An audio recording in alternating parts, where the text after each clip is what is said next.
Maybe you're Dr. Adams or Matt. Yeah, just fuck with them. Maybe you're a loser if you got John Kitover derangement syndrome. Dude, And even you're in the compared John to like Kitover 15 struggle years ago, I'm not the session. same person. I I mean, like, makes you you get so older, I'm nearly angry. as fucking Oh, fast. I'm running for Congressman. Like, a lot of things so I could angry. rely on to, like, physically defend myself, like, that, it starts to go away, and, you know, I'm not somebody who has, like, of course, a lot of the brothers on this app would probably say, like, yeah, you know, I got killers in the streets or whatever, but, like, no, they don't. No, stop that. But, you know, you get some, like, you get They some. exist. I'm not going to deny that. They exist. They do. Yeah. But I got a question for you, though.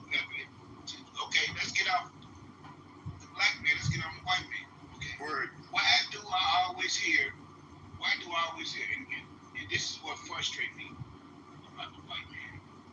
Y'all supposed to be so powerful and so much colonized. You coming See, for my like, phone, Jews boy? got y'all fucking up. Oh, See, no, like, I'm coming, everything wrong man. with y'all is because the Sure, Jews. you know why Y'all I ain't am. doing shit about it. So If why you roll don't up, make y'all sure do you come something strapped. about these Be sure to fucking shoot Jews? straight. They're such aren't they such sneaky people? I mean, we have to do something about it. You know, they're masters at debating and lots of stuff. And so, you know, they're very formidable enemy. You know, they're very, very quick-witted. That's just something you have to deal with. You know, they're natural debaters and arguers. If I ask you right now, Pepe, how would you solve the black problem in the city? Oh, You you know, get I ass. heard you're gonna come in my If I say, mom's basement. I'm Pepe, drinking how would you Miller solve High Life and smoking some weed. Do you want some? I can't answer either question because I would lose the clubhouse account. Are you part of the John Kitover derangement syndrome cheerleading squad? No, I'm just kidding. This is about a moron in Phoenix, Arizona with brain damage from Regarding being a Jews, boxer. well, I mean, look, I He's a like having these racist, kinds of bigot, conversations. white These are the supremacist, conversations midget I fraud. primarily like to have. And I think he's funny. But I like him. I I'm think doing- he's funny. look, But I'm not gonna give. the point is, I'm you at know, war with we're the very we're here to filthy roast Gentile people, and we're not white here to be man. nice about Oh, my it. We're tongue here to curled cook. at the back of my throat. And Just Pepe calling him is, white. you know, if we were to, I'd have to look up the Like, recipes for you know, cooking frog, but I'm at war what I'm with him trying right to now. say I don't is, need to I don't need to I look up need the to- recipes because Pepe will cook himself. He's self-roasting. Here we go. Oh, because he's a piece of shit. He's a degenerate. And he's a liar and he's causing drama. So Also, you know, everything that Pepe says is projection. I'm the captain now. Everything. I feel like, the other day I was talking shit, I was a little drunk. But now I go into the room he's in, and the poll is, who did the war on drugs affect the most? He's getting into, these, retarded, conversations that I feel like the super pro-black people are always in on. It's so fucking weird. Like, I get he's a New York weird and whatnot, but...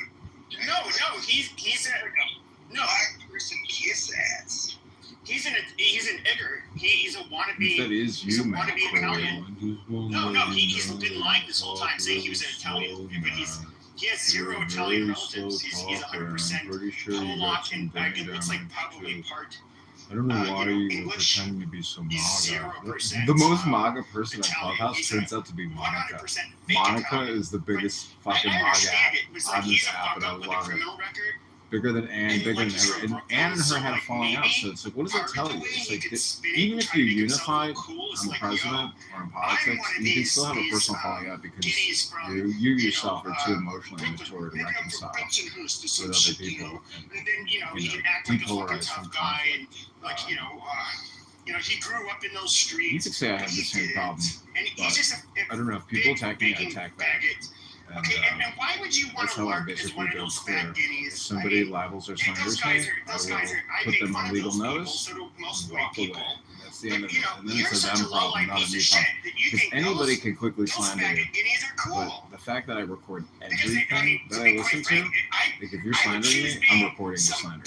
So be careful what you say to me. Otherwise, you will suffer on top of my fucking repercussions. head, fucking slob, eating pasta, doing whatever, watching, Oh, sports. you're already on TV, legal notice. I just screenshotted this and sent it to my law firm. We know exactly where you live, and we're ready to serve you on Monday. Just a fat, greasy wump. I mean, I would rather be one of those people than be him any day of the week. At least they have a place to call home.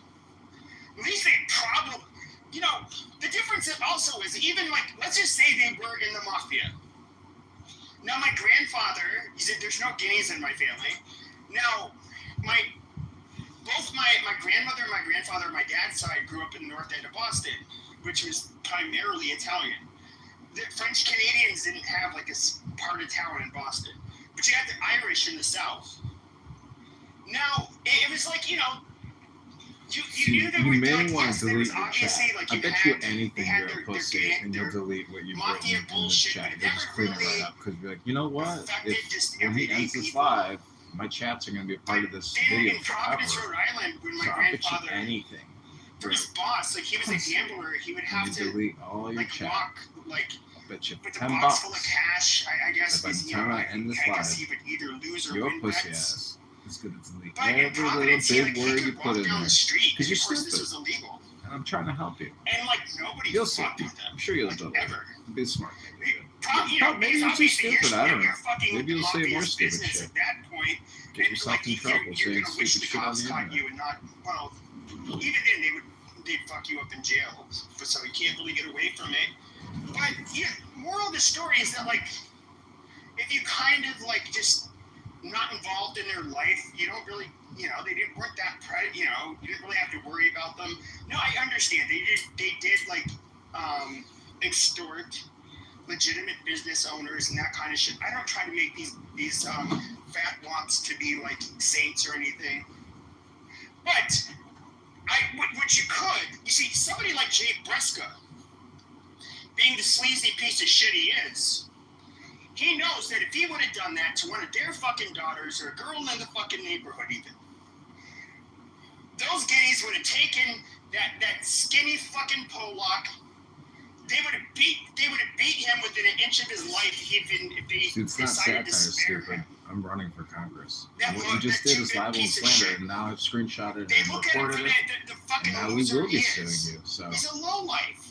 good How- job you know, on that. and- Is that how you you spend have your to think Saturday about nights it, too. usually? How Getting could- yourself in trouble? Well, If you were to, Probably. and this is just Probably. gangs in general, even with whites, outlaw motorcycle clubs are generally going to be something I would say probably the most prominent with whites. I mean, you have to be a the fuck do you call it prospect for I don't know, a year or two, and they're going to test you. They're going to test your character.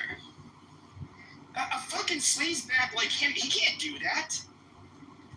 He's too, I mean, he'll never pass muster for any group, that especially one where you have to really rely on them not only fuck you over, but snitch or steal from you or set you up. And this guy's a weasel. Nobody wants to be around people like him. Okay, sorry, I can't talk here in a minute. I need to go clean off my driveway and Then go do it. yeah, I will just a second. I just wanted to say, Mon, I just heard the audio clips of JB talking about you. They're disgusting. They're literally disgusting. I just now, a week later, have listened to everything, and I'm questioning, what did you ever do to deserve to be talked about like that? And I'm sorry you have to catch a stray like that. Thank you. Wait a minute, what did he say about him? He's mad at Pepe, so I guess he figured Hold on. he would What'd he go say? after me for payback. Well, it's not good, and I don't want to play the clip because I don't want Mon to be triggered and upset over again. And this is You know what? I don't like you not for bringing that shit up. No, KK is good. No, KK is good. Stop. I love your loyalty, Sino. I love that. That's right. You protect Mon. I'm just saying, It was worse than what people had told me. What happened? What did he say? Well, I'm not going to play the clip because it's about Mon unless Mon says it's okay, but it's really... No, because Nigga, who you think you is talking to KK like that, though? Just send me the clip. Yeah, send it. What's wrong with You you? can send it to Pepe, please. Thank you. Okay. Hey, bro. Stop talking to me, bro. I don't know who you think you are, bro. Okay. Nigga, no, nigga, ain't Okay. talking Sino, we're cool. Guys, you guys are cool. Stop. Everyone calm down. Sino, you're being very protective of Mon. Mike is being very protective of me. We all together, we're fine and everything's great. I'll send it to you, Pepe, but he called Mon a self-hating black woman in one sense, and that she was 75-year-old whore or bitch. she was irrelevant and whatnot. Yeah, he did. I'm gonna go on. Stop. I don't want to misquote it. I'll just send it to you, Pepe. Okay. But I just wanted to say, Mon, I'm so sorry. Thank you. I appreciate it. Anybody in chat, get me back in that room. If y'all can get me back in that room, I'm gonna go fuck him up. Yeah, I mean, that's the thing is that like this big mouth is he's just such a dumbass. He likes to say, Pepe, when you have this conversation, I swear to God, in real life, you never say the kind of things you say. You never say the kind of things. Well, I don't go up to black people like, oh, hey, black people. Yeah, I know you're at church. Yeah. That's cool and all. Yes. Amen. Lord Jesus. Hey guys, do you want to talk about black crime? Amazing, right? Yeah, let's talk about it.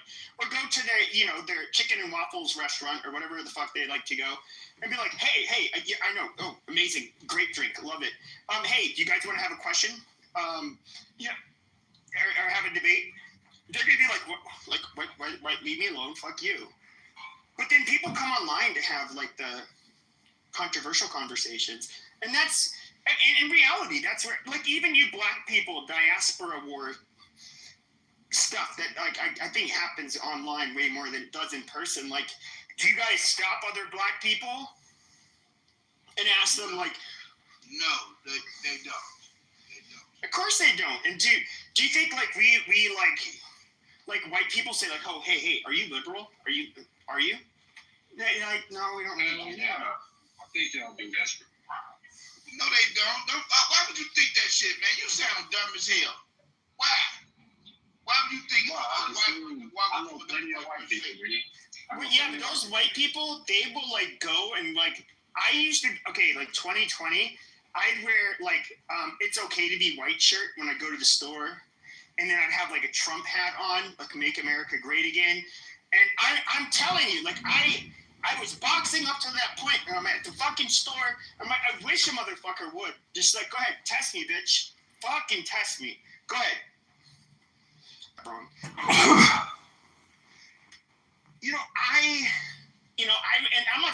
I wasn't carrying a gun or anything like that. But the thing is, though, is it's like... Pepe, you gotta be careful, because you might be in one of these fucking liberal states. No, I'm in a red state. Oh, I'm in a red state. So, I mean, if you're like a bigger guy and thought you were going to beat at that time, I was still like, had it in me, where it's like, oh, okay, go ahead, swing on me, bro. Like, see how this fucking plays out. But, it's also like I was bored. I was like inside all the fucking time all of a sudden. And all of this extreme like polarization on the media, I was just waiting for a motherfucker to do something. But the only thing that ever happened, not one person called me out wearing, and I did this dozens of times. It's okay to be white. Red MAGA hat. And the only thing that happened is people would say, yo, from like even far away, and be like, bro, and then they'd give a thumbs up, or like cashiers would be like, dude, I like your shirt. I just had a epiphany. Hold on, bro. I just had an epiphany. Maybe more of these liberal states, like Chicago, we should have more concealed carry around. Maybe these motherfuckers wouldn't act up the way they act up. If you know a motherfucker is holding, You ain't gonna try. You ain't gonna try him. Obviously. Oh, I just had a opinion. You know what? You right, Pepe. You right. Obviously. You should be able. Where you going to? Sitting on Chicago? Yeah, I'm in Chicago. Oh yeah, me too. Yeah, I'm on the south side. What you trying to threaten me or something? I was just trying to see where you located. We can link up. You hear that shit? You gonna do something to me? No, we can politic though. If you want something done to you, my nigga, we can politic though. Ain't nobody gonna do nothing to me, man. And if you do, brother, guess what? I'm gonna call the police. You gonna get your way loud about some shit I say on this. I'm gonna meet up. You guys are gonna slap sacks together, and then everything will be all. Hell no, he from the rack. He from the rack. I just want to talk. Okay, there's no guys. There's not going to be black on black violence in here. Okay, look, guys, I've been making a concerted effort not to have black on black violence or white on black violence. This is white on white. We are going to war with the predator, a retard, a narcissist, a con artist, a faker. Wait, brother. That's what we're doing. And he's white. Brother, why you want to do something to me, brother? What did I say that you were not? No, brother, we good, gang. I'm just trying to figure out. I ain't never seen you in the rooms before, nothing like that. So you feel me? I'm just trying to figure out who you is for. Is he getting arrested? You never heard about Sino? He's newer. He's new. Mike's newer here. Like he came in. He started coming in here like way after because we haven't seen you in months. Sino. He's not. That's all. He's a nice guy, just like we like you, Sino. He's a nice guy so far. Oh, so. Okay. Well, brother.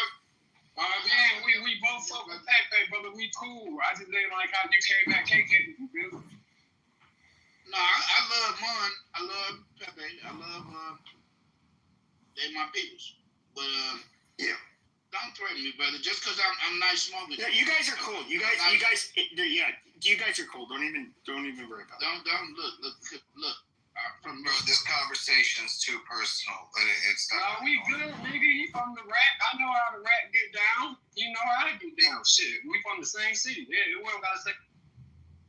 Take it to somewhere else. Yeah, you guys are cool. But look, brother. Let these white people beef. I've been enjoying Pepe beefing with another white man. I've been back here. Yeah, get out of the way. Let the whites. Yeah, because us whites, the blacks are welcome, and you can join us in our fight against this disgusting Peckerwood JB. Fuck JB, man. Yeah, fuck JB. On site anytime. Fuck that old. There's so many things I wish would happen to him, which I got an account clip for saying them, so I'm not going to say them.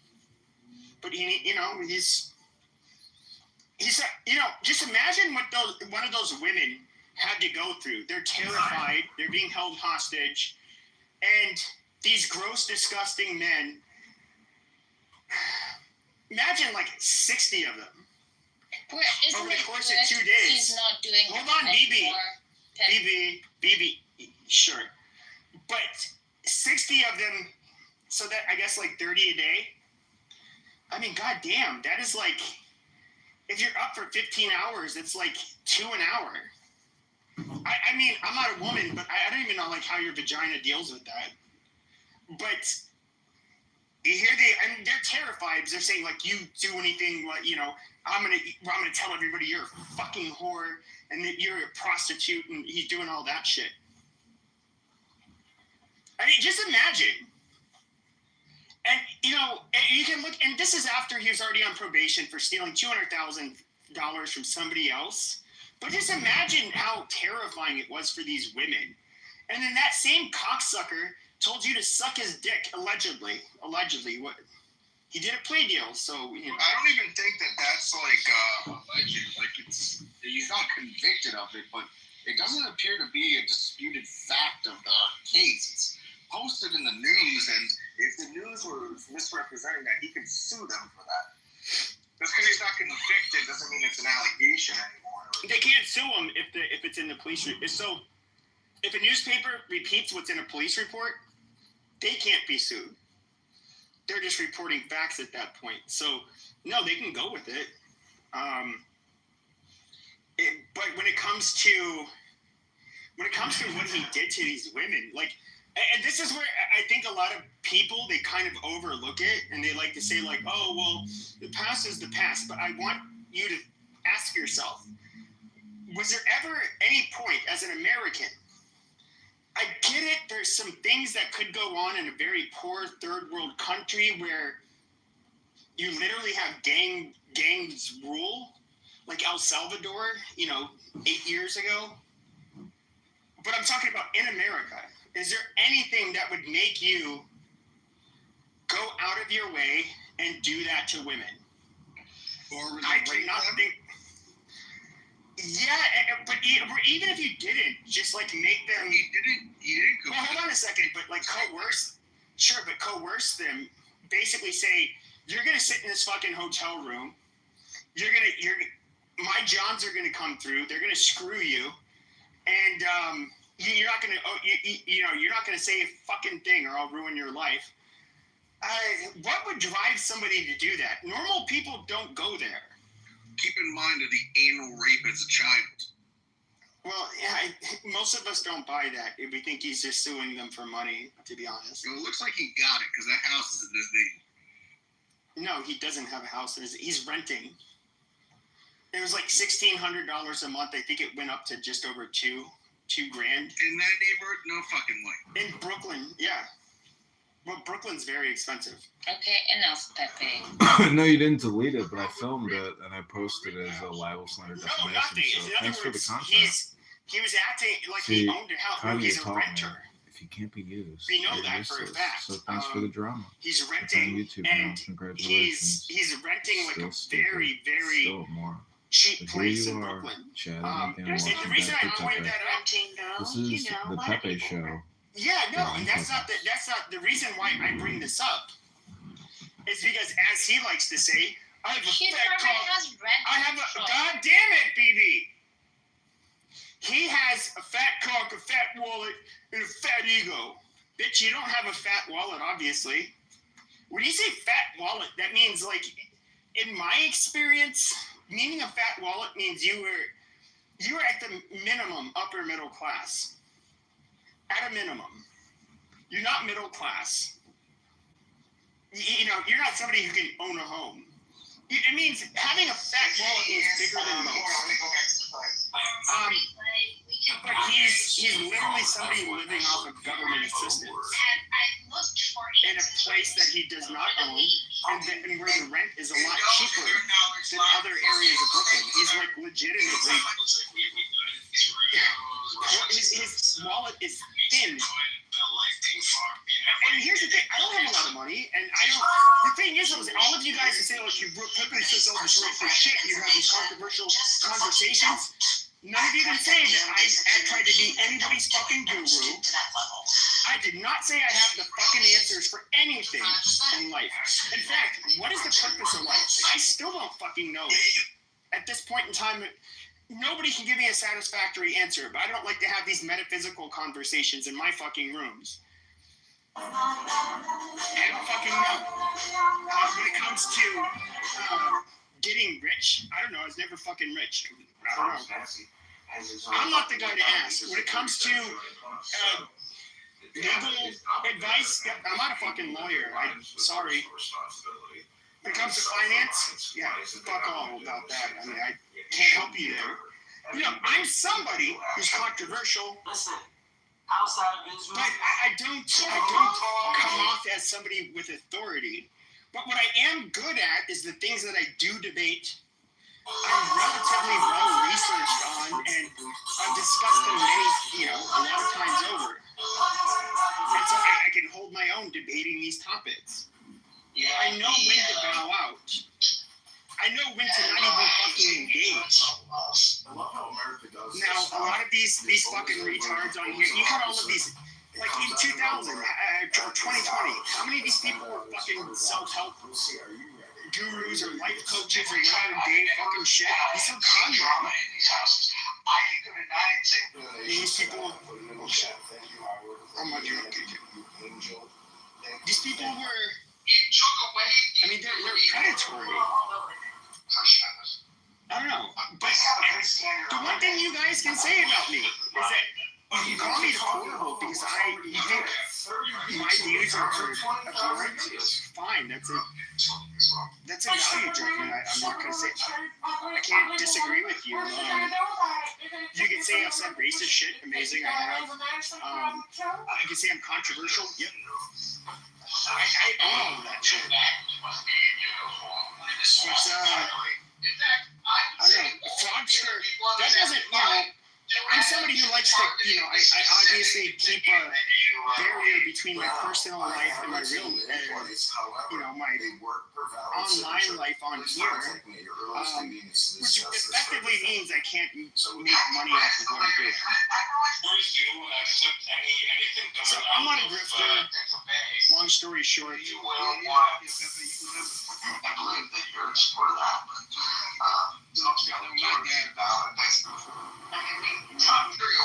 Just for a few seconds. I've got everything to gain. So give $10 right now to elect candidate Kitover to the 16th district of Illinois. When I think about white guys that speak the truth, the first name that popped my head is Pepe. That's what I'm telling you. You want time you need to do.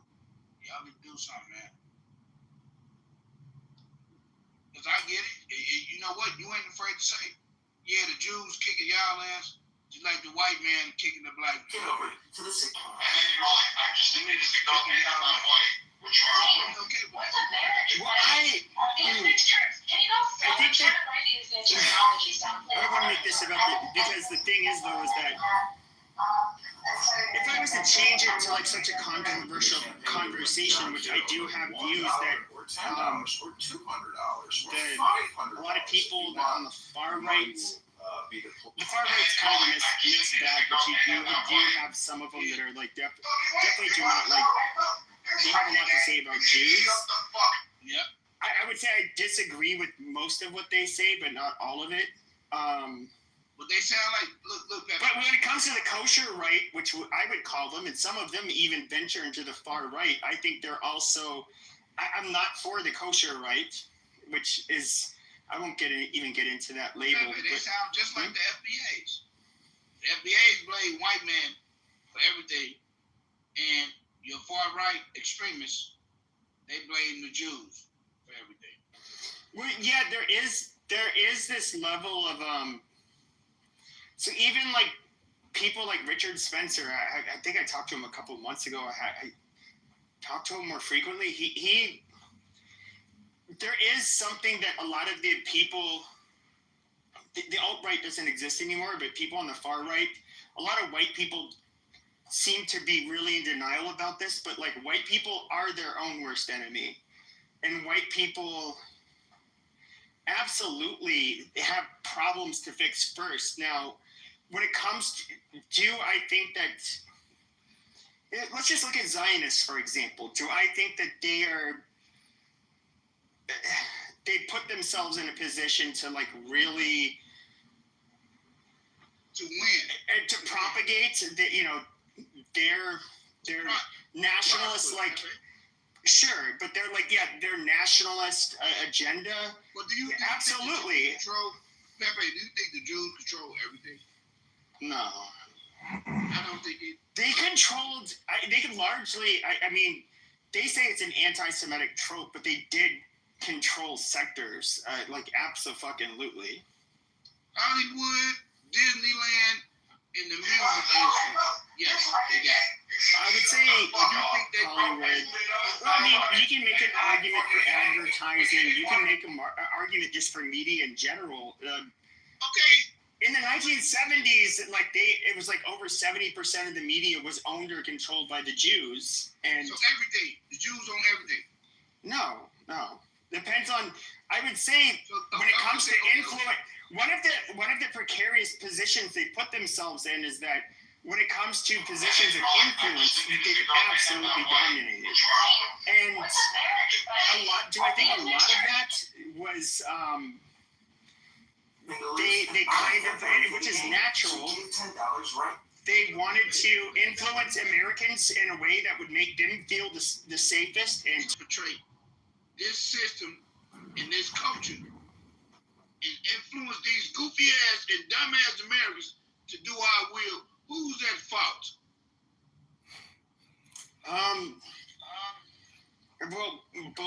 minorities, but I would say. Oh, just say the Americans. Americans. But I would say this: there's a lot of.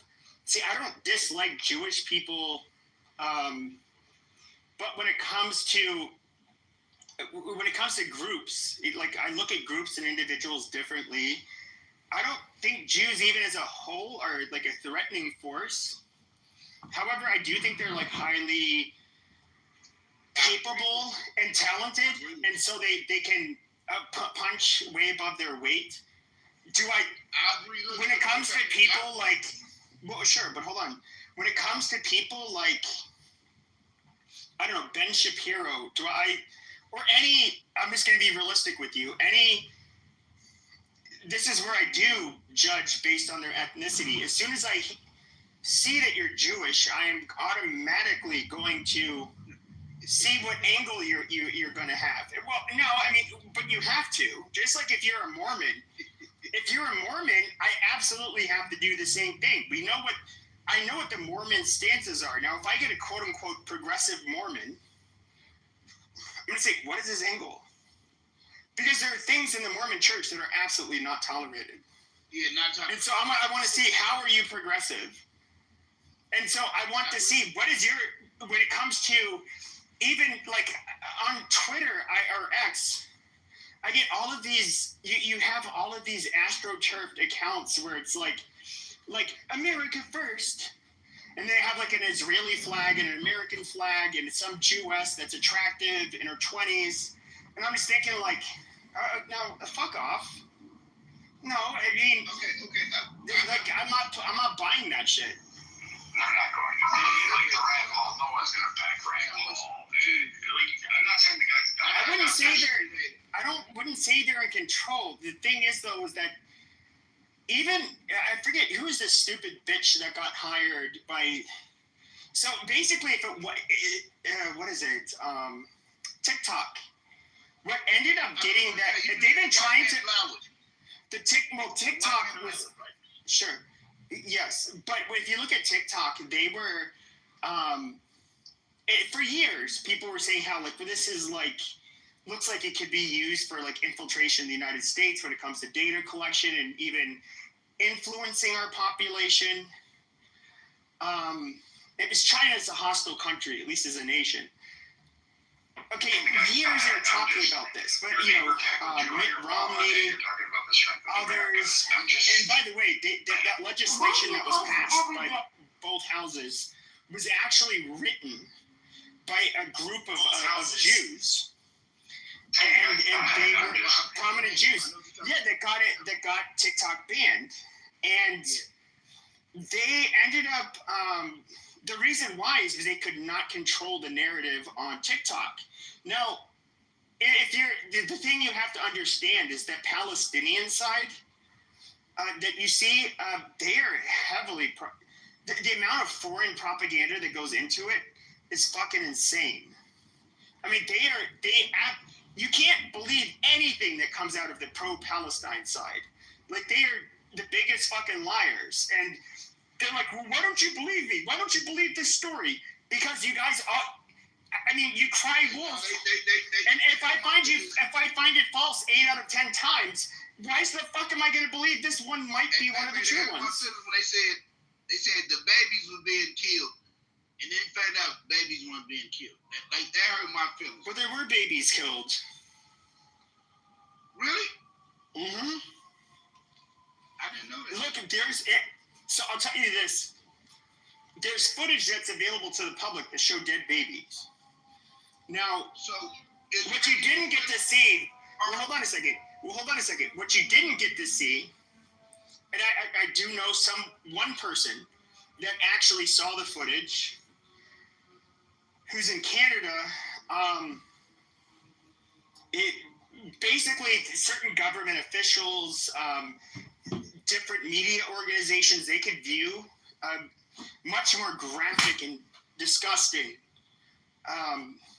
version that nobody wanted it to be released to the public because of just how graphic, and it is absolutely horrifying, you know, from what I've heard. So wait a minute.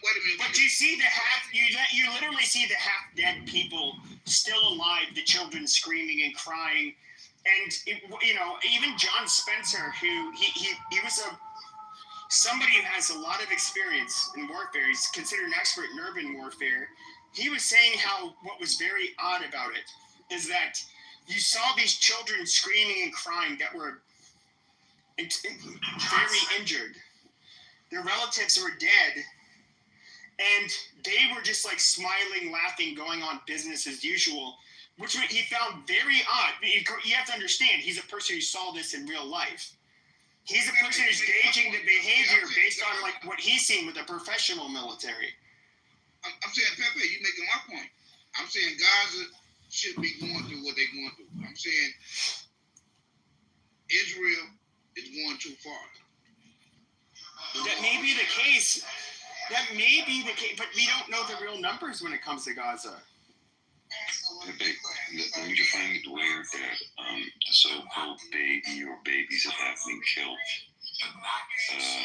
40 decapitated babies and one in the oven, yet we haven't seen a single picture of any of those decapitated babies, and the baby that was... Why would you want to see They don't release that shit to the public. Hold on, let me finish. Then the baby that allegedly was put into the oven, and they also turned the oven on, right? So they burned the baby. It turned out to be a puppy. There was an AI picture. It turned out to be a small dog sitting in its basket.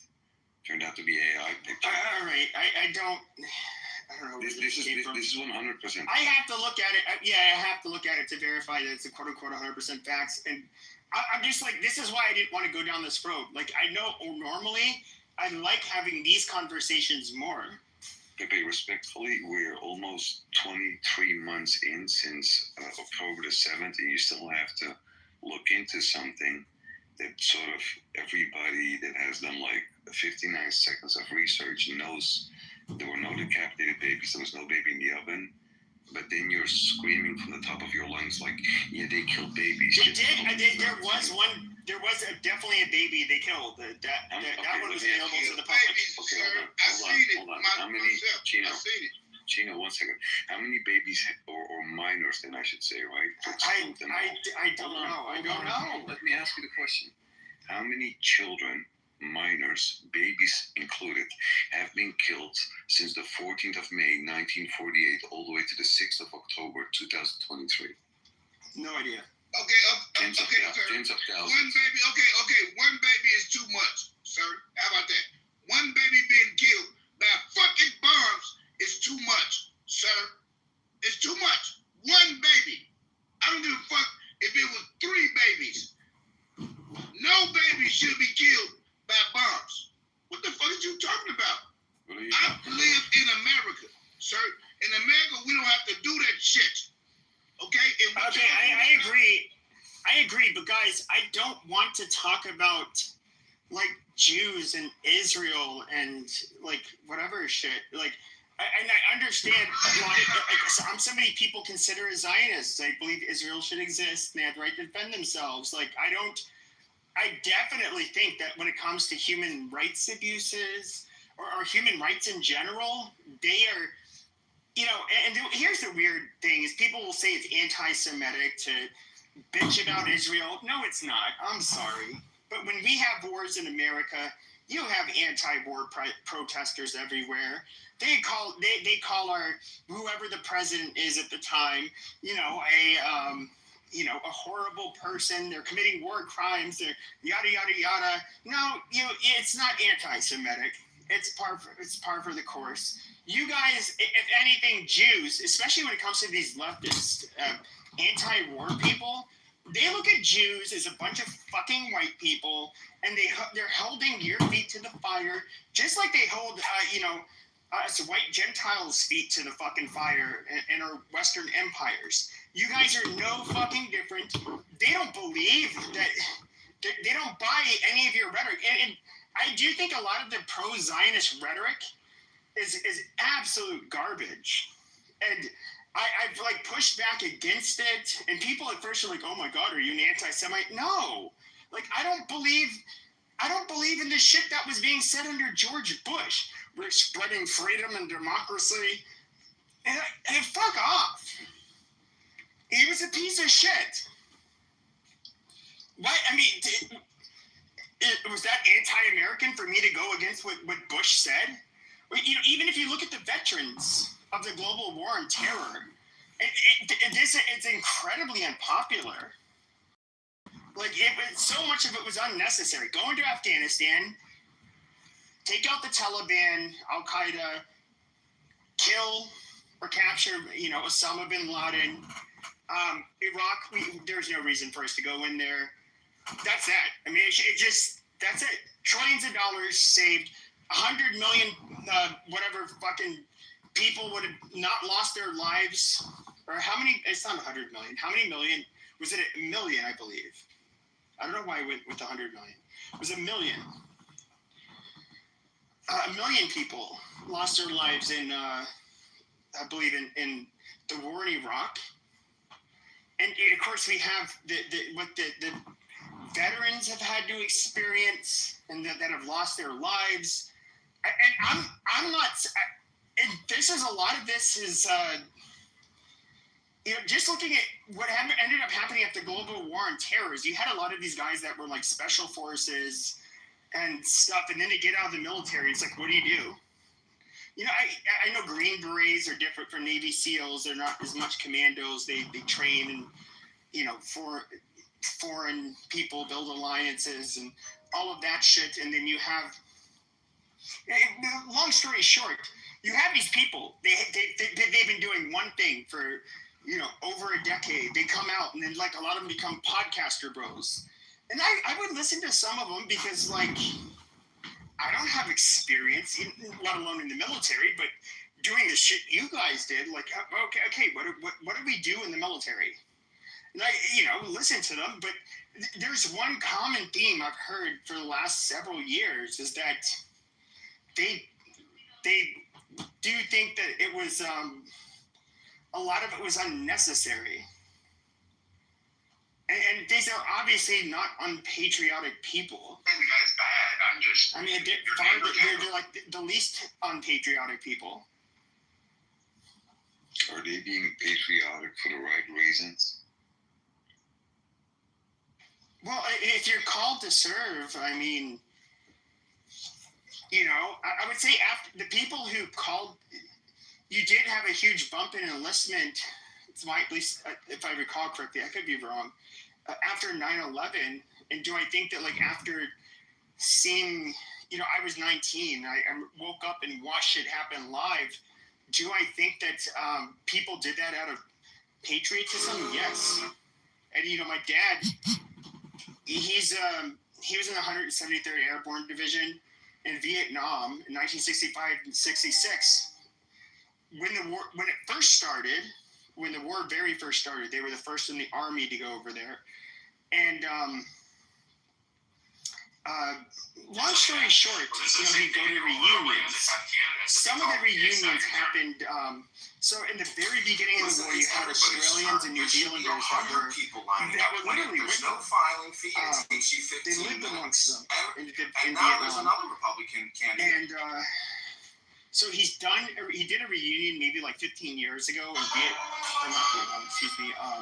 Australia, and then he did one in, I think it's Vicenza, Italy.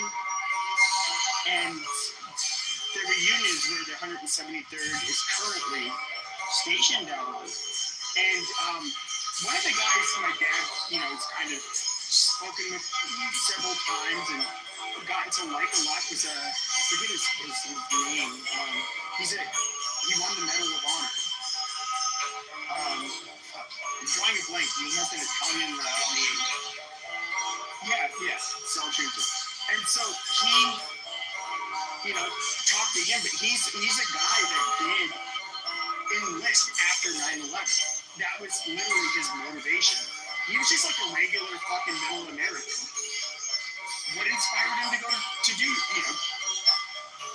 war? That was what it was, and he was a frontline combat trooper. And what they experienced in Afghanistan was like, especially like when it came to the 173rd, they had a lot of the difference from them from let's say like the special forces people, they would be put like in an outpost where they would be for months at a time, not knowing when the next engagement would come. Then they would do their patrols, and then they'd have to face an ambush at any given time. They never knew when the ambush was coming because like, what's the point of an ambush? But it's just like out of nowhere you get attacked, like mental, and it's like a way on way. It's on. I hate comparing it, but like when I was in high school, I did hang out with a bad crowd. I had been jumped several times, and it would happen in random places. I did the jumping, like weapons were involved.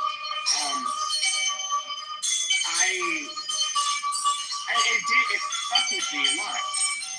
Like everywhere I went, I had to look over my fucking shoulder. I had to be able to look at everything wherever I was at.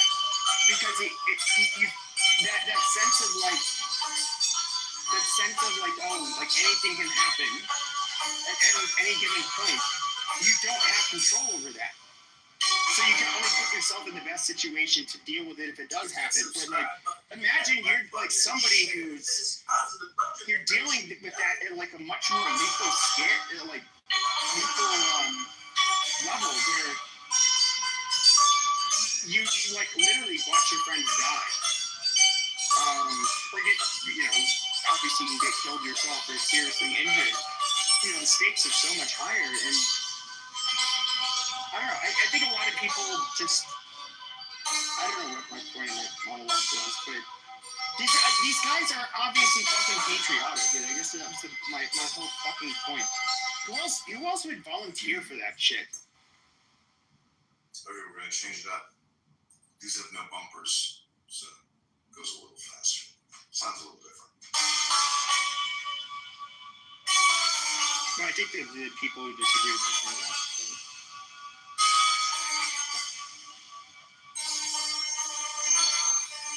They'll turn out to be all true regarding the reason why we went to Afghanistan and all that. We went to Afghanistan after 9/11. Or the alleged hijackers from Saudi Arabia. So, who were you in Afghanistan?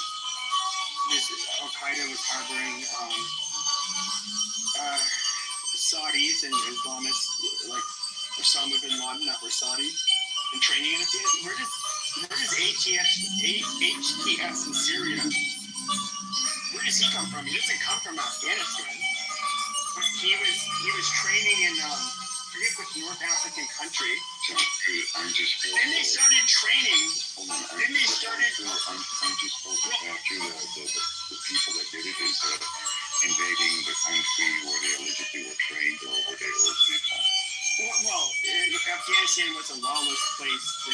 So did they have to take out the people that enabled it and provided safe harbor and all? Yeah, they obviously had to do that. Now, when it comes to even HTS, the leader of Syria, he's not Afghani. He's somebody who I believe was training in Libya. How many times did they? Well, hold on a second. In Libya, what ended up happening is that it was no longer safe to train in Syria, because in Syria, I mean, obviously Assad's forces would kill you even while you're training. It's so like, how do you train a group of people that are ready, that don't have to deal with being killed before they're trained? He goes to Afghanistan, trains there. Now, if you look at the coup, quote unquote coup, it's really a foreign invasion. In Syria, you have all of these Turkic people that come from all of the stands in Central Eurasia that were being trained. And I believe the Taliban said, we'll give you 10,000 trained fighters. They ended up coming into Syria, and they ended up fucking everything up, including Assad.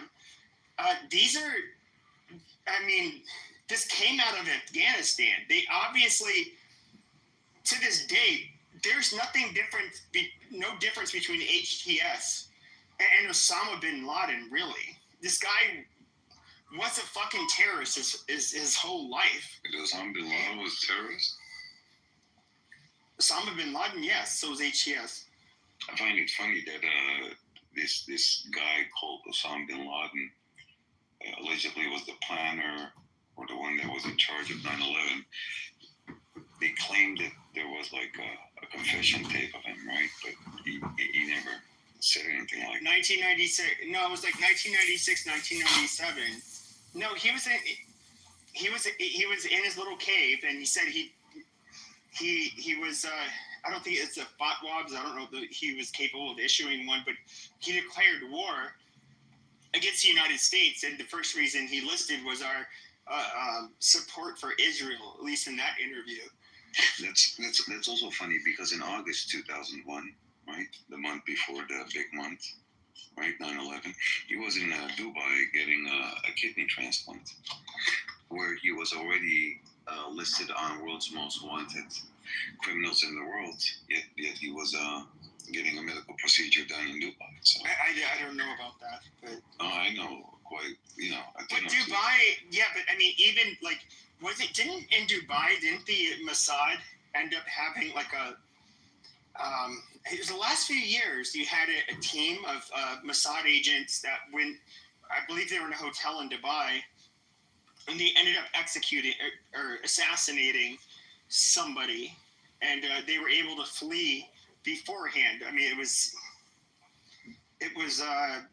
something, the surveillance cameras were there, them getting in and out of the elevators and walking to the room. I mean, is Dubai, are you telling me that Dubai does not protect terrorists? I mean, they definitely protect criminals. It's a very safe place to go to. And there's zero tolerance when it comes to how you behave on their soil, but it's also known as being a haven for international criminals. What are you getting that from? Oh yeah, you just look. I'm literally just Google Dubai.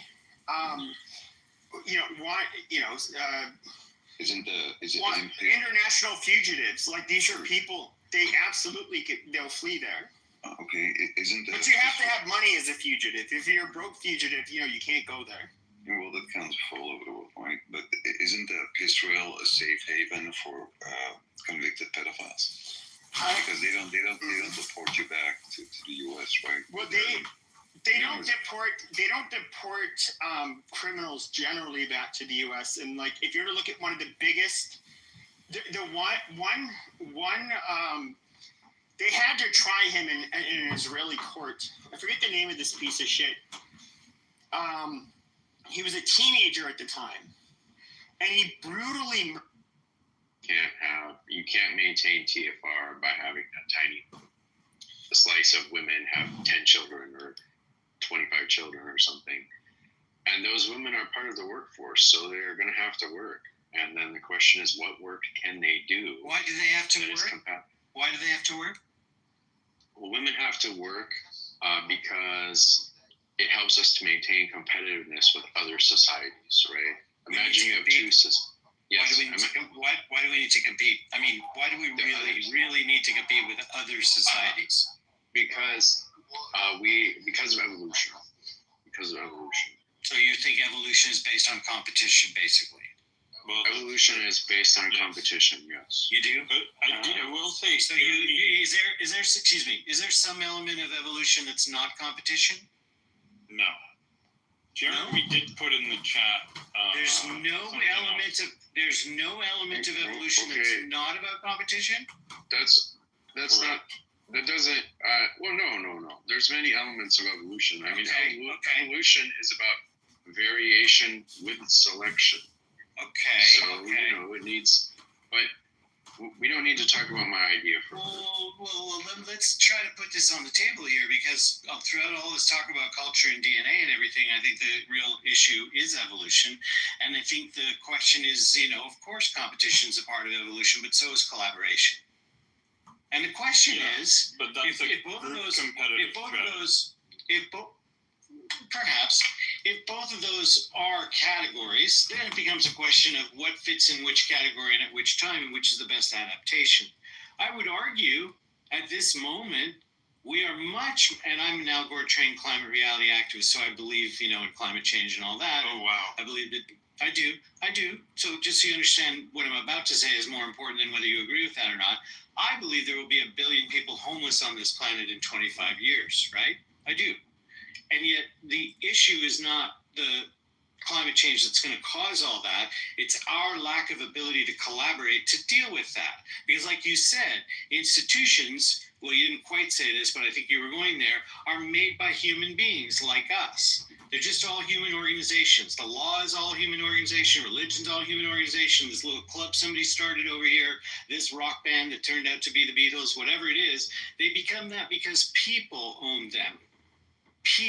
People are the actual power. People are the actual economy. People are everything. And they don't necessarily have to compete from country to country. They have a whole global village to operate from. This is the 21st century. I don't know where you guys are. Well, there's a lot wrong with that. Well, I'm not going to say that there is, but I'm in the 21st century, and there are certain timeless teachings. CRT, BLM, LGBTQ.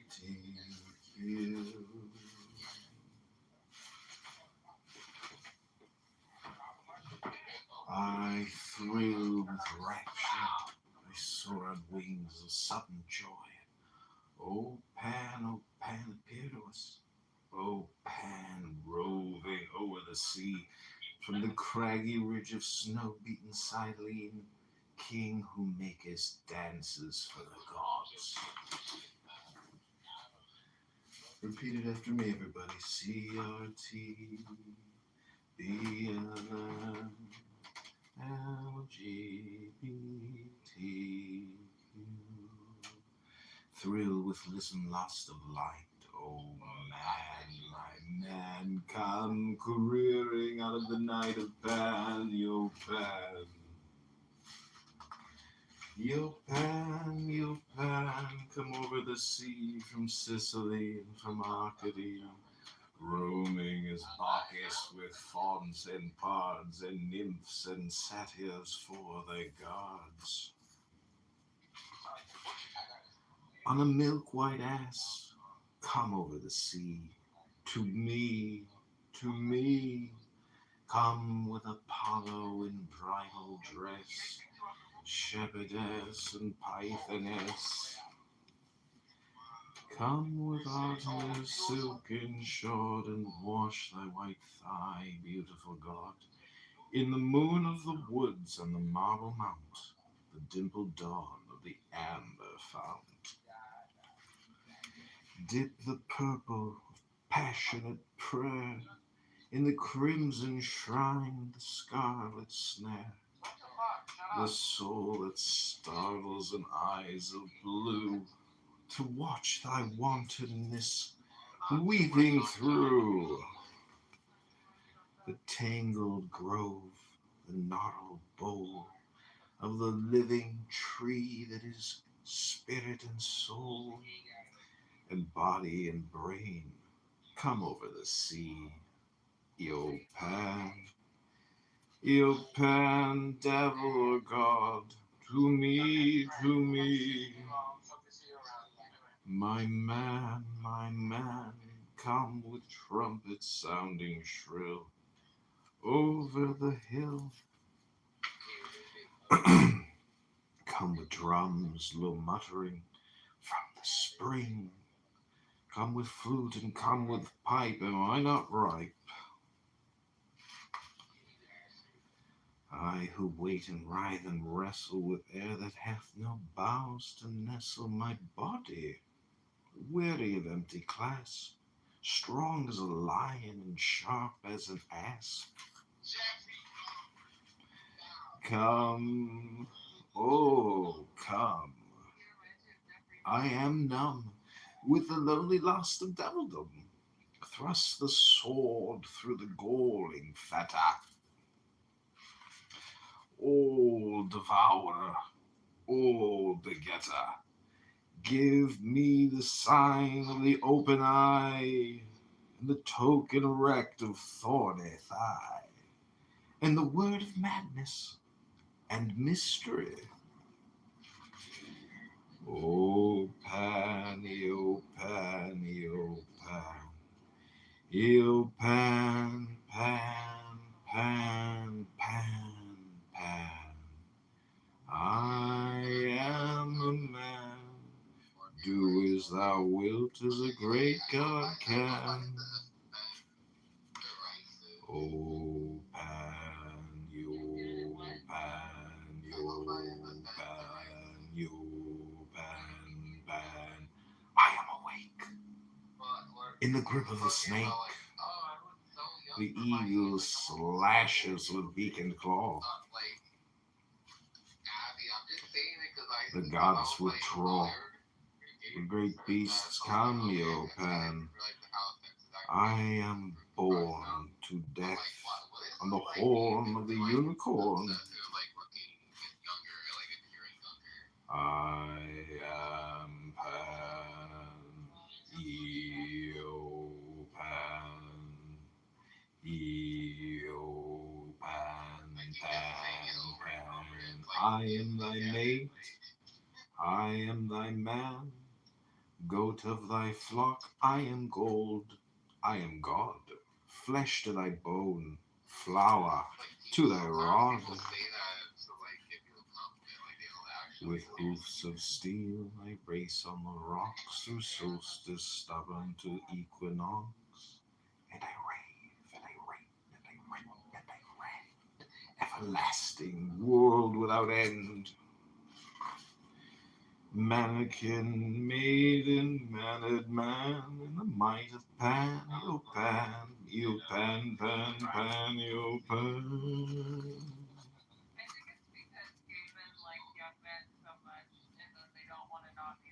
Attention, I don't know. That's what it's talking to me. And they don't like being the center there. No, I'm saying they want to continue to have the same access that they did when they were younger, because there's such an emphasis on youth.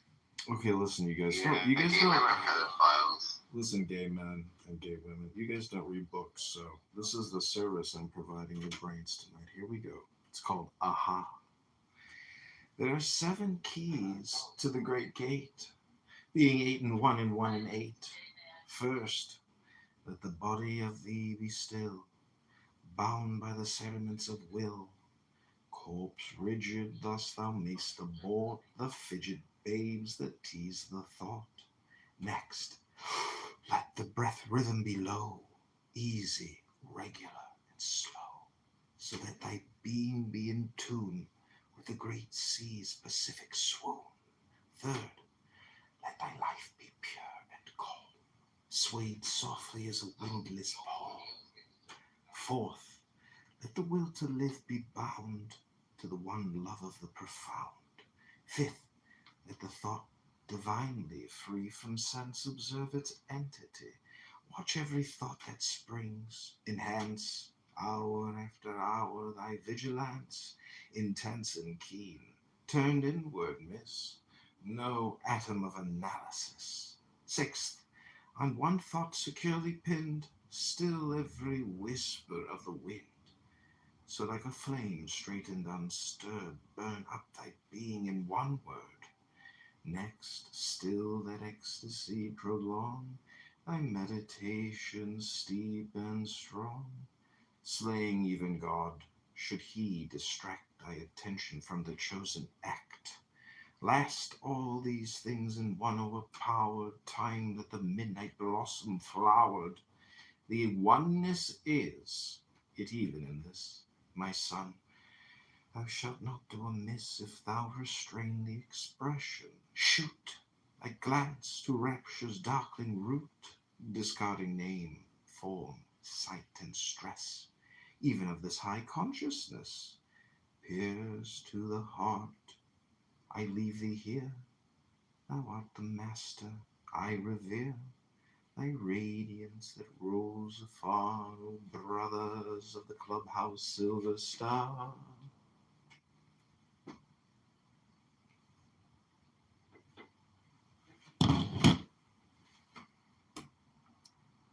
And it's been pointed to all over the world. I've traveled in Brussels. I heard about it in Africa. They've heard about this medicine hat experiment. It's famous.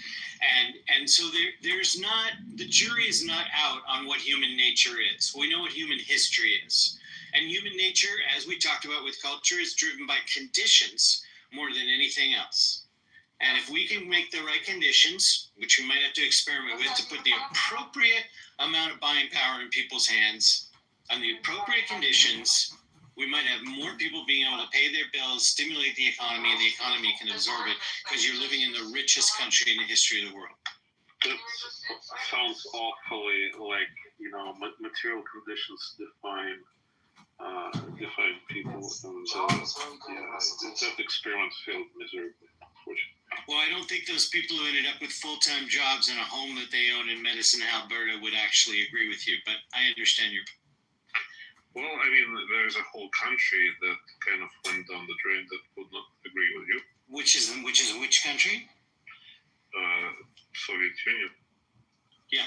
So I don't think Soviet Union is an example of that. I think the Soviet Union is an example of the deepest totalitarian government that's ever existed on planet Earth. That's not quite the example of what we're talking about. It's not the kind of, it's not the police state of the terms and conditions of what you're talking about of the social contract. It's a very different social contract and an entrepreneurial one as well. You are talking to somebody right here who intends to make it happen in the private space with no government or taxes. So that's nothing like communism. Andre, don't you realize that real communism has never been tried? Of course, that's always the argument, and like they come up with a new variable that might be edited to. No, Daniel, this is exactly the kind of idealism is not communism. Idealism is not communism. Weight on this. I mean, maybe what Daniel is talking about will happen, but if we don't assume it will happen, I mean, it's a lot to assume, then I think it's pretty reasonable that women still have to work. And then the question is, what kind of work can they do that allows them to still have children? That's what we were talking about earlier, not utopia. Sure. And that's a challenge that I'm still trying to get answers to, right? Yeah, that's right. Just like as this part of the discussion. But why not borrow from that, Daniel, Jason? I think I'm not sure. Maybe your headphones are malfunctioning. I was speaking. So, but one of the things I would like to point out that the problem with Soviet Union, the problem with proposition that the material conditions will define human nature is that that had been tried, and this is exactly what we're speaking about. This is exactly what the project of Soviet Union and actually Mao's China is trying to achieve, and they failed miserably. Indeed. So, I mean, if we just accept for a moment that women have to work, but that the kind of work that women do today makes it harder for them to have children than any work they've done in the past. So why not just offer them the allowance that if they want to have children and they don't want to have to work, they have that choice? What's wrong with that, Jason? Why is that not a solution? Well, it makes some assumptions that I don't think will pan out. I think a more conservative assumption is that women have worked when they had children in the past. So work, in principle, is not an obstacle to them having children. But during the baby boom, that was not the case, right? Most women didn't work. I mean, for thousands of years. Okay. Yeah, thousands of years. Okay. Women have worked, and they have worked a lot. For as far back as you look, women have worked. Sure. Okay, tens of thousands of years, I get as far back as we can go. I totally agree. So they have worked, and they've generally had to work. The periods of history where women didn't work were very brief. They were very partial. Okay, some women didn't work during the baby boom, but many did. And so I don't want to bank on that. What I want to bank on is that there are different strategies of work, and that different strategies of work can allow women to have children, although our present strategies don't. So then that brings us to the question of women's work. what is a work that is compatible with child rearing, or what can we do to make work compatible with child rearing? Why is it only men that are asking this question? Well, we have duties to women, and we have to ask these questions and think hard about these kind of things, about a society that is good for women to live in. We can't avoid that question. In fact, maybe we've avoided that question for too long. So I think the question of what work women should have, the question of what work women should have, of how we can make work more compatible with having children. Yeah, I think men need to ask this question. More work with compatible with having children would be that women have paid leave.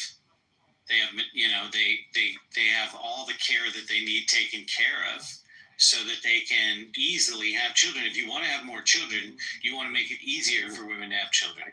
So Daniel, I think that's avoiding the question, and I'll try to explain. Yes, because you're talking about them having children and taking care of their children outside of work. No, not at all. No, don't tell me what I'm saying. Let me clarify what I'm saying for myself, please. Let me say what I'm saying. What I'm trying to get across is that in the ancestral period, women had children. We're not in the ancestral period right now. Please don't interrupt me, Daniel. No, but I know, but he was too, right? Women had children without leave. Okay, without someone taking care of the children for them. Their work was compatible. But we're here in 2025, Jason. 2025. We can make technology that makes our work compatible with having children too. Okay, then why can't we get that? Okay, great. Then what if we can use technology? Why can't we use services too? That's not changing the work so that it's compatible with women having children. What it isn't? If I provide. I'm sorry, I don't really follow what you mean. The woman is not taking care of her own children if a service is doing it for her.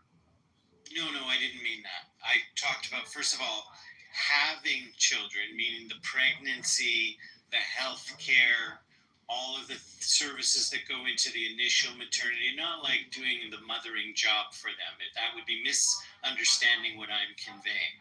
I'm saying if you want to have more children, why not create the conditions for, first of all, giving birth to be healthier than they are with a lot more services than they have right now? Why wouldn't you do that to begin with?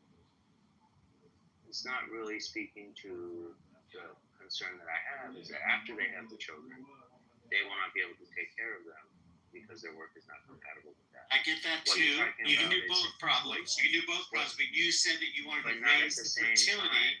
You said you wanted to raise. You said you wanted to raise the fertility. Was what this was about, right? But it's not the question that I'm focusing on. Okay, right? So you're okay with the fertility. You're talking about what happens after the fertility. There are reasons to object to what you're saying there, as being. I would say that it's probably not important, and there are empirical reasons to say that. But it's also doesn't really change the fact that with work as it's presently organized, women cannot take care of their own children and work at the same time. And that's why the reorganization of work. Yeah, it's a great question. How would you do it? I think a great example of a man who sought out a responsible direction for this is a man who developed a routing table and a router that even small toddlers could use, is completely safe for children to be around. And I think, maybe this is where we got to go. We got to have more machine tools that have much better safety engineering, so that women can in fact do machining, textiles, all those kinds of things in the presence of children. I think that's definitely one direction, right? Because we need much safer manufacturing technologies. And we can make all this stuff a lot safer than it is. It's a brilliant design. Let me see if I can find it. But I was just amazed to see this device. And I think this is where we you gotta go.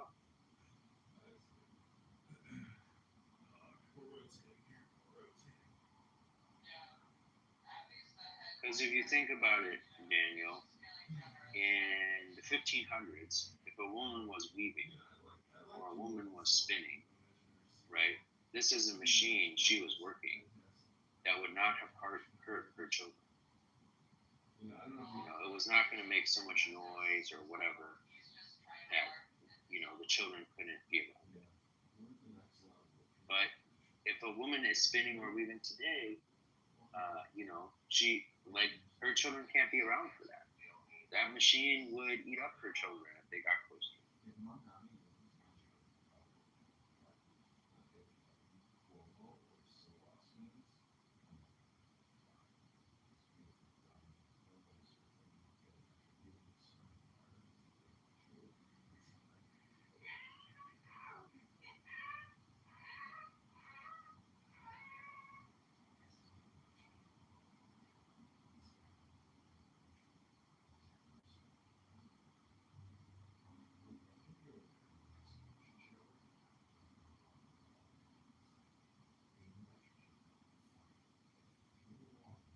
Okay, Agent, any objections to showing them?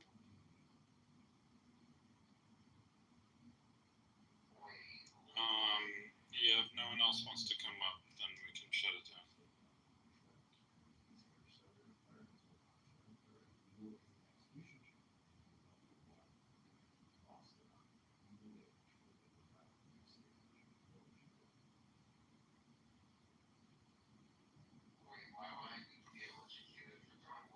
You don't get a break. You do not get a break.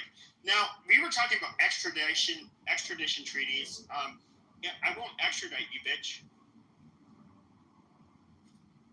You're being held accountable. You can go to a new part of the app. You say, well, that happened a couple months ago. No, fuck you, buddy.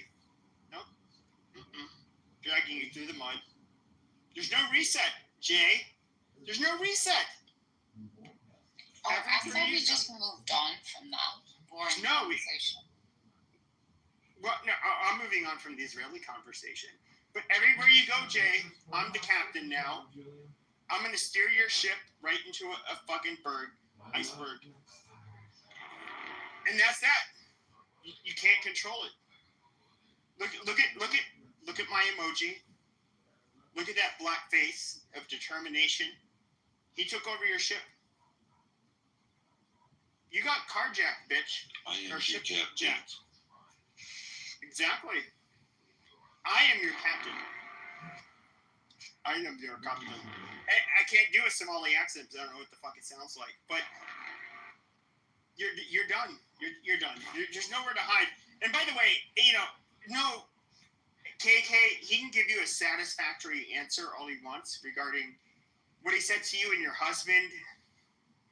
I'm a much different individual where I've seen too much when it comes to Jay. There's no apologizing at this point. You don't get to say, I'm sorry. Oh, but I apologized. Oh, but yeah, I'm changed. Oh, but I'm going to change. No, I'm not. You got a lot of chances in life at that, right? I'm sure you were saying, like, to your probation officer in the early 2000s, you've changed. 20 years later, what has that gotten anybody? In fact, you're still preying on people. You still preyed on people. You still are the same piece of shit. Your brain's wired not much differently than it was then. Now, was it? So I'm going to drag your sorry ass for good. For good.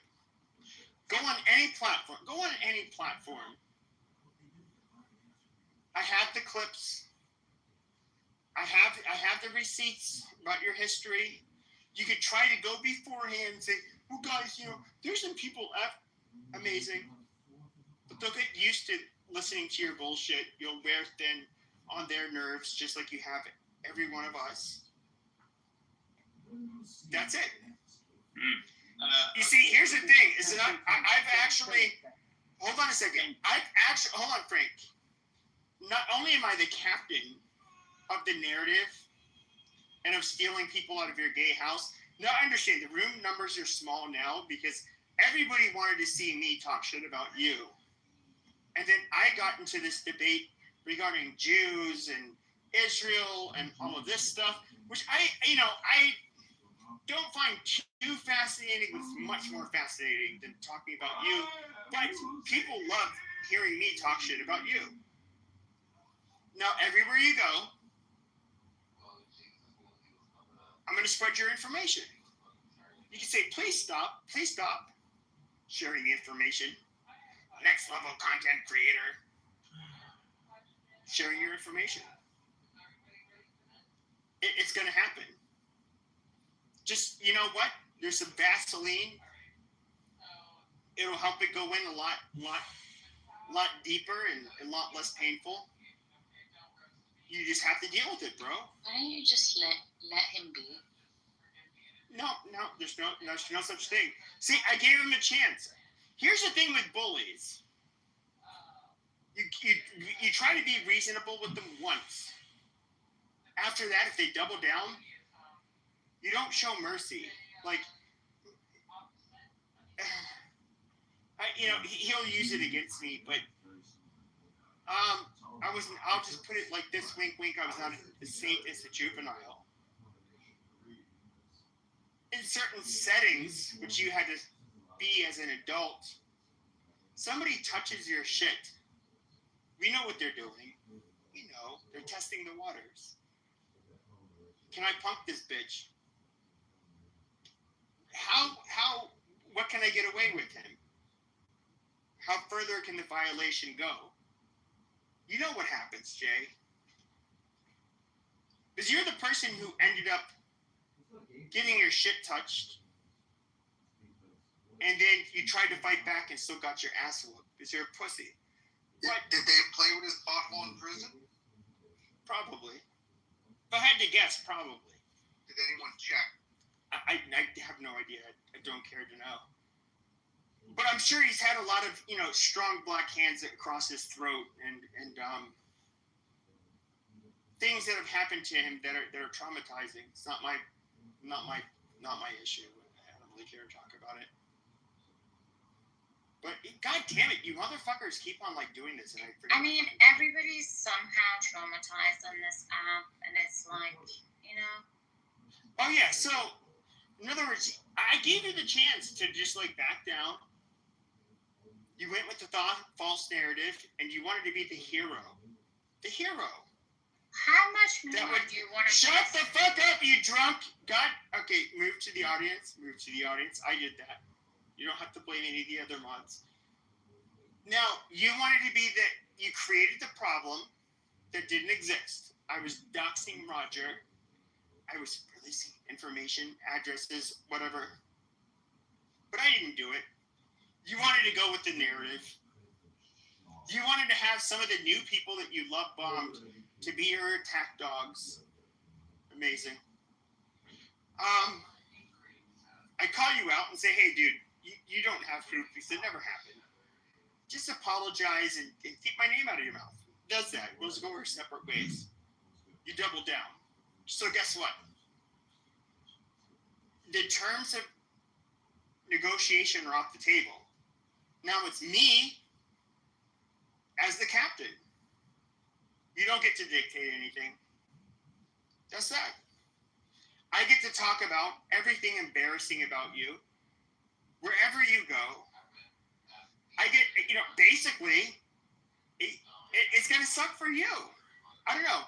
Why didn't you just keep my name out of your fucking mouth to begin with? You thought I was an easy target.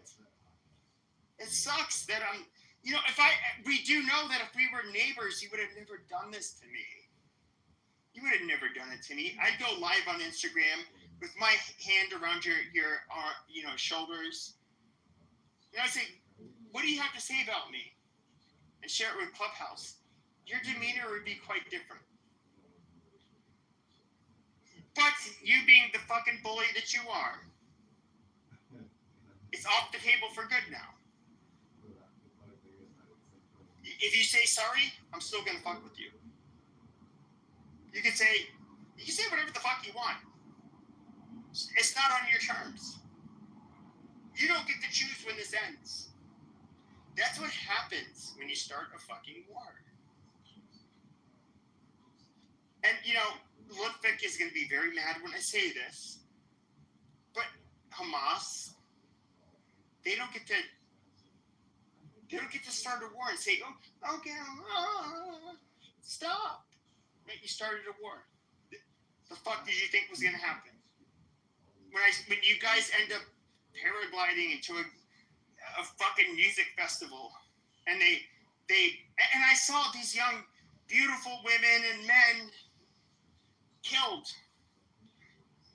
You can say, oh, it was a touchy gunship. No, these people were killed up close. There's no bullet holes, in the fucking tents, like in the bar where they were serving drinks and that kind of shit. These people were fucking butchered up close by terrorists. You think you compare when they went to the kibbutzes, hold on, they obviously paraglided. But when it comes to the hold on. But when it comes even the kibbutzes, I got to see these kitty faggots happy that they were killing these Jews, calling their families like, I killed you, oh, mashallah, oh, yeah. And they were killing like the Jewish peaceniks, the most hippie lefty Jews, and it's like, what, seriously? Please, let me please, my friend, TV. Just one reflection, one thing, just one thing. Not even a reflection. It's just after this event. I don't know what the fuck you're saying. Like, I don't know what the fuck you're saying. I like you, Frank, but I don't know what the fuck you're saying. Just after, there was some Muslim women dancing. It was so horrific. It was horrific. I agree. It was horrific. Now look, if there was like a Mexican, think of this. Let's say a Mexican, the lowest of the low of the Mexican population, the cartels.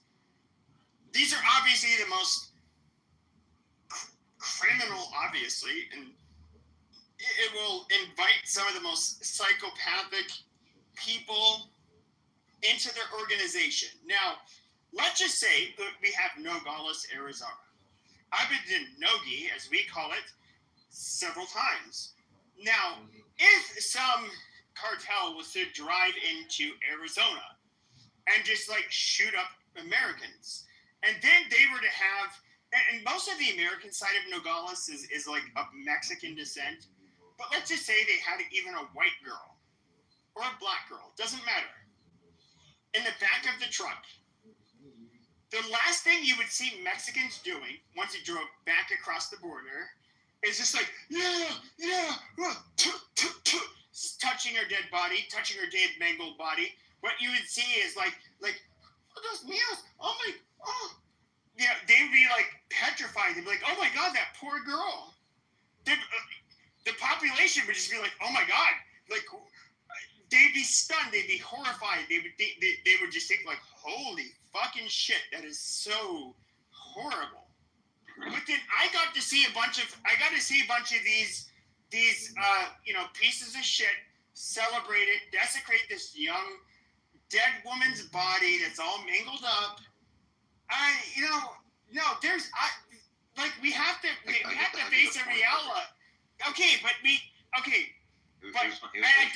don't mean this in a mean way, but when it comes to the Gazans, they have obviously been propagated to an extent that they are fucking animals.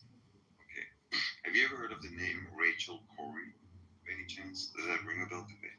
Who's that? Rachel Corrie was a peaceful protester in Israel. I believe she was I'm not sure which country she originated from.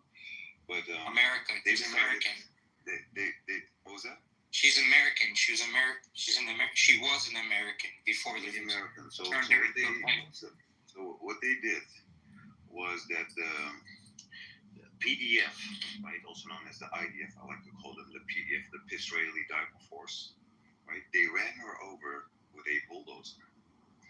And to make it even worse, you can Google the pictures, right? They even mocked her death by making pancakes with decorating the pancakes with sort of what resembles with the appearance of Rachel, right?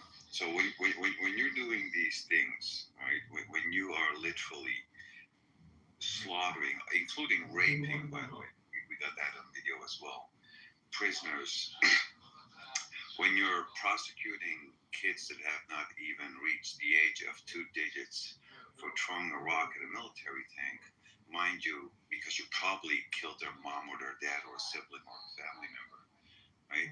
And there is no representative, there's no lawyer. You just lock a freaking kid up for throwing a rock at a military tank, right?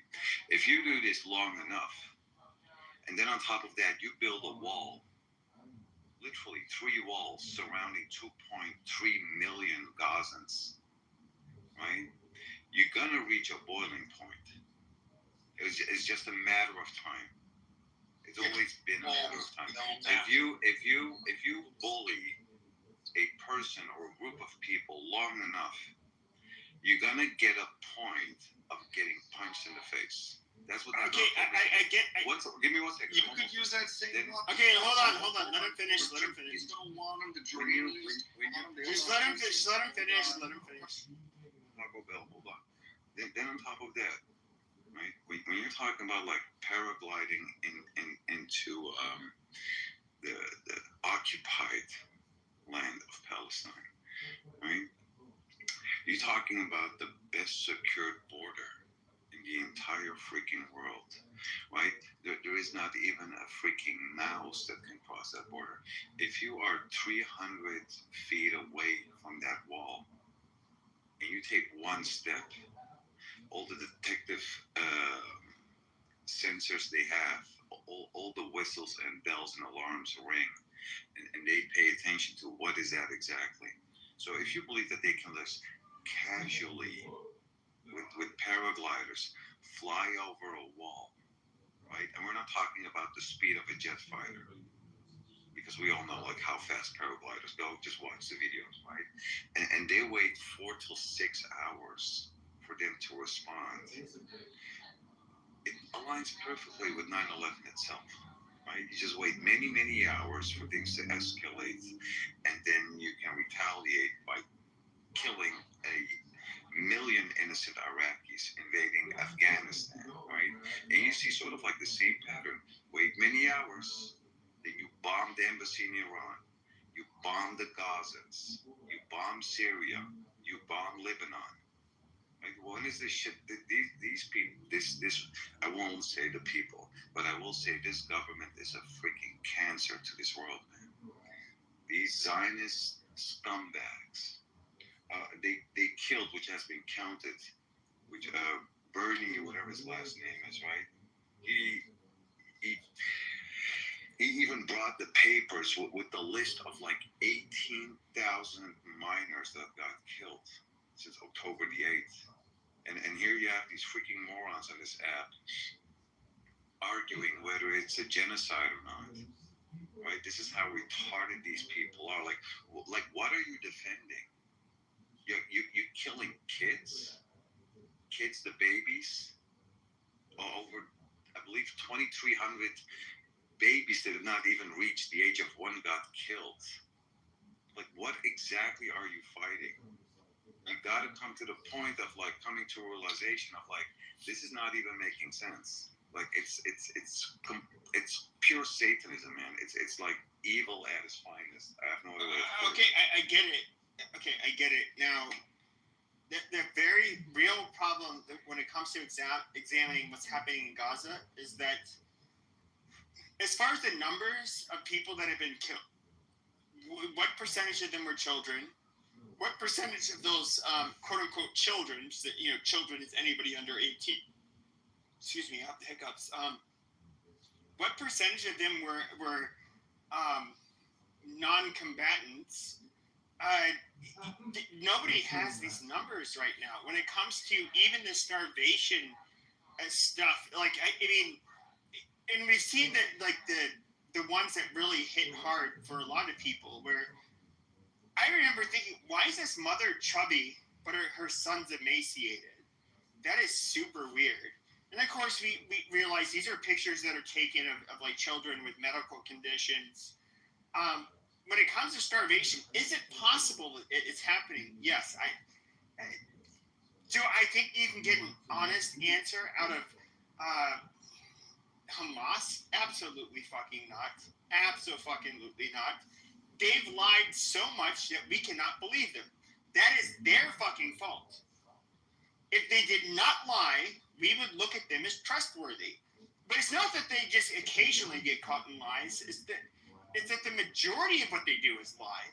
Now, if I wanted to snipe at Israel, I would say when it comes to in the West Bank, the settlers, this is where you do get a lot of what I would consider like far-right extremists.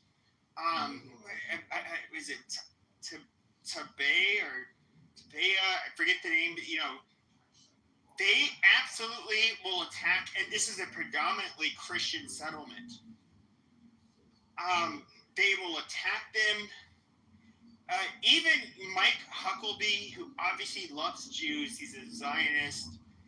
He said, Israel, I don't want your condemnation. I want consequences.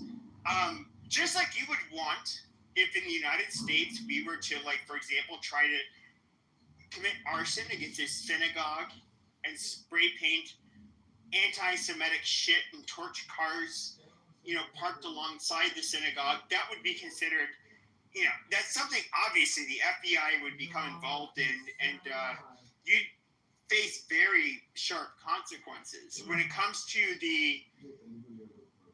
how the extremist West Bank, I'm not going to say all of the West Bank settlers are extremists, but they obviously, that is where you're going to get the loons.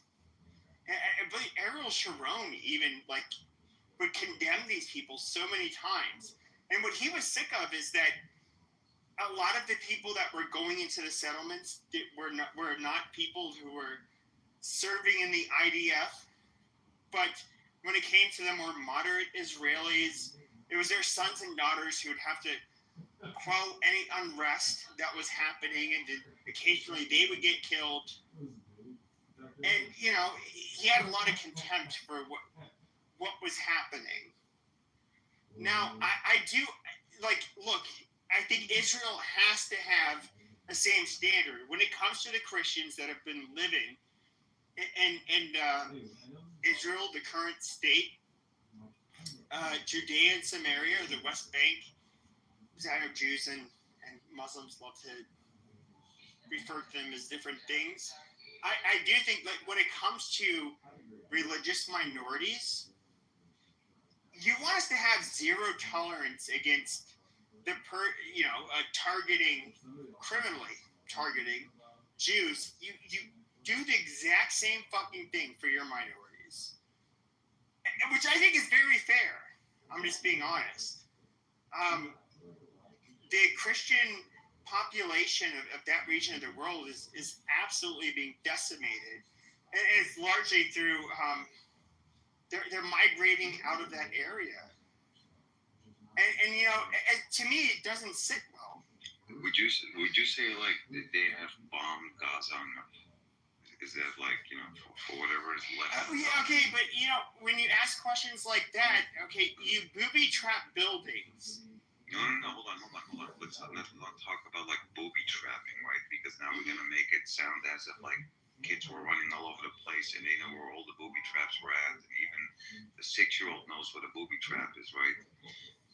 Would you say what they did to Gaza?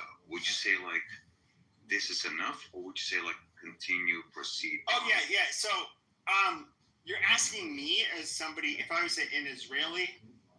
No, I'm asking you as the person you are. Whether you're yes. So I'm gonna look at him as it, but I have to do it as if I was one of them in order to say what is pragmatic for them. if you're gonna have buildings that are booby trapped, just level them. That's what you have to do. Because at the end of the day, I don't want. If I was in charge, I don't want to write home to families. Why did I lose my son or daughter? So Why am I continuing to do it? Because I was refused. Oh yeah, sure. Not all of them, but a lot of them. Okay, what is a lot? And where's the source that a lot of those houses will be trapped? I want to see that source. Yeah, I don't have a source right now. Exactly my point, but So the areas I've seen, like pretty much every Hamas video that they publish, they're like little red triangle videos, and I don't see in all the videos that you watch, you never see any shields or civilians. You don't see them operating populated areas. It's always like in areas that have been evacuated and already flattened. And when you say flattened, it's not really flattened. Israel bombs a building and it creates a lot of rubble, and it actually creates an advantage for Hamas. So when you talk about booby buildings, these are places where the IDF have already occupied. They're not booby trapping like a hospital where Palestinians are being treated in, or for whatever. Well, the Palestinians aren't doing the booby trapping. Hamas does it. When you have okay, I understand. No, I know. But when you have a degree, hold on, but let me finish this. When you have somebody that cannot militarily, face the IDF, which obviously Hamas cannot, they have to use guerrilla warfare tactics where there's a lot of going in and out of, blending in and out of the civilian population. I mean, I don't see how else they could do it. So they exploit asymmetrical warfare. When you're looking at this, right, and you see them literally flatlining every hospital, every church, every mosque. They didn't do it to every church. Hold on. There's nothing left of Gaza. I'm just summarizing it for you. When you're saying the places were booby trapped, you're talking about all apartment complexes, all mosques, all churches, all refugee camps, all shopping malls, all stores, all factories, right? Like everything was booby trapped. Like everything. They were booby trapped to an extent that they were not willing to take the gamble. So yeah, but that's not a valid. You cannot just say like, oh, we're assuming something. There is no footage of this, of like, oh, look, it's booby trap, right? As much as everybody pretty much has a smartphone nowadays. Well, okay, right? So here's hold on. If any of the claims are true of like most of those buildings were booby trapped, right?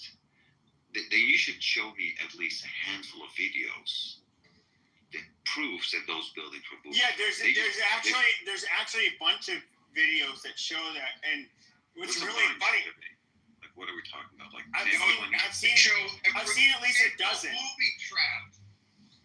And so they also obviously will set up ambushes. So you'll see Israeli soldiers. They're trying to do the humane thing and like fight a fucking war. But raping prisoners, that's a humane thing. Okay, you bring up that video did not prove rape. No, what well, either way, war is war, and you can't control every single person. All right? That is the point. You're trying to make it sound like that's 100% officially condoned at the highest level. Why? You're not holding okay, but here's the problem: is that when it comes, well, hold on. It's not about the rape. Why is there but hold on a second. When it comes to the U.S. during a global, okay, hold on. Let me say something. When it comes to the U.S., war crimes were committed.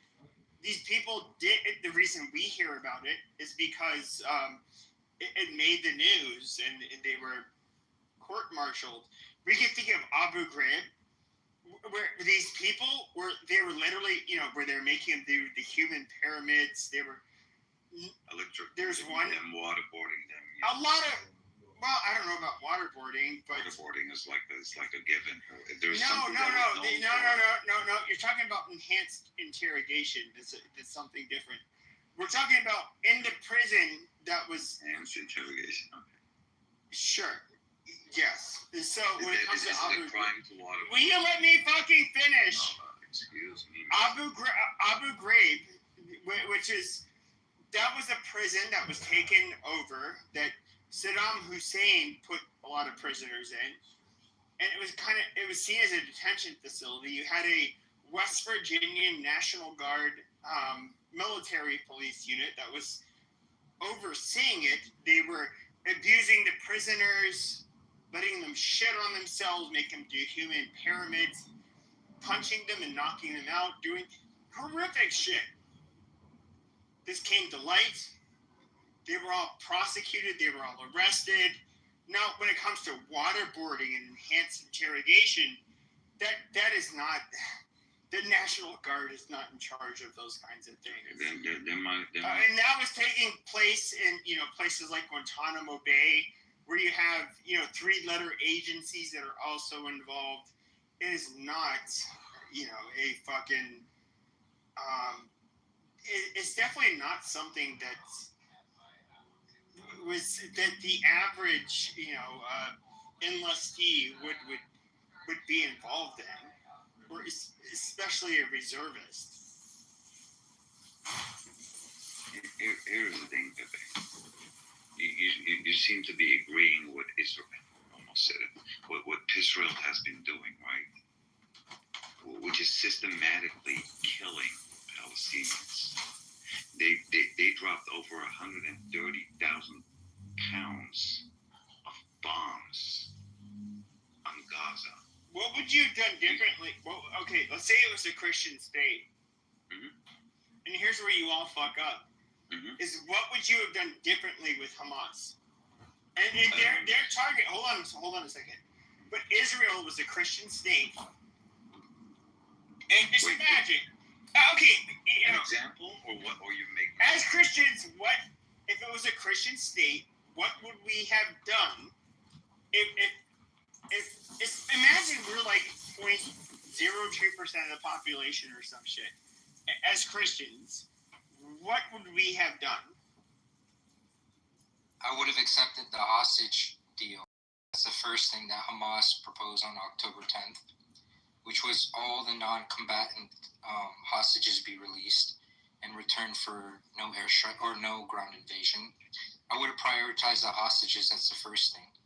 And then I would have negotiated from there. It was a Christian state. Well, the funny thing is, Pepe, you sort of like hit the nail on the head. Back in the day, the Christians and the Muslims and the Jews were living perfectly side by side. That's not true. That is very true. Stop trying to pretend that the Muslims live perfectly. Oh, wait, Taco Bell woke up again. Come on. Stop sweetie. I gave you your money. I breastfed you. Are lying. Everybody, other Muslims go along with them. Taco Bell. There's a recorded history of it. Well, hold on a second. But if we can look at Martel, we can look at Charlemagne, we can look at everything. The history between Muslims and European Christians. Our relationship has always been one of conquest and then expulsion. The Muslims would end up taking over. They'd take over, and the Christians would expel them violently. Wait, when are you talking? What era are you talking about? I have any idea when this happened. The Crusades. Especially the 8th century on. Like, I mean, let me help you out. It was actually the Muslims that were protecting the Jews from getting slaughtered by the Christians. So if there was anybody that was actually protecting the Jews, it was those that were called the Muslims. For free. There was no charge.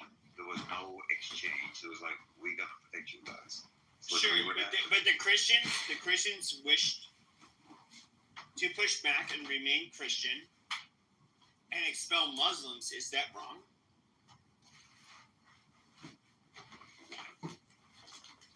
I'm starting to believe you. Like with the Crusades. Are you vaccinated? No, what I'm asking you is that when it comes to the Muslims would take over, the Christians would say, no, we're Christian. Fuck your bullshit. Where did the Muslims take over? I mean, the Iberian Peninsula. Or you think the Muslims never took anything over? I never said that, Taco Bell. Iberian Peninsula, and they got kicked out. The Islam is far more tolerant than the Roman conquest or the Byzantine or the current Jewish conquest. They made it a thing, actually, because, there's no compulsion in Islam. At least when it started out, before, later on when it was corrupted. They actually made it a thing to protect the Christian and Jewish communities. As a matter of fact, the most Christians to ever be killed in the Arabian Peninsula was by a Jewish king in Yemen. So the compulsion, it only started after Islam was corrupted, you're saying? The first... it was, so now it's a corrupt religion. No, to be fair, even if you look at the Iberian Peninsula, you're arguing Qadi's people. I know. The caliphate was corrupted, not Islam. The people that lived in Iberia at the time, modern day Spaniards and Portuguese, they treated the Jews worse than the Muslims did. Now, this is something, even on the far right, there's retards who will try to deny this. This is something that's, we kind of know as a fact. They subjugated both the Christians and the Jews, but at a lesser extent than the Christians subjugated the Jews. And so the Jews were pretty receptive to them, and it's it was a... Okay, perhaps you gotta ask yourself the question, why did they get kicked more than 1,000 times out of 106 countries? Haters. Maybe you should look into that. Just a tiny little side note, Pepe. It's actually 20 plus countries, 109 times. And it's 106 times over 1,000 countries. There's perhaps a reason for that. If an individual, Taco Bell, hold on a moment. 1,000 countries, but Taco Bell, I'm almost done. How much did that do with Taco Bell? I'm almost done. And ask the McDonald's manager to reset the password. We can barely hear you. If a person is getting kicked, hey Pepe, can you mute this bubblehead? Goddamn Taco, let him fucking finish. If a person gets kicked out of a club, not once, not twice, not 5 times, not 12 times, not 50.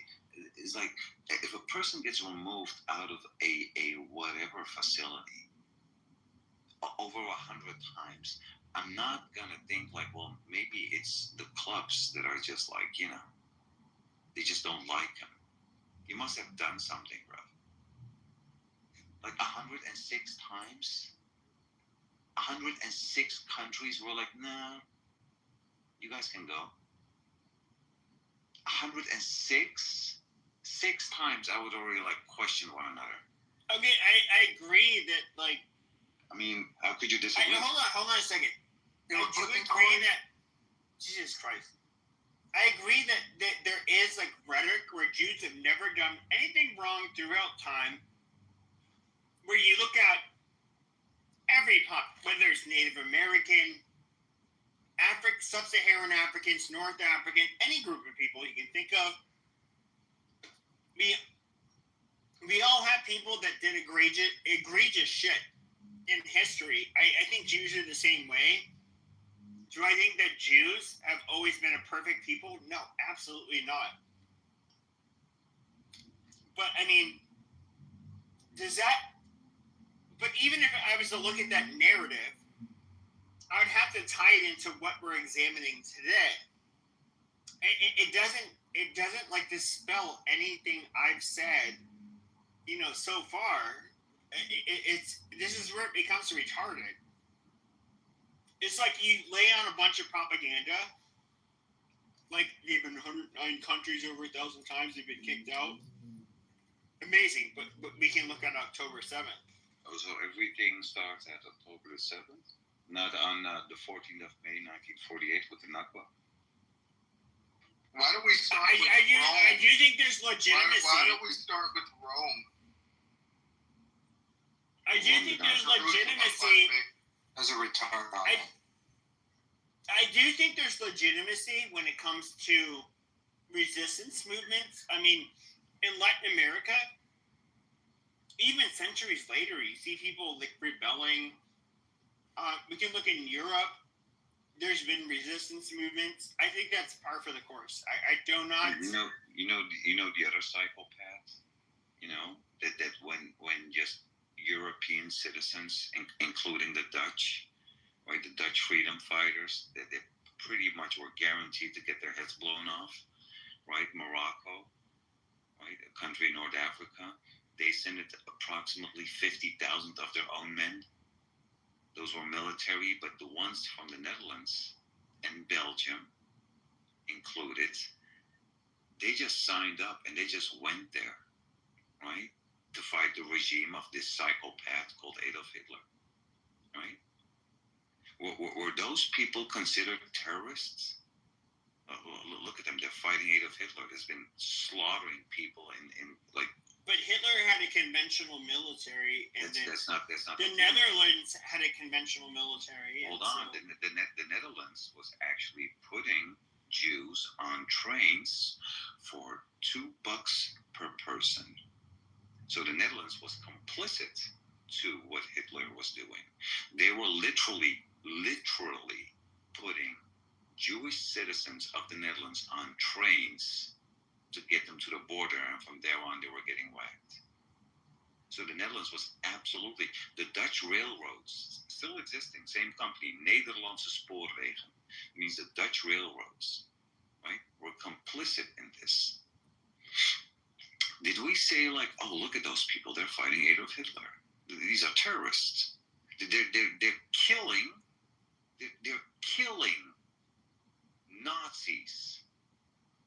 Like military men that belong to the regime of Adolf Hitler. They're killing them. Was like, oh, horrible. They're killing Nazis. No, everybody was like applauding, right? That's what you see all over the world, in Europe, in Asia, in Africa, in South America, and North America, right? People are all pro-Palestine because we've seen the footage. We see people getting raped. We see kids getting blown up, getting their limbs blown off. Okay, but let me stop you there. Even when it comes, no, but you see, go into this monologue like. It's a monologue. You have more monologues than me. I'm just summarizing actual facts. Yeah, but here's the thing, though, is that even like General Jack Pershing, he said that his biggest regret after World War I, that he had not put American boots on the ground. Yes, the Versailles Treaty was like very harsh, but the Germans were at the time, you have to look at it this way. You could say he was trying to save Europeans, the Aryans, against, I don't know, Jewry, whatever. So it's okay to kill that are not Aryans, right? So you can kill like no. But what I'm saying is these other white countries in Europe had to face like horrific losses. Their economies were in shambles after these wars, and especially during these wars.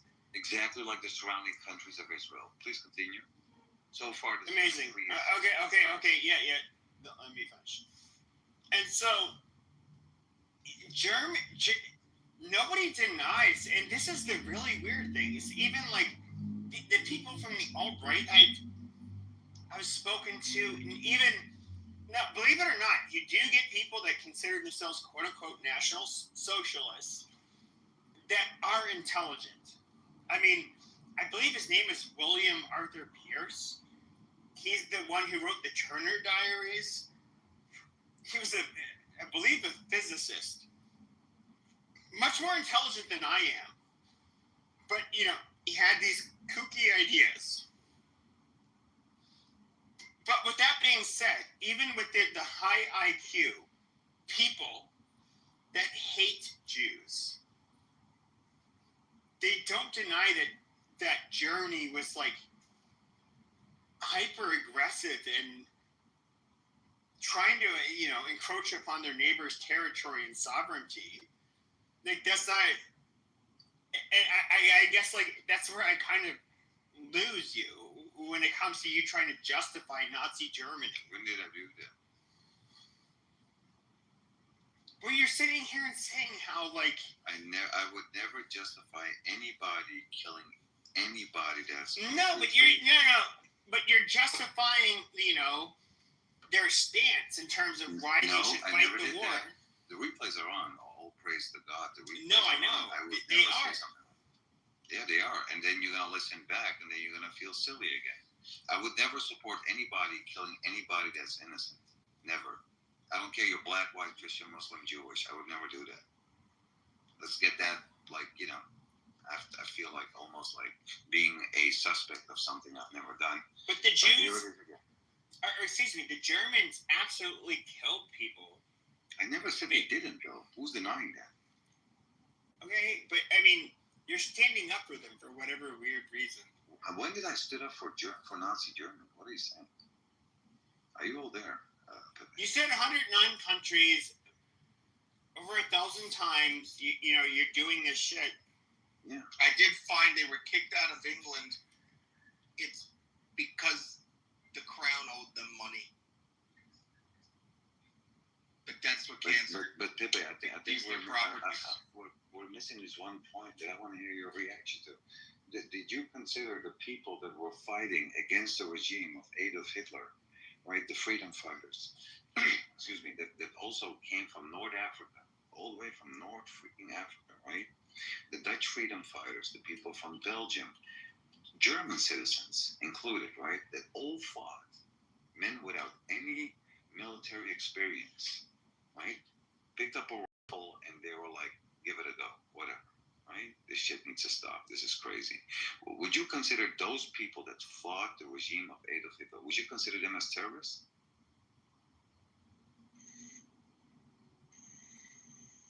No, in fact, In fact, I would say the Waffen SS were obviously ideologues. When it came to their military, excluding the Waffen SS, quite a bit different. But when it comes to the Waffen SS of damn it, my phone fell, and now, hold on, I'm going to plug my mic in, but you had contingents of,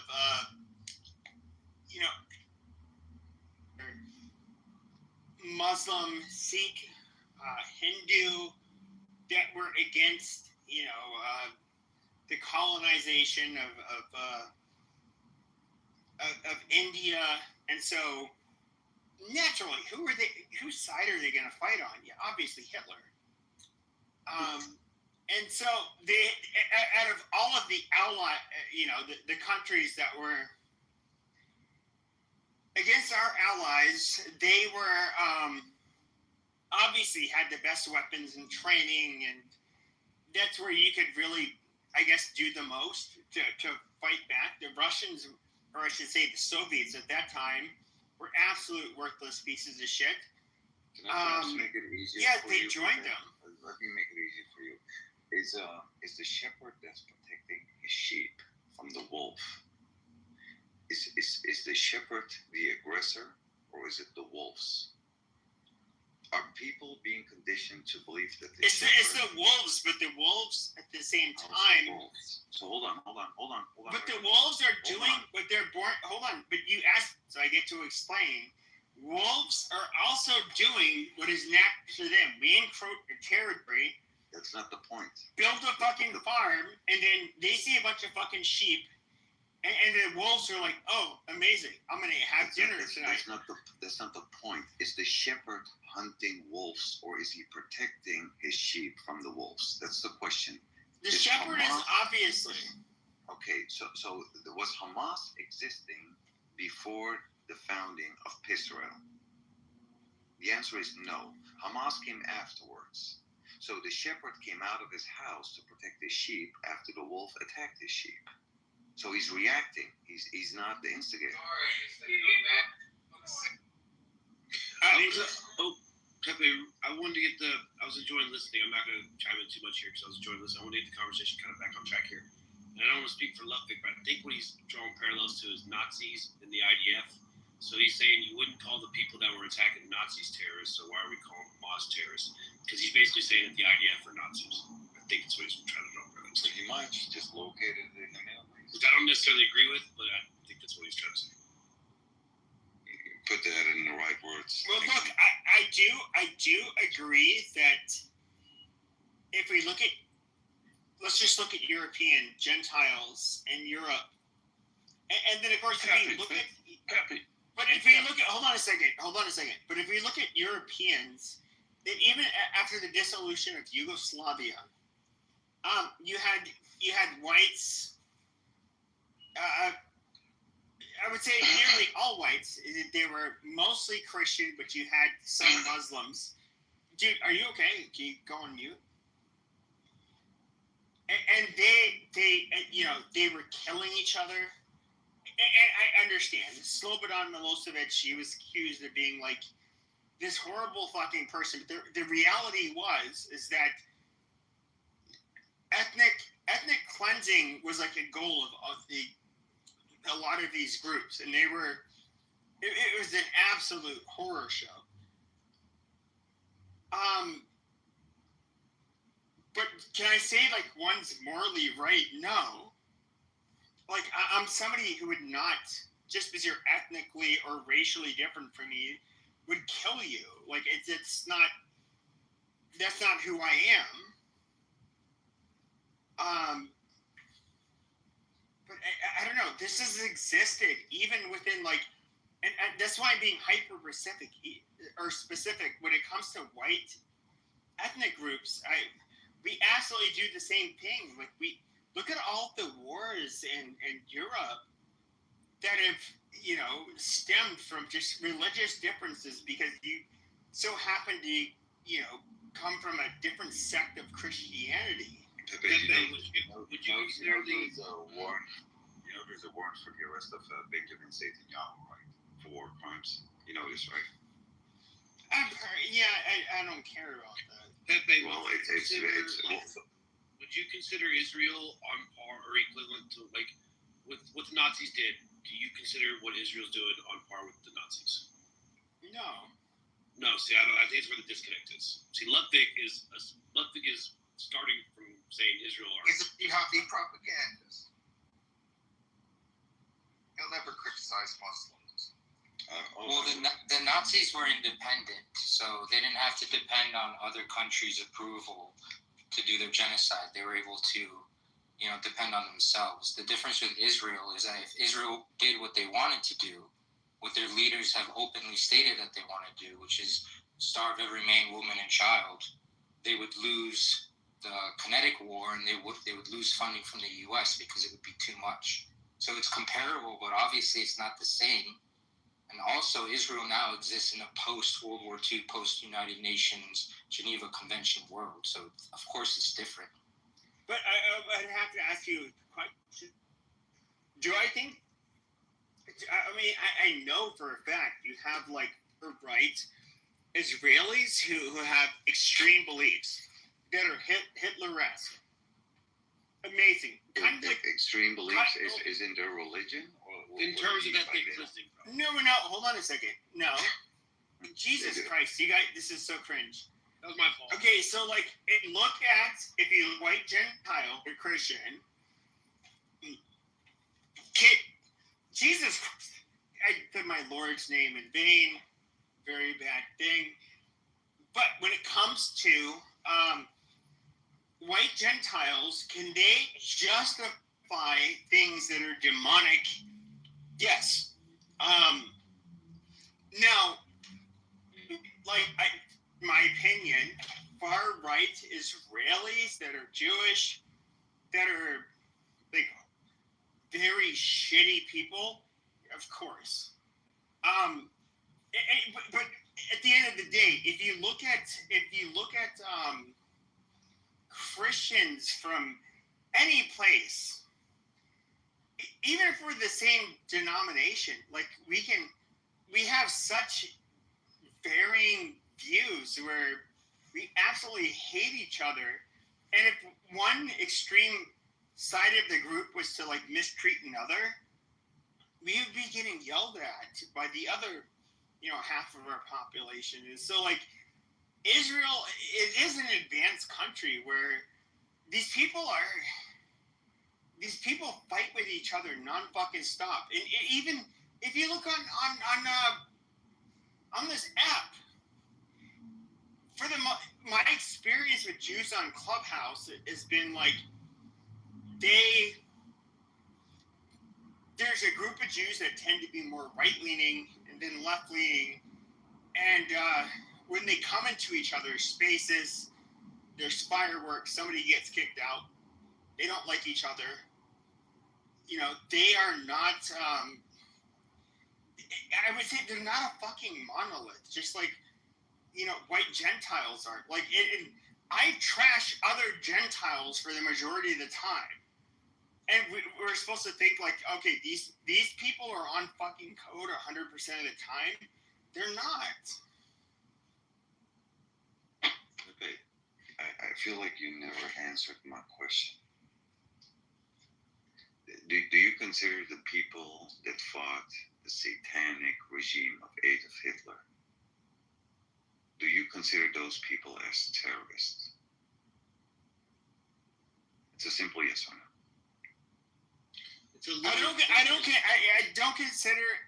I will not consider the people that were rank and file in the German military on our side or the other side as being demonic or bad. They were fighting for their fucking country, and at that time, all of them were fucking drafted. It was not about the country. It was about bringing down the regime of Adolf Hitler. It was not about the country. But Ludwig, it's a loaded question, kind of, right? Because you said would you consider the people that were fighting the satanic regime of Nazis terrorists? But Pepe doesn't consider the Israel as a satanic regime like Nazis. So of course Pepe's not going to understand. Like the question, there's a disconnect in the question itself because the premise is that Israel are Nazis or equivalent to Nazis, and Pepe's saying Israel's not equivalent to Nazis. Well, there are a lot of similarities, right? You're occupying a land, which Hitler. There's no fucking similarities. Like this is Jesus Christ. What I don't get is you get people on the far right, which I was a part of for a long time. You know what's happened to the alt-right, what's happened to a lot of us that were on the far right, is that we have to listen to this bullshit from other people on the far right. Why am I a much gentler person than I am now? I was somebody that used to think, like, I can't wait until my beliefs become mainstream, which they are now on, like, Twitter and most fucking platforms. And after I've now had to listen to these people, I'm like, holy shit. We've actually, in a weird way, like, you know what? I almost prefer the censorship mafia that would exist in the past because you got such sociopathic, retarded pieces of shit that buy into all of this crap. Like, okay, like we've been getting along when it comes to targeting JB. I'm somebody, I allowed myself as a fucking retard to get diverted, into talking about Israel, as you like to call it, Pisrael. And it's just like, Jesus Christ. My actual goal when it comes to Israel, I'm just going to lay it out for everybody. would I say they're an ally? Yes.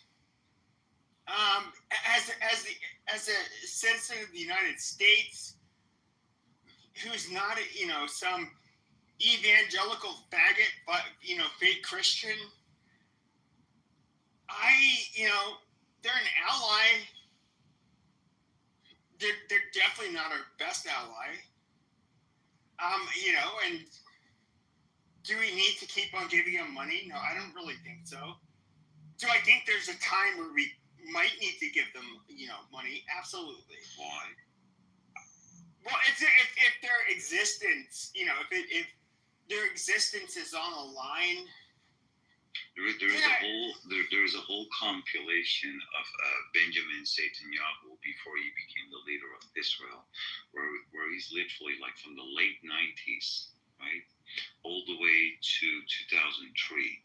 He's saying Saddam Hussein, he's Iran, I meant to say. Iran is weeks away from having... It was Iraq. It was 2003. No, it was Iran, what I'm referring to. When was this? Bro, there are whole compilation videos. I think you're thinking about 2003 when he visited her. No, he did both. Literally from late 90s, he's literally saying Iran is weeks away from making nuclear warheads.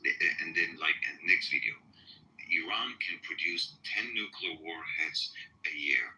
That's 110 years from now. And so on, and so on, and so on. Right? Iran has not threatened nobody. Right? Nobody has attacked nobody. No. Hold on, almost done. Then you look at Israel. They bombed Lebanon. Right? And only the last 22 months, they bombed Lebanon. They bombed Iran. They bombed Syria. They just keep on bombing whoever they feel like bombing, right? They flatlined Gaza, claiming that they killed, I don't know how many members of Hamas, of Hezbollah, and Al-Qassam Brigade, and whatever other militia there is out there, right? We have not seen a list with people that were fighting, that were like the so-called Hamas, right? Where's the list with all the people that they've killed? Because they said 40,000 got killed, 20,000 of them were allegedly members of Hamas, right? So it's one-on-one. You're killing one bad guy and one civilian. That was in the first 4 to 6 months from the top of my head. We're in for 22 months. 22 months. And I've seen numbers that are close to 400,000 that got killed. The numbers cannot still be 40,000 after 22 months. Sure. Okay, but I would believe Hamas if Hamas was not known for lying a lot. Now, what did they lie about? Wait, so who's lying? I mean, everything from when it comes to. What is that fucking hospital where a bomb landed? Yeah, but I would say this. God damn it, I forget my fucking point. I had it all lined up. Jesus Christ. The lying part? My Lord's name is being. And we can talk about that hospital strike later. No, I'm trying to. Because Israel did bomb that hospital. You mean all 40 hospitals? Yeah, but this one was special because it was early on in the genocide. And Israel's like, we would never bomb a hospital.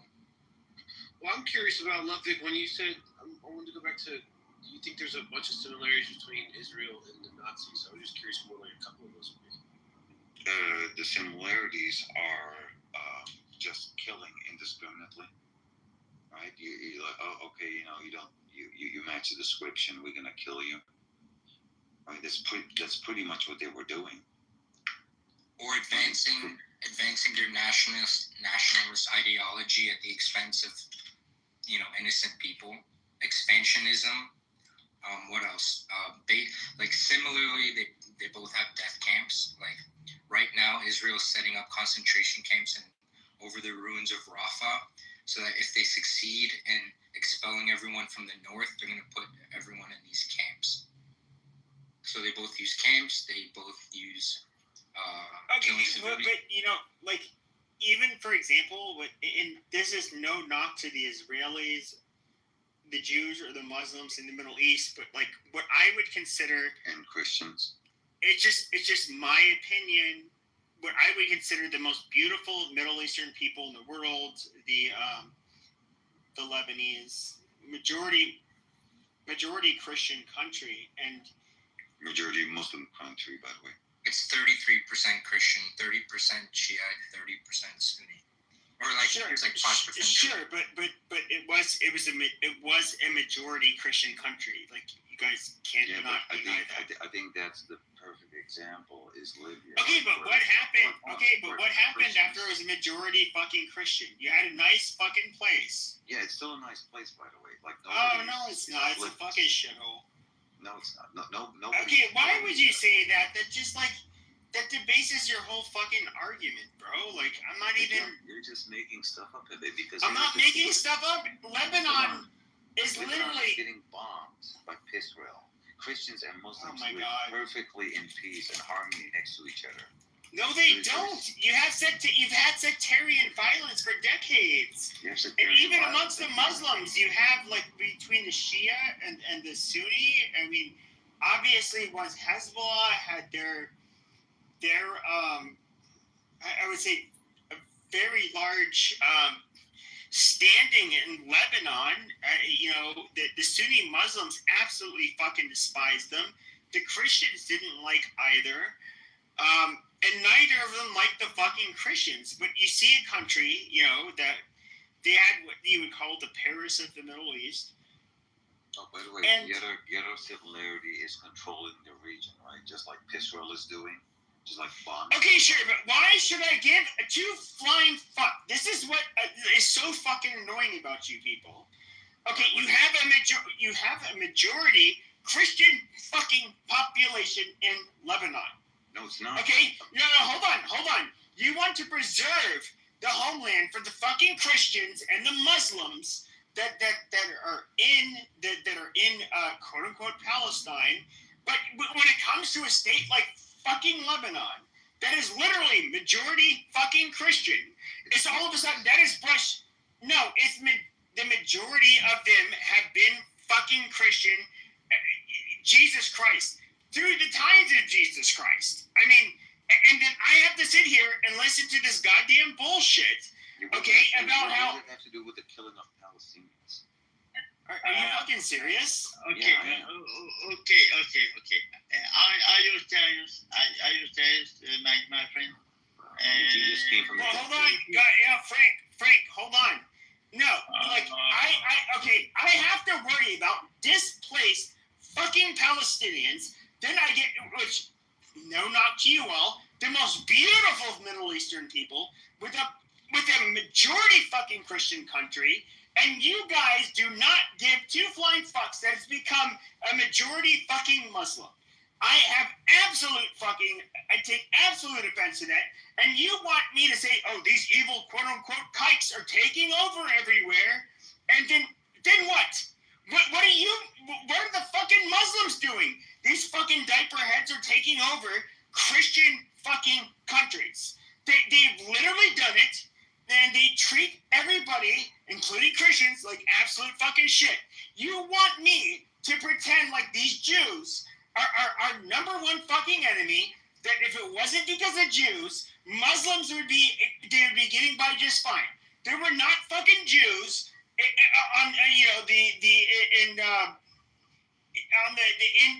the Indian subcontinent, where you have, we can look at all of the wars between the Buddhists, the Sikhs, the Muslims, the whatever. You guys absolutely wreak fucking havoc wherever you fucking go. And I have to sit here and pretend, in order to appease people like you, that somehow, if it wasn't for Jews, Muslims would be getting along with Christians just right. No, they've never gotten along with Christians. That's why our history with Muslims has been one of expulsion or conquest and expulsion. We can look at everywhere, whether it is Sub-Saharan Africa, North Africa, the Middle East, Asia, wherever the fuck you go. Muslims are an absolute parasitic force against the rest of the fucking world. I am so sick of having to fucking pretend like you guys are gonna be fine without the fucking Jews. Without the Jews, you guys still do the same fucking shit. But you guys are gonna blame the Jews for why you guys are parasitic, or I won't say parasitic, but terroristic, nasty, absolutely horrible pieces of fucking shit to have to live next to and, or live with. You guys, but, and let's just blame everything on the fucking Jews. Isn't there like a civil war? Like, this is so fucking stupid. Isn't there like a little civil war in like every one of the countries going on right now? The Muslims, Islam's the religion of peace. I mean, they sit here and pretend like the Jews are the reason why Muslims are killing Jews in Nigeria is because of Jews. No, they don't have a fucking Jewish population. They're doing it because they're fucking religion. Why have we had, if I recall correctly, I repeated the quote of General Jack Pershing, where he said, like, his biggest regret was not putting American boots on the ground in Germany during World War I, because he felt like they would start some new shit during World War II. But he's also somebody who said during the campaign in the Philippines during World War I that rabies to a dog is Islam to the man. He saw this shit. Okay, who are the terrorists in the Philippines? It's the fucking Muslims. Where are the Filipino Jews? Oh, that's right, they don't exist. So if I get it right, Israel is like nothing to blame for. They have the right to defend themselves. The land was promised to them 3,000 years ago, and babies are terrorists as well. Wow, there was some noise. Frank, did you just came from the dentist, Frank? It was incredible. Frank. This is what the average Muslim does. They're eloquent. They had a root canal treatment, Frank? And that's the type of retarded response you get to that.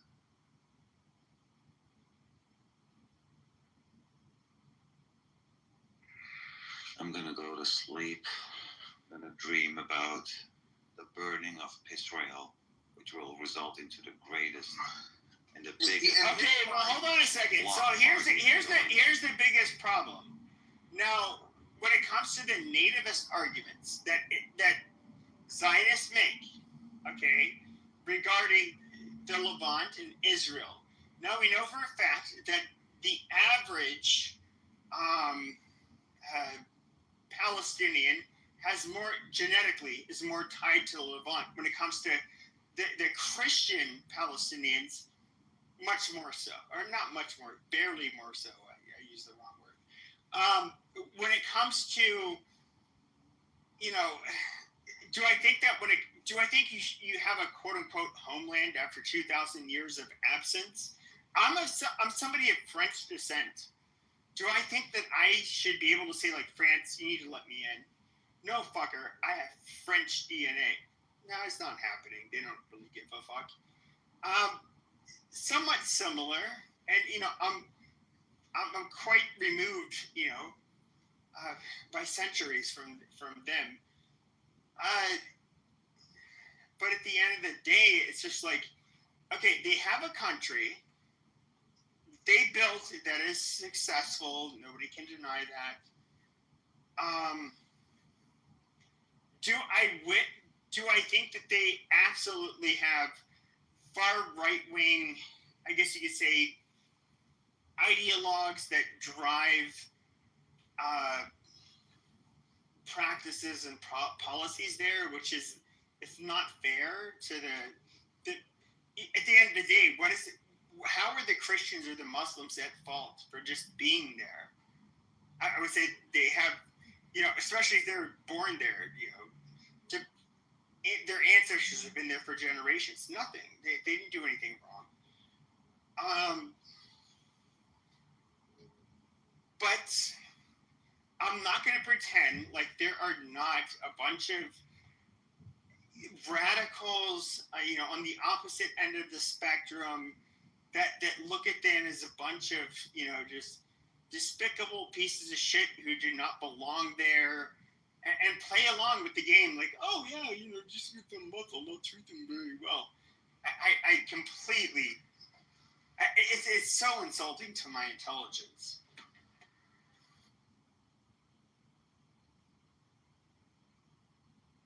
What do you think radicalized them? Well, I would say Islam in general, just like kind of like what you see throughout the world.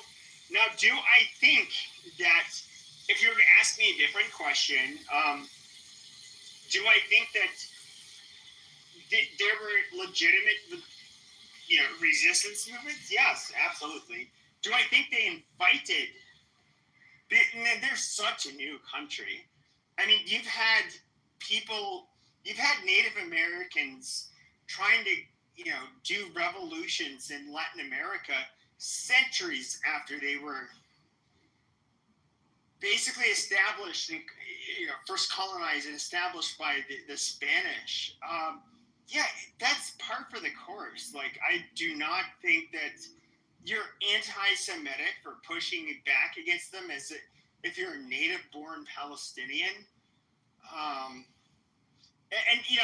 To be fair, a lot of the original, terrorists, which they were technically terrorists, they were, pan-Arab. You had a lot of Christian leadership, in some of those groups. A lot of them were, I would say a good chunk of them were very far left ideologues. And no, I completely understand how that would happen.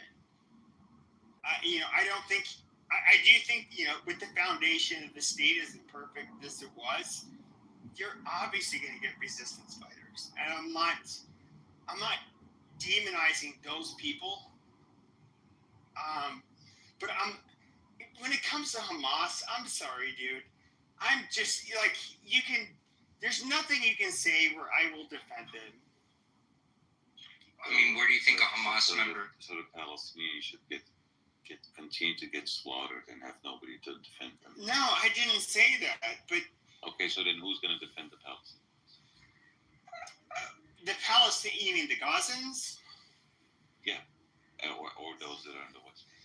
Okay, but when it comes to the Gazans, if Hamas mass surrendered, I do not see the IDF just like summarily executing these people. So anybody can just occupy a land, do whatever they want, and anybody that comes to the rescue should get slaughtered, including those that live in that land. Okay, so if I was to go into Mexico, let's just say Mexico was a superpower in comparison to the United States. And me and a couple thousand people who thought like me went in there. We just shot up Mexicans. We just raped Mexicans. We burned them in their cars. We just did like horrible shit.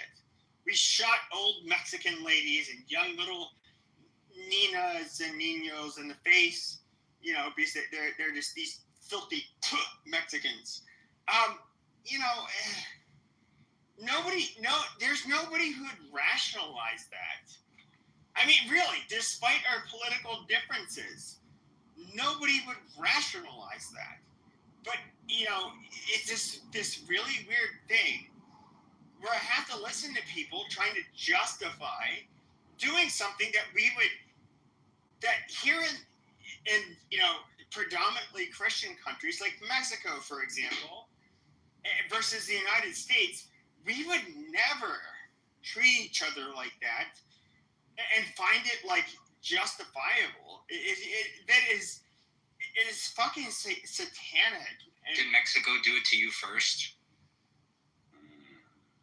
But even still, like, I do not think we literally have it. If Mexico made a move on Texas, I don't think people are going to be like, yeah, no, No, we would never. More analogous for you guys. You know, if Mexico's like, oh, you know, it used to be part of Mexico, blah blah blah blah. You're simplifying it. Nobody's gonna be like, yo, Mexico. Yeah, whether it was just go and kill anyone and everyone. Yeah, exactly. And so, like in El Paso or Ciudad Juarez, we would not, on either side of the border, you would not see like a dead, mangled, you know, woman who's either in her early 20s to late teens, and then drive on either side of the border and be like, look, we caught this fucking Mexican, or we caught this fucking American, and people would be like desecrating the body. And I will say, like, religion is probably a large part of that, because, you know, that is just like morally, you can't justify that. Have you heard of the Israeli Telegram channel 72 Virgins Uncensored? No. So basically, they take all the photos of like kids and their mangled bodies and headless babies and Palestinians that have been burnt to a crisp, and then they caption it, making it into memes. They're like, oh, it's barbecue time. That channel had over 200,000 subscribers.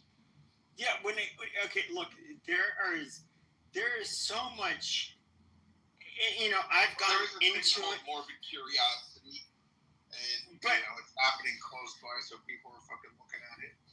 But I would say that when it comes to like how people are treated,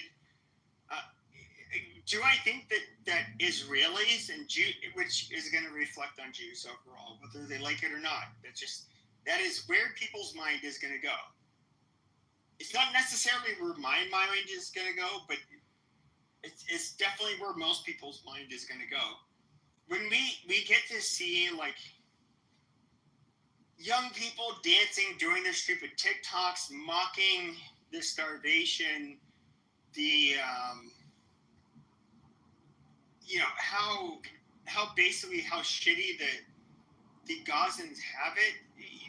We look at it as like really bad, and you know, it rubs me the wrong way, but I get it. Like during the Gulf War, or the second global war on terror, you had, you know, obviously you had people, you know, saying very controversial shit in support of something that a lot of people objected to. And the people that are going to, you know, go be the most viral are going to be the people who are like likely the most controversial. I don't agree with it. Like, I do think that,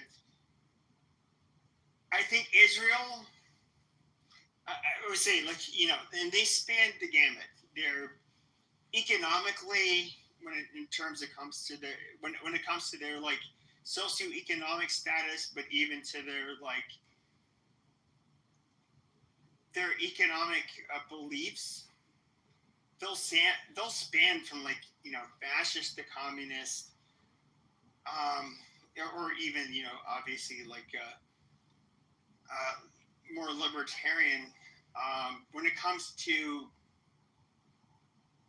you know, just being left versus right, they're a divided country. And I'm sure, like, and I talked to, you know, and I'm just being upfront about this, the Jews I've largely been cool with or in contact with have been like right-wing Jews. And we all, I would say for the most part, I've never really heard anybody stand up for them. But like, when it comes to the ADL, there's like, Jesus Christ, this, like, faggots like Jonathan Greenblatt just invite anti-Semitism. You know, it's just like, as beautiful as their singing voice is, a bitch like, you know, Barbara Streisand, it's just like, you can't help, she just has a negative image that she'll associate with Jews. But I mean, we can also look at like Nancy Pelosi. What did Barbara Streisand do? Dude. She's a far left loon. But even if we're looking at, like, compared, like, Chuck Schumer, who's a piece of shit, how is she different from, like, Nancy Pelosi, a Catholic, who I would say is, like, far more shrewd than he is? Like, he is, or she. Yeah, but nobody's gonna go out of their way to call her some sort of Italian something because of her bullshit. Well, I mean, she's a fucking cunning, guinea bitch. Like, there's no denying that. Like, any. But that's the point of what I'm making. Nobody's gonna identify her like, oh, this Catholic woman, this Italian woman who's doing some shit. But if she was Jewish, dude, just imagine Nancy Pelosi, the most powerful woman on the left in Congress, was a Jew. And she's making all of this money when it comes to insider trading. Oh, this fucking Jew. Oh wow, this conniving bitch, Nancy Pelosi, you evil kite. Oh my God, you're ruining our government. That's what they would do. I agree. But she's a god. She's like me. She's born a fucking Catholic. She's not Jewish, but she's every bit of much of a contestable, fucking cunt that a Jew like Chuck Schumer is. But no, we only want to blame the Jew. Oh, she was taught that by the Jews. No, she wasn't. Like, people like to pretend, like, even if you were to read the book, like Machiavelli, this is a bunch of fucking guineas doing their sleazeball, guinea bullshit. The fuck does it have to do with Jews? But if imagine Machiavelli, imagine this book, Machiavelli, was about Jews. Because it's basically about manipulation and power and all of that stuff. Dude, can you imagine what anti-Semites would do? They'd be like, oh my God, everything's making sense now. I figured out everything that's wrong with America. I figured out the problems of the universe. It's the Jews. These power games come from the Jews. That's what they would do. It's so fucking obnoxious. Like, okay, like, I get to listen to these fucking retards have, like, it's just like, get rid of the Jew, you get rid of all of the problems. Really? Before Jews, you guys had a lot of fucking problems.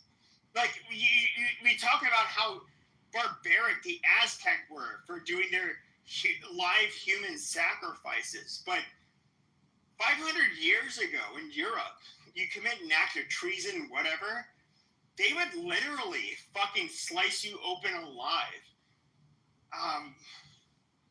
Let your fucking intestines hang out. Mexico and South America, all over the place. Well, that's gang shit, but yeah, but they're still doing it, like, horrifically. Yeah, those videos are fucked up. They're worse than the fucking. Well, no, I get what you're saying. Well, the Middle East, a lot of ISIS actually, a lot of people don't understand this. When it came to the videos they would make, their inspiration in terms of the violence came from cartels. And the cartels would only do it just to intimidate other cartels, whereas ISIS did it to basically terrorize whole populations. I don't know. It's just. I've been, spent years in the far right, which I think the far right is like largely batshit crazy. Just like I think the progressives are. I'm a reactionary. I'm somebody who is just like, well, fuck these people. I would take a totally opposite stance. But, I even think conservatives suck, really. I absolutely do. I think, I don't want to say they suck. I just think they have very simple prescriptions for how society should run, which I don't think are, like, practical. But anyways, when it comes to the Jews, I can only hear this shit so much. And I'm somebody who'd never had a problem with Jews. Then I'd meet people that are like quote unquote national socialists, in other words, neo-Nazis. I'd have these debates. I watch like Europa, the Last Battle. It's like a 12-hour, like I would say 90% false propaganda video. And it took so long to watch it because it's just like I had to like verify everything that was being said, and it was so like it was such bullshit. And so like imagine I go into a place like, you know, whether it's on Discord or here or Twitter, and I have to listen to these people that are diehard like Nazis, and they say, "What's Europa the next battle or the last battle?" It's like amazing. I watched it, but like it was like propaganda and mostly lies. And then, okay, so you retards are buying into this shit. Amazing. It's literally propaganda and lies. And you know, I don't know. And I'm not like, once again, when it comes to like Jewish influence, or they're highly productive minority in the United States that punches way above their weight. So I think like you can absolutely look at like, hey, when we talk about things like Israel, are you guys going to be biased? Obviously. But it's just like if we were to talk about polygamy and the Mormons, is there a bias? Yeah, obviously. I you know, but people like to create these fucking conspiracy theories, and they have everything figured out. It's so fucking retarded. Like I just like the far right in America. I remember wishing, like, I wish more people would think like me. Then it happened. Then I go on Twitter and I have to listen to, you know, I'll anonymously pop in on spaces and look at the content. I'm just like, actually, I wish it didn't happen. These are a bunch of grifting retards that are, and not all of them, but they're just like outright hateful. That was never my intention. I would say I would use like slurs and stuff like that because it's like, hey, look, you can't disrespect me. And to think like I can't just call you a really naughty name too. But today it's just like, oh yeah, you're only based and morally, you can somehow become a Christian nationalist if you say the N-word and you're from your race. But the reality is that like Christian nationalism is 100% incompatible with ethno-nationalism. And that's like, you get retards like Nick Fuentes, who will, the Catholic Church, I would say, is like, obviously you cannot be an ethno-nationalist. But you get this asshole, he just wants to run his fucking, I don't even know what the fuck this dude is, what the fuck is he doing? He's never had a girlfriend, he loved Catboy Cammy. He's been caught with like, you know, gay porn during his lives. But at his age, he doesn't have any women. You know, and I don't mean just because he's a homosexual, which I think is likely the case, that we should like not take anything he says seriously, but the far right has also become like the party, or at least when it comes to the younger generation, the party of incels, and the least, I would say, like, the men that are the farthest from what you would consider to be right-wing traditionally. You know, veterans, middle American laborers, yeah, they're just trash. They're contrarian trolls who, they can be Trump 1 minute, but then completely go the other way once they see the tide is like showing that they're the American, or at least for Americans, when the tide is shifting one way, they'll go the opposite. And I can't help but to think that a sodomite like Nick Fuentes is probably getting foreign money. And you know, I would talk to, what the fuck is his face? Richard Spencer. He very deliberately denies this question, but or avoids this question. Well, he's answering it directly, but he's pretty open about the fact that, like, yeah, you know, there's some Russian involvement, like, on a large scale.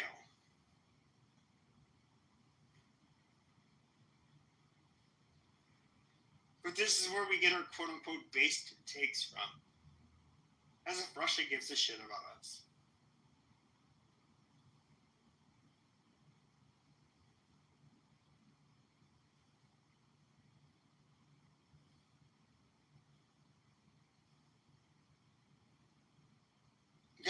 I don't know how we got into a topic about Jews and Israel.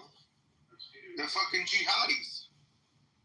Well, you know, they want to dream about Israel getting fucked up instead of dreaming about a better place for the Palestinians, about how they could maybe make a halfway functional city-state.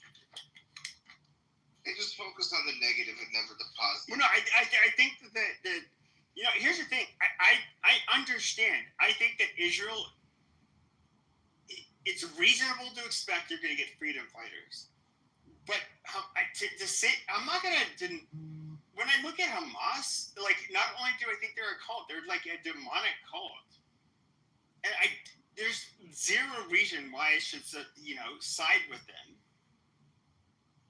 It's so fucking retarded.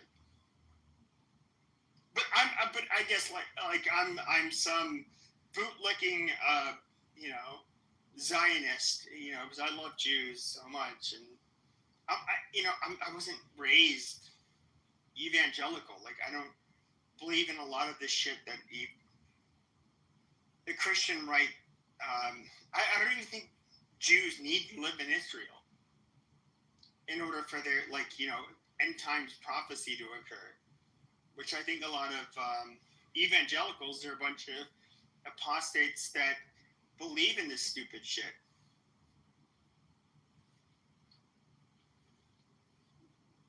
I don't know. I'm firing too many shots. I'm super tired. I woke up at like, I don't know, like 2:30. Oh, it's 10 o'clock. Goddamn. I suck at sleeping, dude. I thought as you get older, you'll sleep more, but I sleep less. It's so weird.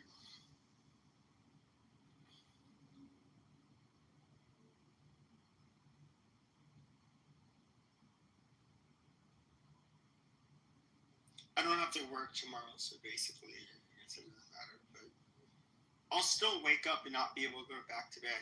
That's the shitty part.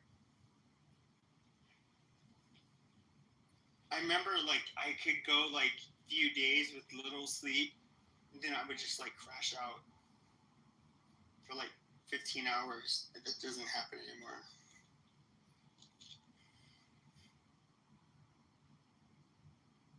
But you know what? Tomorrow, I allowed this to be derailed because I'm so bored with the goddamn talking about this low-class piece of shit in Brooklyn that, you know, I was willing to engage in their topic. Because he is boring. I mean, at the end of the day, he's just the, you know, white trash. Doing white trash criminal behavior. And he acts like it. You know, there's a million ways that can poke fun of him. But, you know, it's just like I've done like a week in a row. It's boring. But with that being said, you know, JB, you are an absolute piece of fucking human filth. Fuck you. I'm the captain now. Eat a goddamn dick. I'm going to bed. You know, I just have to go to bed. But, you know, thank you everybody for showing up.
what the fuck are you talking about? Why would it be a clan carnival? Because it's It's in Raleigh, North Carolina. Yeah. It's a Caribbean one. I'm joking. I know, but that was weird. Are there a number of Caribbeans who live in It's a lot of West Indians that live in North Carolina. A lot. North Carolina? Racist as F. That's why. But there's a lot of Caribbeans that live there. Fucking all Haitian Caribbean ass live there. Oh, word? Yeah. We be listening to each You other. live in Charlotte. Charlotte is black. I just said North Carolina, so they having it in Raleigh. People going there. No, I mean, obviously we know it's weird. I didn't know an abundance of. Yeah, I just there's a remember. lot of West Indian people that live in fucking North Carolina. Yeah, a lot more moving also. That's what's been going on.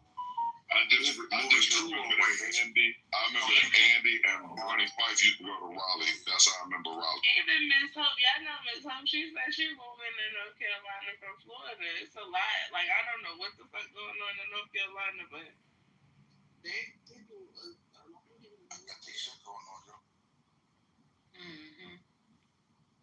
Life is expensive. North Carolina is still, doable. Greensboro, obviously Raleigh, Charlotte, Raleigh, Durham. Charlotte is expensive to live, but I mean it's comparable to Atlanta, I guess. Oh no. You live in the north? You don't think so? Nah. There's places outside of central Charlotte that are not remotely as expensive. Oh yeah, I'm talking about like in the city of Charlotte. Oh yeah, but I'm saying even the spots on the outside of Atlanta, like Metro. Oh yeah. Metro Atlanta. Their Metro is in as vast as this one, but their city is about comparable. It's almost about the same. MJ, you alright? What you doing up this late? But they having an influx of people moving here. Like I heard a lot of people from California moving to North Carolina. Just like everybody from New York. That's just normal shit. But I'm talking about from all over, everywhere else too. People are trying to survive. I was thinking about moving to North Carolina. Guys, I'm just gonna say one thing. I love how everybody respects everybody and everybody gets to talk. You know what I mean? No, I love that shit. This is 4 o'clock in the morning. 2-3. Stop. At 4 o'clock in the afternoon is different, baby.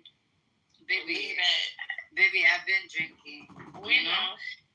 And why she say that? But I love that shit. You guys are so condoned. I love that shit. MJ, what your black love ass doing up at this time of the morning? I mean, I'm actually. Nobody. I'm talking to you and that MJ.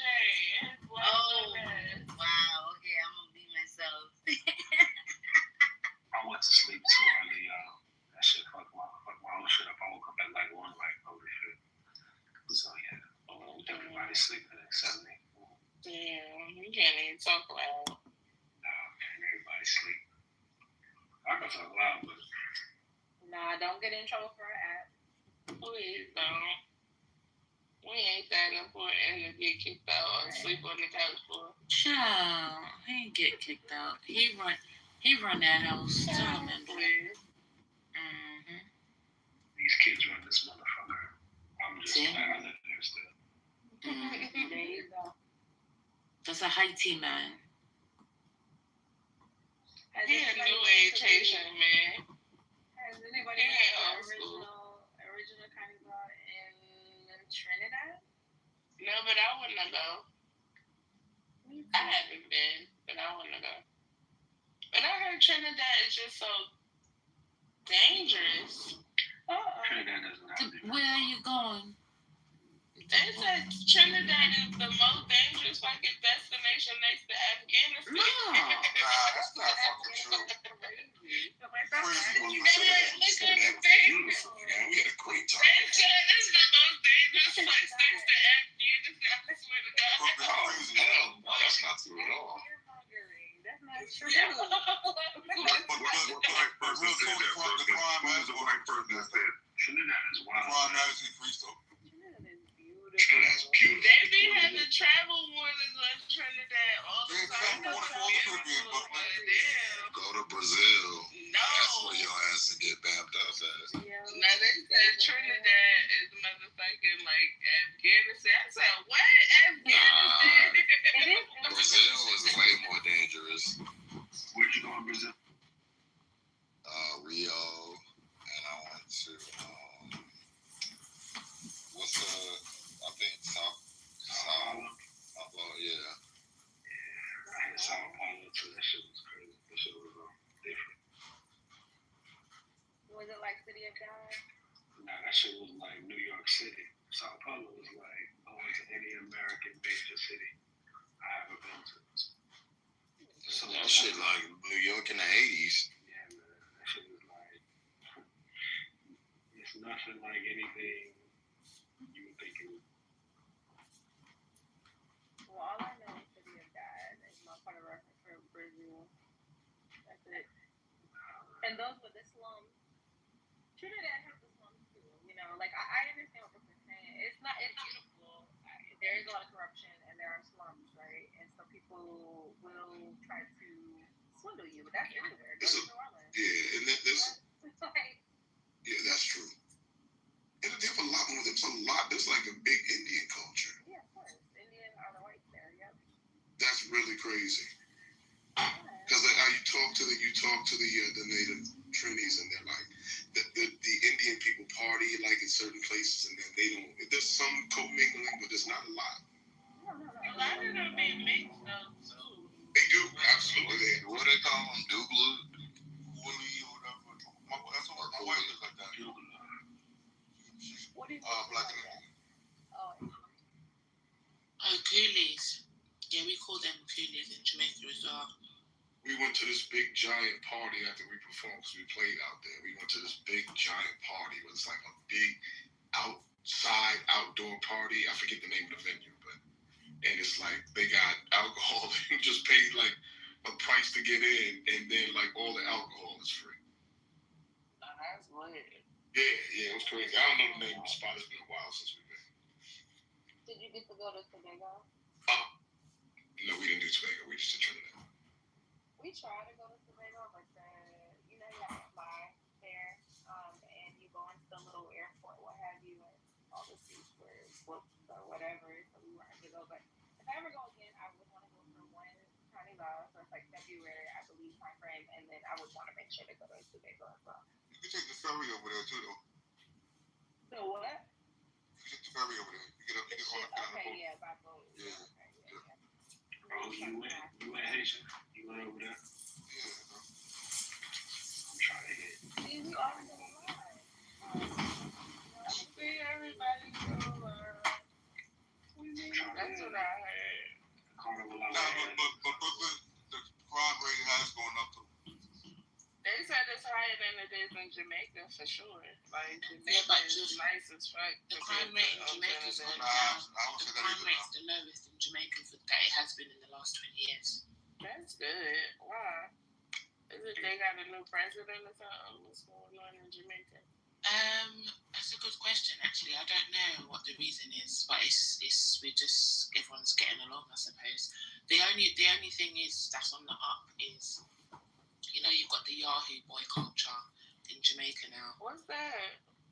I ain't never heard of that. It's the fraudster boys from Nigeria. They're called the Yahoo boys. the scammers. Are they got Yeah, scammers in Jamaica? Oh yeah, big time. But they scamming though. They're linking up with the scammers in Miami. So that's what. So in Jamaica now, you got a lot of Miami and New York probably. You got a lot of Ferrari, Lamborghini, Bugatti owners in Jamaica now, just driving around. And what happens is like they rob each other, and then there's a lot of killings around that. But apart from that, the crime rate's gone down. Yeah, the carnival I want to hit is Salvador Bahia, bro, in Brazil. It's different. Carnival too. That shit. They said But that not shit real. lit. Not real. Real carnival is that spectator. You looking at the show shit. The Bahia one, because Bahia is the blackest town. My Bahia friend shit. from St. Kitts and Nevis, well, she from St. Kitts, but they carnival be lit too. They probably just do a carnival tour in 1 year and just go to all of the motherfuckers. They all lit, look like with me. Hell yeah, I went to Myrtle Beach one time. They got carnival on Myrtle Beach. What are you talking about, Nick? Like what? There's plenty of fake carnivals in the states, all over the place. DC, Maryland, they all have like Caribbean thing, all that type of stuff. Well, the one in New York is lit, of course. You are. But we don't even refer to it as carnival. It's Labor Day. It's just Labor Day. Yo, that shit's gonna be crazy. I'm mad I ain't going this year. But the one in Miami be lit too, though. Brooklyn, we have one here too. Yeah, you guys fuck with Vietnamese food? Oh, where you at? What city y'all in? You guys fuck with Vietnamese food? It's just like a street fest here. It ain't lit. It's not nothing. You guys fuck with Vietnamese food? They don't really even do costumes here. Like, they do costumes. Fuck around here? I'm telling you, the way them girls be naked, but it be like classy too at the same time. I can't be to it. They be naked though. Listen. And it's cute because I would have been fucking. And it's cute because like they husbands or they significant others get involved. If it wasn't for my husband. And shit, like my homegirl, she's from St. Kitts, so she go every year with her husband, and they both like dress up. So she had her costume where she be naked, and he had his little outfit on too, and it'd be like the little boxes that match. It'd be so cute. Where your man from, Miggy? What the hell is this? Wait. What outfit does the man got on? Tutu, you got married? No, wait. What outfit does the man got on? Goddamn. I'm not married. I thought you said That's my question. I thought you said you got married. No, I'm not married. I probably lied. No, I'm not married. Where's your man from? Where your man from? Where's he from? Yeah, where you from? He's from the same country I'm from. Oh, word. I know he ain't playing that shit. Mm-hmm. No, he's Put not. your fucking clothes on. No, he don't play about. No.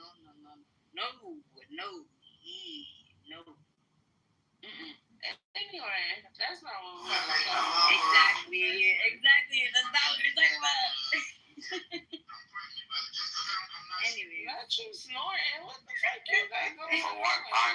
I know it's her now. Now I know it's her. Yeah, I love my nigga. Could you get your friend under control? I know. I love him. That's my nigga. I love him to death.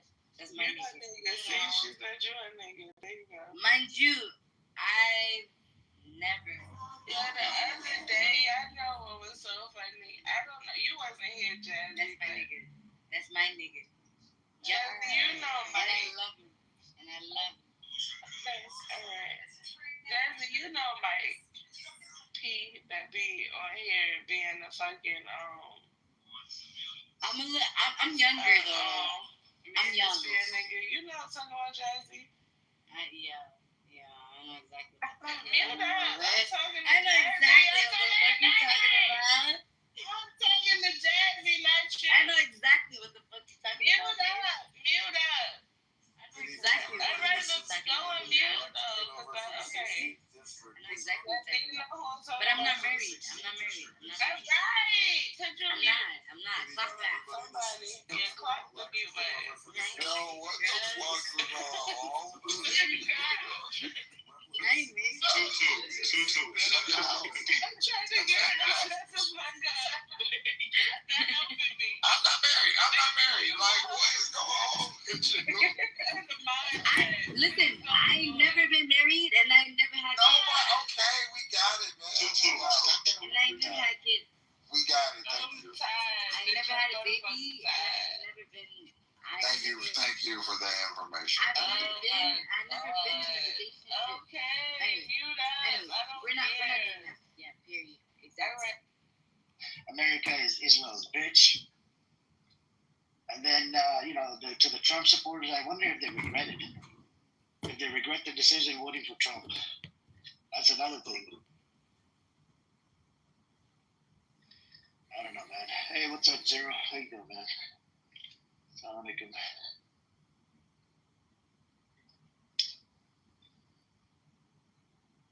We had that Kurdish guy here earlier, mentally retarded person, man. Seriously. Such an idiot.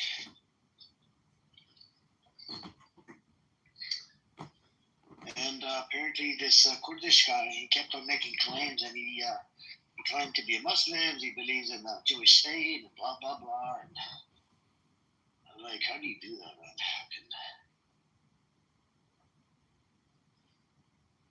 Anyways, anybody want to come up? You guys welcome to come on up as well. There are a lot of reports. Let me see. What else do we have?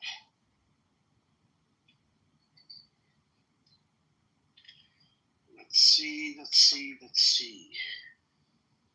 what Haaretz is reporting.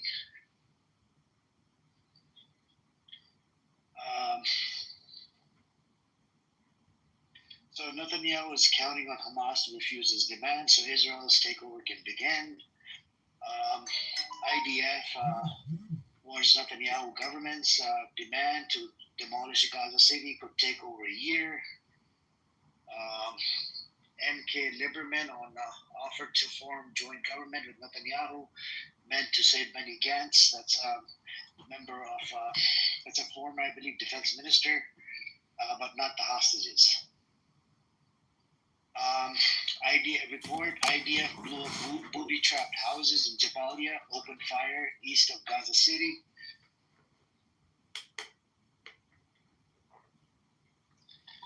Anyways, what else do we have?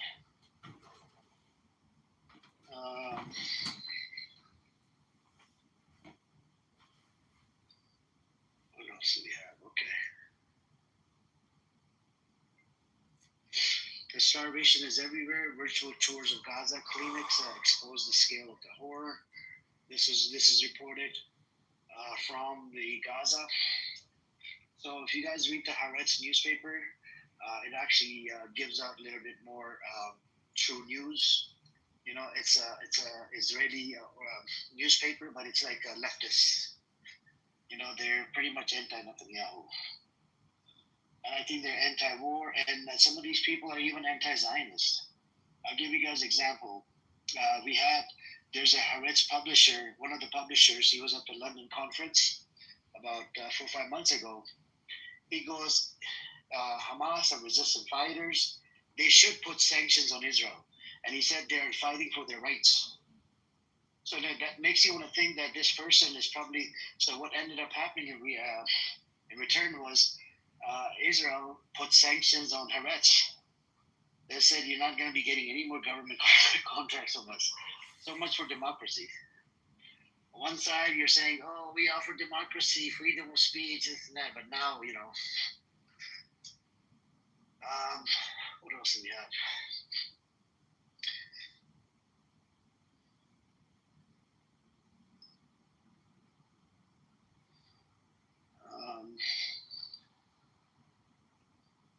What else do we have? GHF launches program for Palestinians to pre-register for aid packages. They're just going to kill more people, man. These demonic. GHF stands for Gaza Humanitarian Foundation, which is run by Israel and America. You know, it comes in for the funding part. But there's a former guards of GHF. They came out. There's 2 or 3 testimonies. They say that people are coming to collect the aid. They would shoot them and kill them, and they would laugh at them. This is the demonic Zionist entity we're dealing with. And then we still have people on this fucking app. They're trying to, protect and, defend their fucking position. No. I don't know how much more they have to defend. And I think it's in their fucking blood or whatever. The Jewish supremacy, no matter what, we're the chosen one, and we're going to defend this, this nation, regardless of committing crimes. I mean, if you support Israel, fuck it, you support Israel. But at least call out the atrocities that I don't support this bullshit, this fucking starving children. I don't support this genocide. At least call that out, call all the shit out. They know for a fact if they start calling it out, it would make them hypocrites because the state called Israel was created by ethnically cleansing Palestinians. That's how the state was created. They do not respect the rights of the Palestinians.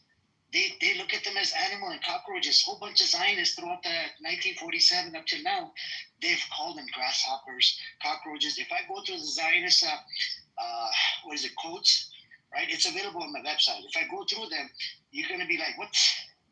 The Zionist fuckers, they've called them cockroaches and a whole bunch of shit. Two-legged or four-legged cockroaches, some, and they call them grasshoppers and what else?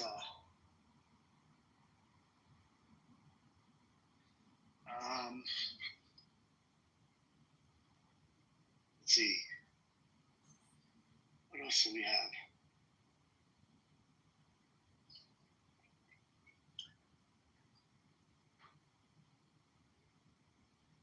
So we got, stop the genocide. Thousands of Jews, Arabs rally in Tel Aviv against Gaza war hunger. We got the Jews hanging posters of Israeli hostages hit with paint amid clash at German protest camp.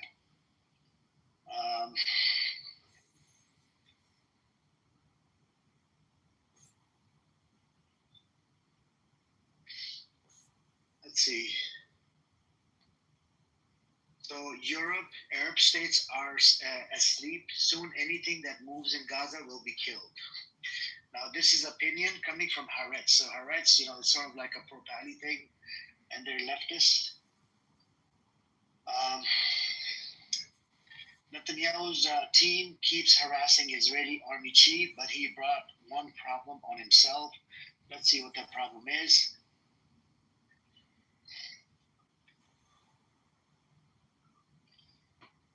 A state of constant friction exists between IDF Chief of Staff Eyal Zamir and Benjamin Netanyahu and his people Amit. Let me open up the paywall on this article and let's check it out. What it's about.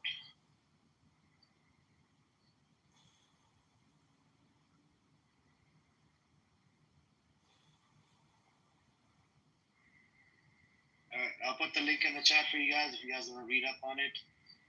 I like the newspaper. It's pretty good.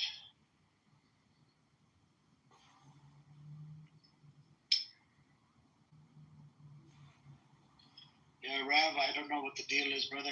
Maybe it is, but don't worry. Normal has gotten doxxed by Pepe and a whole bunch of people recently. So Normal is gonna go on silent mode. He's gonna hide in the fucking sewer where he belongs. A fucking asswipe. A creep motherfucker that asks women for nude photos on this app. Is the YouTube video? I'll put it in the chat for you guys. You guys can watch it. Son of a bitch. He comes in here with the incognito account and wants to record my rooms. So according to this article that I posted the link in the chat and removed the paywall for you guys, analysis, Netanyahu's team keeps harassing army chief, but he brought one problem on himself. IDF Chief Eyal Zamir appointed a major general to probe the investigation into October 7 failures because he didn't want to look like he was a rubber stamping his predecessors' work,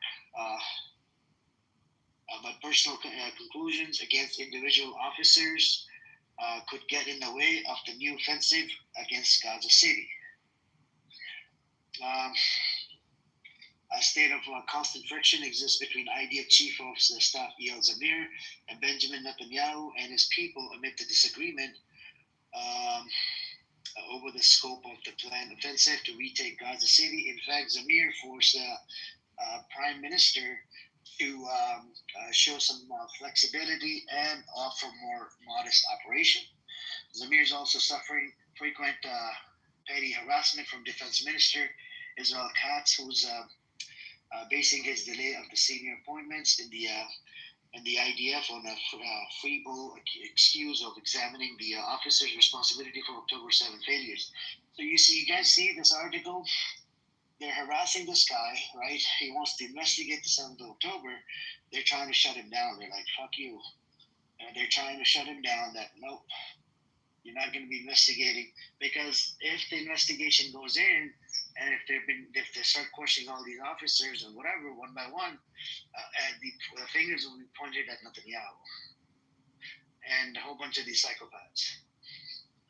So it's good. It's in the process of self-destructing. That's what needs to happen, right? It's just like a virus. The virus, attacks it from the inside, from within, right? Let's say you get COVID. COVID would start attacking you from inside, and that's the biggest enemy you would have, not from the outside, from within. According to Ehud Olmart's statement, Ehud Olmart was a former Israeli prime minister.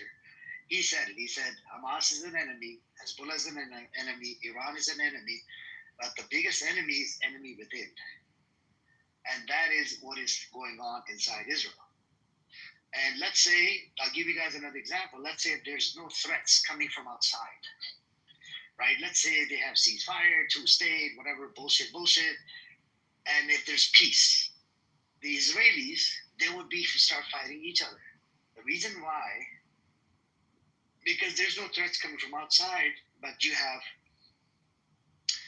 have Jews that are religious Jews versus non-religious Jews versus atheists versus a whole bunch of other types of people.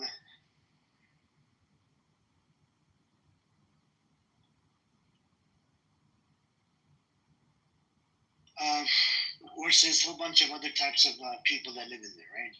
They're going to be fighting each other. And this is another reason they don't have a constitution.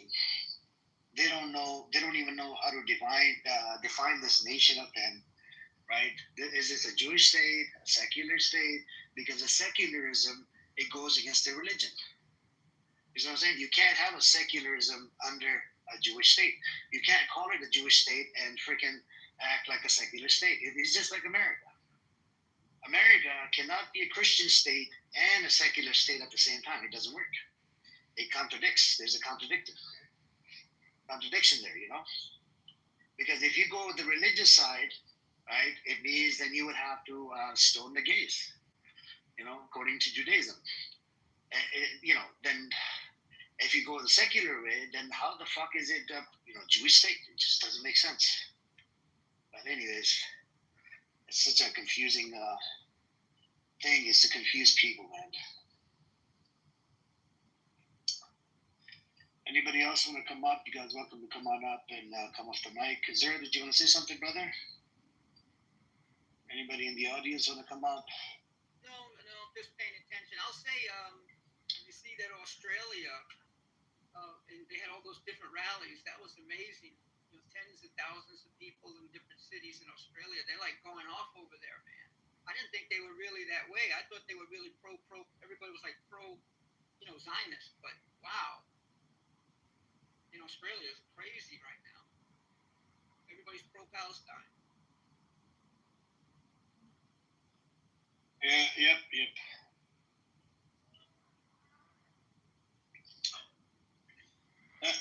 Zero. The thing is, the pro-Israeli protests, the numbers are getting lesser and less and less and less. You know what I'm saying? It's like they're getting tired of it. The pro-Israelis, right? They can't deal with the pro-Pallies anymore.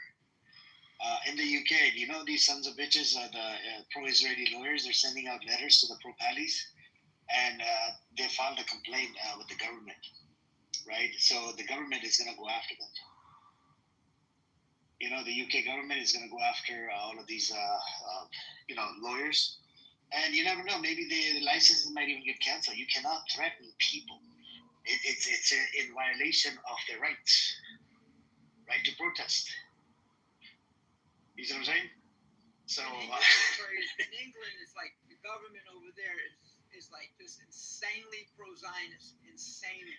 I know, but it's coming down. They had another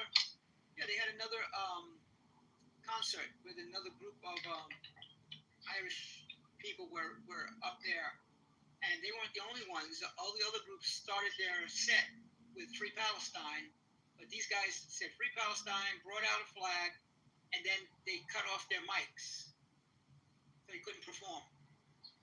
And then they left the stage. Yeah, it just happened. They called the Wally Bangers or something like that, whatever the name was. And so they were like, because they said Free Palestine, had a flag. Oh, I think they also said fuck Israel. That's it. They said fuck Israel. That's the end of it. Put him in jail. Wow, we got a Pahlavi supporter, Jack. Jack, come on up if you have the balls, little bitch. He's a Pahlavi supporter, bitch. Come on up. He wants to type like a keyboard warrior he is, He's the scum of this earth. Raza Pahlavi. I think we should say death to fucking Raza Pahlavi. Because that guy literally sides with Zionist entity to fucking kill the Palestinian children, Iranian children in Iran. That idiot, and you have people like Jake in the audience, he wants to support a terrorist like Raza Pahlavi. Yeah, I think you should go and, go meet up with Raza Pahlavi, kiss him and do all that crazy shit, you fucker. Disgusting scumbag. Anyways.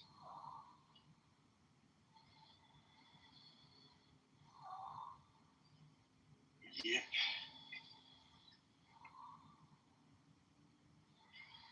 Anyways, what else do we have?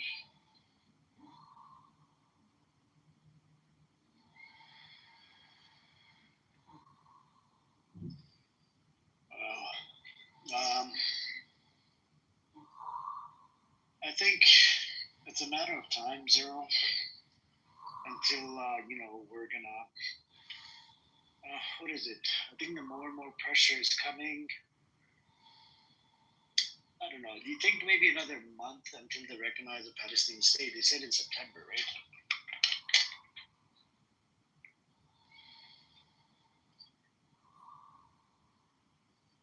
So we're gonna have to. Yeah, that's why he's rushing, man. He's trying to get everything done. He's trying to hurry up and take the West Bank. He's trying to hurry up and get everything done over there, because everybody's gonna say Palestine is a state, and then he's gonna say, oh, but there is no Palestine now because we took everything. It's all Israel. It all belongs to us now. That's what he's trying to do. He's trying to beat the clock. Yeah, but it's impossible to take over like that because you need a lot of IDF soldiers, and they've been protesting, and he's gonna have to bring in some Jewish people from other, people that are Zionist Jews, right, to bring it in to support this disgusting entity, right, that can commit crimes against. Right, the UN hearing is just in the UN meeting is just in a few weeks, so it's not gonna beat the clock. France is going to do it. Did Australia say they're going to do it? No. I think so. Australia. No? Oh, Australia. We know England said they may do it. I still don't trust England for anything in the world. Canada said they're going to do it. I think Netherlands, right? Also, a whole bunch said they're going to declare Palestine a state. In the next meeting that's coming up in 3 weeks. So 2 or 3 weeks.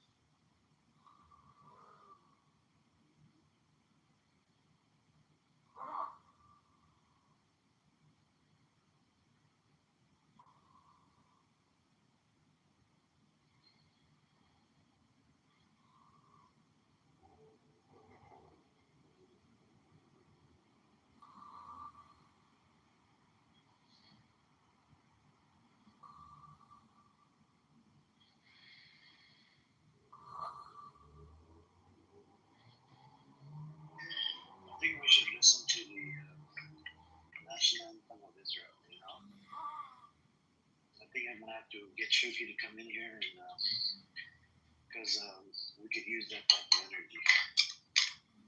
Because yep, we need to see. Fingers.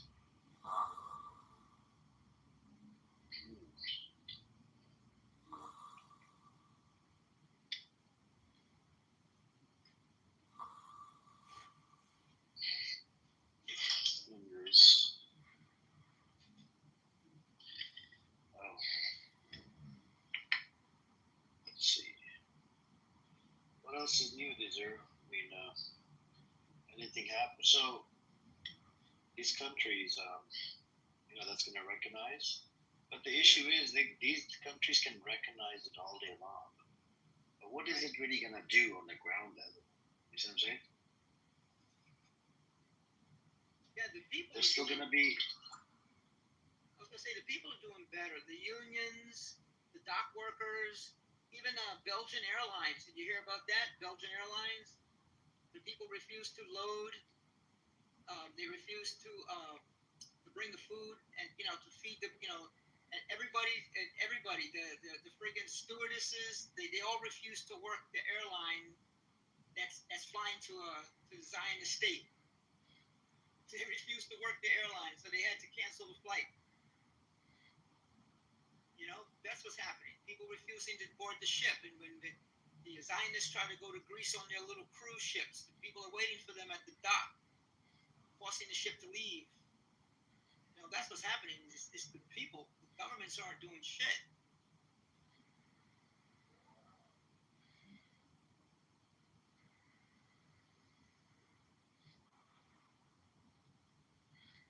Right, yeah. We're gonna have to wait and see, what happens. It's just, if they recognize that that's in the state, I mean, that's just, would that make America, America would probably veto it at the UN, though, What do we do about that? Yeah, they're always gonna be there, man. They're gonna be there to the end, dude. They're gonna be there. A judge. Did you hear a judge said that he thought it was? He didn't say that it's illegal, but he got to as far as he could to saying it was illegal to burn an Israel flag. Did you hear that? In America, the court judge said that he felt that it was because it had what they call the Star of David on it. Then you're basically anti-Jewish or anti-Semitic or something if you burn the flag. But he didn't say it's illegal because you can't say that. It's freedom of speech. But he got as far as he could to say that it was wrong, that it was not good to do that. But American flag, you can burn it, no problem. But a Jew flag, you can't. But a Zionist flag in America, come on, man, give me a break. It's a funny business in America, bro. America, you can do a lot of shit. It comes down to freaking Israel. They try to stop you like in any shape or form. You can't do this. You can't do this. You can't do this because you're Israel. It's just a bunch of idiots. And the politicians that are going on stage. You hear about Wesley Bell, the politician Wesley Bell? What did he say? He had an open. He gets like, I think he gets some of the most money from AIPAC. He's like an unknown guy. They paid for him to defeat the lady in the last election. AIPAC paid for him to win the election. So anyhow, he was on stage and people were like booing him and stuff in there, and he's trying to explain that, it's not a genocide. If you're like, yeah, you get the fuck out of here, you don't represent us. And they gave him a hard time. Wesley Bell, just look it up. Wesley Bell's town hall. And people were just like, and he's trying to, I think, the October 7, boo, shut the fuck up. And he's like, he was doing all the party line, all the hospital lines. So, the terrorists of Hamas, boo. It was bad. It was bad. Wesley Bell. see what Marjorie Taylor Greene tweeted? Recently? No. What? Maybe I did, but what did she tweet? Maybe I saw it, maybe I didn't. I don't know which one. She's been tweeting quite a bit. Yeah, she's been showing a lot of sympathy for Palestine. She just basically made a long tweet, like if someone came to our country or like if some Americans did something bad and they came and started starving our children and killing everyone. Basically like a long post of basically is like if we were in their shoes type thing. And people started going crazy. Yeah, I saw the tweet that she was talking about not canceling visas for the kids coming over. Was that the one? Yeah. Yeah, I saw And that ogre bitch, Laura Loomer, which is the reason that, because she complained, that's the reason the State Department started halting visas for kids without limbs to get treatment here. Did you see her sit down with Megyn Kelly? Taylor Greene or Laura Loomer? No, Marjorie Taylor Greene, and you didn't see that one with Megyn Kelly? No. Oh man, you gotta see it, because now they're calling Megyn Kelly anti-Semitic. Oh really? Megyn Kelly came around. Was it on her podcast? I'm not sure. I'll try to find. I'll find it. It's very easy to find. Oh, it was a good one, man. And she said that I've been invited by multiple, friends, everybody to come over there. To come to Israel, and I'm like, no, I'm not going. And then, oh man, you got to see this. It was something. I'll find it. Let me find it. Okay, yeah. It was Marjorie Taylor Greene and Megyn Kelly together, and since then, oh man, they just came. Right away they attacked her left and right, up and down. I think your friend you just mentioned, Laura Loomer, wants her like dead and buried, and it's crazy, man. They went after Megyn Kelly like there was no tomorrow.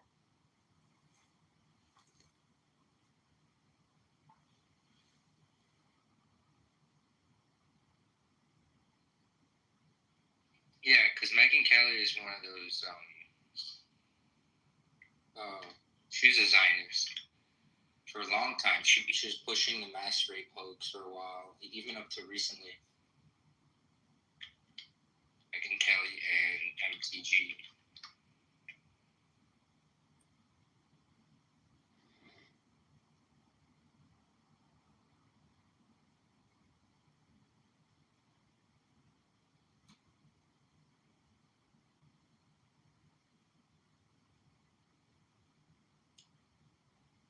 Struggling to lose weight.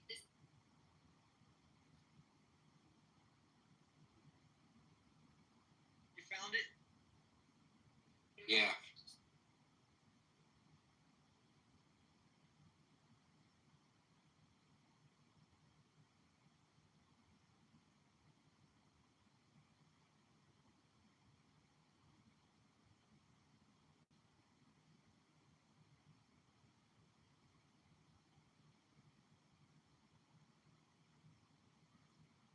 Marjorie Taylor Greene probably kicked my ass. This woman's built like a bodybuilder.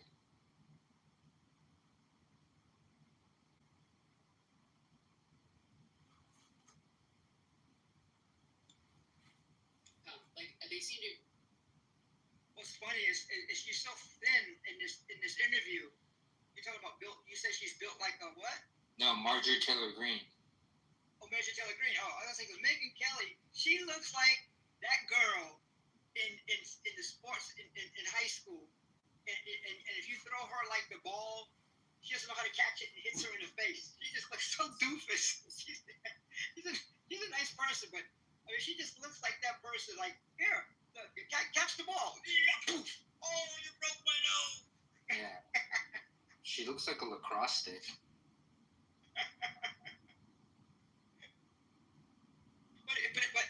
But if you look at her, at first, because she looks tall, she looks thin, she could be like a volleyball player. You think she would be like on the volleyball team, but then she just when you see her talk and how she acts, she just looks so like she can't walk and chew gum at the same time kind of person.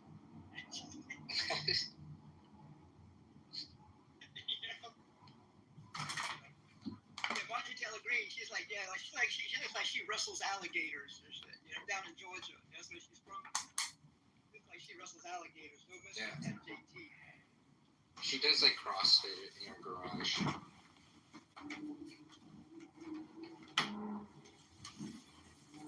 It's not the best ally to have, though. I feel like it might, I don't know, it might do some hurt more than it helps, because everyone knows her because like a few years ago she was like, Jewish space lasers exist.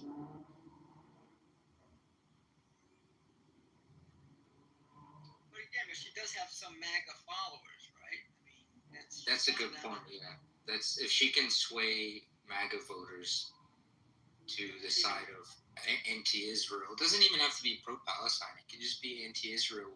We just need enough weight on his. Yeah. America first, yeah. Let them know, man, because your kids are going to be next, man. Your kids are going to be next. They'll be over there fighting in Gaza. U.S. Army in Gaza.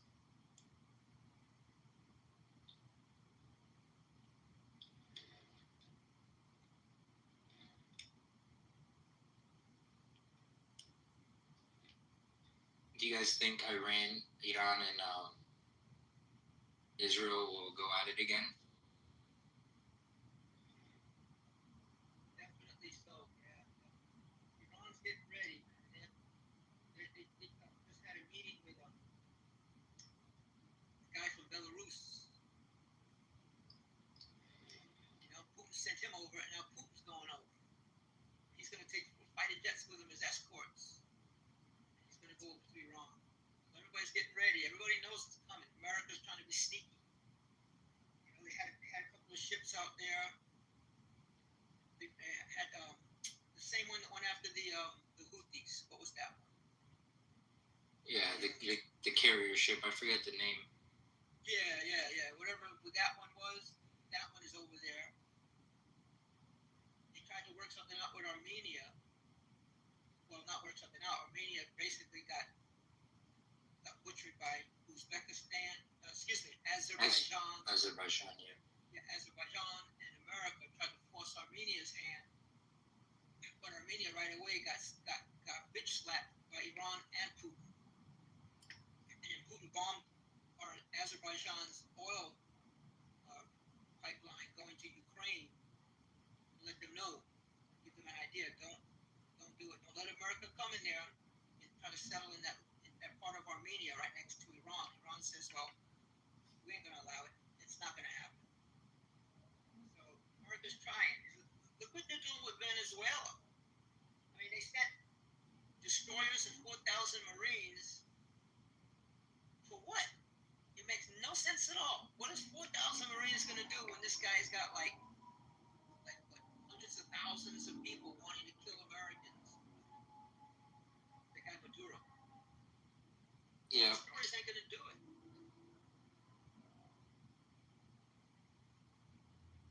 Trump is that kind of person, man. He just wants to just feel that I can drop a bomb on you and then you'll capitulate.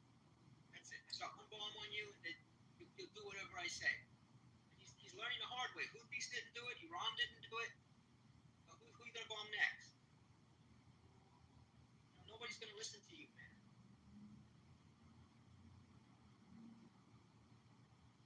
And you know who's just sitting back, watching, waiting for their opportune moment? China. Yep, exactly. When China steps in, things are gonna get real serious. Well, they don't have to step in because they know that it destroys their economy. War. They're not gonna step in. But they've already given stuff to Iran. They landed with like.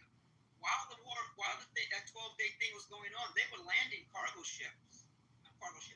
planes. And they don't know what was in them to Iran. And since then, they've been over there, and they're negotiating their J-10 jets, because first Iran was going to buy them from Russian ones.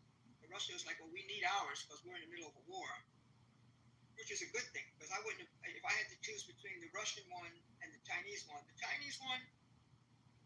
it's like the economical jet, but it's damn good because it helped Pakistan beat India. You know, that J-10 and then the missile that they use. So they're negotiating purchasing those. They've already gotten the air defense stuff. That I think they got from Russia, the new air defense system. So they know it's coming. So they looked at the mistakes they made, which everybody would do. You know, if you're in the middle, like if you go into a boxing match and you lose, or if you win, or if it's a draw, you know, you're going to sit down. And say in a football game, you see, like in football or baseball, you'll see the guy after the fourth quarter, and he has to go sit on the bench. He's not just sitting there. He's already looking at his little laptop, and he's looking at the moves that were made, and how. So right away, you know, Iran did the same thing. They sat down and looked at mistakes they made. You know, things that happened. How did they get in? What do we need to close up? And what do we need to do this? So they're getting ready. They know it's coming. They did a lot already. In those 12 days, if they had 12 more days, all they needed was 12 more days. I mean, they would have wiped that friggin' place out. It's not big. It's like the size of what? Friggin' New Jersey or something. Yeah. That's it. So, and then you have the major cities. You're not even looking at you're not going to bomb the fields. So you're looking at half of the size of New Jersey now. Tel Aviv, you know, Haifa. I mean, that's where everything is at. You know, everything's in those cities. You know, the military bases, the naval bases, everything is there. So they had 12 more days. That's all they needed, man.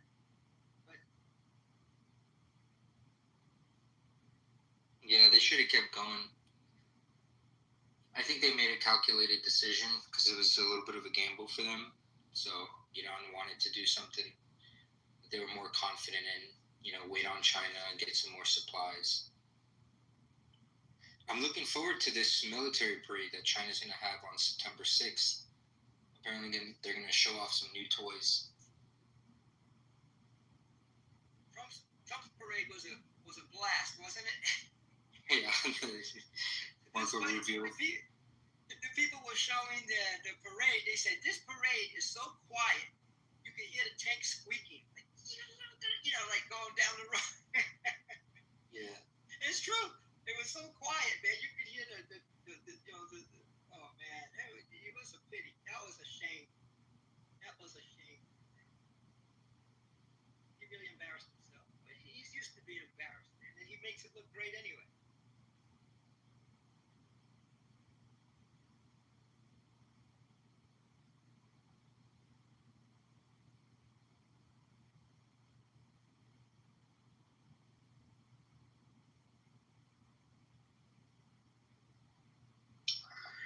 Anyways, anybody want to come up? You guys welcome to come on up.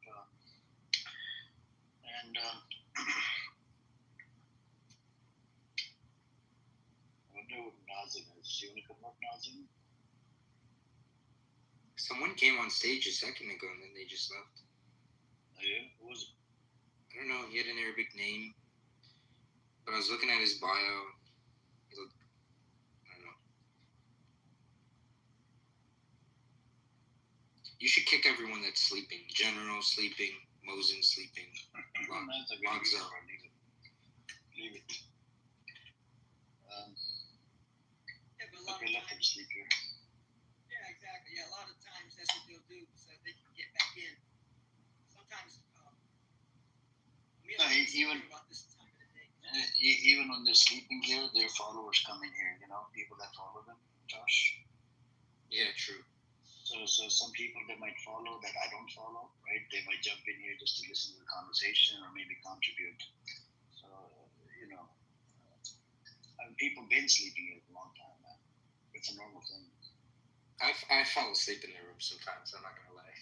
I mean, I've fallen asleep in some different rooms. Even in this room, I've fallen asleep while moderating. You know, I wake up, an hour later, they're still fighting. You left earlier. I left for about... Sometimes that's what I do.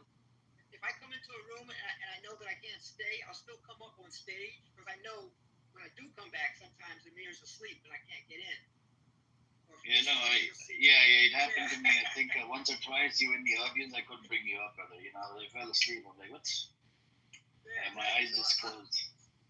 I'll come in, I'll come on stage and then I'll go away like I gotta do whatever I gotta do. And if you're still there later, I'll come in. If you're asleep, it doesn't matter because now I can get on stage. That's why the Zionists are pissed on Zero. I've been running these rooms for 10, 12 hours a day, sometimes 14 hours a day, and they can't run it constant. They're literally fighting right now. Normal got doxxed again for the 5th or 10th time. Yeah. Really? But doesn't he dox himself? Don't we know everything about him? Like he's a. We have everything, but what he did is he actually disrespected one of the women's husband. He died while serving in the military, right? And apparently JB and Normal, they disrespected her husband because Pepe went after that Mojo, that Roger Mayhem character, right? Because Roger Mayhem was the one that started it. Roger Mayhem said John Kitover's campaign is fraud. It's a freaking he's sketchy. I mean, John Kitover, all he does, look, he's in the audience right now, all the way at the bottom. He's recording my room and streaming it on YouTube. You see what I'm saying? He's just a son of a bitch, and he likes to stream my rooms. He's Israel. He supports Israel. He's a Zionist. I don't know if it's I think he is Jewish because he was teaching the Torah classes the other day. And that's the Torah. The Torah. The Torah. You guys read the Torah?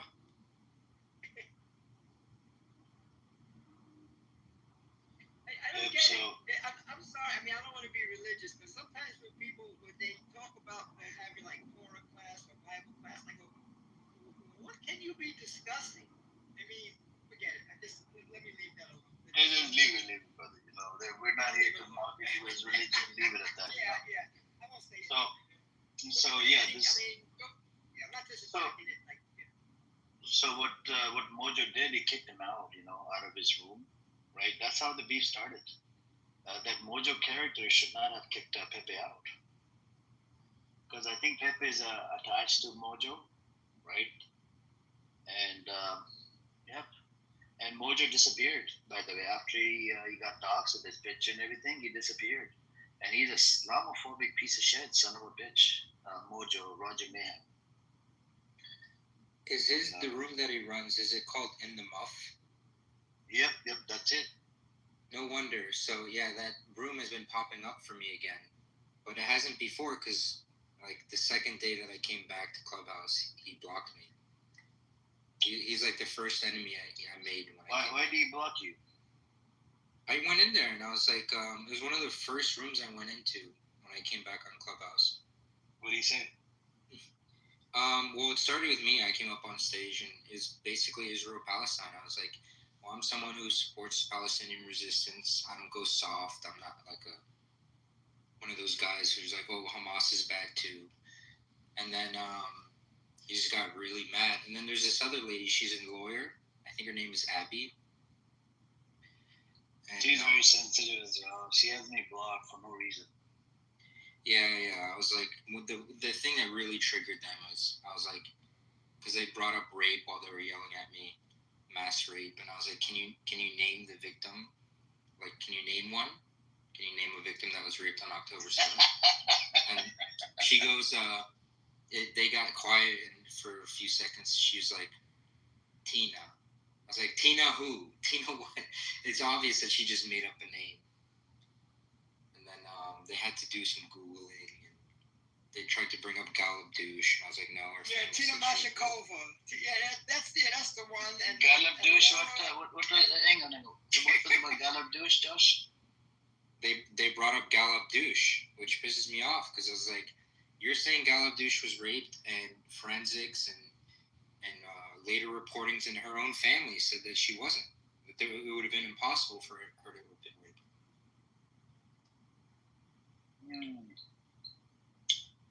All right. So in other words, they don't have a name, so it's impossible to find a name of a rape victim. Yeah, and it was so funny the other day with Gris. I asked Gris the same question, and he started scrambling on Google, and he brought up Mia Shem. He's like, look, Mia Shem was raped. I was like, read the article. She was raped by an Israeli fitness trainer after she was released. And where is he at? I bet you he's not in jail, is he? Hell no. I think he's in jail. Yeah, probably is because Mia Shem's was a hostage, so they might take that more seriously. But he probably only got like 5 years or something.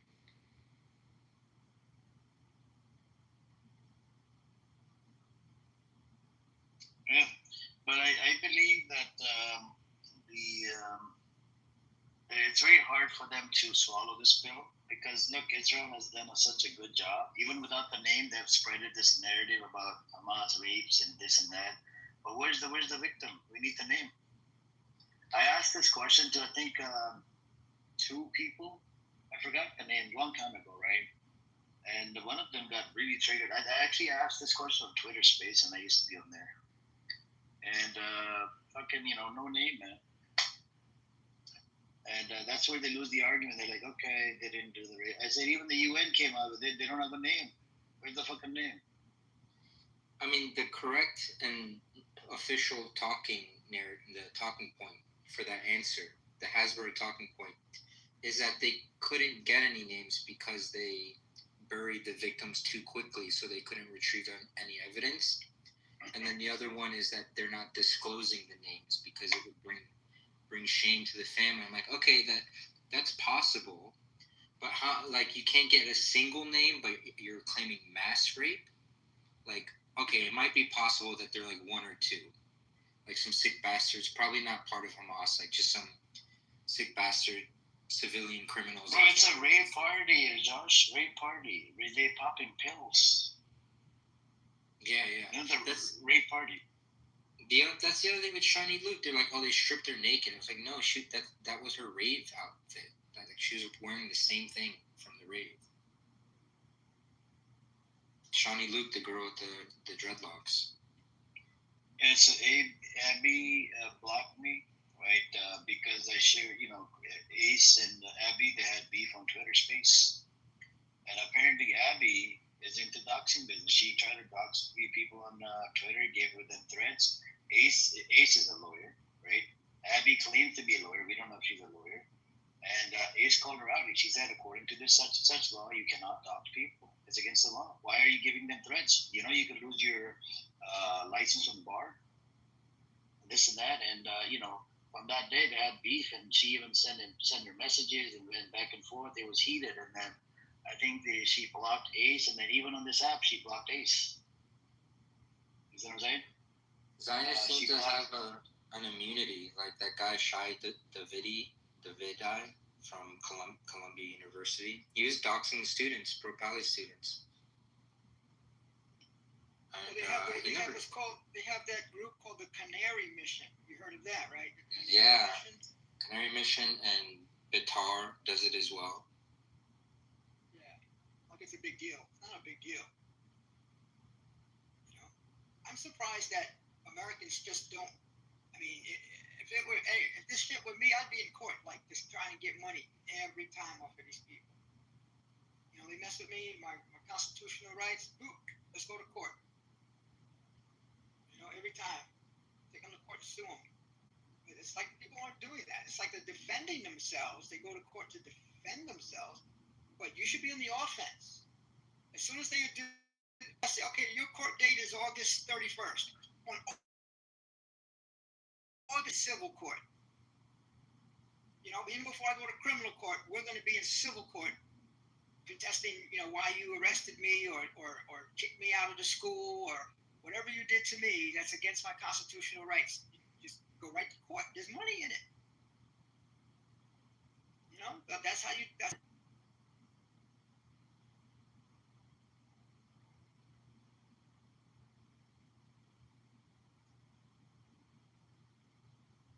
Daydreamer says a lot of Israeli women have fantasies about being raped by Hamas. I don't know about that, but like Israelis definitely have like an obsession with like sex and stuff. Yeah, I know it's a joke, but I'm not joking when I say that Israelis are like obsessed with like with sex and stuff like that, and raping. raping prisoners. And as soon as you said that, I don't know why I thought of Ariel. Remember Ariel? Where did he disappear to? I mean, every time, man, he says something, he takes it to the sex. You know, he'll say something sexual, something homosexual, but still. Royal has a clip of him. I mean, you guys probably have it too, of him harassing anti-Netanyahu protesters in Israel and being like, "Oh, you're just like giving in to the goyim. The goy, you guys are just like the goyim." Did you guys hear that one? No, I didn't see that one. No.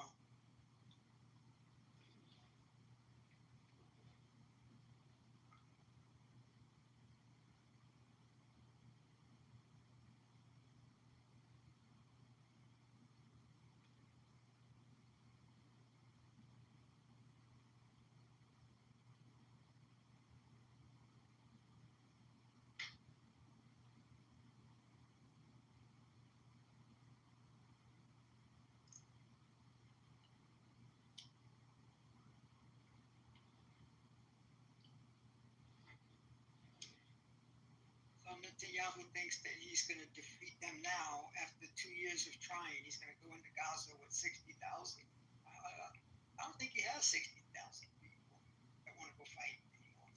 I heard 80,000, and yeah, I don't think. But then lately it's been going down to 60. Now it's 60, 60, 60. All I hear is 60,000. But yeah, that's what I first thought I heard was 80,000. I'm glad you said that. I thought I was going crazy. I heard 80 the first time. Now it's down to 60.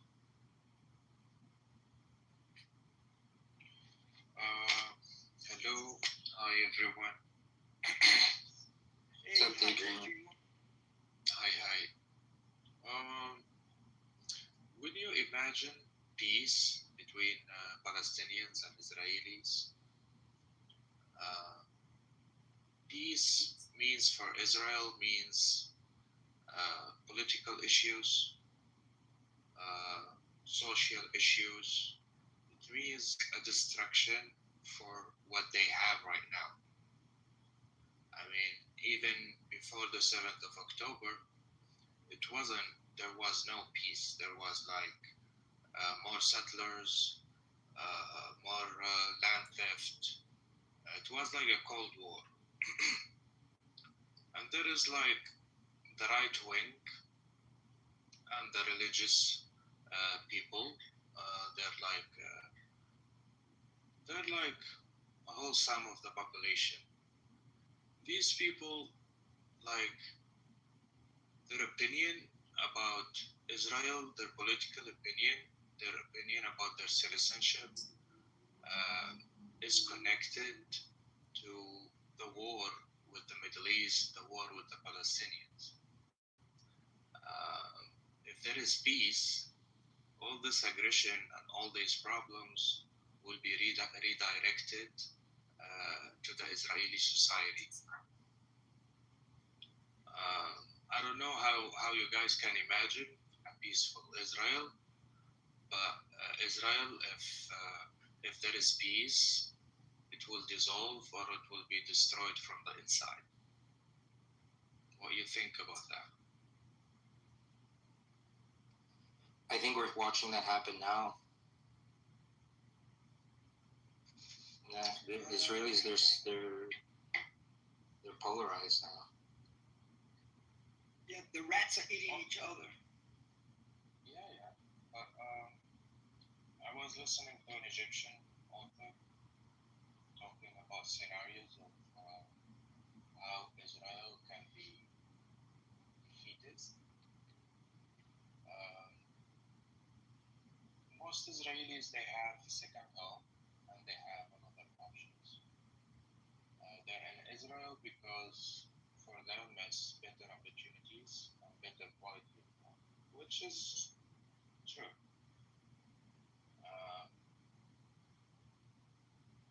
There is 2 or 3 factors, which is the security instability, which is constant war, economical instability that comes with it, and of course, the huge political polarization between the left and right.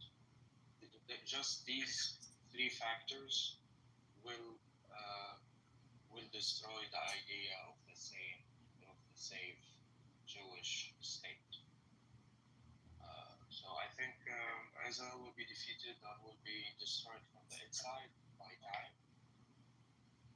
And it doesn't matter how strong they appear right now; they're very fragile. And the right wing knows that. Netanyahu knows that. It's like their last fight.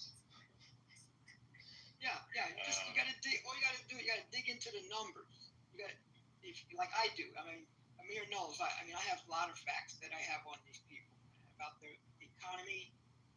About the shekel. About the fact that a lot of the tech people who basically are responsible for 30% of the taxes of that country have left and are leaving that country. They're going to other places. Then I also have a statistic that in this year alone, 1,700 millionaires have left the Zionist state, causing the city of Tel Aviv to drop in the rankings of the richest cities of millionaires. So it caused them to drop in the rankings. 1,700 millionaires said, "Look, I got the money, I have everything I need, and I can go anywhere. So I'm going to Portugal." And they leave. The only ones that are stuck there are these people who are collecting from the government, getting all that different welfare stuff and all that, or they have the little shops. And how many shops closed in the last 3 years? I think it's like 40,000 small businesses closed. So it's like, yeah, those who can leave are leaving. Yeah, so it will does its purpose in the geopolitical level by being a strong ally to the US, Europe, and whatnot. But the long term, it cannot be a stable state with a stable population. I think it will decline very fast. I think they'll have to concede at some point to save themselves. So we'll probably end up seeing like a two-state solution. But unfortunately, I don't know if that will last.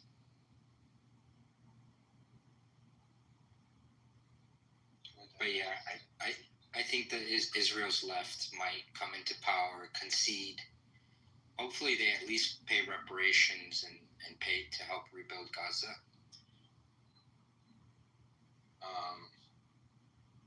Amir will tell you, Amir's got the facts on that. He says the left is as bad as the right.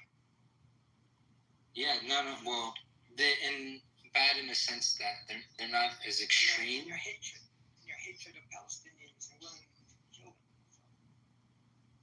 Yeah,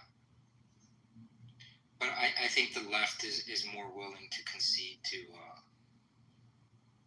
to recognizing a Palestinian state. The left is troublesome in that it's more like a psyop because they want peace, but they still want their settlements, or they still want their state to exist. Yeah, the hard part is going to be, this is the two things I'm looking at.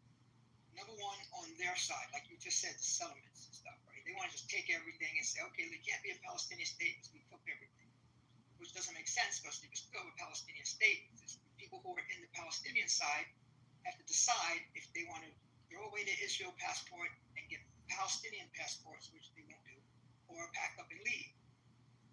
If you want to be a bitch about it, you probably blow up the buildings too, because you don't want the Palestinians to get free housing.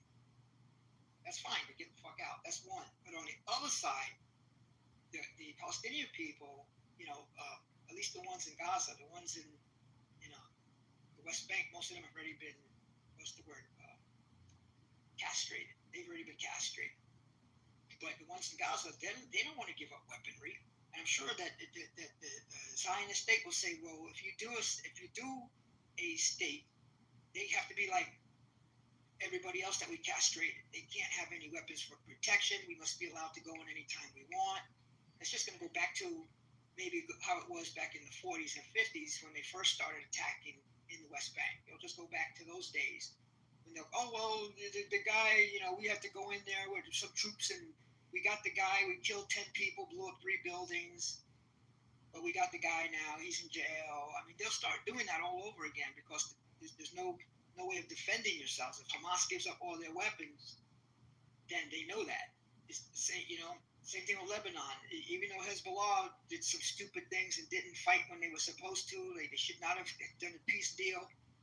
But even today, they say, we're not giving up our weapons, because if we do, then we're defenseless. Because you, Lebanon, the government, you can't defend us against them. If we give up everything, they'll come across the border every other day with an excuse as to why they have to bomb something or kill people. So how is Hamas going to give up everything?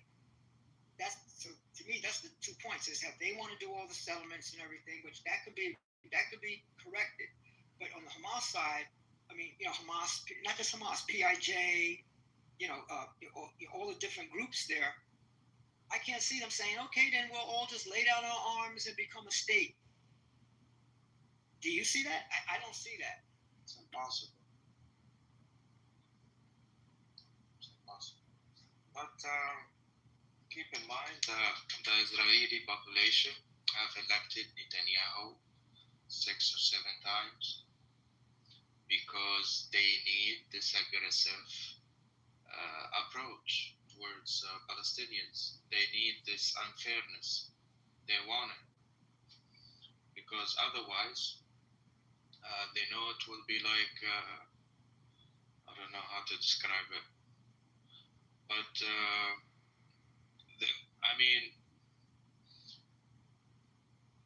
of course, Netanyahu will resign after this war, one way or another. But I don't think the left will rule. There will be another Netanyahu.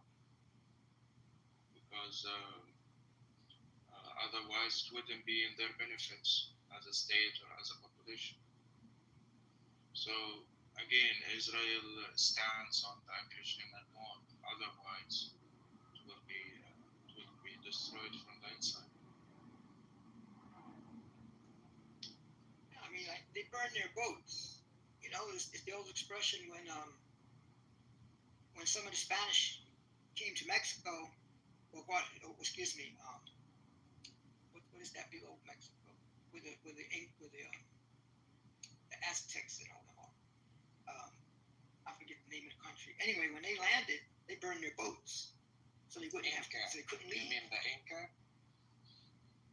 Inca civilization? Yeah, down there south of what's that country south of Mexico? Yeah, I can't remember it. There's so many people I know from that area. Peru? No, that's in South America. Just below where they are, with the Panama.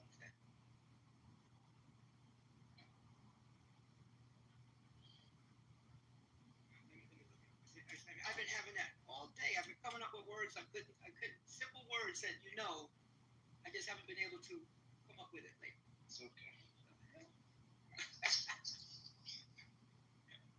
It's right, the country right below Mexico, where they were. What do you call that group? Who are those? The Aztecs? Yeah, probably. The Mayans. The Mayans. Maya. Yeah, the Mayans. The Mayans. They're in oh my gosh, the simple name. It's so funny. But anyway, the point is they burned their ship. They burned their ship, so they couldn't try to go back to Europe. That's basically what these people did. They know they don't want to go back to Europe. Netanyahu and the rest of them, they don't want to go back. So this is it. They came with the intention to take everything and kill everybody. That's it. Take everything and kill everybody. That was the plan.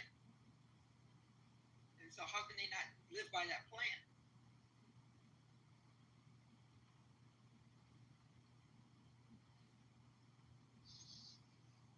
They are literally a cancer to the human civilization. Without them, there is no Islamophobia, there is no polarization between the Middle East and the West. A lot of things, a lot of like bad things in our reality today. It's been made by them or their supporters.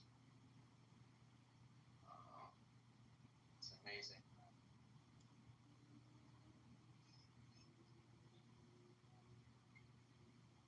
Anyways, nice Guatemala. talking to you guys. I got the name, Guatemala. Guatemala. Oh, you're asking for the name of the country. Yeah, I couldn't think of it. I couldn't think of it. Anyways, talk later, guys. Bye. Later.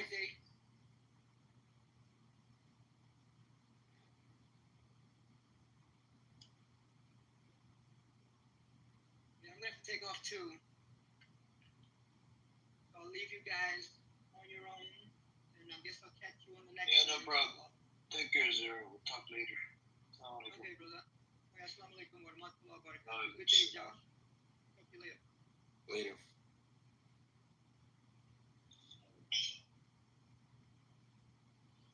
There we go. What do we have?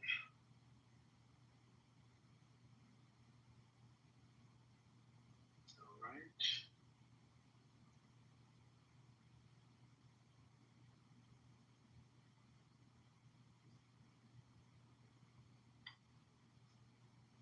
Let's see.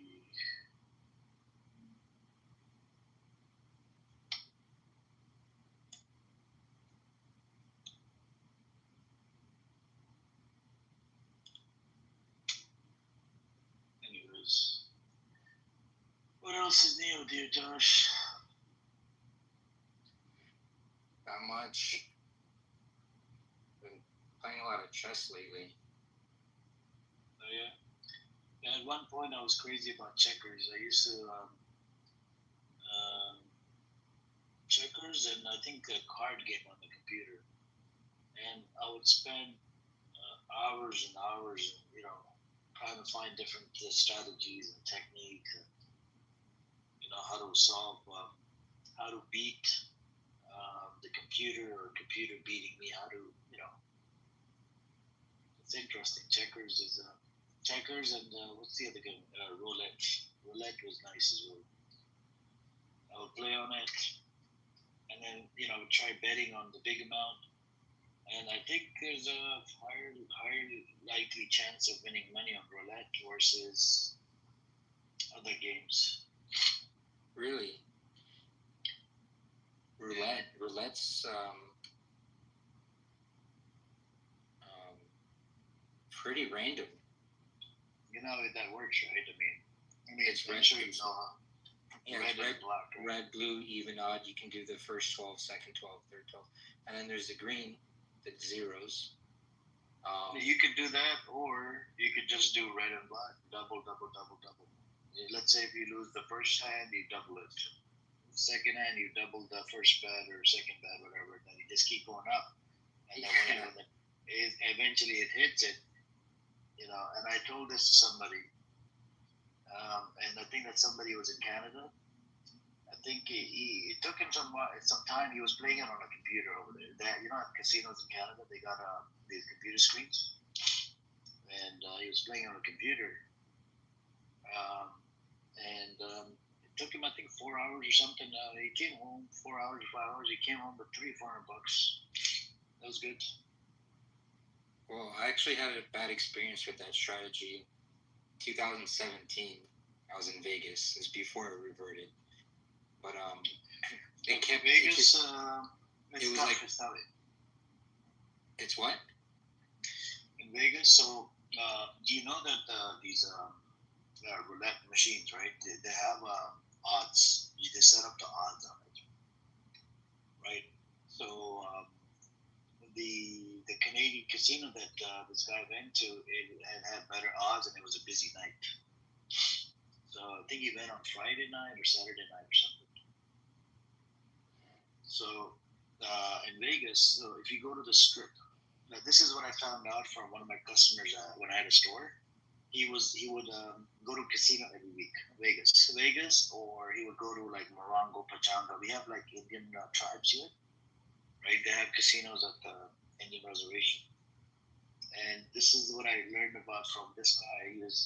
He's not a professional. Sometimes you'll lose, sometimes you'll win. He said, if you play by the script, and he actually did his research on it. The casinos on the strip, the payout rate it's like 2 or 3% less than if you were to go to downtown Vegas. It's like it's a better payout in Vegas downtown. So in downtown you'll see a little bit more traffic because people they get paid a little bit more often versus people who get paid less often on the strip, like those big casinos like Stratosphere or MGM, because they've spent a lot of money on building these casinos, so they're there to try to make extra 1 or 2 or 3% more money because of the amount of money that they have spent. And so it depends where you go, Josh. But what they do is there is a problem with roulette is they limit you. If you play like the table one, right? Table roulette, they limit you on it, so you can only double so many times. At one point, it reaches the limit. You see what I'm saying?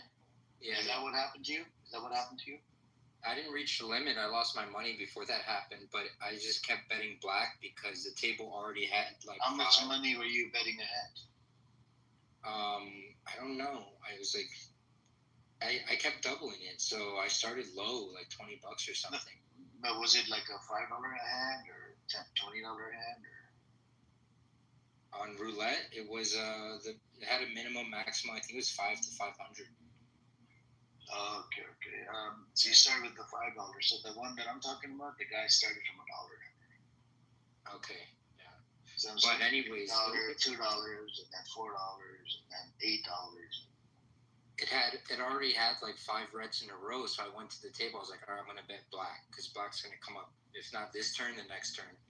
And I literally lost money on like 6 turns. It went red like 11 times in a row. I was like, this is crazy. And then after it went red, it went green. I was so mad.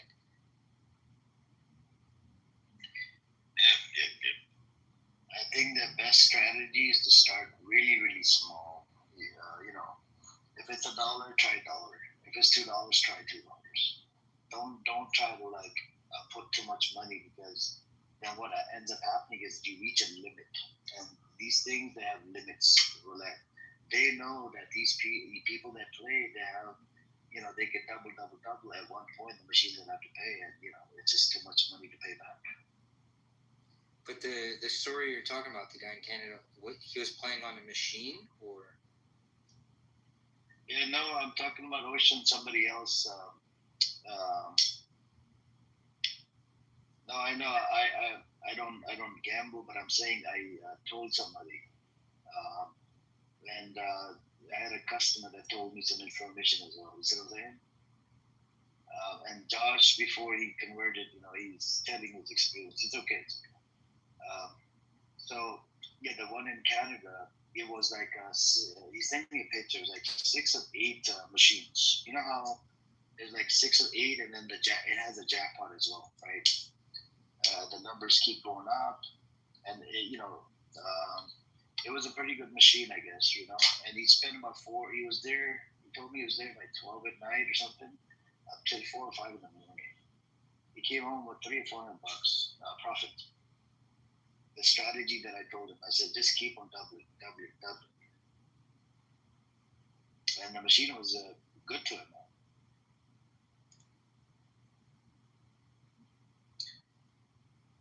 So yeah, it depends on the location. It depends on which casino you go to. It depends on the time of the day. It depends on a lot of things, And you know that all of the so it was about 6 connected to each other, 6 tables, right? It was like a round circle, 6 machines, and all of them were actually, somebody was occupying it, like somebody was playing on it, right?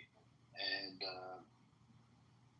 every half an hour one would leave, and then somebody else will fill in the gap. Like somebody else will come in. They're all playing it. It's good to go during. I think according to his strategy, it was good to go when it's busy. That way, people are putting money. Somebody's going to lose money, and I'm going to make that money. You see what I'm saying? That was his strategy. But anyways, it is what it is. There was a long time ago, right? I used to watch, what was it, History or History Channel or something. I forgot which. And the people actually, what was it? Oh yeah. So the person, there was about 4 or 6 guys. They were professional poker gamblers, right, in Vegas. They actually beat the house, 4 million, 6 million, 2 million, 10, and they all got bad. They all got bad. Yeah, they'll do that. I'm talking about the strip. They were counting the cards. It was crazy. I think it was somewhere blackjack, poker, all of this mixed. Anyways, anybody want to come up? You guys welcome to come on up.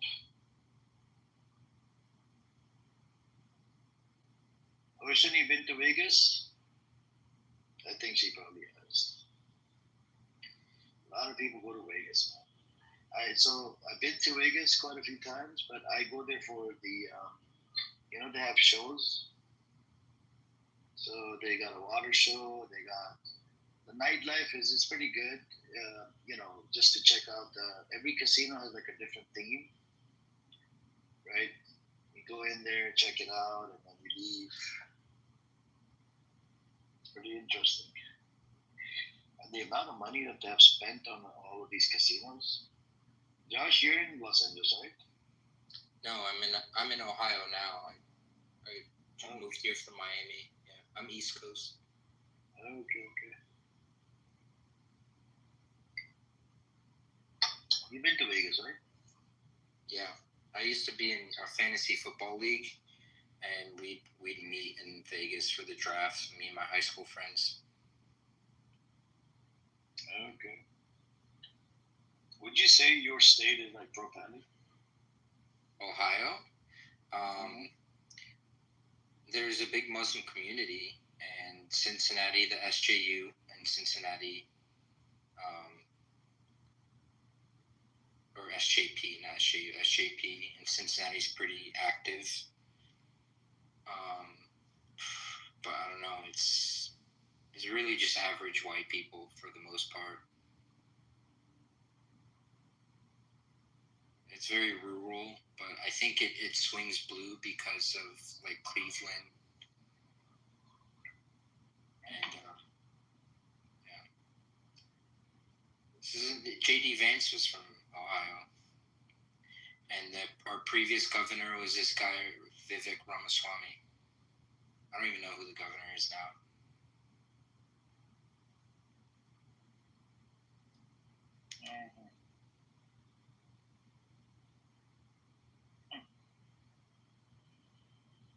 Yep. Alormo is done. Yep.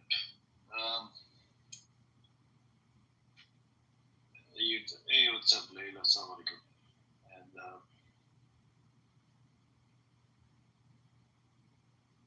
what did you say, Ocean? Why? What?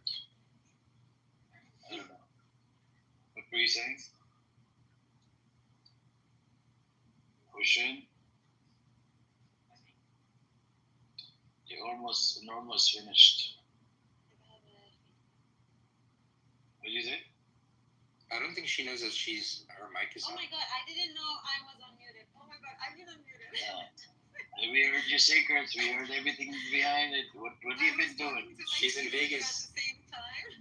You're in Vegas? Oh my gosh. Okay, no problem. I'm sorry. I've been. You were asking about normal.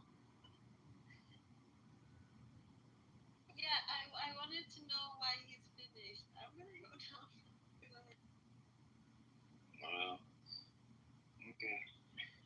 think Ocean seems like you like Abnormal. You love Abnormal? What's up, Blazer? How you doing? Good. How are you? Brother Amir, don't even joke like that. Did you say Ocean? No, I said like meaning a troll on this app. I'm not saying like in real, in romantic way. No. I actually don't. I think he's No, yeah, he's a creep. What happened to him? Normal, he got doxxed yesterday, and he got butthurt because apparently I have the video on YouTube. It's a lot that's going on with that normal. He's an old man. I just hope he doesn't get a heart attack. There's a lot that people called him out. Oh, he's been explained. Yeah, maybe he'll disappear, but he's Are you concerned about Normal's heart? Jindib likes it. Are you concerned that Normal's heart will attack him? Yeah. I mean, at the end of the day, Jindib is a good troll, man. That's all we take it for. He's a good troll. You know what a troll is. Yeah, Jindib is your favorite friend. You don't like him? Oh, I love him. Yeah, he's a great guy. No, like you could have a conversation about other shit, but when he comes on to Palestine, Israel, he gets butthurt and triggered. No, fuck him. Heart attack. I want his heart to attack him.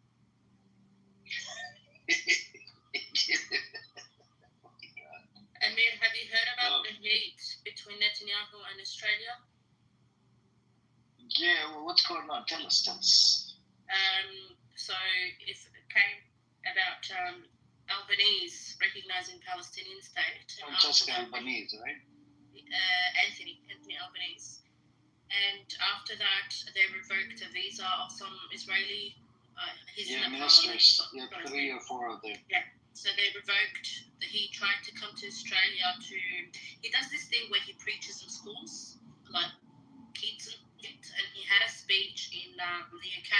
So that's why, it was all about hate and Gazan kids and whatnot. And they revoked his visa, and that's when Netanyahu came out, basically saying that Anthony Albanese is working hand in hand with Hamas. They're cutting ties, and this will go down in history. And yeah, so Anthony Albanese is actually considering of banning any Israelis coming to Australia as well. Yeah, Francesca Albanese. So are they related? Francesca Albanese and this other Albanese, are they related? You know, Francesca Albanese. Yeah, I think so. Yeah. Francesca's from Spain. No, but they have the same last name, right? Yeah. I don't know. I'll have to look into it. So this Albanese that you mentioned, that's like a leader of Australia. What is he? Yeah, he's our prime minister. Oh, he's a prime minister. I think so. They did put sanctions just for the 3 or 4 people, but I don't think did Israel sanction the whole Australia, or is it just partial? The person that recently last week his visa got revoked, it was someone that had nothing to do with these 4 people. He's got a seat in the parliament in Israel, and he had a speech in the UK. That's why they revoked his visa, saying you're not allowed in the country because of the speech he was given. He was planning to come to Jewish schools here and preach, and they don't want that here.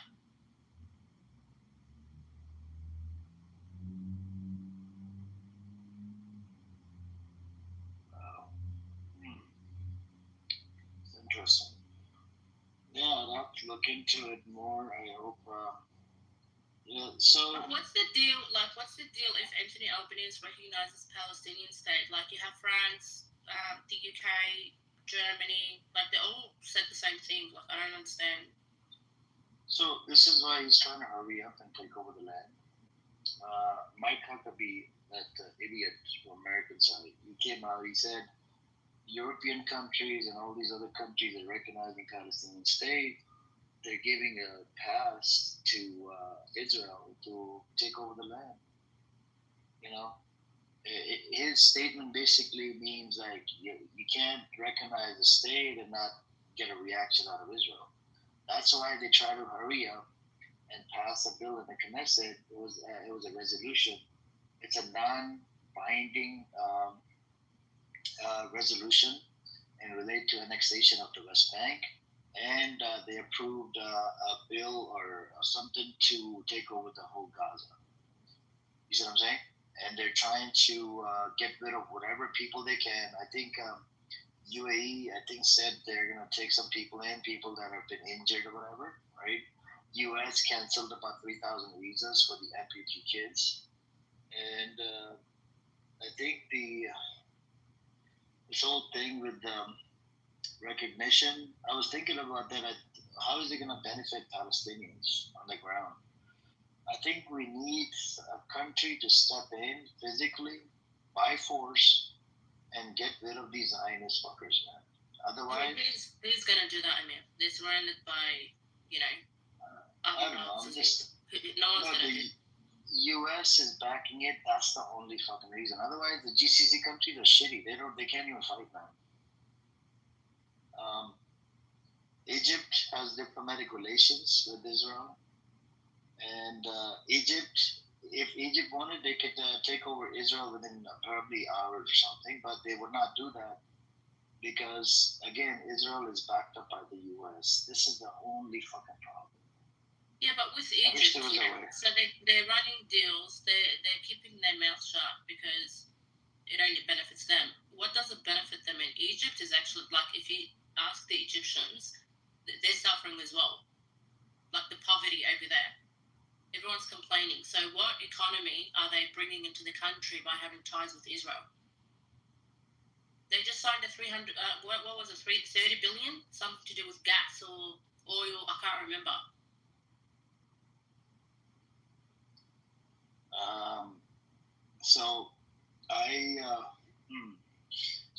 Here's the thing with Egypt. So one of the borders is called Rafah border crossing. They have it closed up, and Egypt is the one that has it closed up. But on the other side, apparently Israel has conquered that piece of land. You see what I'm saying? And so Egypt, if they wanted, they could probably, talk to Israel, make a buffer zone of some sort, so that way they could have people, like women and children in the buffer zone. And Egypt can come out and say, look, we're not giving them citizens. The buffer zone could be, like a small piece of land where you have checked and verified that they're not part of Hamas, and you allow them to live. You won't bomb the buffer zone. Egypt, I think if they wanted, they could do that. But Egypt, on the other hand, they want to get paid. They started from $2,500 per person. They went up to $10,000 per person. And not to mention, those 8 trucks that come through the Egyptian border. I just found out last week that there's an organization that charges $5,000 for each 8 truck that goes through Egypt into Gaza. Like, why the fuck are you charging $5,000? Don't get it.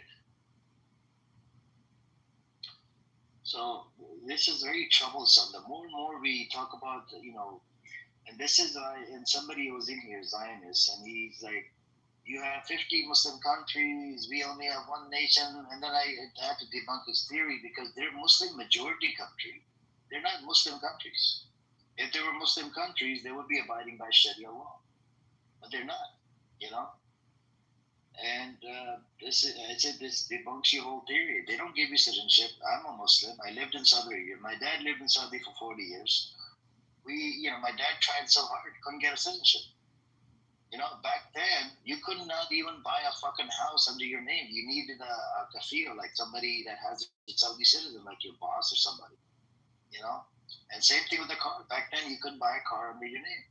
You needed somebody that they have a kafala system, and it's fucking racist as fuck, this discriminatory kafala system.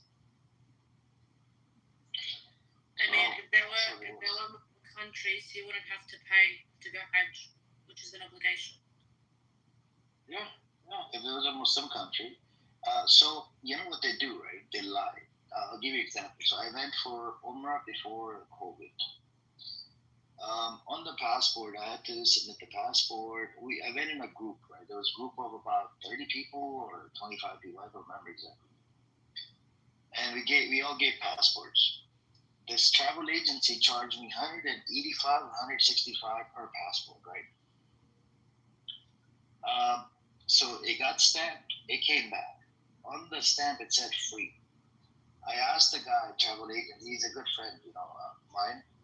He became a good friend of mine because I gave him a lot of business. So I go, it says free. Why are you charging $165 per passport? He goes, do you know that we only make about $10 on this? It's the rest of it goes to the Saudi embassy. I said, then why do they have it written free on there? He said, that's how they do it. They say it's like tax or whatever, I said, fuck it, it's a fraud, man. Deceiving people, right? It turns into haram, It turns into haram. Yeah, you try to do the right thing and you pay them, money goes into their pocket. Did you know now you have to pay to go into the Masjid al-Nabawi as well? Thursday? Yep. It's commercialized. And what is the point of? And I asked. So I went to Canada to see my dad. Right. This was about no. Actually, my dad came to California. This was about two months ago. He stayed with me, right? And I asked my dad about this. I said, how do we boycott the Saudi government? I mean, we have holy places over there. My dad said straight out, he said, just don't go to Saudi Arabia. So forget it. Even though, we lived over there and, we spent a lot of time, he knows we got holy places over there, but he said straight out, he said, just don't go to Saudi Arabia. Just boycott them, And my dad knows my position related to MBS. I look at him as a disbeliever, My dad is like, yep. I mean, the actions speak louder than words. The actions are saying, and this is and do you know those 8 trucks that would come to Israel? Do you know they were using the back roads of Saudi Arabia? It's very problematic. Yeah. If you Google it, right, you come across some roads, and then there's a pipeline that runs from Saudi Arabia and a whole bunch of other countries. There's a small amount of oil that Saudi Arabia sells through this pipeline to Israel. And I just don't get it, man. And then the UAE, this is their disgusting behavior, right? During month of Ramadan, their disgusting officials are coming over to Israel, having an iftar with the disgusting Zionists, while people are starving in Gaza. I don't know, man. And watch, it's just a matter of time. UAE is going to be taken over by the Zionists, and the government is going to be toppled, and it's going to be it's going to be the Zionists be running the government. And the UAE is involved in giving weapons to this RSF in Sudan. They're heavily involved in that. I know. And where do they get their weapons from? Israel and America. America. So they found a whole bunch of weapons in the hands of RSF, the militias in Sudan. The weapons are made with the American serial number and Israeli serial number. Finally, America came out after such a long time. After they killed about more than 200,000 people, raped a whole bunch of women, took a lot of kids as hostage, and they found a whole bunch of the Israeli. Hey, welcome. She left. So the weapons, America did arms embargo, but Israel is still giving them weapons. Hey, welcome, assalamu alaikum, Hidi and Arabian, welcome, guys. You guys want to say? Assalamu alaikum, brother. No, I'm just listening. Yeah, so you got a lot of these things with the disgusting, the Zionist entity. And basically, Israel runs America, They tell them to jump, America goes how high. And then recently, we had a pedophile in Vegas. He was allowed to leave to Israel. They arrested about 8 or 9 of them. Since he's an Israeli Jew that works under Netanyahu directly, he was allowed to leave with a $10,000 bond. In America, when you have a $10,000 bond, you only pay 10% of it, which is $1,000. And who got him released? It was a state attorney. He's actually an Israeli Jew. You see the influence there? You know, why would you allow pedophile back on the streets of Nevada so he can pick up his bag and go get to airport and fly out of Nevada back to Because they believe they're superior, Amir. They believe they're superior. I don't know, man. And then the They can FB get shit away is with just so too much. much. They can get away with so much, and no one can say anything. That's their belief. They're superior to everyone else. And I wanna hear one more American that says Muslims and terrorists. I just wanna hear that one more time. Because if Muslims are terrorists, we know what he's done. Trump with Giuliani. Like, I just can't fathom that, to be honest with you. Like, you complain about 9/11, you complain about terrorists, America, this, that. You're shaking hand with one. It really doesn't matter anymore. Yeah, the Jelani thing, at this moment, right, Jelani thing is nothing compared to what these Israelis are getting away with it now. No, Like, I know. literally I'm fucking talking about the how they generalize Muslims. Always terrorism, Muslims are terrorists and stuff. But you don't seem to mind terrorists. Terrorism is what's happening in Gaza right now. It's a genocide. But no one's like, the whole world knows about it, but it's just the people in power. They know about it, but they can't do shit. They could do it. So, I don't know if you heard. Did you watch that clip that I put in the chat later last time you were here? Did you play it? It was played. No, I played it. It's a half an hour long, by the way. If you get a chance, an interview with someone, yeah? It's a former Israeli intelligence official. So what ended up happening? I'll summarize it for you guys. What he said, he lives in Quebec, Canada, right? That's a French area where people speak in French and English. So what he did, he works with a lot of different secret agencies, like intelligence agencies. His house got bombed in 2012. Right? They did an investigation. Turned out they found a whole bunch of military weapon bombs. Like, you can't really find it on the streets of Canada or streets of America. It has to be like, licensed by military or something, right? And they bombed his house, but he was saved. He wasn't really there or whatever, and he was saved. And so what ended up happening was, he worked with a lot of agencies. He used to work for Mossad or whatever. So what he said during 12-day war with Iran, Trump was, they sent Trump a birthday card or something, right? That was basically a threat to Trump that, we want this, this Iran thing done. We want you to bomb, no problem. We want you to bomb the nuclear facility of Iran, uranium, whatever. And that's what Trump did. He had to bow down. And there was a threat that we have a lot more shit on you. Do it. Otherwise, we're going to expose you. And according to Israeli intelligence official, former, he said they have Trump by his balls. That's why Trump is on quiet mode. He's not saying much about Gaza. He's on quiet mode. He's like, fuck it, man. I can't do anything because they have me by the balls. And if they expose me, I believe Epstein files is the biggest thing, which if it gets released, I believe it could separate America from Israel, and we would end up cleaning up the House. The Congress, there's a lot of members there. I'm sure there are probably a lot of pedos. It would be cleaned up. Some officials maybe from Canada as well, and some definitely from the UK as well. The one that are like literally pro-Israel, and maybe some in Australia, maybe some in even MBS, I think.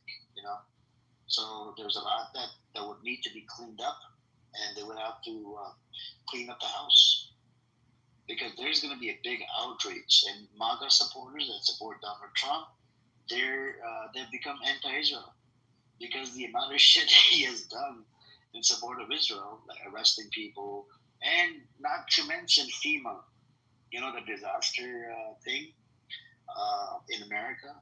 He wanted to put $1.9 billion for the disasters and whatnot that takes place in America, like hurricane, thunderstorm, or whatever, and the damages. Like he wants people to get killed, lose their lives in America, if the states boycott Israel in any shape or form.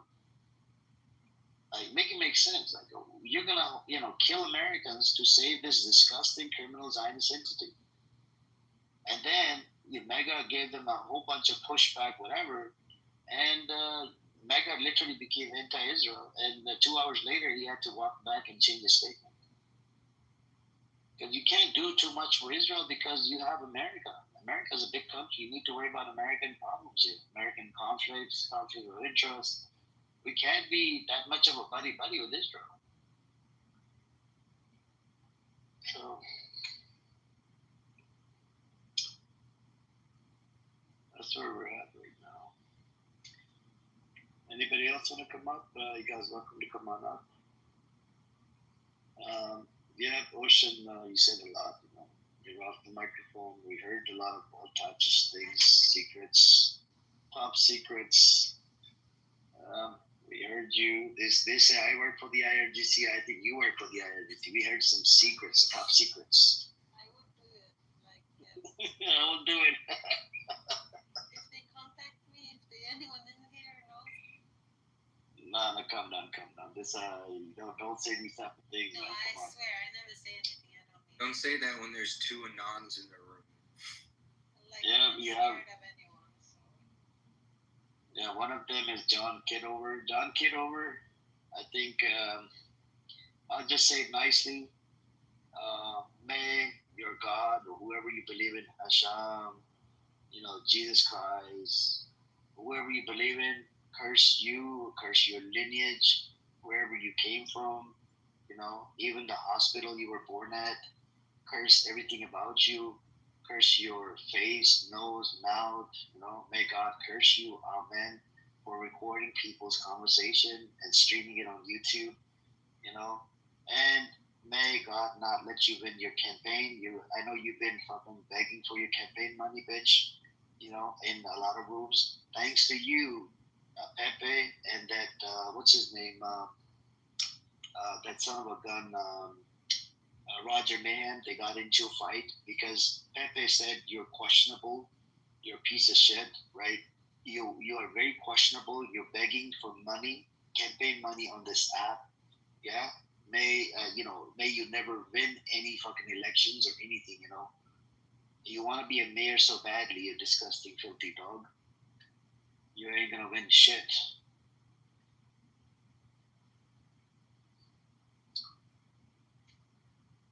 He was begging for money. That's why Pepe and Roger Mayhem, and there was a boxing match between the two, and then you got JB and El Normo.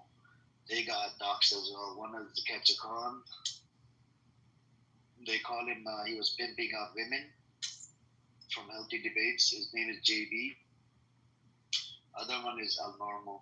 El Normo, the El Homo, that comes in here sometimes. That likes to ask women for their nude photos. Nude photos, nude pictures, disgusting scumbags. Well, one of the Anons left, man. Just me talking about his campaign, Josh. Can you believe it? There was two of them. We know for sure one of them was him. Absolutely.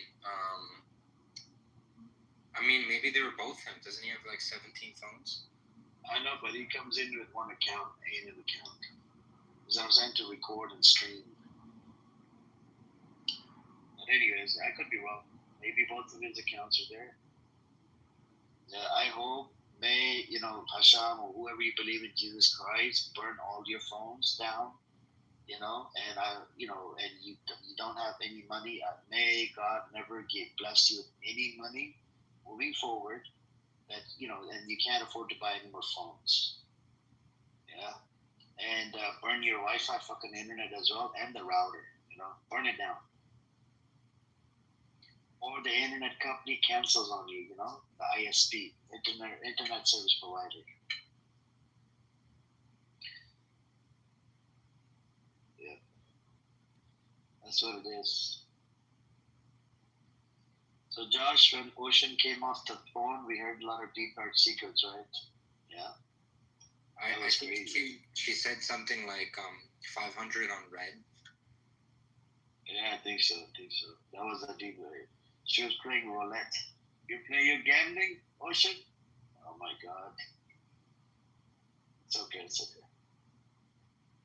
Don't worry. Be happy.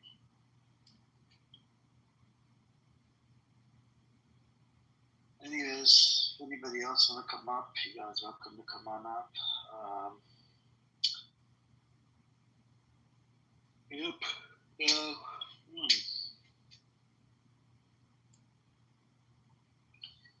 What time is it in Ohio? It's like 3 hours ahead of California. Yeah, it's 6:15 a.m. You go to sleep late, huh, Josh? Well, what I do on Saturday nights, because on Friday nights I'm so excited that I have the weekend, I stay up. Then I sleep in on Saturday. Then Saturday I stay up. I might take a nap, but then I kind of fix my schedule on Sunday. Oh, okay, cool. You like, you get a FOMO if you're not on this app, right? Yeah, I mean, this is where I socialize. I haven't really made any friends since I moved to Ohio. All my friends are in Miami. Okay, good. Yeah, I mean, Yeah, there's been so much going on Clubhouse lately. Now it's kind of boring, the whole JD stuff. Oh yeah. It's just, same shit is getting repeated over and over again, right? But it's very vindicating seeing all my enemies, JD, Normal, BB. Well, I guess the BB thing was fake, but Mojo. I'm getting. You agree the voice wasn't him, right?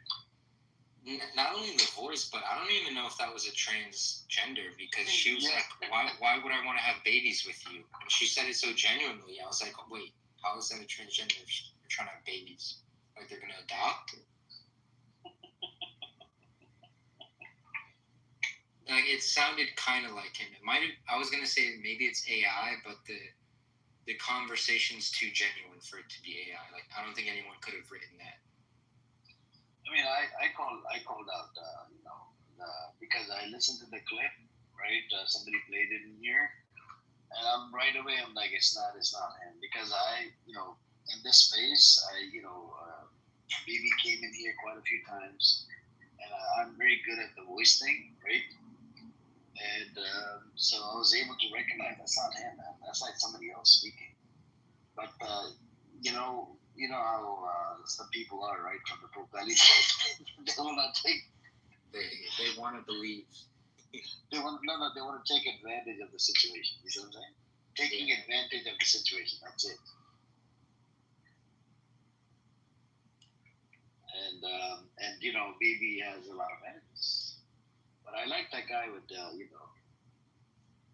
with that idiot. What was his name? Yeah, we had some Uber. We did have crash out earlier, bro. You missed out. We have what was that idiot?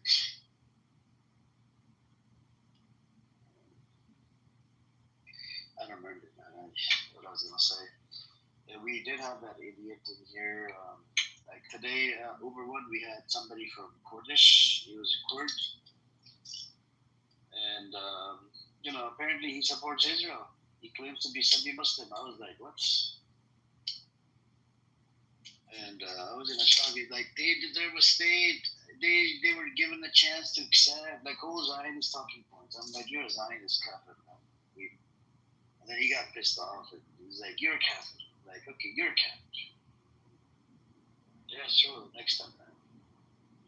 And then he was giving us same Zionist talking points. Edward was here. I was here. I got pissed off. And I kind of cursed him out.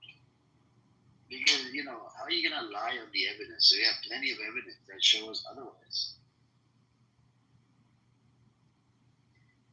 Anyways, I kind of pissed him off. But then,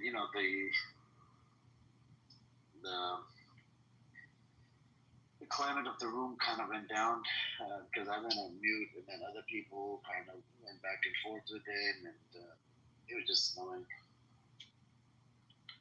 We had Black Rabbi come up on the stage for some reason, and then I moved him down. I'm like, you come up here uninvited, man. It's sometimes, you need like a relax. You don't want to deal with him, man. He just crazy person, man. So Black Rabbi, he just wants the attention. I don't know if you saw, but when you weren't inviting him up, when no one was giving him attention, he started trying to rage bait us. He started saying like, "Oh, I'm moving to Gaza in November. Everyone, and there's no civilians in Gaza." He's just trying to get attention, man. He's saying all that in the chat.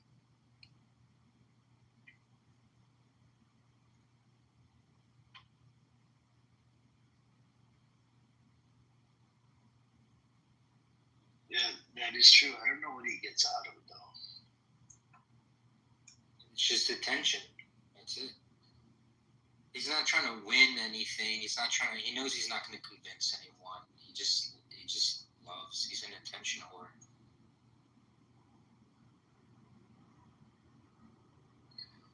That is very true, my friend.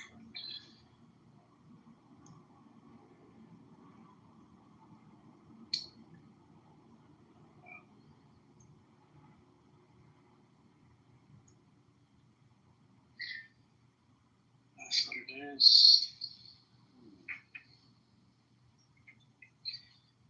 Okay. But Josh, what kind of rooms you like on this app, man? You like the politics, religious rooms?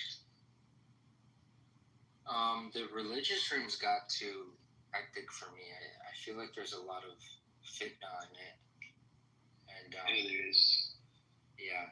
But it's basically this room, then I'll go in that in the room, whatever, the ones that play Taboo with Dean. And I think they stopped doing rooms, right? Who, Dean? Yeah, did they not? No, like Dean will play Taboo and then he'll do like a chronic lesson after it.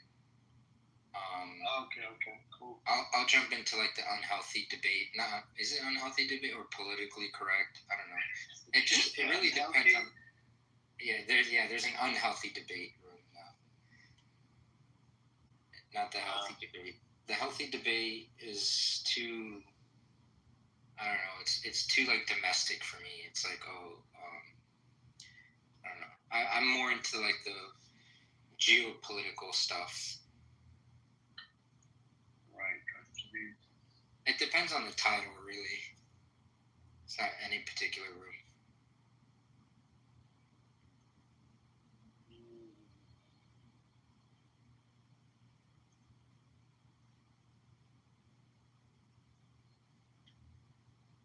Yep. I mean, there's a lot of negativity on this app. It depends on which room you hang out in, right? And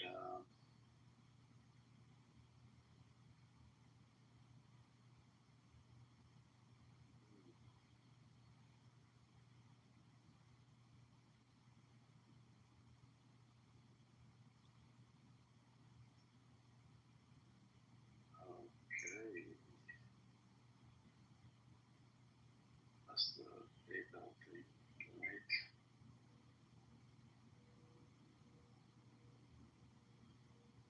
Wow.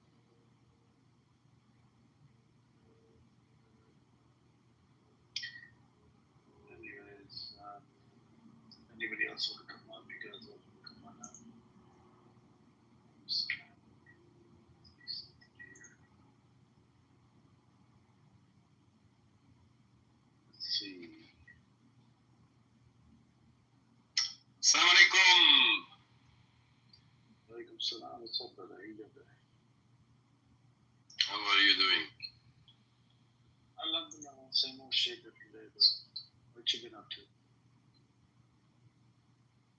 Well, man, I don't know. Like, alhamdulillah, everything is good. The full picture is good. The big picture are good. But the people are really suffering. I just want to announce, like, I'm connected with many people in Gaza. And just now I read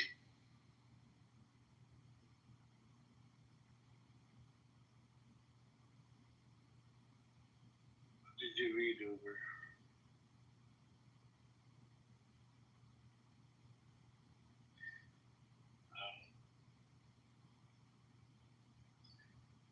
What did you read?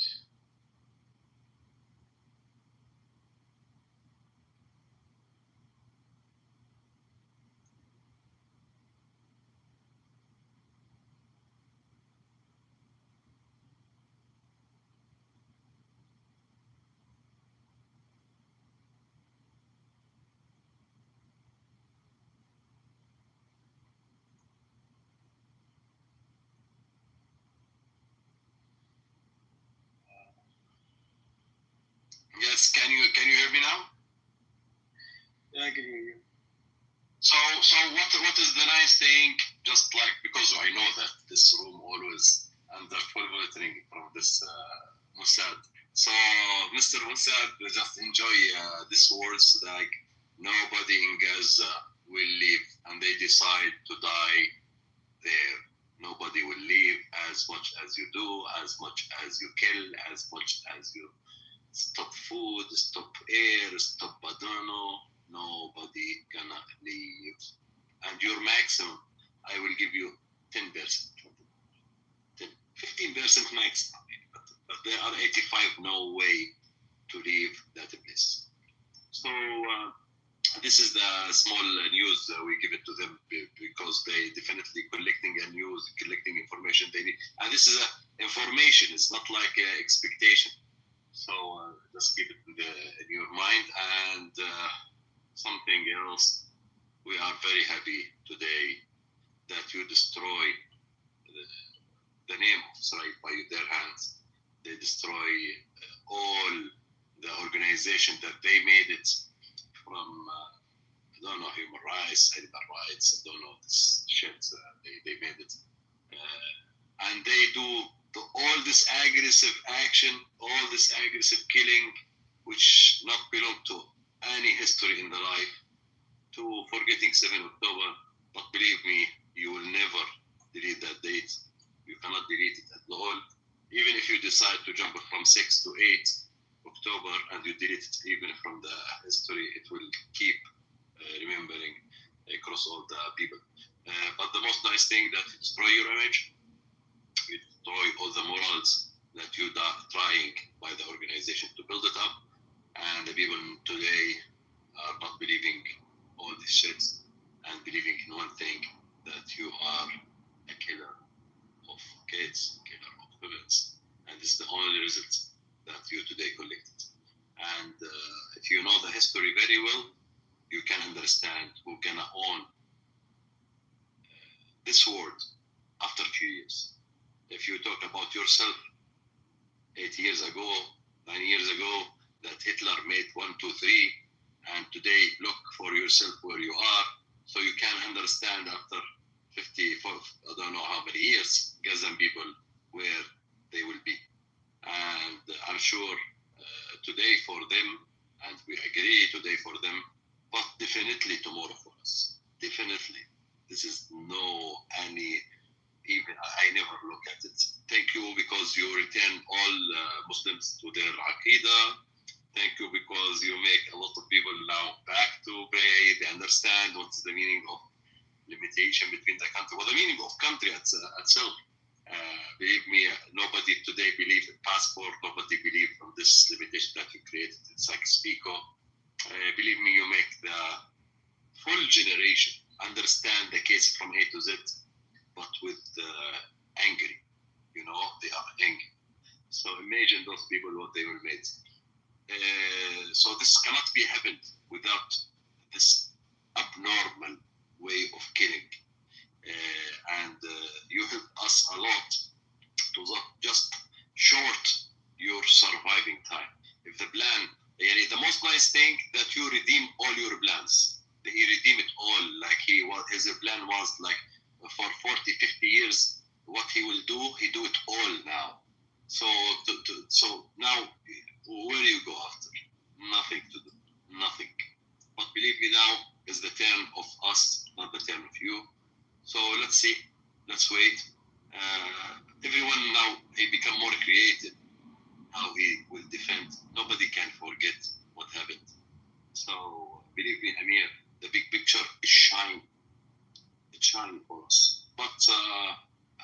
unfortunately, we are suffering today. The pain is big, and we need to keep think how to make this back and how we can support those people who are suffering today.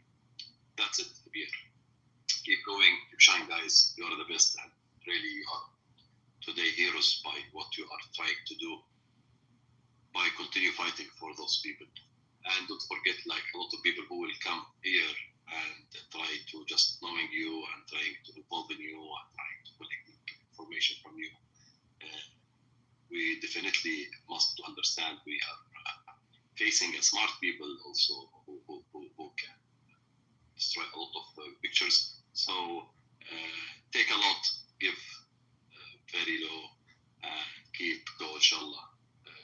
Tomorrow and today we are the owner of that land, and inshallah very soon we take everyone, we invite him. I'm from Jerusalem originally, so invite you for Maklub, inshallah, in Masjid al-Aqsa very soon, everyone here. Inshallah. Yalla. That's I just like want to saying this and keep you going with your room, and I will go down to be listener. And please, next time when there are any action, don't forget me, man. No, but this is the minimum time. Over, it happens during night time. You're sleeping. This is why. Tell them wait Uber when he. I'm in America. Yeah. So when you're sleeping, it happens then. So it's like you're, I think, 1 or 2 in the morning or 3 in the morning when you're sleeping. Okay. So I'm very soon next to you. But anyway, that's okay. But okay, when you have opportunity to send me when someone comes, just ping me. If I'm wake up, I will be there. Sure. I'll ping you. Yeah, because I don't want to lose this moment, man. We those people must have. You're into drama, brother. You know. Okay. Yeah. No problem, brother. Yeah, see you, guys. Yeah, I think I'm probably gonna end the room. Anyways, it's been running for past, I think, more than 12 hours. Let me see. Let me check the time of this room. Started about. Let's see. What was the first message at what time?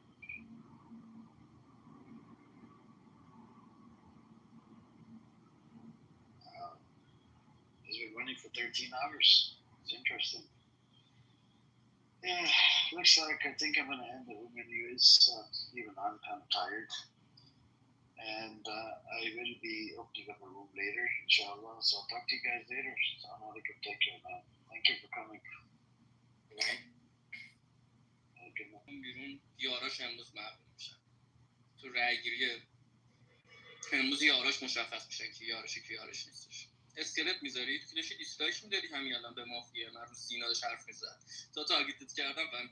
خب مگه اینا شهروندای بدی نبودن جفتشون تو رو وصیت کردن؟ نقش تو بگو دیگه، نقش تو بگو تو هفته برو تو بات، نقش تو بگو. اینا شهروندای بدی بودن جفتشون شما رو وصیت کردن تو بازی، جفتشون گفتن سورنا اول میره بازی بیرون. چرا نقش تو نمیگی پس؟ من شهروند بودم داشتی من تارگت می‌کردی، بگو دیگه نقش تو دیگه. تک بدی فلان سورنا بازی رو بیرون.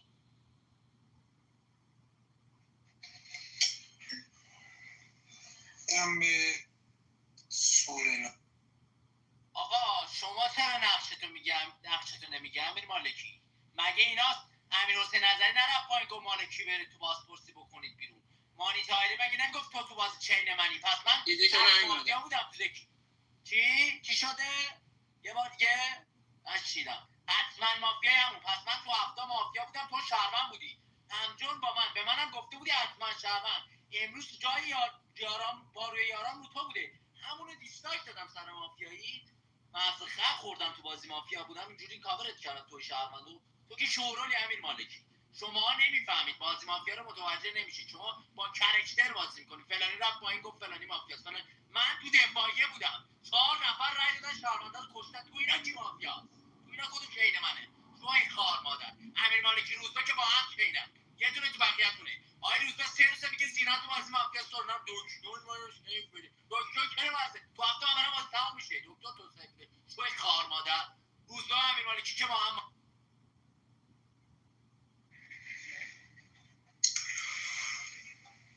این دیروز امیر حسین با سورنا تو دفاعیه بوده. امیر حسین 5 تا رأی دو آورده. یکی از رأی دوهای امیر حسین خودم بودم. رأی دوی زینا به امیر حسین رو دیدم، رفتم به خود سورنا هم رأی دو دادم. رأی دوهای سورنا خودم بودم، علی ساری بود با مانی دیگه. و سورنا مافیا باشه باید بگم تو زینا، امیر مالکی، علی بنتو با فاز شهروندی روزبه 2 تا مافیا داره. اینجا 2 تا مافیا که پس سیفمون میشه تو هفته زینا دیگه. زینا شروع بازیشو باید بفهمید چرا نرفت به سورنا تو بازی تارگت بزنه، امیر مالکی رو تارگت کرد. خود امیر مالکی داره تارگت که از زینا رو خورده رو ایگنور میکنه، میگه تک سورنا بره بیرون. خب امروز زینا چیه امیر مالکی؟ رأی بدین زینا بره آقا. سورنا مافیا باشه زینا یارشه، سورنا شهروند باشه زینا مافیاست دیگه. از هر دری بری زینا مافیاست تو بازی. چالش امیر مالکی بشین داداش کاور بده آقا. نه بشین دیگه داداش. روز به سینیور یا الان کلش پر فکر میکنه من مافیا. بذار من صحبت کنم. ببین آقا، ببین ترک بازی در نیار داداش. نذار یه چیزایی بهت بگم که دیگه کلاب نیای. یه تکرار منو شهروند داری؟ یه مایک بزن. منو شهروند داری یا مافی؟ خوب منو شهروند داری یه تکرای بده سورنا. الان تو هفته شما اگه شهروند باشی داری رأیا رو پخش میکنی، داری به مافیا کمک میکنی رأیا پخشه. زینا مافیا باشه یا هر چی باشه سورنا مافیاست. یه تکرای داداش به خاطر من بده آقای سورنا بره بازی بیرون. 2 تا شهروندم وصیتش کردن دیگه، 2 تا پلیر. رأی بده آقای سورنا بره بیرون. فردا من تو رو وصیت شهروندی میکنم. رأی بدی به سورنا. زینا رو بکن بیرون، با داغی زینا رو بکن بیرون. مشتاق که برو بریم. آره بابا امروز سورنا لامصب سورنا شوی خار مادر. این زینا که اولین دنگ بازپرسی رو بداد چیه؟ امیر مالکی تو بازی مافیاست. امیر مالکی تو بازی شوشهروند داداش. چرا زینا رو که دنگ بازپرسی رو داد تارگت نکرد؟ علی ساری معذرت میخوام. از چه؟ من معذرت میخوام. علی ساری دهنت سرویس. امروز آقا یه رای بدید سورنا. همه میدونستیم تو امیر حسین سورنا مافیا نشسته. من همینجا از امیر حسین معذرت خواهی میکنم. علی مرسی. یه رای بدید سورنا از بازی برید. از اونجا فایده نداره. مرسی. شهرام میبینی با من که علی رام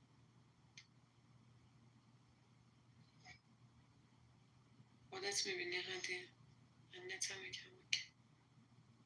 بدید من که الان حضور بده. زینه خانم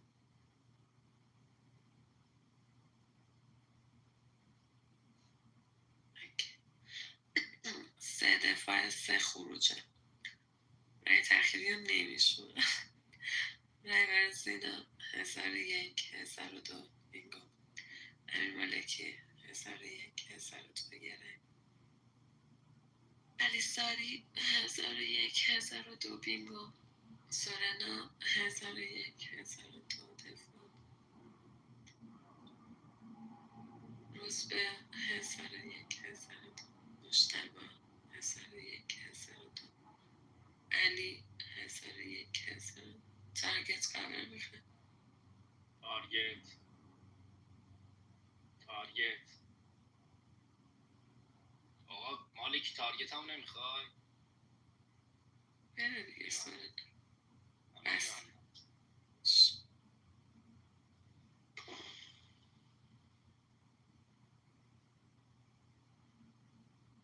حاجی اینایی که از پایین تحلیل میکنن خیلی کرم. خدا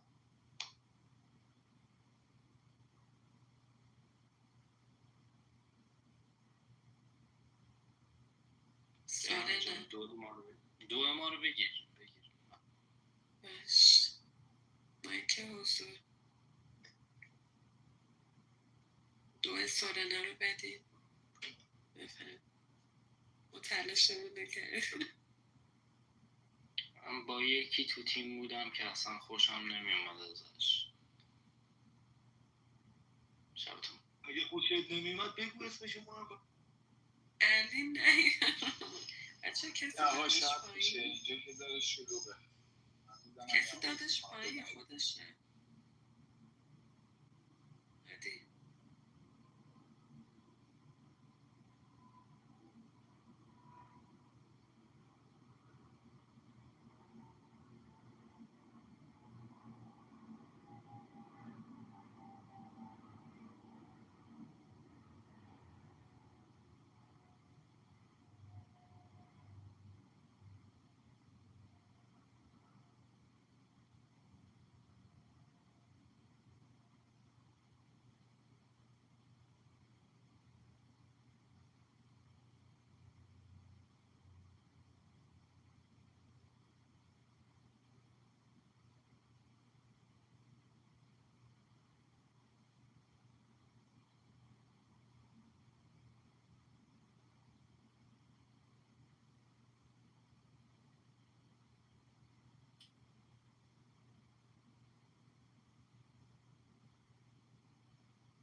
بزن این اکتا رو.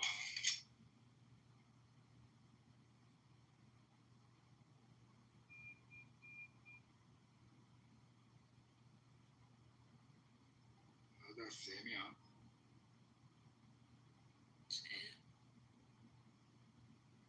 صدا دسته میاد. دسته داره رد میشه. مواظب باش. اکتا رو بزنید.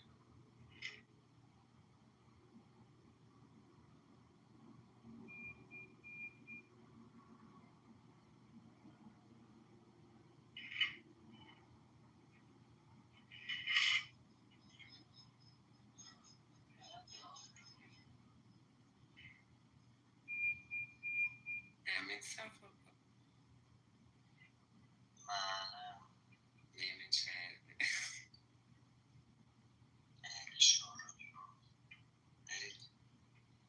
من با کارت مافیایی که ولی من اگه واقعا بگم جدی شب معارفه یارتون اونطوری نه جدی شب معارفه یارتون اونطوری من که بهش رای ندادم ولی ببین ولی من جدی اگه بگم بازی ها بردی باید بازی میکنم تو این کارو نکردی.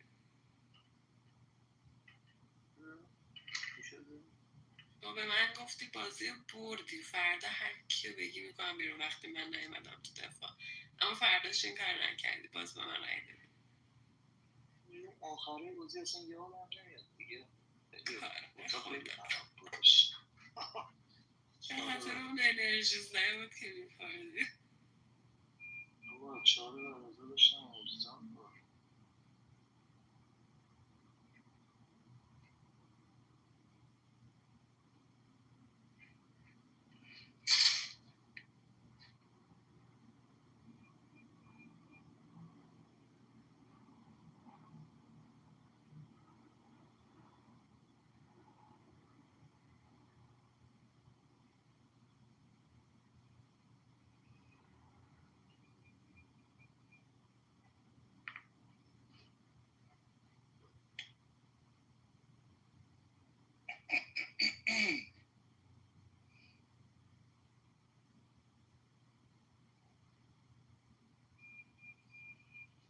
امشب یاکوزایی میکنن.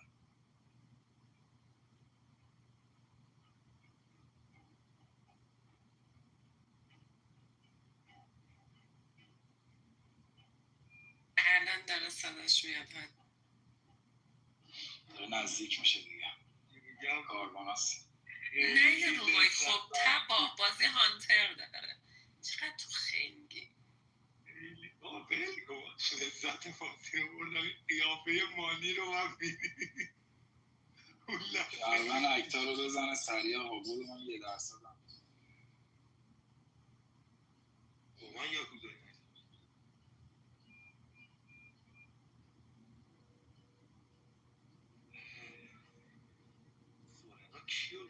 برو پایین برو پایین دست یا کوزایی کرد والا دیگه علی والا نمیشه امروز روز ببخشید روز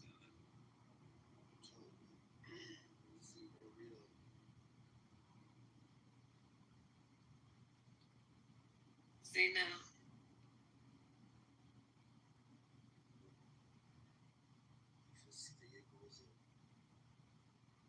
دیگه اگه میخوای منتظر زینا بمونی باید مایک تو ببندی روز زینا هستی؟ من هستم منتظر منی چرا؟ آره هستم. خب ایکون تماس داشتی برو دانش که میخواد تکرار این خانم زینا عباسی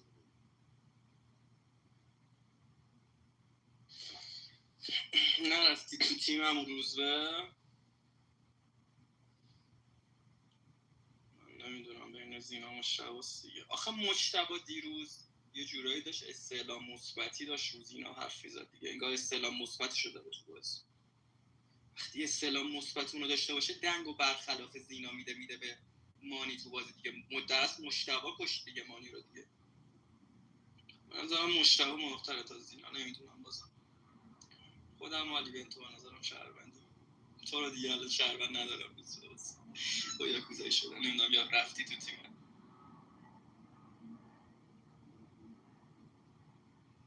زینا چالش داره چالش با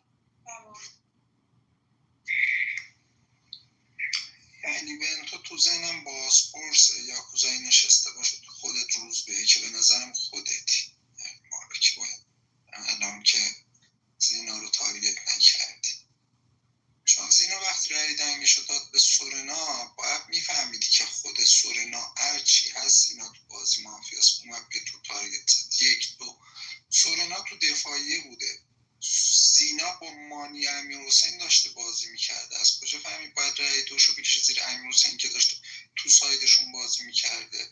پس یارش تو دفاعیه بوده که رأی دو داده حداقل سورنا تو بازی بمونه.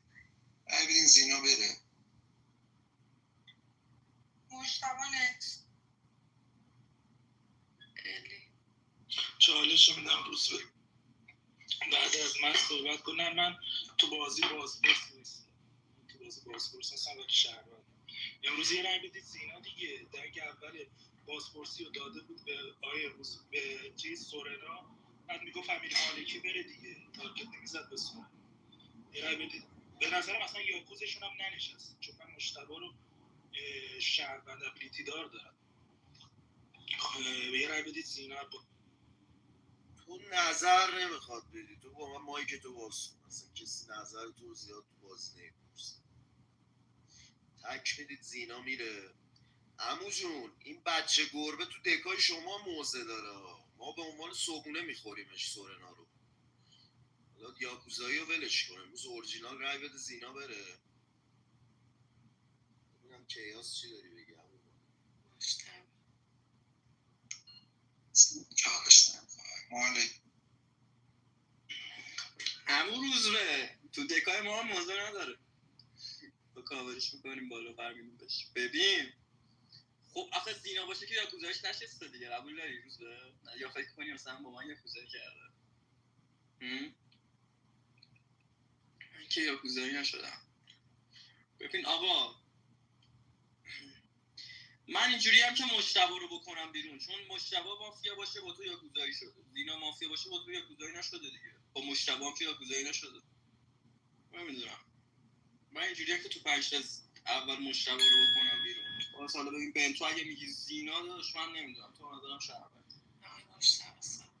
چرا آز نمیذاری زینا مافیایی که یاکوزایش هم نشسته امروز اون یاکوزایی شده میره برای تارگت زدن به زینا به خاطر پوینت کیاس؟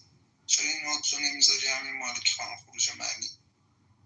تک بدین زینا بره. حرفایی که در موردش زدن کدومش ایراد داشت همین مالک؟ مرسی. روز بهم که سر صحبت بود دیگه. بچه ها گیف و از این داستان ها بذارید، من رأیاتون رو نبینم نمیشمورم. منم قدم کار خودمو میکنم. از الان بهتون گفتم اشتباه کردم. حضور زینا دو دفاع دو خروجه. بزن گیف روز ببینم من مایکشونه. رای میگیرم بر روز به 1001 1002 امیر 1001 1002 زینا 1001 1002 دفاع. مرسی. علی 1001 1002 مرسی زینا هست. آقای مجتبی 1001 1002 دفاع. روز به 1001 1002 درباره آراست زینا درباره اینم روزه. ببین علی بنتو من که با تو رأی باز میکنم. یعنی تو من الان با تو رأی ندادم چون میدونستم اینا رو شما ستایی میارید دفاع. خودت تصمیم بگیر به نظرت به کی میخوای رأی بدی. به هر کی رأی دادی رأی منم حساب کن باهات رأی میدم تو بازی. من زینا تو بازپرسی رأی داد به سورنا دیگه. مجتبی باید بگید استعلام مثبت زینا رو داشته که رفته رأیشو برعکس داده به مانی. مگه مجتبی نمیگه که رفته رأی امیرحسین نظری هم مساوی کنه؟ خب مانی واسش باید شهروند باشه دیگه. 3 رسیده بهش کیو باید بکشه؟ باید سورنا رو بکشه دیگه. چرا سورنا رو نکش؟ حالا باز خودت میدونی علی.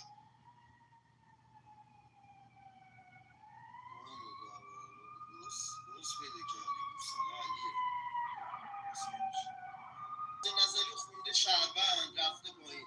رأی یکای آقای سورنا کیا بودن؟ محمد علی که شاد شده، امیرحسین نظری، آقای مانی. دنگ بازپرسی داده مانی نداده سورنا. شورا چی داری میگی امیر مالکی؟ روز به دیگه عکس ندی نه بیرون به مشتبه رأی نمیده.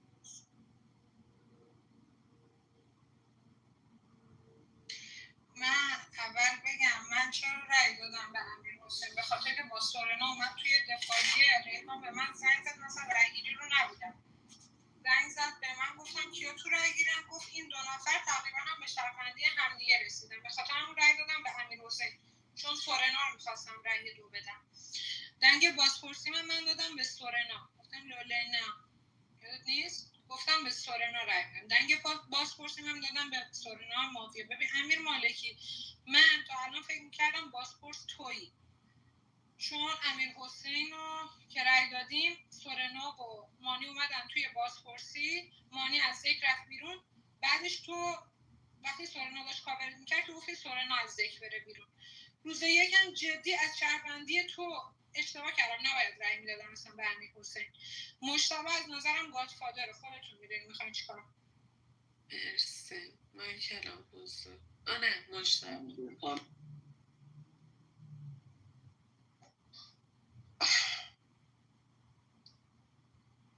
این من کل بازی از بیس زینا بازی میکردم. رأی دوی زینا به امیر حسین رو دیدم رفتم به سورنا رأی دو دادم. خیلی مشخص امیر مالکی. علی ساری استعلام مثبت بود دیگه. الان فهمیدیم مافیا یاکوزایی شد. علی ساری چالش علی ساری به من یار به یار بود به نظرت امیر مالکی؟ من زیر فشار تارگت بودم، یه چالش داد به من که بیشتر زیر فشار تارگت برم با کارت گادفادر مثلا. مشخصه من شهروندم. تهش میتونی به من بگی یاکوزایی شده که امروز میخوام پوینت زینا رو بگیرم. چی میگم؟ تو اگه میخواستی با علی بنتو باز کنی مایک تو، علی بنتو موزه‌شو مشخص کرد. چرا یک ندادی؟ مرسی اروندی بده زینا بره فردا. مرسی آقای مجتبی. اگه صدای من میشه لطفا مایکتون رو 3 تا مایک الان حضور. رأی دو میگیرم برای زینا 1001 1002. رأی میگیرم برای آقای مجتبی 1000. وصیت کن خوشگلم. جدی خیلی احمقه اینا، وصیت لازم نداره. بله باید اعلام کنم که هانتر اکتش فعال میشه، ولی متاسفانه بسته به گادفادر بازی تمام میشه. کسخولی دیگه داداش چیکار کنم رفتم تو گروه دیگه. با بنتو زدی باری کله گفتم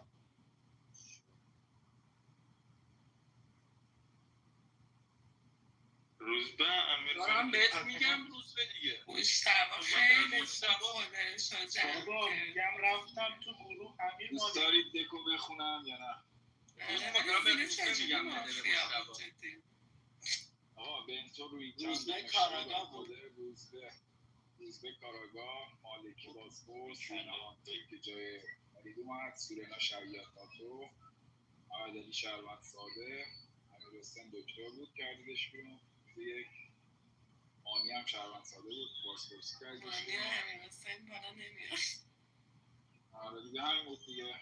اینا شبیه ارسطو جان امان از قضاوت های نابجا وحید هانتر دیگه همین آقا قضیه خوبی بود بد نبود.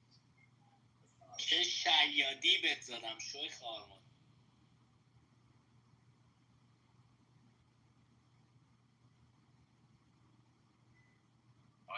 من نشدم مشتبا امیر مالکی افتضاح. من روز یک مشتبه و سورنا رو با هم دیگه تارگت کردم، اومدی یقه منو چسبیدی که داری چیکار. ببین من صحبت کنم. مرسی هادی. ما شاد شدیم دیگه. یه رأی یک دادیم به سورنا، یه رأی دو دادیم به سورنا. مشتبه رو تو بازی تارگت کرد. زینا چرا مافیا بود؟ برای چی زینا مافیا بود؟ روزبه بگو گفتی مشتبه رو بکن. هم داده به آخه باید تحلیل شات شب بکنی. من برای چی شاد شدم؟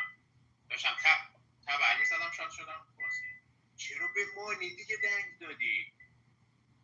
یعنی همین که تو که پلیر خیلی خوبی علی به تو خب مساوی بکن دیگه. تو نترس آقا. مساوی بکن سورنا رو بکن بیرون.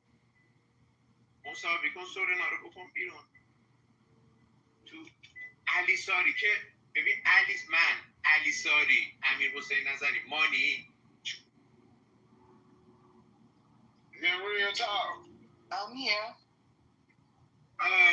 What time the grid be done? Sure.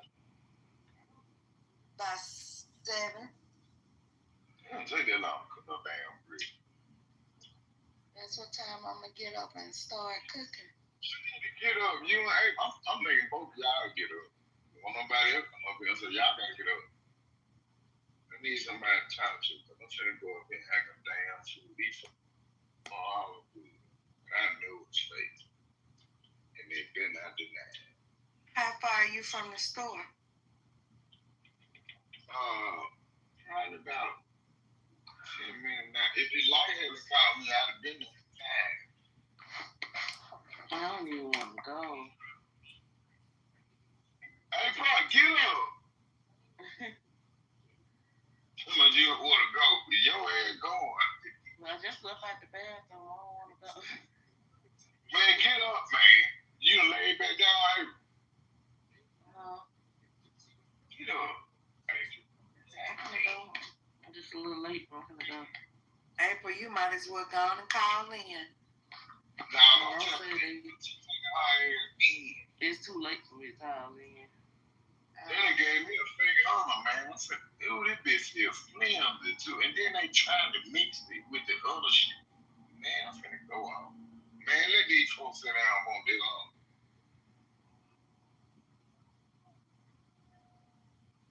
Oh, yeah, she tried to pull the switch. Brew on me. Then the bitch, I don't even like no dirty ass money. Yeah, I'm going through it right now. Why you keep us? Because you gotta go to work. Get up. Get up, April. I'm up. You lying.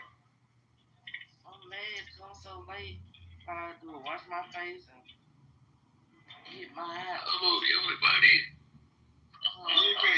You finna get up out of here, boy. It's too early in the morning with that bullshit. Just come back. I'm sorry, yo. There you go. I ain't got time. Fake ass, I know.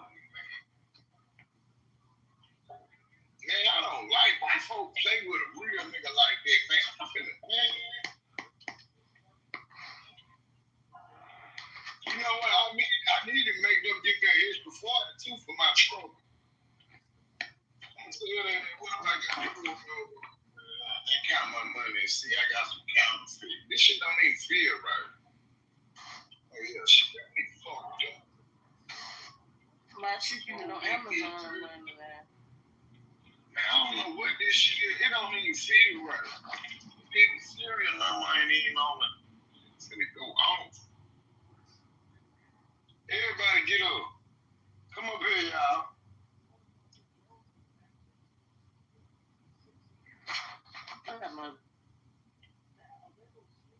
April, get up. I'm up, nigga. Shit. I'm mad at you. I'm mad at you trying to get it down. Fuck this shit. Somebody gotta get this shit. April, give me 520 for this number. Shit. I'm broke. You know, don't fly. Chill out. Send your homeboys. All your homeboys want to spend their money. They sleep. They sleep. Them niggas ain't got no money. Them niggas smell like every match. Smell like who? They smell like every match. Them niggas ain't got no money. Man, you got me fucked up, bro. I'm mad and I'm finna park me fucked up, though.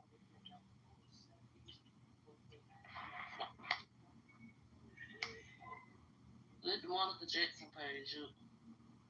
Well, shit. Tell the resident. But y'all ain't been gonna work. Get up, April. I am gonna get up and go to work. Bro, get up, bro. You done went to the bathroom kind, right? That's crazy. Everybody used to be up on Sunday. This the even sure they is.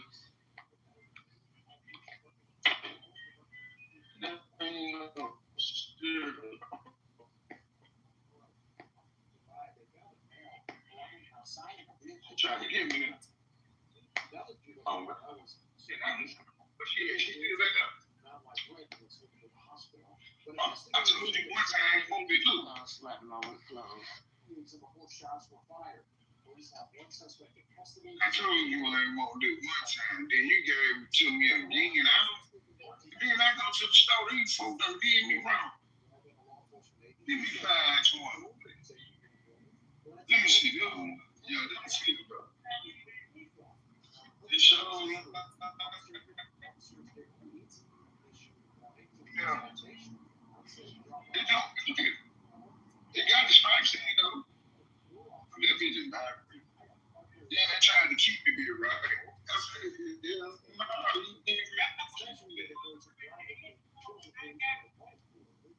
yeah, the big, you try to get me price down. I don't like the real money. Like, they ain't in my pay that to you. Yeah. So, you know,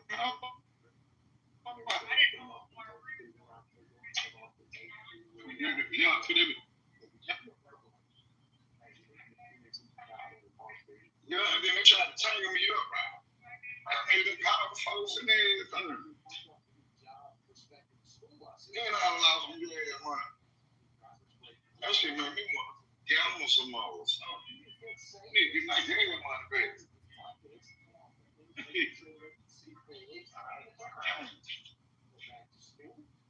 Hey, bro, get up. Hey. Nigga, come over here putting on my clothes. You a damn lie. Yes, I am.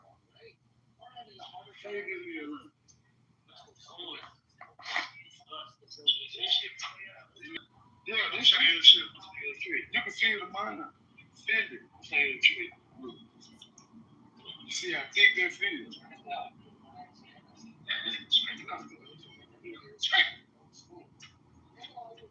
Feel the rough up there. That shit been done. It ain't real. I'm just glad she ain't give me no problem though. So she did honor She got a hood. Yeah, she did. Quick, too, fast in the hood. She didn't think you was coming back. She had but look. One thing, when you just fucking with that pipe, what on? Come on.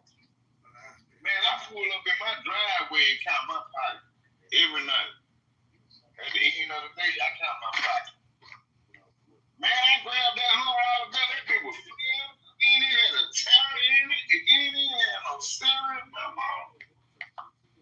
Oh, I got to grab that. Then she tried to mix the money. She tried to mix the $100 up with the $1. Then the police back up. See, I'm risking everybody. Hey, bro, get up.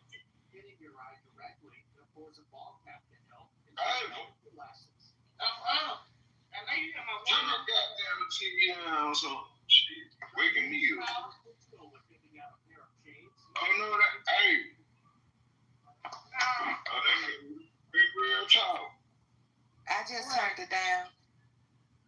Oh, I knew it was you. How you feeling? I'm hungry. Shit. Hey, you know what? I think that girl swapping that money out too. She know that cause she gave me another $100 too fast. She knew what she be. She tried to get me then. Did the manager come up there? No, the manager ain't even down. The security guard, the one who I talked to, man, I ain't got to spend no money, man. I can feel that shit. When I count my money, man, only one like it's supposed to be. What store is this? It wasn't no store. It got me now. Yeah. But that's where they swap that money out. Like, they'll get you, man. They got more air. And then, you hear when I shot the lie to them, I said, I was at the store and they tried to hear me up about it. I'm just lying. She said, I'm going to put it right there. She put it right back in the drawer, too.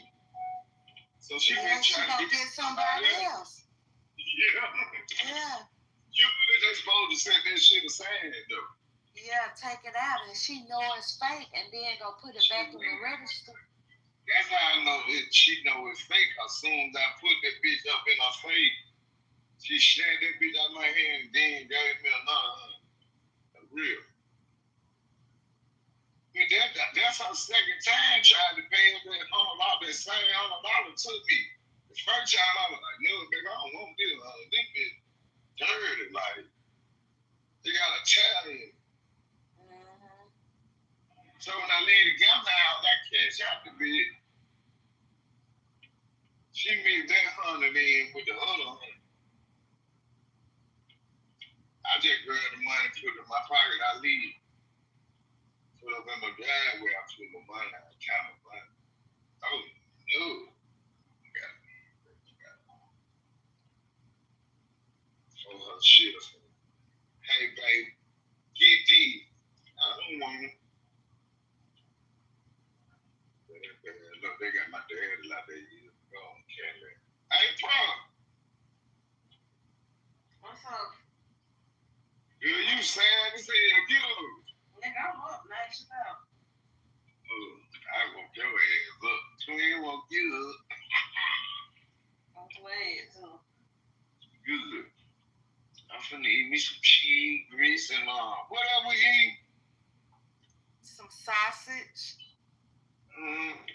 That's okay.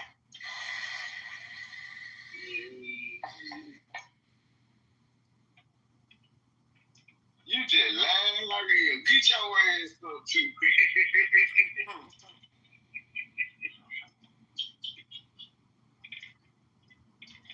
Man, I can't believe that girl trying to get over right there. That shit right. She know that money.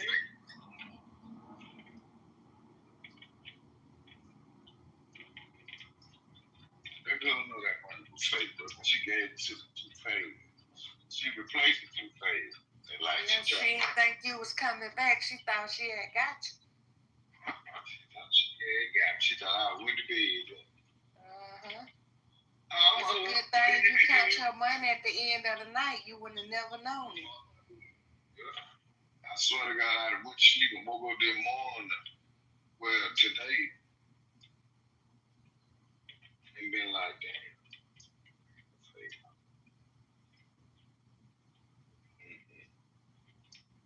They get my daddy like that.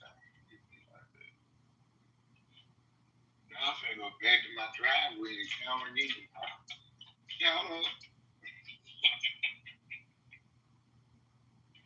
Hey, with these cheese grits. Hey, bro. Yes. What you doing? I'm sliding my work shoes now. You know you lying. Oh, for real, sure. Get out of here.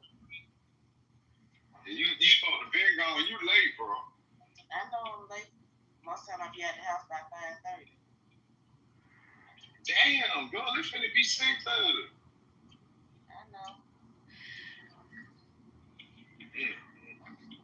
See, you should have took that to bed last night. I did go to bed last night. I just Why you mean? No, you didn't, because I ain't woke you up at 5 o'clock. No, that's what I said. I forgot to set my alarm. But I was up alone today. How about that? Most time my alarm be 4 o'clock in the morning. Man, that bitch try to get up on me on Sunday morning. If that ain't the devil on me. How about that? Man, y'all should have said, she didn't even want no problem. She probably seen it in my face, though. She changed that little fake ass Honda and gave me another Honda so fast, like she had already put that damn Honda in her pocket.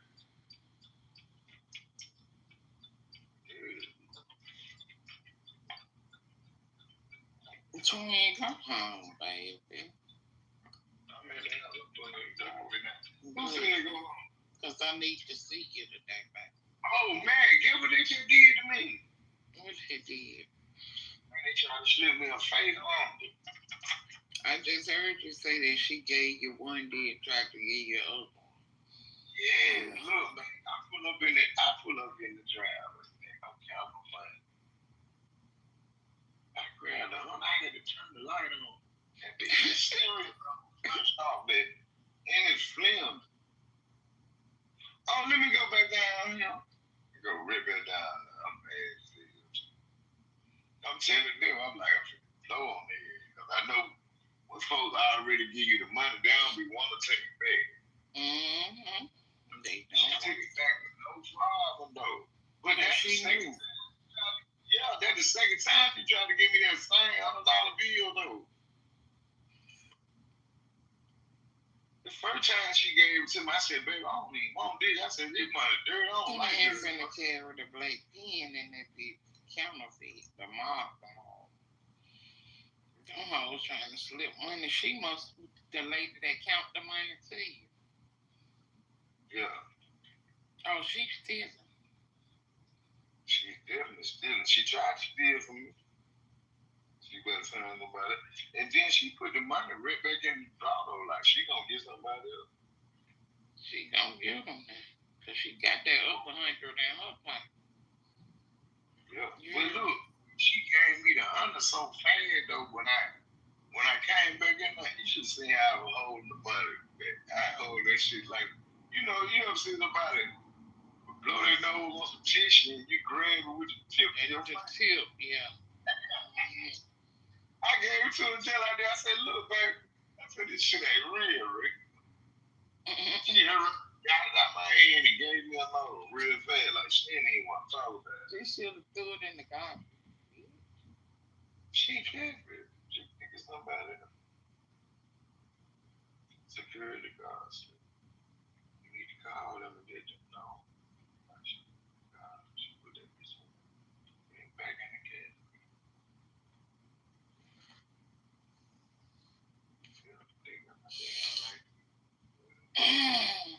Shit, April mad.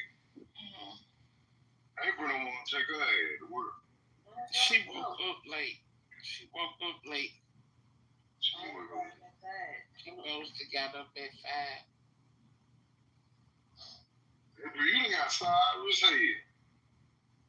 No, they got a lot going on. What's going on? Don't do her like it, No, sweet. for real, shit. My mama been sick. Oh, for real, man? Yes, I be at the hospital, leaving the hospital, and I go to work. I'm tired. I know about them days, baby. Yeah. You know about them days. Yeah. I feel you. I ain't know nothing about that, though. My bad. Mm-hmm. Hey, man, I seen y'all did the damn thing yesterday. Well, we cooked before. Man, my auntie.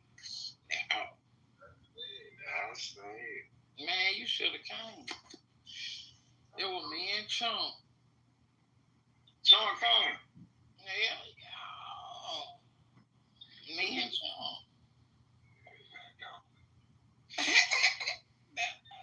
Fred, I'm getting jealous, man. We had Chunk like that big. How about that? How about that?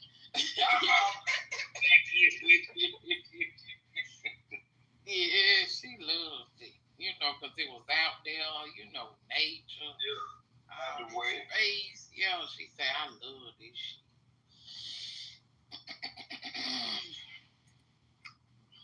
Yeah, we had a good time between. Oh, shit. Miss Real Talk. I'm up finna start cooking. Alright now. Yeah, well, I'm trying to see now.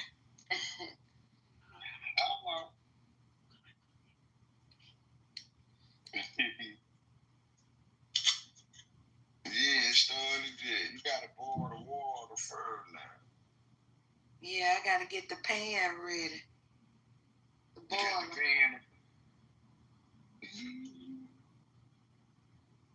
You finna cook for that nigga, girl. Stop playing so much. You know what?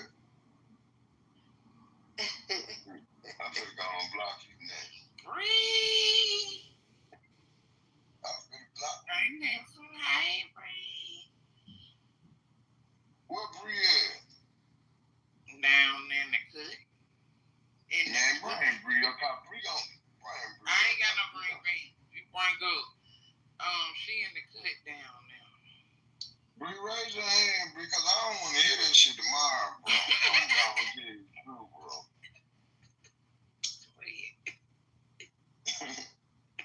Raise your hand again, Bree. Somebody had blocked you. There she go. Oh, there go Bree. Hey, Bree. Cousin. That's my real cousin right there. Hey, that nigga Lemon got us fucked up on. Yeah. Bree. He retarded ass. Well, I want to share that shit later on. Cause he already know. Don't be there. He say, what Bree at? Man, Bree, come on. Don't leave me at the bottom. Who? I just said, look down there and saw you laughing at him.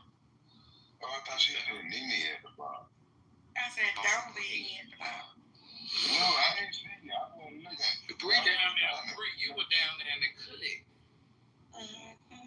She did that shit on purpose too, man. I'm so glad you seen, cause she really would have made an issue about that shit too. Got her. You would have given me about that. Okay, we got Big Boy. What Big Boy at? He just came in the door. Come on up, Big Boy. Big Boy, what they did? They tried to put me on me. Big Boy, they tried to pull me on me. Don't you pull nothing like what they did. That's what. That bitch gonna get out my head some kind of way, man. What you say? Somebody was gonna get it, man. Bree, you heard the lady tried to slip twin a fake honey. Yeah. No. The interview was fake. At the spot, Big Boy. Yeah. No. Man, What I'm saying, twin, these folks was in here sweet. Huh? These folks boss was in here asleep. You done came and woke their ass up. They need to get their side ass up. It's Sunday. It's time to put that dinner on. Hello. It's time to prep. You need real talk. You hear my brother down. Hello. Hello. Yeah. Hello, somebody. She need to cook. Tell me she know how to cook some cheese bread. I think you're lying. Kitover know how to cook cheese grits. Please. Okay. Them folk down there at the bottom, they don't know how to cook cheese bread. That's why they still asleep. I don't know how to get up and cook. My dude said you a lie. Look at my dude say he's lying. My dude, come up here, my dude. You lying or not? She said he woke the whole house up. That's what you came here saying. Hello. My dude. Twin called the whole house stinking. No. He did. He woke You up was up. the whole house. Hell no, I was asleep. No, you weren't. How you heard what I said then? Because you woke me damn up. I heard my phone. I was like, what the fuck? Who that talking? You heard the music I was playing? I heard the music and all. I heard you go get them $100 and everything. Yes, sir. You did. I sure did. Girl, they tried to get over on the twin. They tried. She was gonna put that in her pocket. That was her pocket's money. Yeah, it looked better than mine, though. I sure appreciate it because I'm gonna go to church. You finna go to church, girl? I'm gonna go to church. At the gate. How far you gotta go to church? You gotta travel a long way. About 20 minutes. Oh, that ain't that bad. I live in Helena. I'm going to Pelham to the Rock. I'm going to rock it this morning. Oh, you going to Rock Nation? Yeah, I'm going to rock Nation. Go out there. You know, they be having a concert at that church, don't They do. My girls got me going with them. I'm a Baptist, but they got me going with them, and I go. You a Baptist.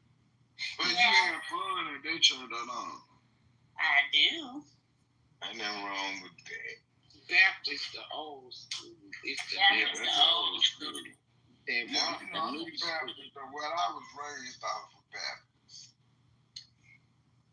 Baptist church is over. But now I'm a citizen. I'm a citizen now. Okay.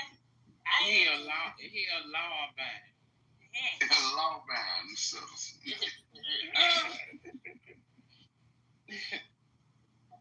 Well, I'm glad you got what you gotta eat after you get out of church, 'cause they ain't gonna feed you though. Now that's one thing about the Rock. Now they can do it, but they won't.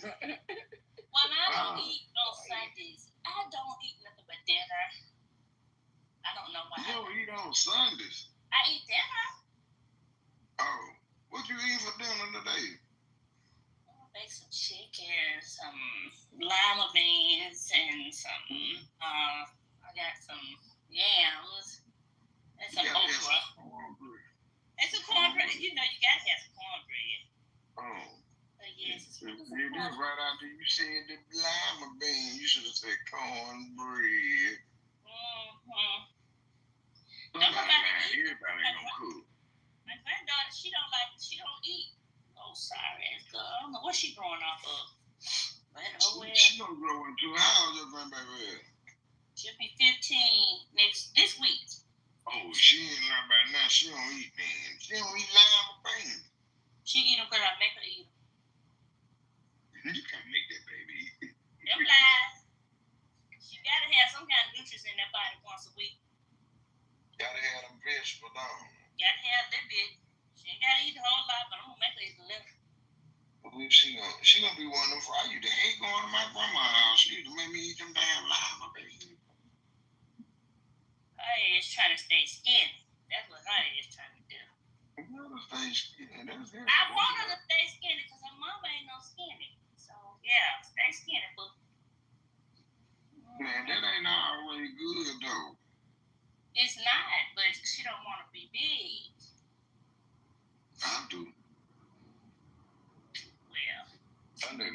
know I eat. Especially. Yeah.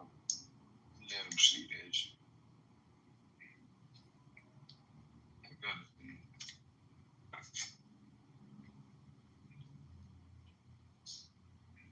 Twin, you been up all night. Ma'am? You been up all night. Don't ma'am me. No, you know I go to bed at night. You know you been to the house, buddy, because you had to go back and get your money. You know what you said you went. Don't play. I told you I was up. You was up. I was up, baby. You done woke April. I was finna go to sleep though, but I seen that fake homie. I had to crank back up and go back down. You supposed to go back and get your money, because she was going to put that in her pocket. She gonna put the real in her pocket. Now, suppose I'd have went to sleep. I'd have been stuck with that. Yeah. I got him back, though. Good. Won't he do it? I'm finna go to Rock, too. Well, meet me there. I'm gonna beat you there. Well, let's do that then. What you wearing today? What you wearing in church today? What color you wearing? I think I'm put this old. You know, you can wear what you want to wear. You can wear what you want to wear. That's what one reason I yeah. I went to church too, and you thought I didn't know that, didn't you? How about that? Oh, man, come here. How about that? Put me an old camouflage green dress on. That old army green color. You going in there ready for war today, I'm going ready for war, not war. I hear your foot go off, ding. Hello? Hello? Is this thing going? Where is she going with her fatigue on? What time the church let off at the Rock? I don't remember how long. Oh. They have different times. I'm going 8 o'clock. They have 9 o'clock. Oh, you going to the 8 o'clock service? Oh, okay. 8 o'clock, don't get there on my back, because he already told me, you know your head hurt. I said, okay, well, let me get on. Twin woke me up and don't get up the death. No, don't put that on me. Don't do that. Yeah, get up. How about that? I'm glad I woke you up. So you can get the 8 o'clock service. I'm glad too. It's 6:30. It's 6:30 too. 6:30. You got your hour and a half though. But you got your hour to get ready. It ain't gonna take you 30 minutes to get done. Yeah, I already did all that pregnancy. All I gotta do is make my bed back up and go slip that dress on, because I'm putting it. Why your bed messed up? I had to sleep in it. What, you want me to sleep on the floor on the pallet? You sleep wild? No, I sleep on one side of the bed. Oh no. Absolutely. You lying, baby. How you gotta do it to pull the cover back there? Well, that's what I should have said. Let me go pull the cover up. You already told her. Hello? We got it. Hello? No, pull the cover up. Hello? How about that? How about that?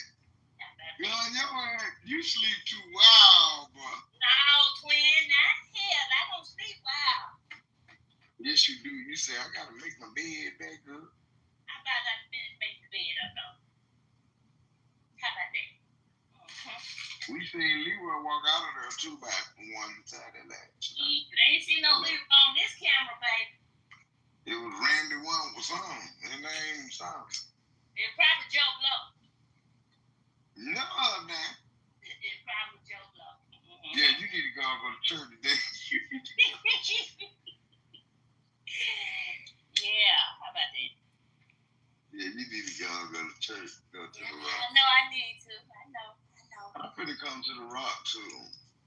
Just come on, come as you are. You already out there. Just go get your little snack and come on. They don't want no breakfast. No, look. I'm gonna say, look, don't feed me some of them lima beans and cornbread, and I'm gonna eat my shit in the parking lot.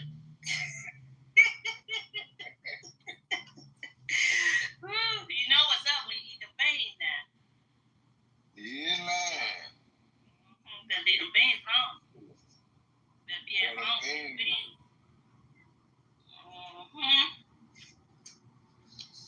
Everybody else is sleeping since I woke up, real talk, and get shit and went on back to sleep.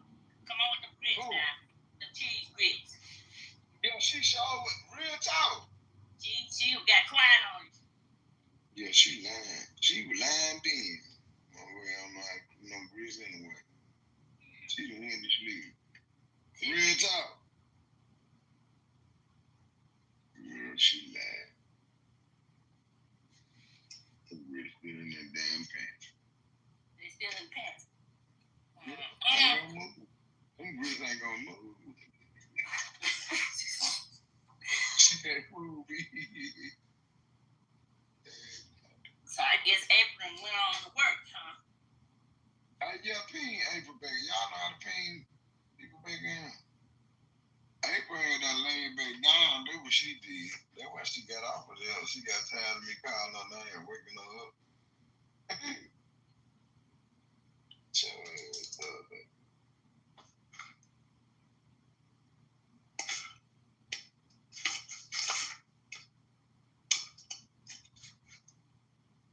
let's see.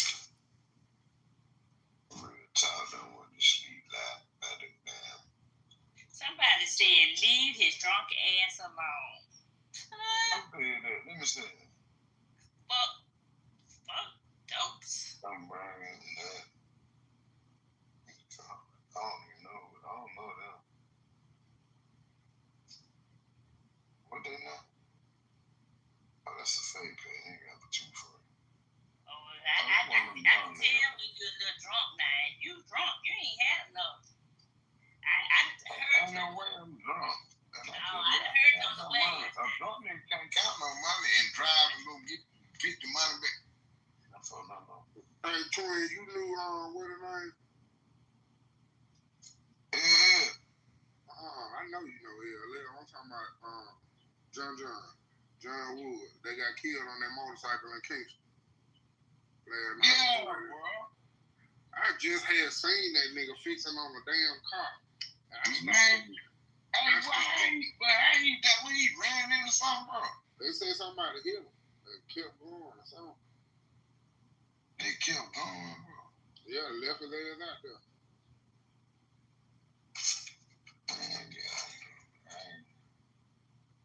I don't know what I had just seen that nigga yesterday before I went to the house. He was fixing on a little Honda SUV, and I said, "Oh, you think you Mike now?" Damn, man, yeah, they called and told me, man. I said, damn, I seen that shit on Facebook. I said, damn, I just seen this nigga. That be fucked up shit, though. You been out there saying them, that's why I don't fuck with bikes. I don't fuck with them either, bro. I did want them in one. I ain't gonna need. Yeah, I used to. Until when what the name got killed? What the name that got killed right there in Avondale? Ran into that damn train. Oh, and tore his shit up. No. Yeah. No. Tore his shit up, man. That nigga, he was split in half, wasn't he? Yeah. Damn. One thing about them bikes, though, bro, you gotta respect them hoes, though. I started liking them because an old man told me, he said, see, one thing about a car, you stand a chance because your body is not exposed. But on the bikes, your body is exposed. Yeah, that ground ain't gonna respect your ass. There's two things in life that won't respect you: the ground and water. And that water can feel like the goddamn ground. You hit it right. Yeah, you splash that motherfucker in the water. I seen that shit knock the wind out of the bitch, tried to bend and split. You know, the wind out your ass, you fuck around and drown. Shit, break your man. That shit will put a big ass whip on your ass, too. Oh, man, that shit do, and that shit hurt, don't it, bro? I swear to God, that shit will knock the wind out your ass. You'll fuck around and be drowning out there. That shit hurt. Hey, water heavy than a motherfucker now. Yeah, water heavy. Yeah, that's why I say shit. You hit that shit right, boy. Your ass feel like you done hit the concrete. Hey, man. Concrete and water. Both of them bitches can kill your ass and they'll still look the same. You won't even know you got killed. It still look the same. And get what? You won't even damage that shit. Hell no. That's why I said that shit still doesn't thing, bro. Like, that shit don't respect nothing. That shit do not respect nothing, bro. But I ain't gonna lie, I did want me a cruiser, though, bro. I'll take me a little slingshot. I'll take me a little slingshot or something. You said slingshot? Yeah. No. But talking about them 2 wheels, bitch, give me the slingshot or the Polaris or something. Hey, bro, I swear to God, bro. My partner had his bike in my garage, bro. It was wintertime. You know, them tires get cold and then you try to mash out on the pavement with them hoes while them tires cold, bro. That shit like them hoes like ice.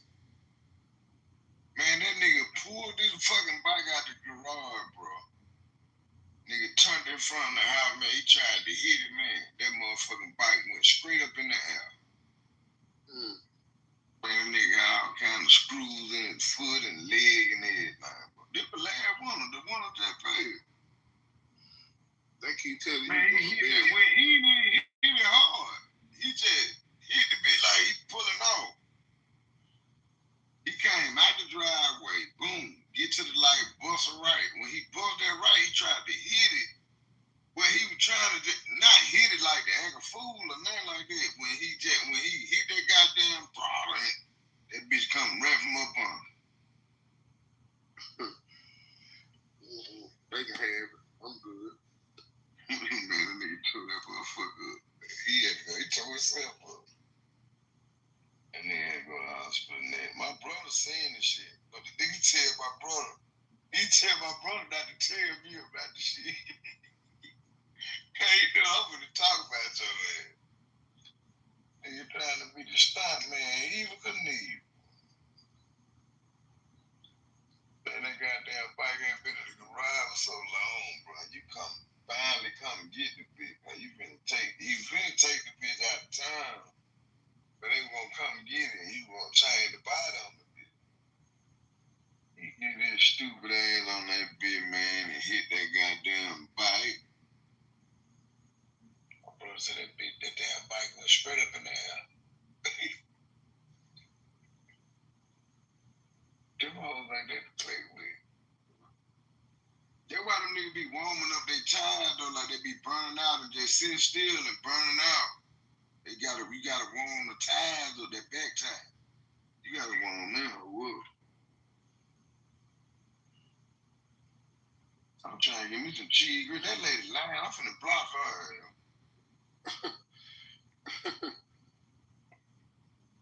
Yeah.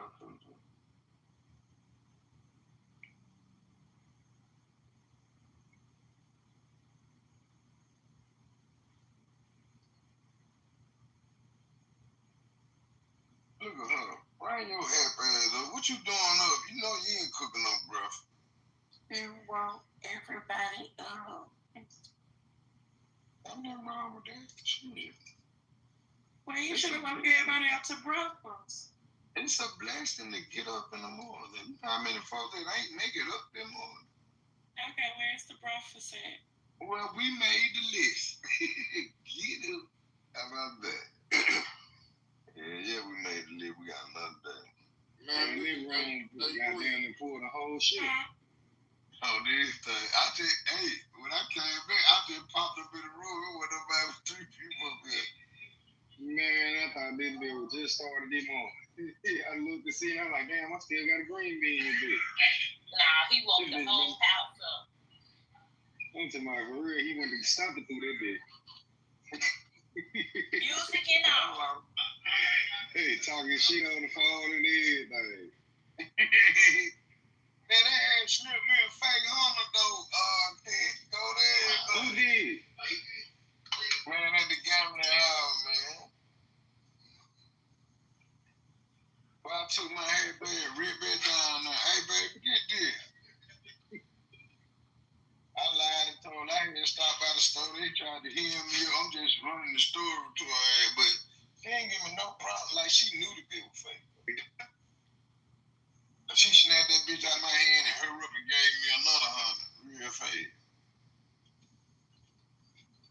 thought she had got it.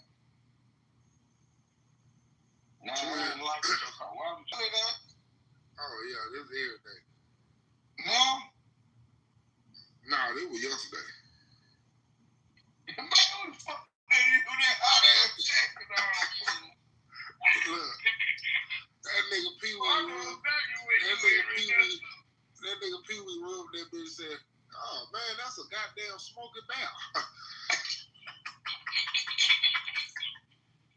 Man, he got it. And then get what? That nigga sold that bitch to a young nigga. This nigga came down through this bitch like he was Young Thug or something. He had the bitch on too. I said, man, these motherfuckers here. Man, that nigga got a long ass trench coat on, though. Man, look at that 90-degree weather. That nigga got a phosphor pit. That nigga got a phosphor pit.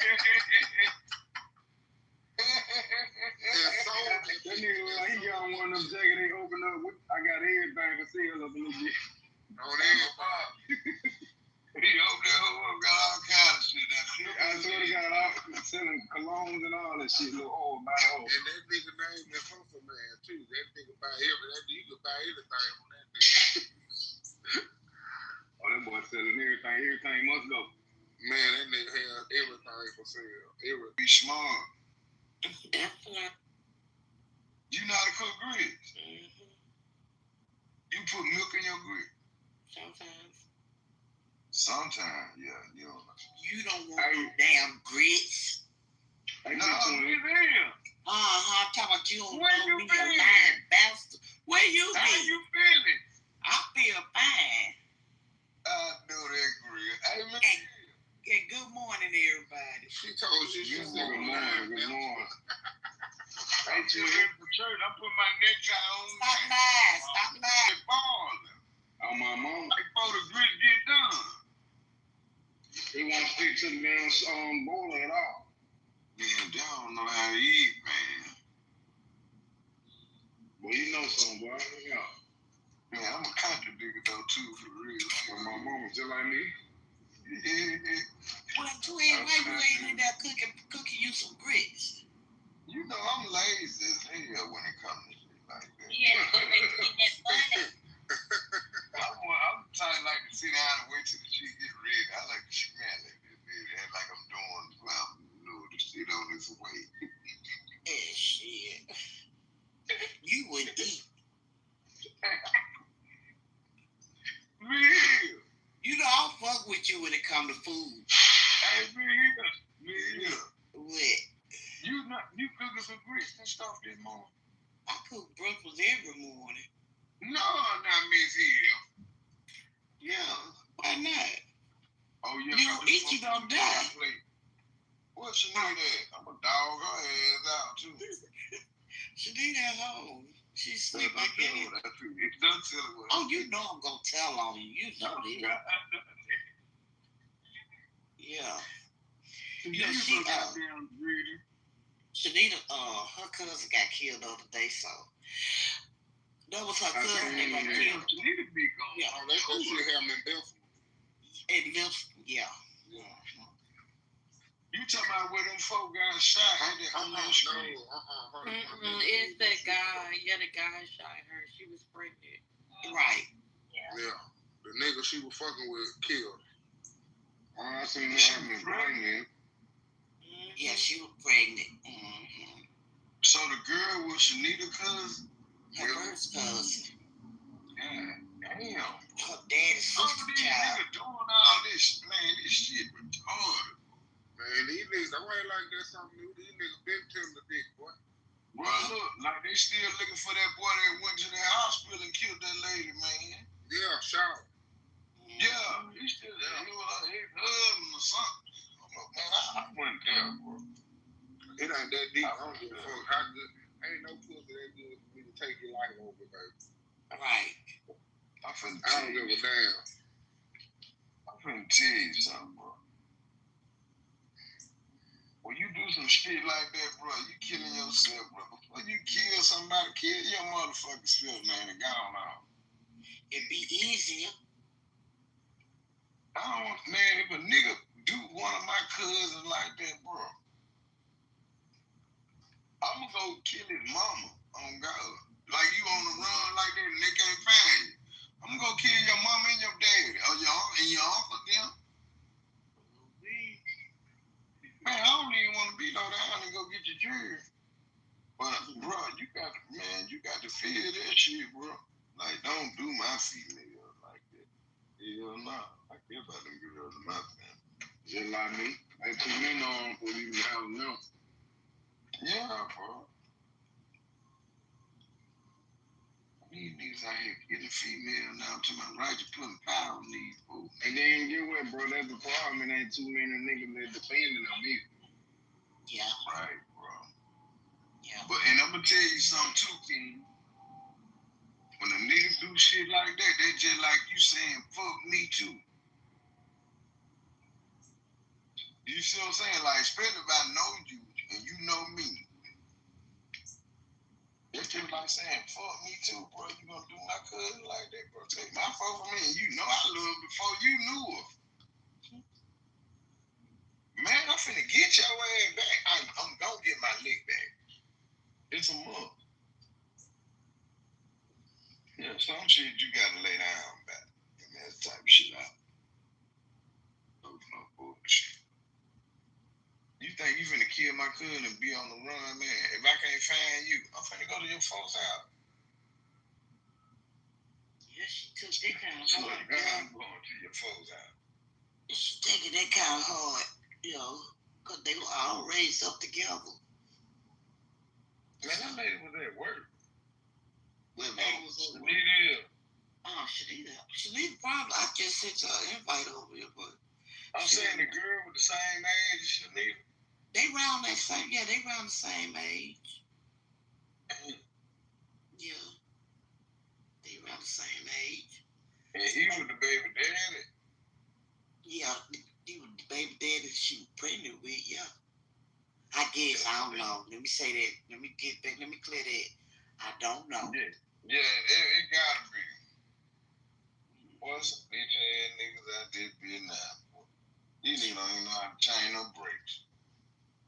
Be like that. Nah, it ain't been like that. Yes, it is. Not me. Man, I can tell you a bunch of shit about something, but I just don't, I don't discuss some things.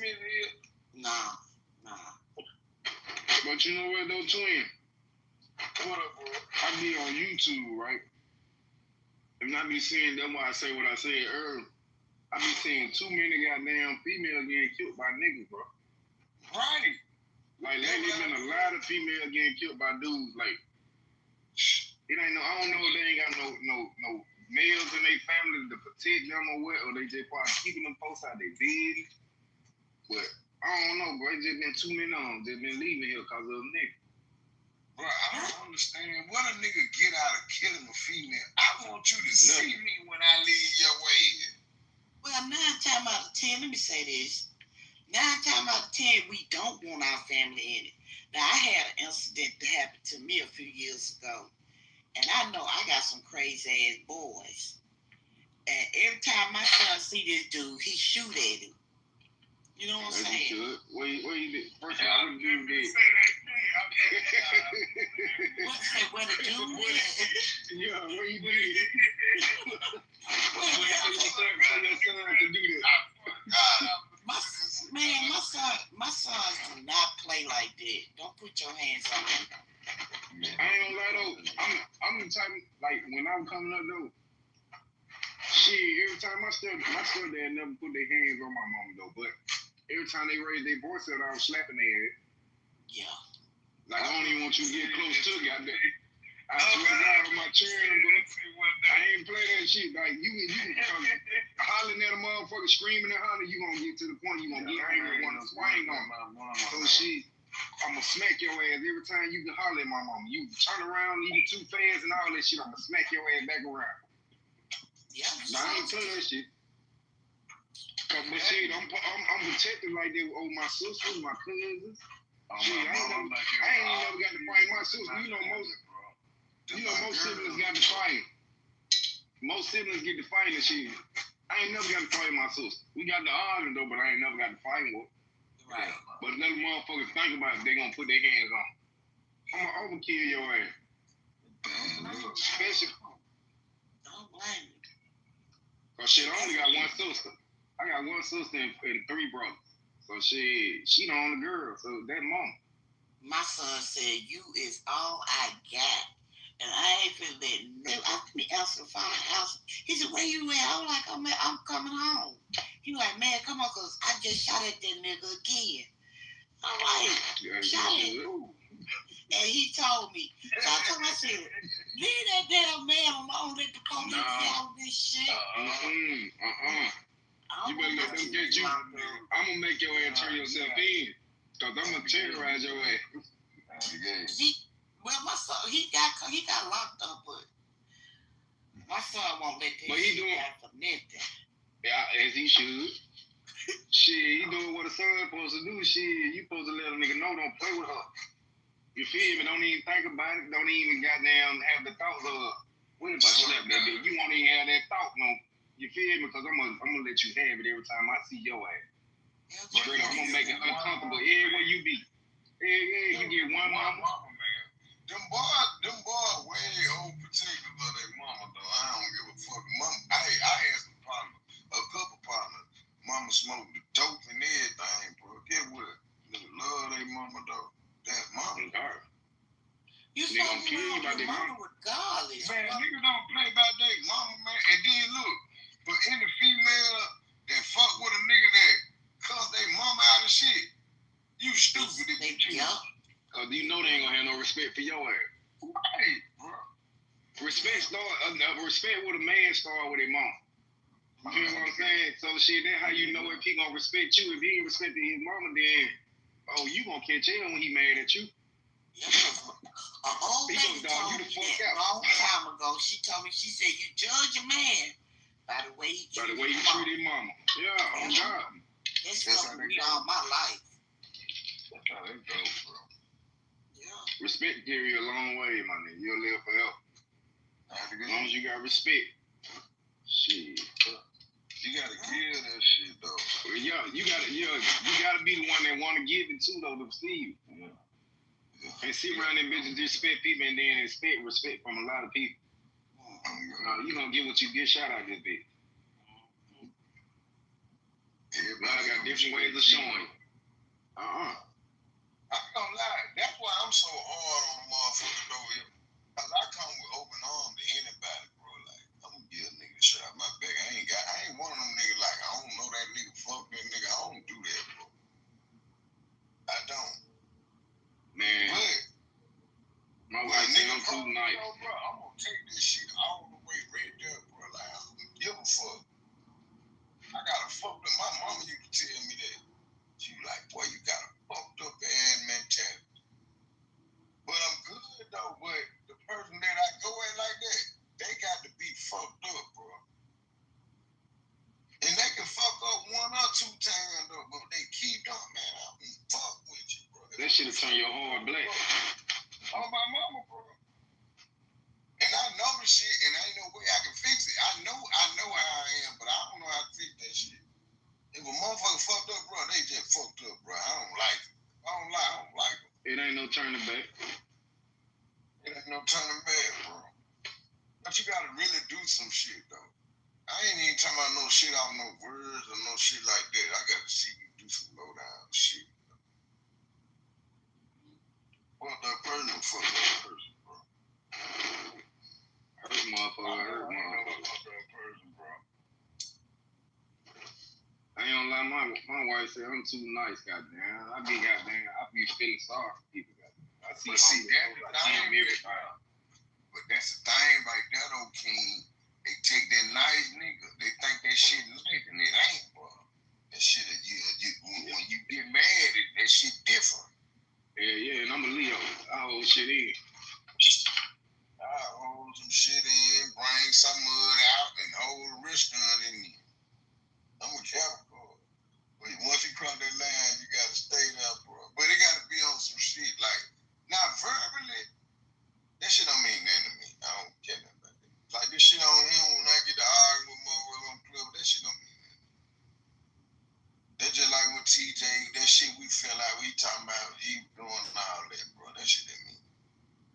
That nigga apologized. Man, You want to see that man fuck over like that, bro? I don't like that, bro. Bro, but on the low, if you think about it, man, in the way that man crying for help, bro. And that what he didn't nobody see it. Ain't nobody see it, bro. You gotta think about that man lost a child. Bro. That man lost a child, bro. He had this man. He been around the child 4 years and the child died, bro. It's so on the sign, though. Exactly. And then guess how it had because of some bullshit him and his baby mom was into it. Yeah. You know what I'm saying? And she got in an accident, so that shit kind of scarred, bro. And then when somehow his motherfucking the actions and something like that got thrown away or something like that, that shit somebody put the shit out the house, bro. Yeah, and that shit turned him into a whole different person. That man lost his job. That man he ended up goddamn going to the street. That nigga lost his house. He felt like he lost everything when he lost that. Mama, his sister, bro. And that man fucked around and died, bro. That shit ain't right, though. Yeah, I think about he felt like he ain't had nothing to lose no more. Man, I swear to God, when that man came in my room, no, it started off, he had seen my partner down there by the hospital. He was walking by the hospital, and my partner was down there with his old lady, mama. And he told my partner, he said, man, when you talk to Big Twin, tell him I apologize for all the shit I said about his mom and shit. So when he told me the shit, I was like, man, that shit didn't bother me, bro. You know what I'm saying? But he came back in the room and he was like, it was like a week before that shit happened to him. He was like, bro, I seen you fools. I told him I apologize. I said, bro, I said you apologize, my nigga, you straight, bro. You straight, bro. That shit don't bother me, though. You know what I'm saying? Like, motherfuckers say something about my mom been dead.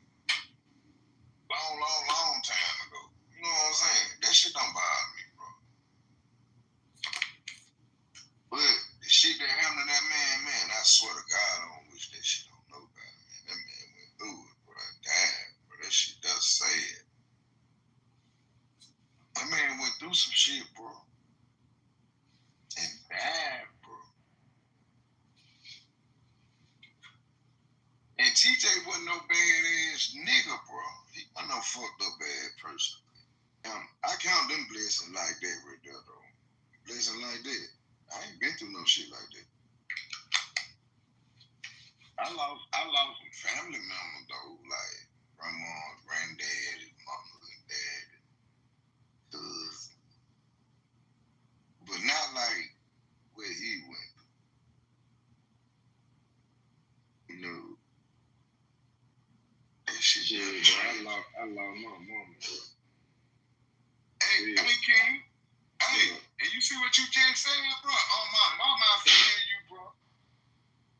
I lost my mama too. Just like what you said, bro. I lost my mama, bro. Get what that shit, man. That was a lot for me. What that? Nigga, I dropped out of school when I lost my mama, nigga. I was in high school. I ain't telling my twin brother to quit, too. I told my brother, we had to leave school, bro. We had to get some paper, bro. But shit, I don't like that mama. You know, I be telling folks, man, cherish the mamas with y'all mama shit. Because you never know what tomorrow gonna be. You feel me? Like, shit, you can be goddamn, just like, I miss getting cussed out. I miss getting fucked and all that shit down, bro. You feel me? You know, like, you know what you talking about, too. Straight up, bro. A lot of people don't know that shit, though. They be like, man, I'm sick of her fucking and all that shit. Like, nah, you better accept that shit. Dog my stupid ass out right now. Me too. I swear to God, this dog me out, cuss me out. I miss that shit. You feel me? A lot of people don't know, man. Like, you gotta cherish moments like that.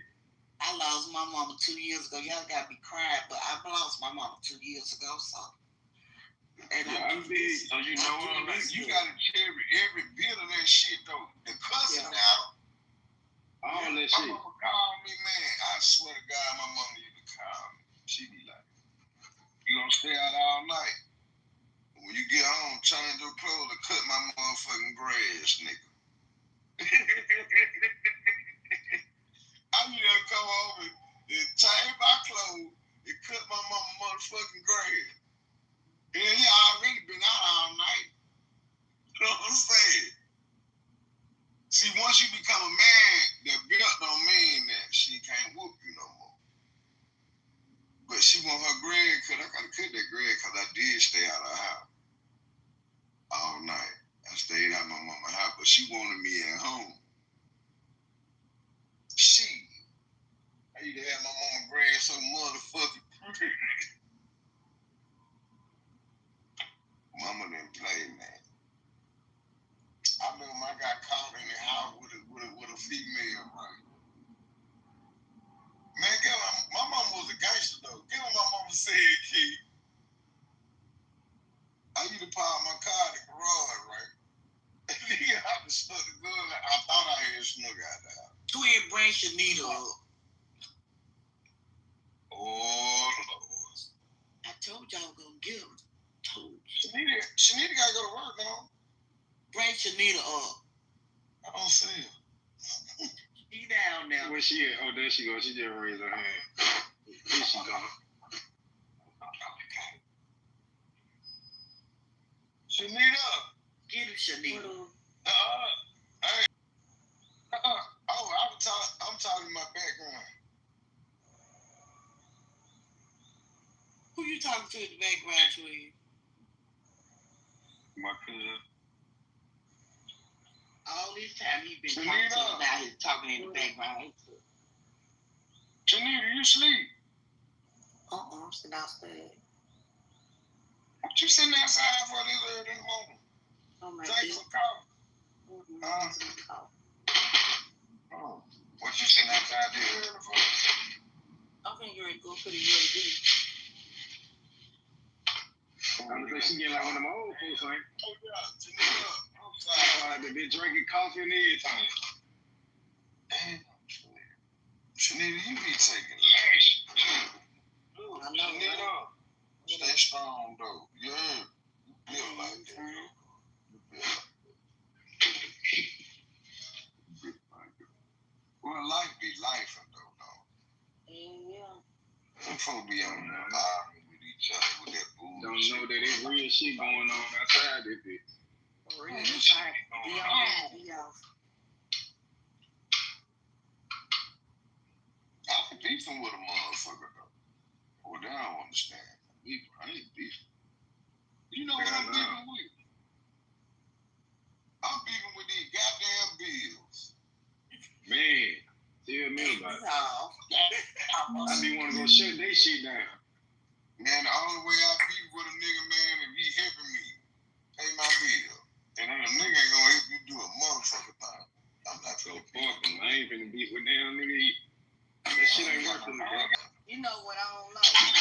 You know the first time I met all these niggas don't value your life no more. You feel what I'm saying? What you saying, baby?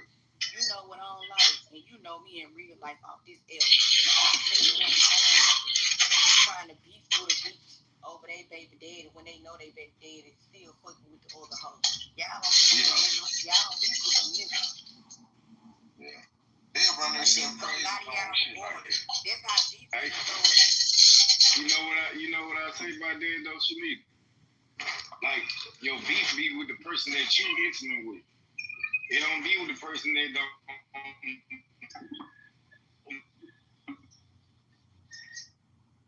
Your phone breaking up. Shit, they owe you the lowest. Shit, the person you dealing with owe you down the lowest.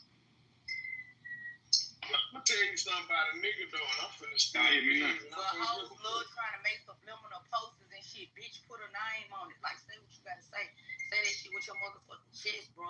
I'm so tired of you gotta listen to them. Listen to that nigga. Whatever that nigga tell you, though, bro, you can feel the shit if the nigga lying or not. A nigga gonna tell you how you feel about it, though. I wouldn't give a damn if his mama said something about him. If I tell you something, you better take that shit to the bank, because I meant that. I meant that. Hey, we the main one. We the But I'm gonna tell you something about a nigga though. A nigga ain't gonna waste his time though. If he don't want to, you don't know. Nigga beat on you and do all kind of lie to you every chance he get and all this shit. No, we if a nigga want you, he want you. A nigga gonna fuck with what he want. We gonna deal with it. Yeah, he gonna turn that shit down. I'm gonna put your hands on me. You better go to hell. I'm just taking a whole bunch of L's right now and hold these. Like they be trying to indirect shit and I be ready to get in the whole, sit in the whole chest and make their lungs clear around this bitch. No, don't do that. You gonna lose then. You ain't gonna win. All you gotta do is let them do what they do. Let them talk. Look, 9 times out of 10, when motherfuckers be doing that, they ain't got nothing going on. They got too much time for the bullshit. And they ain't happy. So get what? They gonna bother you because they feel like you more happier than they is. That's why they try to put bullshit in your life. You supposed to laugh at that. You'll hurt them fucked up. If you just laugh every time. Don't let them know that shit bothering you. That shit don't bother you. They gonna feel like they got the up on you then they gonna keep doing it because you gonna keep letting it fuck with you. You gotta laugh at that shit. But guess what, Tweet? And level up. But guess what, Tweet? On that shit behind that shit. She don't let nobody get gained or do nothing, think they got nothing on her. Because they don't have anything she on be her. Responding to that shit. Sometimes, and I mean, as she should. Because if she don't protect herself, yeah, because let me tell you one thing about me, Twin. If a nigga can't put their other baby mamas or they bitches in their face, bitch, I'm gonna come to you like a woman, let you know, hey, what's up? I see the shots, I see what you trying to do, but this ain't dead on here. I don't know what the fuck he telling you, but me, I'm always keep receipts. Just like I got something else. I feel you on that though. I feel you on that part, but I wouldn't even let them know that shit. Don't bother me like that. It bothers them. Right. It bothers them. Call with a nigga, all type of shit. I got my own.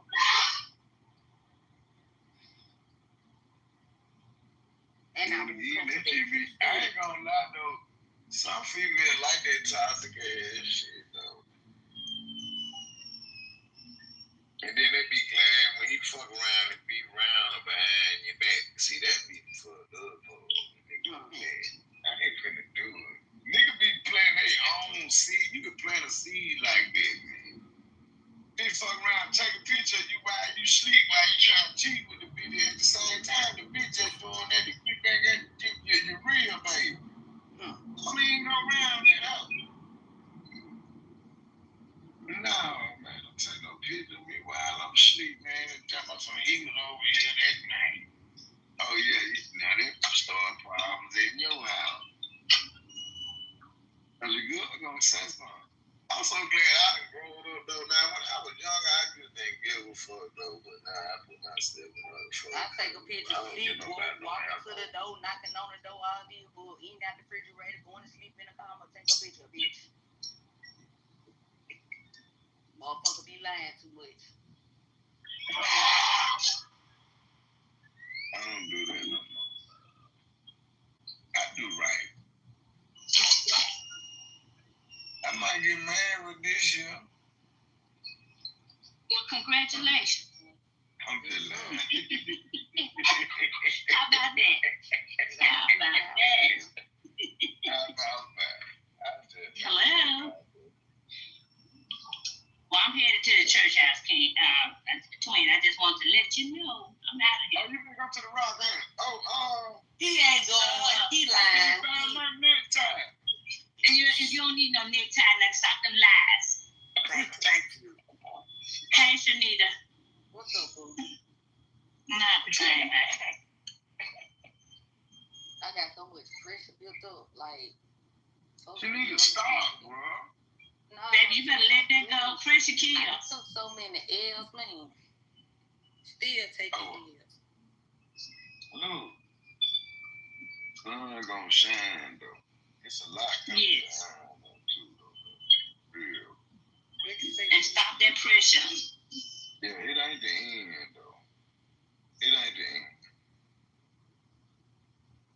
We gonna do shit though. It's life. We gonna go through it. We gonna go through it. Damn, that shit crazy, man. But that unnecessary shit, I feel you on that. Right. Just leave my folks alone, bro. Don't even play with my folks like that. He could have walked away, killed one of his chickens or his horse and shit. That nigga should have killed his fucking self. Right.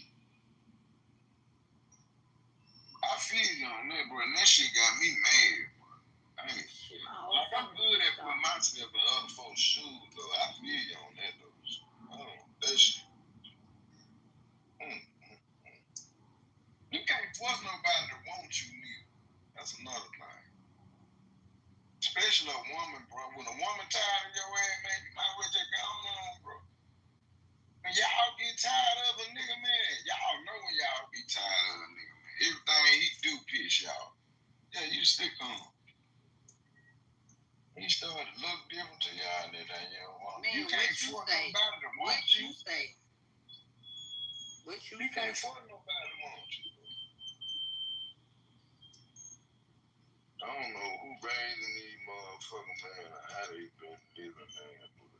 Killing a woman, man, that's shit. That's crazy, man. Nigga hurt a woman. A nigga can hurt a woman just staying out her presence, especially if she love you. You reach out to your ass first. How you doing? Look better going than you do cousin. I promise you they do.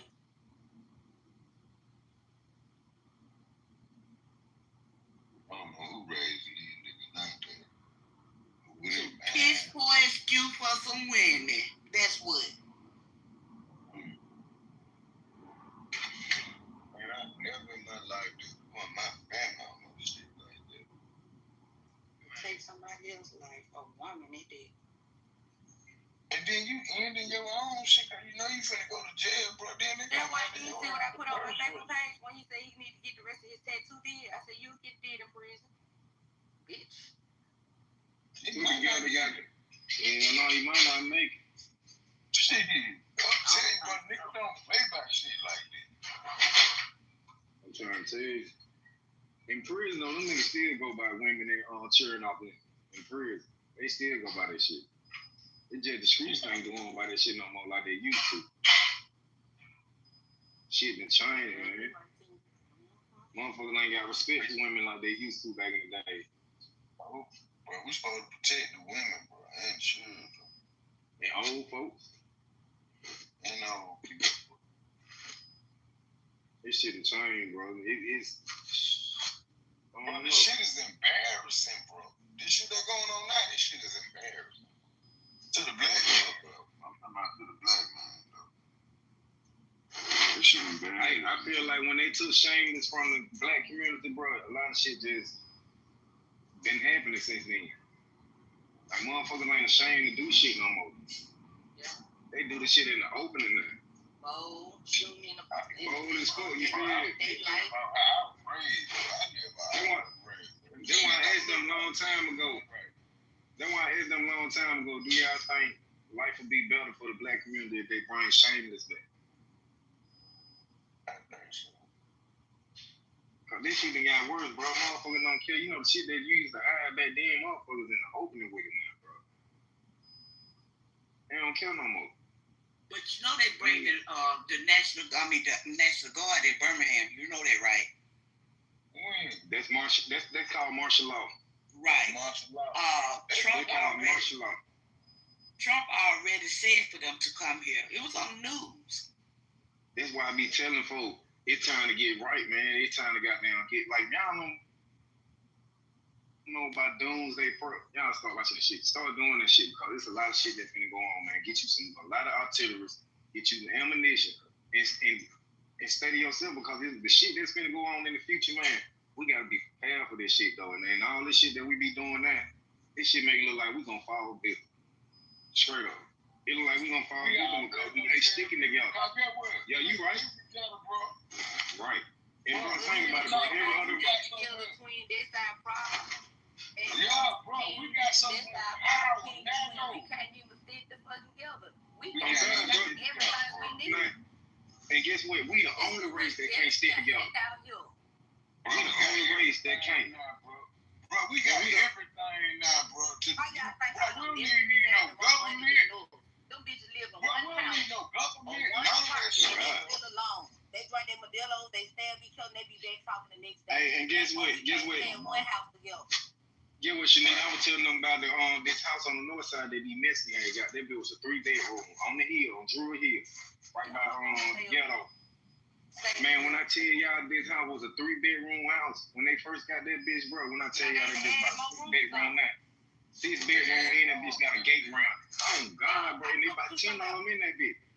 Bro, when I tell you they hooked that bitch up, bro, man, that bitch look nice, bro. It don't even look like it's supposed to be right there on the head. Stay together like that, though. Everybody We think can't. somebody better than the other one. Everybody got to be grown. Somebody can't. Everybody want to be top. Get what some of these, everybody want to be number one. Don't nobody want to be number 2 or number 3. That's it. Straight up. Everybody want to be the one. And that shit ain't cool, though, when we all can stay together and be one as one. That's why y'all think so many people move from Birmingham to Atlanta. They put their business and stuff so they can thrive more. Because Birmingham so fucking hated out. Like, bro, you can't do shit in Birmingham. Bitch get mad at you because you selling bubble gum. A motherfucker on the street will treat you better than a motherfucker you know all your life. I swear to God, they support you. I'm talking about that you don't even never know that motherfucker. That motherfucker treat you better than your first cousin. And will support you. That shit crazy. But they put that law out there like that. I ain't gonna say the law. I'm gonna say they put that rap music out there like that, man. And these young folk that living out there. Everybody wanna buy it. What the fuck is that? Yeah, that's a gold medal now, bro. That's a gold chain for these young niggas now. Bro, but I'm saying, bro, I ain't gonna say, but if you ever killed a man, it's hard to sleep. You throw up and shit. Man, you see that motherfucker face. You see his shit. Not only that, if you'd have caught a attempt murder case, shit, so I ain't thought it. Shit, get away, bro. You see their last moment every day. But shit, that's the shit they want to live. They think they're going for, and they living that GTA lifestyle, bro. They think they gonna get right back out. And this shit real life. Oh, that shit sad. Come around, get hit till they come back out when they 40 years old, goddamn. Yeah, they just been in prison for our black days. And guess what, bro? That's what slavery gonna start at, in prison. Yeah. If they ever go back to slavery shit, bro, that's where they gonna start at, in prison. While they stupid ass going down there during that time, and finna do 30, 40 years, you gonna be the new slave. Straight up. And it ain't shit you can do. You already, man, I would say prison slave, cause them niggas working for 10 cents a day, bro. 20 cents a day. That ain't shit. All that shit is, bro. Like that prison Angola in New Orleans. That shit built out of an old plantation, man. They had them boys, man, wasn't them niggas locked up. Them niggas were picking cotton, man, like slaves, bro. Now they finna handle the immigration. Now they just open up the prison for these folks. And they getting the Mexicans out the way so they can focus more on these. And them the folks we need. Them bitches work. Shit, they gonna work. Some black folks ain't gonna work. Shit, I swear to God, you can get 2 Mexicans and it'll work like 12. Man, that's why they be all on the road at that damn gas station waiting on I swear to God. Oh God, you lying. They be posted out there. This is what I don't like these new niggas. They would get fresh, put on some fresh clothes just to go stand with a nigga with money and you ain't got shit in your pocket. Just to stand there. Just to stand there. I wish I would. You know, them niggas out there selling something too. They out there selling dreams. Yeah, that's it. And a whole bunch of I'm talking about with these childish folks just go stand on this. I ain't even got a pot of $12 on it. Shit for the cigar. This way, you joints, every outfit to go with it, but you ain't got no car. Make it make sense. Yeah, you ain't lying. Come on now. Come You get go pay with a car note for what y'all find for y'all joints, because get what they be trying to make sure the whole family down. You go pay a car note, but you ain't got no car. Hey, 20 pair of them J's got there to get you a down payment. Right. 10 pounds. Yeah, you ain't lying. Trump said they got 2 years to live in the project, and on Section 8 they got 2 years. If you been on that 2 years, bitch, it's time for you to come on. Let somebody else get on that. Yeah. Get somebody else to change. Hey, that's gonna fuck a lot of people up, because a lot of people ain't got it like that. But hey. Yeah, because the project supposed to be a stepping stone. They're supposed to be just get you started. Listen, I stayed in Vice Hill, no lie. My auntie on here. When I went to Vice Hill, it's because I had just beat my attempt murder case, and I had just got my truth back. So I'm like, shit, let me just get somewhere so my children have somewhere to lay their heads, and then we'll get the fuck away from over here. I swear to God, the project's got this program called Family Self-Sufficient. If you work, they put in an extra account, they match whatever you put in up. They help you get house, they help you get jobs. They got a program called Section 3 for jobs. They got all this stuff. They pay for daycare for free and all this. You don't have to do shit. It's called self-sufficient. These hoes won't even take advantage of it. They get you rides the way you need to go. These hoes won't even take advantage of this shit. Yeah, why they want Shanita? Because they don't want to go to work. I know. But you get every pair of Jordans. They sorry, bro. And Jordan don't even make, brother. I can wear some motherfucking skag. It's who wearing that shit. I make that shit look good. I put Walmart on, Family Dollar on, make that shit look good. Shit, the fuck. I ain't saying I ain't wearing no skag. I ain't saying I'm better than that, but I'm just saying though. I wear some. Shit. I ain't finna. That ain't finna determine who I am, bro. Like, and I don't really like wearing the same thing everybody else got. And I had to learn when my children come out, my oldest boy, he grown now. When he was a child, I swear to God, I just bought joints, all these joints. I never gave them opportunity to pick out their damn shoes. Like, did you like the Thomas the Choo Choo Trunk? You get what I'm saying? I was like, hell no, we ain't wearing them. You gonna wear these joints and these L4 ones and I bought. But you know, I had to sit back and look at it like it ain't what we want all the time. We gotta, you know what I'm saying? SDG what they want. That's true. Cause I was wondering why my cousin loved wearing his little Thomas the Choo Choo Train light up shoes. And I'm like, you don't take that boy them goddamn shoes and go buy some L4 ones or something. But I had to sit back and learn. That's what that baby wanted. It's not what we want. It's be what they want sometimes. Man, I mean, when them children come out once a month. Why my children go to homeschool? Why I won't let them go to regular school? My children go to homeschool. My boy just graduated. They go on field trip. They got social life. They got a whole bunch of cousins. They get out. They ain't just in the house. They just do their work here. But, you know, they can go to a regular school and be in the band, be a cheerleader. They can do all that at a regular school if they choose to. I give them that option. Because, hell, I hated Birmingham City School. I wish my mom would have gave me that fucking option. I'd be at home. Right.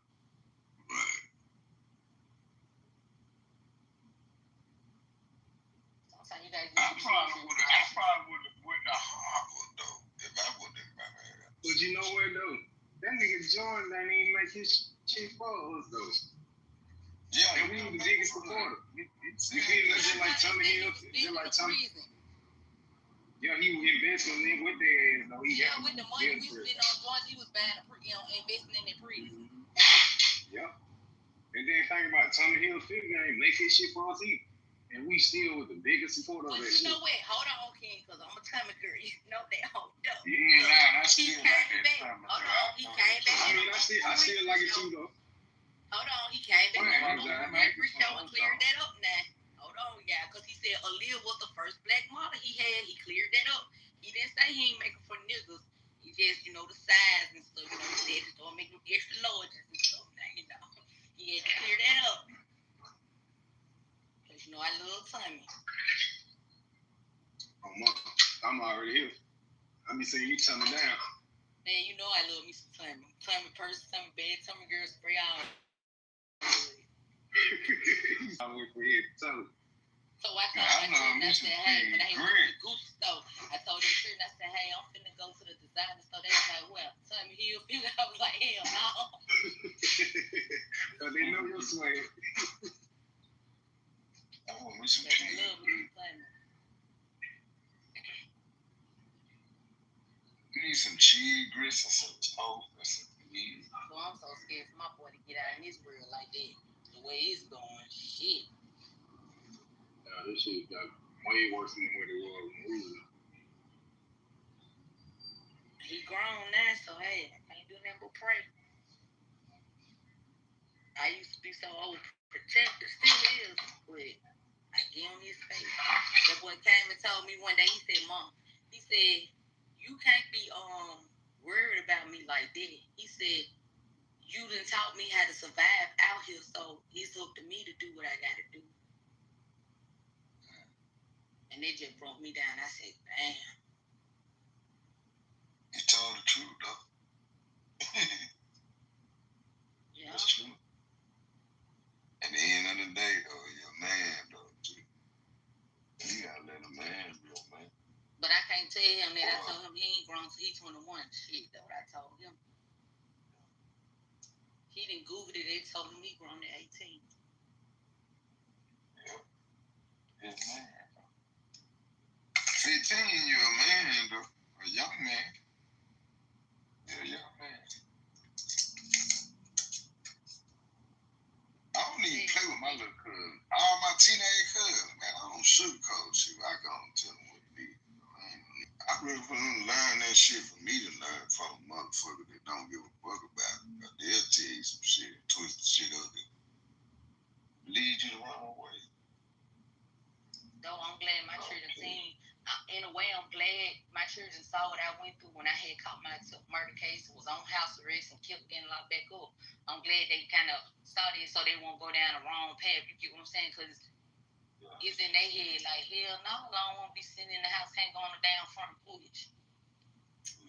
Good morning, Alabama. Oh, who was that? You ain't cooking no damn Good breakfast. morning. Shut up, twin. Your ass been talking all motherfucking night. Oh, damn. What's up, fool? What up, nigga? Let me get some of that $100 you got, man. You talking about that fake armor? Nah, nigga, that wasn't no fake motherfucking honey. Hey, friend. My friend want a real $100. My friend want a real $100. So, yeah. What you do, boo? You said I something. thought he was up there asleep. I ain't saw him. Oh, I was like, hell, talking in there. Hey, Shanita, my bad, too. My bad. I'm sorry, Shanita. My condolences to you and your family. Thank you. Sorry, y'all had to go through that shit. Because my sister literally Oh, you can't speak to me. What you mean? Don't worry about it, bro. You heard me talking all this time and you ain't saying shit. Yeah, she brought up stinking breath and everything and you speak to her. My breath got motherfucking stink when the fuck you talking about. Oh, shit, you heard me. That's why they need more family reunions now so people can know they folks and get to have some good times with their family. That's what I just did last year. I had did a cousin's day on my mama's side, but I need to do one on my dad's side too. Shanita, what's so crazy? It's all about memories now. That's what we did yesterday. We did a cousin's day yesterday. We did, yeah. I did a cousin's day. They was like, Shanita, the old folks was like, this ain't nothing but a family reunion. I said, no, it's different. I said, a family reunion. This when all the older people, they gone now, older people gone. So it's just left us. You get what I'm saying? Like the cousins, the aunties. So they still cousins with the other cousins. So we did a cousin's day. And that shit was real nice. Like, you know. And then hey, y'all remember back in the day? That's what we did yesterday. And all of us got together and they was fucked up. That's what we did. We had so many tents and stuff. We had so many motherfucking bottles. So you supposed to be. They've been asking me to do another one because I always put them together and I always try to get my family together. Like I'm the person to get the whole family together. So they was asking me to do another one. I was thinking about September, but then they was like, shit, cool, we going to the goddamn foot wash. So twin, you know what? Shut the fuck up, twin, before I call Beach Road. You right. Hey, look, I'm going on bring my phone to you. Man, I miss them summers, goddamn, when you like when there used to be family reunions, goddamn, the summer used to be long, shit. When we used to go to funerals, goddamn, at least like every 6 months. They want no twice a month. None of that shit back then. Back in the day, King, we were going from like every 5 years because it was our old folks, like grandmama deals and shit like that. Yeah, you feel me? Auntie, great auntie. You gotta think about it. Y'all gotta think about this shit too. That's when the food was good too, right? Hell yeah. Right. Yeah, that one big mama was cooking every Sunday. Our folks was really getting outside, frying fish and putting hogs in the ground. And everybody was over great grandma out playing cards in the yard. Oh God, grandma kept that glue. She kept. I swear to God. And once the glue When she died, everybody died. Exactly. But you gotta big mama kept that shit together. But see, we got this new generation. You feel what I'm saying? And this new generation ain't even what we used to be on. Because but guess what though too? Go ahead, my bad. Go ahead. But you know what? Y'all can be the new big mamas though. Y'all got children. They gotta have children, and they gotta have children too. So y'all can be the new big mamas. I'm trying, but I move inside. I ain't gonna lie, my family look up to me. I ain't gonna lie, they think I'm just this rich person, this person that just got it all together, and I just be having to say, no, I don't. I'm learning as I go. I done been through some shit, like they don't judge me. They look at me like, go through something to get to where you at. And you done came from the bottom to the top, bitch. I'm trying to see what you know. Like, and I be telling my family on different little stuff. Like, we can have our own family business right now and make money. Like, I'm talking about be rich as fuck. And be ready to do it. Get some generational wealth. Yeah, that's it, King. That's it. Almost like Sammy Walter did with Walmart and Sam. Shit, the nigga started this shit with the first family and shit. Look where it's at now. All right, I hate about it. His family let other people get inside in that shit though. Yeah, franchise. When they should have, they done got down let off like the dude Doug that run this shit, run the whole company. That nigga ain't even part of the thing. He must have been the best friend or some shit. And this nigga is the president. Like anytime people gonna do their computer work or something like that, that's the nigga they gonna show the video of him.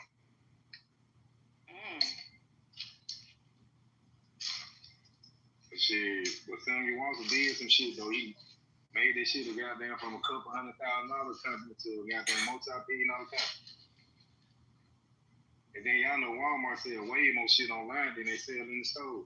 Yeah, they sell Louis Vuitton and Gucci and shit on goddamn line. And Rolexes, goddamn. Hell yeah. Get what else you need. You can buy a casket. Yeah. Yeah, that's true. Swear to God, this shit crazy, man. So, what it is, Walmart trying to keep up with Amazon. They in competition with Amazon. Then now you got Kroger now. I think I'm but see, the thing is, they can't fuck with something that we been had. It's just like when Kmart was out. Man, I miss Kmart. I don't even know why Kmart closed up. They was still Walmart had took over. I used to work for them bankrupt. Yeah, Walmart had got too big for them. I had to work for Kmart for like 20 years, but they did return her, for her being working there, they did, give us some money. I ain't gonna care. A little pension. Yeah, they gave her at least, I thought they gave her like $25,000 or shit like that. Yeah, that's good. That's a blessing though. Yeah, she so did. Most companies out there drop your ass and then don't give you nothing. Expect you to go for what you know. Yeah, they did. I miss Kmart. Now I ain't gonna lie, I miss the old Walmart when they were selling the fishes and shit in. That was them days, though. You go to that bitch and go look at your fishes, buy your fishes on.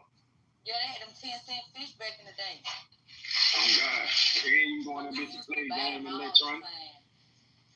The different colors, all of them.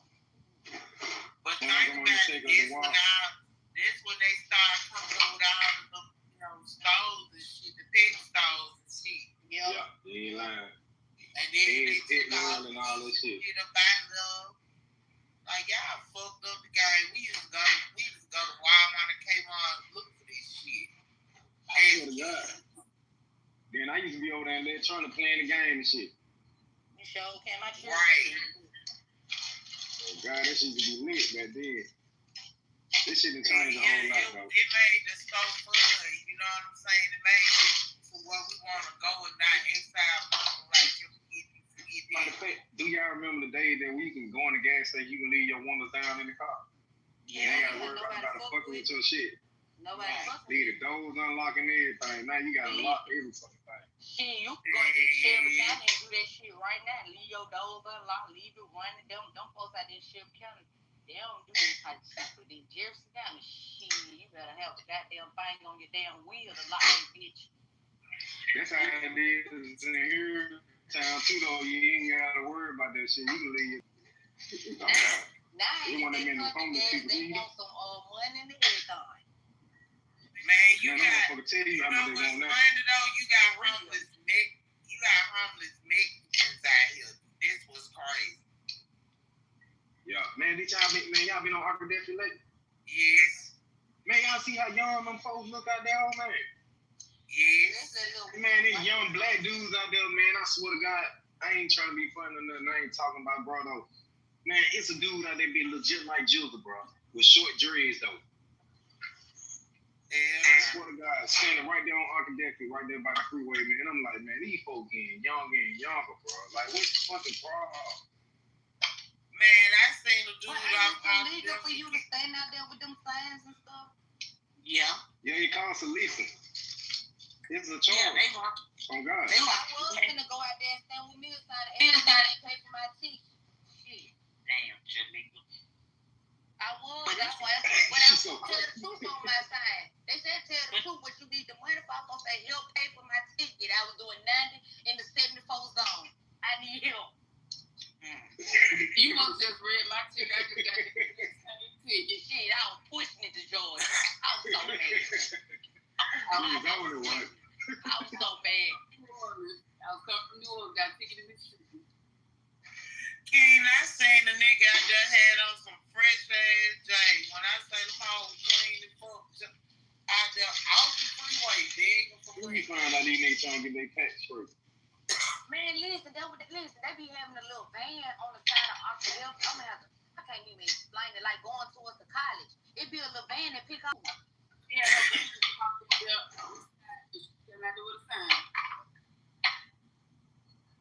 I seen one white lady, she had a dog standing in front of the store. I was just gonna say that thing, how they had a damn dogs and the dogs be looking good up in them. Come on. My cousin said, I trade you for that dog. She said,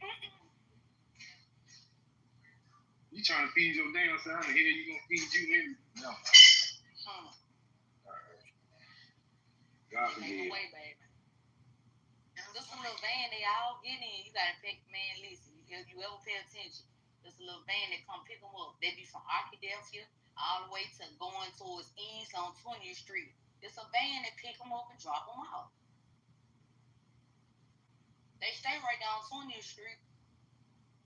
Well, they done figure out a way to goddamn get them some money up out them motherfuckers. I'm gonna go home them. Somebody done figured out the hustle. I'm gonna go home and sign up. Shit. They said X and you share receipt. I'm put on my sign. Nah, y'all, on the east side, it was a white dude. I gave him money. I don't never give white people money. I hate to say it, but this nigga sign said, do me a favor and spread a little cheese on this cracker. I had to give him some money. At that point, you worked for that. You earned them $3. Yeah, because if you put the wrong thing on that sign, your ass going to jail. So I respect that right there. Yeah, he said spread a little cheese on this cracker. He was right there. And what got me is how close he was to Elvis Lake Road and didn't nobody bother him. I ain't never seen nobody over there on Elvis Lake Road. You know why they bother him? You know why? Because his poster was different from everybody else. Oh God, like it was funny to me. Shit, I stopped and gave that nigga $3. Yeah, and see, they begging for money. Can you please give us some money? They begging versus his poster was unique because they going to jail with their posters. He ain't. He could pull out a cracker and say, "Hey, I'm talking about put some cheese on here." Yeah, can you spread a little cheese on this cracker? That's what he said. Like, it's really gonna be when our locked up one time. I seen a dude come in there just for that shit, dog. Standing on the side of the freeway begging because they say like if you asking people to give you some money, it's big and so shit, they cost the least. So when they got down, you gotta ask for like donation or something. You gotta put it like it's a donation. Or they won't fuck with you though, because I done seen a couple of yeah, you feel me on some shit like that. Like we putting on the sign begging like I need help for food or something like that. They'll fuck around, the police will lock them up for that shit. Just for asking for help. Yeah, because that's paying. You can ask for donation. Like, it ain't a problem, like, having a sign for donation. Yeah, that's just like how them children do for the, like they, yeah, you feel me? They getting donation. Now, I was gonna say this. I don't like how they had them children this year off Roebuck Parkway. It was too many of them and not enough adults watching them. Because some of them people was being low down and wouldn't slow down coming up off that damn bottom. I didn't like that. They should have put them somewhere else. They should have set them children somewhere. Because do y'all know what I'm talking about? I don't know what team that was. They was at the end of getting off the Parkway this year, earlier in August, or maybe it might have been late July, but it was too many fucking kids out there to me. I seen on the website. For other people, y'all, you can tell the child out there, hey, don't get in the road, but anything could go wrong. These people was flying, being smart. You know what I'm saying? Like, I ain't like that shit.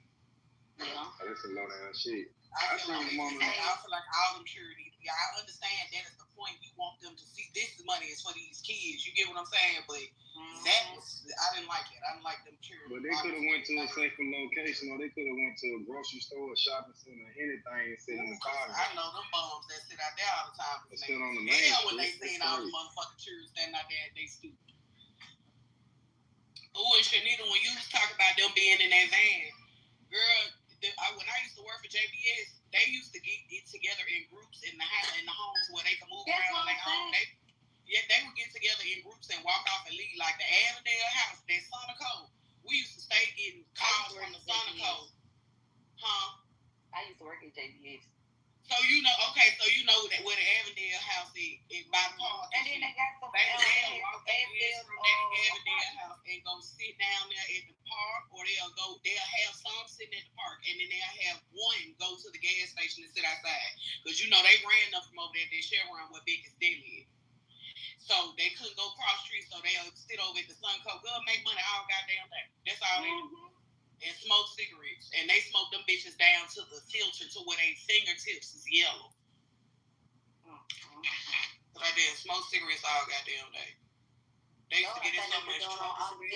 Nah, I ain't doing motherfucker like. Oh God, that's what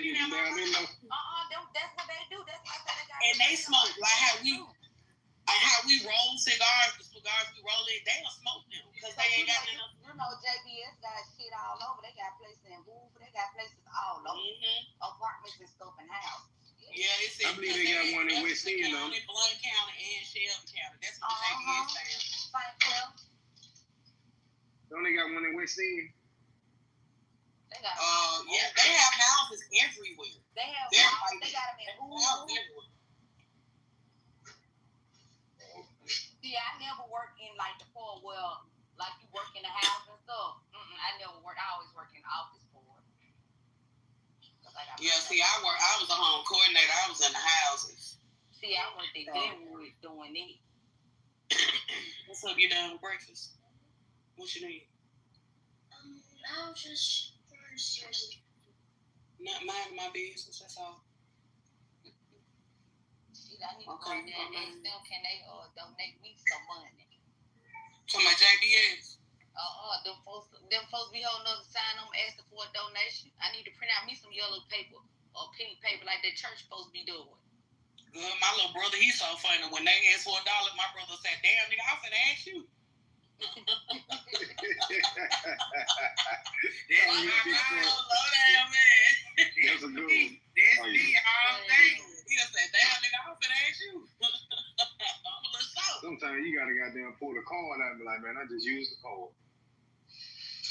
Nah, these moms be in cash apps, nigga. What's the name of that church down there? Restoration? What is that church name downtown?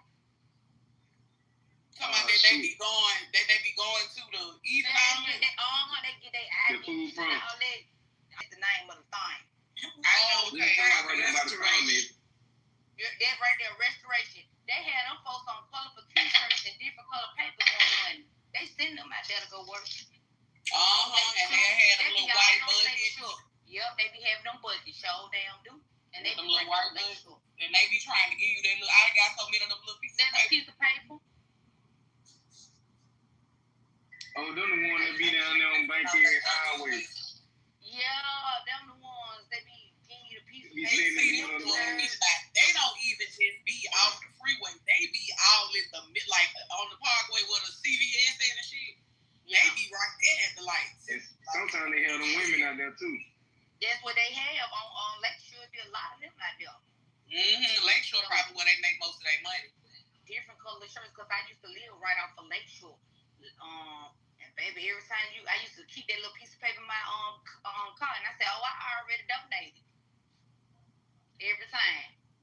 Girl, not you keep it for the next time. I used to keep it in my car. Like when I come, in order for me to get on the freeway, I had to come see them. You get what I'm saying? So I'm going to see them, and they right there. That's small though. That's small though. I already donated. Kept it in my little armrest. I already donated. Damn, that's smart. You so fucking good. I ain't gonna look at the paper for real. With that little slip with a Bible verse on there or something, yeah. And give you the address of where they located at. Yep, I already got one. I already donated, baby. I don't see them Muslims on 3rd Avenue no more passing out them newspapers they used to have. Remember that? They getting ready for the Civil War. They all doing something. Shit. I don't get what nobody say, but the Muslims been real quiet. But you remember they used to do that on 3rd? They dress up in their suits and pass out. They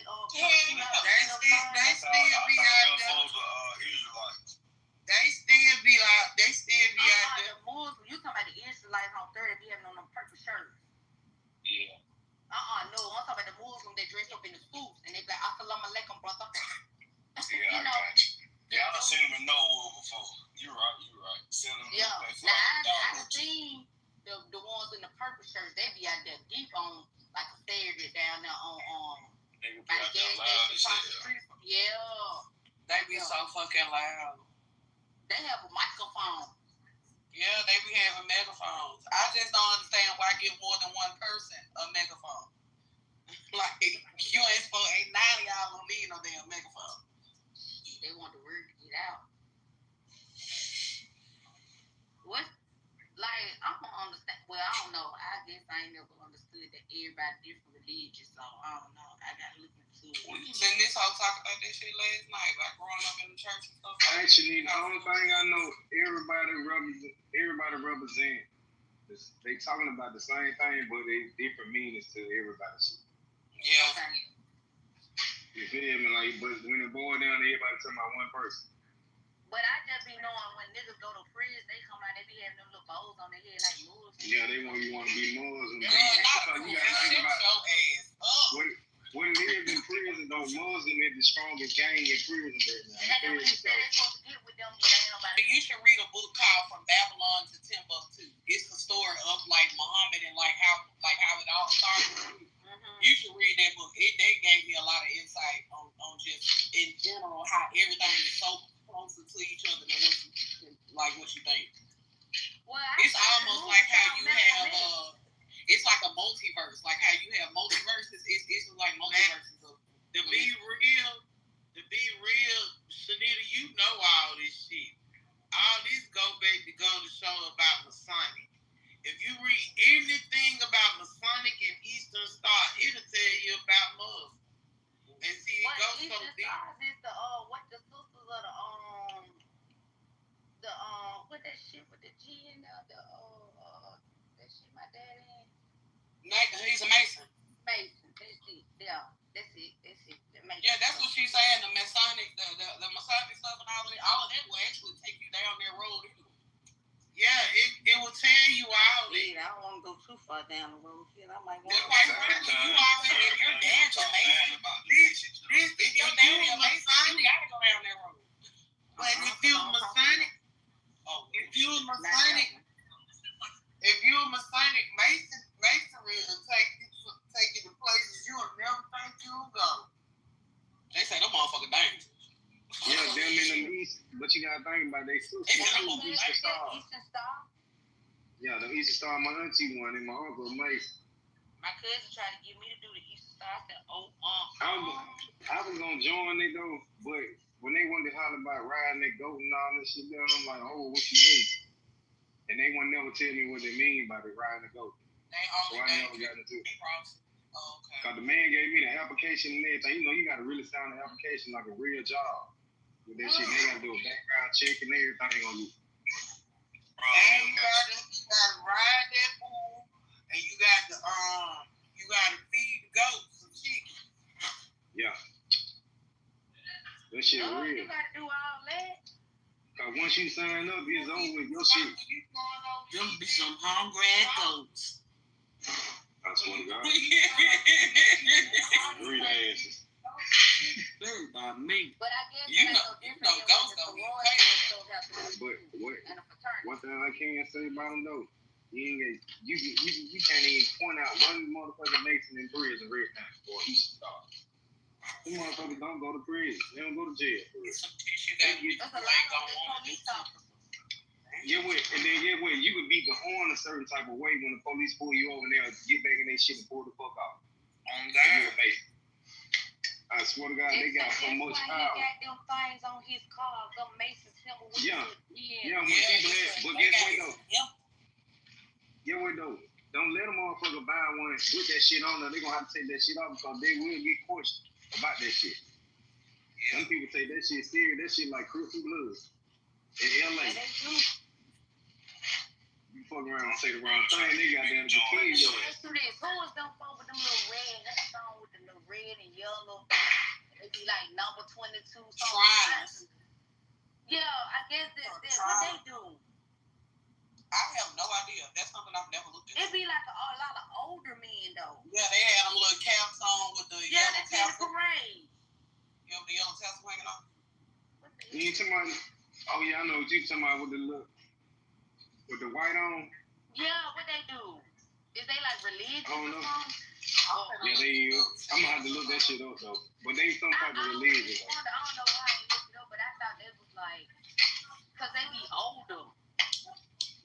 Shriners International, formerly known as the Ancient Arabic Order of the Nobles of the Mystic Shrine, is an American Masonic society. Founded in 1872 in New York City, it is headquartered in Tampa, Florida. It has over 200 chapters across 9 countries with a global membership of 1.7 million. So is it like the? That's a lot of old ass niggas. It's in my like the Mason for real.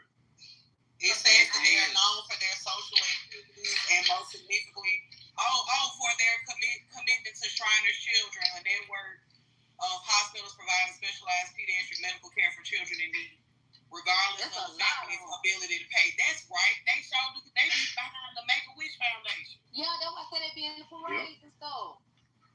The motherfuckers got some power too. Them little cars, them old antique cars they be driving in the parade and stuff. Yeah, they all Moorish. Okay. They almost like them people that run Vegas. Cause y'all know who run Vegas though.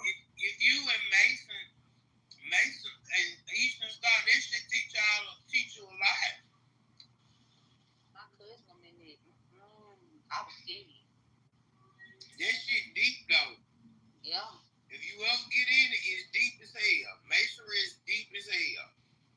And it had you, they say he had you sometimes worshiping the deal when you got phone. That shit deep. Yeah. Like some of that shit boiled down to the Illuminati though. Yep. And that's I was just going to say $30. Have you ever heard of Skull and Bones? They Masonic as well. Yeah, have you ever heard of Skull and Bones? All that shit part of Skull and Bones. That's right, Ken.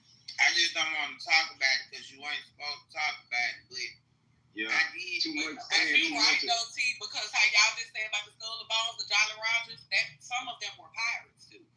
Baby, I see just some put down horses. Yeah. Listen, Mason is so deep to the fact that like our congressmen and people that we actually see, All of them. and then yes, and then pay attention. They always trying to find something sad about folks and they cover it up. My granddaddy always tell me that they killed Larry Lightfoot because he was a Mason. Yeah. They did. A lot of He people tell me that, but I didn't know. I've never seen anything saying he was one. You know what I'm saying? But my get away though. All the time, like they killed that man. They wanted him. I'm gonna tell you something. The majority, like 75% of everybody that's in politics is amazing. And it depends on how far you is in it. That's how far you'll make it in politics too. Like you'll probably make it to be a president. That shit originated from. That's where it originated from? No, I said y'all gotta go look Yeah, I see where it originated from. Oh, okay. Oh shit. I keep forgetting because their dogs got them facts. Most of our presidents was a part of the Skull of Bones. Yep, what is that? What you got in your hand? That is What happened to your hand? when I was at school, I'm not trying to do it. If you read the Book of Islam, it'll tell you. Ben spoke It's on so the three many nations. books out here that we want you to read. Golly. You have to read them because if you don't read them, you won't know knowledge that you need to have. It's a lot of things that tell you can't speak on. Like that shit true for real. You cannot speak on.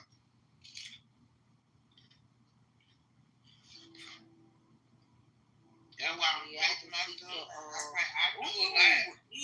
When I tell you, boy, I'm so having little boys is not for the faint-hearted. This nigga done got a black eye in 1 week. I just don't understand how they built. Like, how are y'all built like this? What is up with these little boys? Jesus. I said, baby, you ain't supposed to be out. Hey, he play football.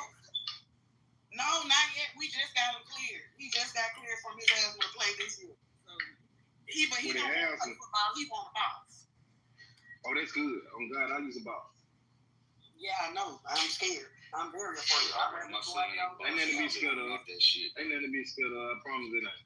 I was scared to let my children play, but I started letting them do the most dangerous sport ever, doing rodeos. Rodeo. I'm gonna be honest. I'm scared. Oh, that shit, that real dangerous. My boy, yeah, scared for them to do. I was scared for them to play football, but I started letting their ass go to their country, do them fucking rodeo. They bring home trophies every year. Hey, but I ain't gonna lie though. Like that asthma shit with sports though, sports help them get off asthma. I got parents, my boys got chronic insulin asthma, and they've been playing football since they were about 6 years old. So, you feel me? That shit helped out a whole lot. We went from goddamn them getting hospitalized twice a year to them not going to the hospital period a year because of sports. Like sports help out a lot with their asthma. For some reason they build the strength on their lungs or something. I don't know what it is though, but shit, we ain't have no problem with asthma goddamn since they've been playing sports. So I know a lot of people be scared of their children play because of their asthma. But shit, their asthma help out a whole lot. That shit help out a whole lot with their football. Yeah, as long as you got that pump with them, they get that coach that pump when they hit that bitch when they need shit, they straight it in the farm, I promise you. They will be doing some hit the air of the album pump. Maybe sure. Yeah, but now I ain't gonna lie though, every few months though, you know, like at the end of the season you probably do want to go and get them some steroids or something like that. To build their lungs back up. The way that they have him set up now, he starts his first class for boxing on the 29th. And what they've done is they gave me a prescription for all his asthma meds at the gym, meaning that they can administer to him whatever he needs there. He has to sit at school and he got to sit at home. So he's learning now though, like he can feel when I need my hey, you know they look ears. You said he good with boxing though. Yeah, cause boxing you just pacing yourself though. Oh yeah. So he good with that though. They say all he's doing right now is learning how to condition himself. So he's himself and working on hand-eye coordination. That's the main thing. You know, you have too many clumsy folks that be fighting and can't even stand, getting their stance right. He's extremely clumsy. Because he got a big, like, you know, like he has a big feet. Like, he's 7, but he, like, for instance, my daughter in the 8th grade, she wear a 4.5 in shoes. My boy wear a 3.5. You know what I'm saying? He's in the 2nd grade. You know, he's a big he's going to be pretty tall. He's going to be pretty tall. You don't remember that? He was a nigga on here asking me about, well, I had posted him last year. I posted him for his birthday. He was like, that nigga 5? And he asked me when his birthday was, and he said his birthday on July 31st, meaning that he would miss the cutoff. So he wanted him to play for the team that was younger than what he technically would have been, because he was like, that would have been an advantage. And I'm like, y'all niggas be doing that shit? That boy Leo. Like, that's like college football, you know what I'm saying? High school, y'all be putting teams together. Hey, dude, you got to give the son, man. He a Leo. You know, we the best. We the I don't want to hear this. You look at the Leo side. I pulled that rabbit out of my ass. I said, damn, how I end up with this Big Virgo. Yeah, we hear y'all season land in about 2 weeks. That's cool. It lay about 2 weeks Virgo season. It don't lay no damn 2 weeks, nigga. Damn, man.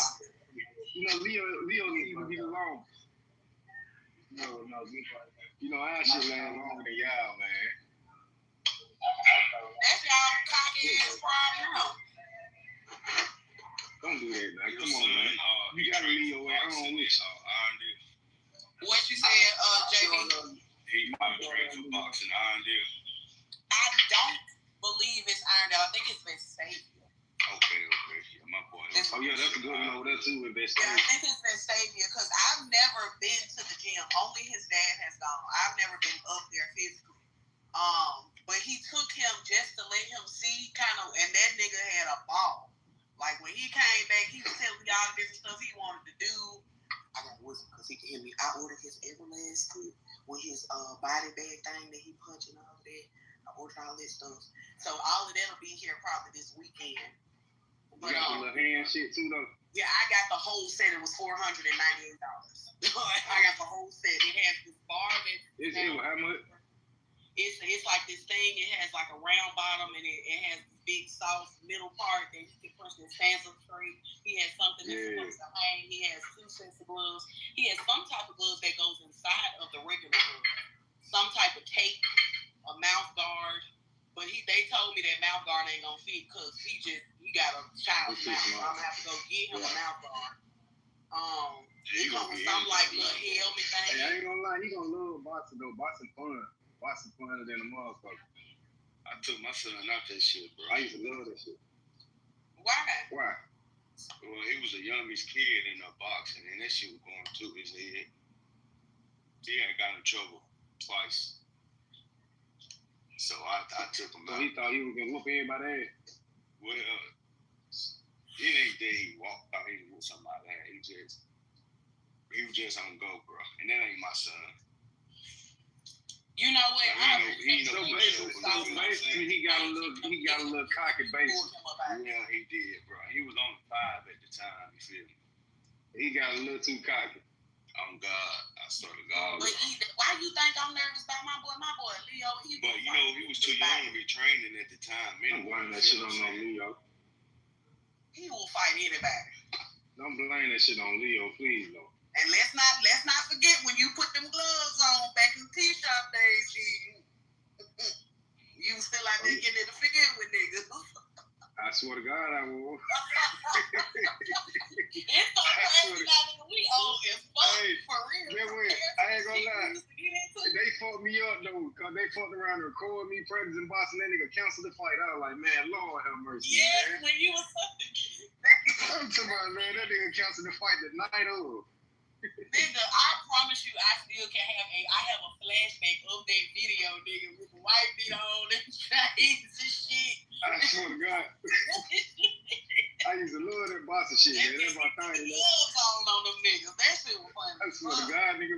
That when I went Tone Gun, then I was like, yeah, I'm gonna beat the shit out of nigga. I can fight. They got me the gun. anybody, bro. That's when everybody. That's why I said long live Buns, because that hoe will pull up on whoever. Oh God. Hey, don't forget about Coast. Be securing reflections, and she off on some road shit. You heard me? Don't forget about that good Crystal. You know, she pulled up on what's called. What the nigga name is? Who? Talking about Bonds.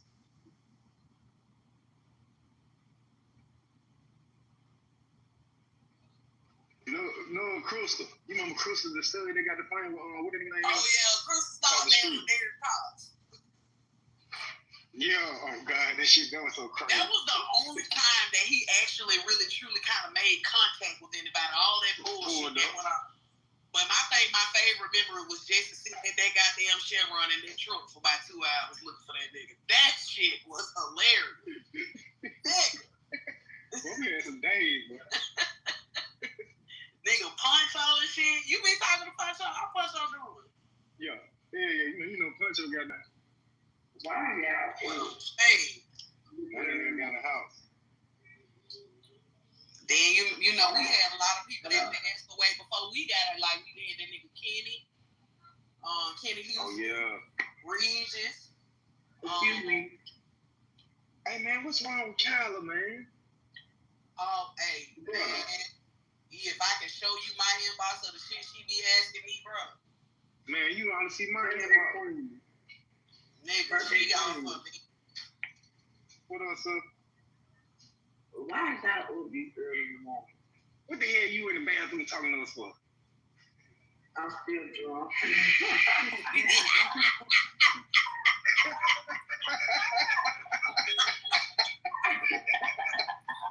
Crazy. She said that crazy. You can tell she in the bathroom too, boy. You hear that echo like a motherfucker. I'm trying to say You sound like you in the damn hallway. I am. You would have been throwing up. Oh,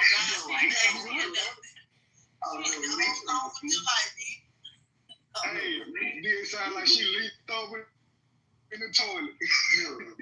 No, you know, I'm gonna beat you. Hey, she said, you know something. What y'all doing up this early? No, I'm doing something. I didn't get your health assessment, man.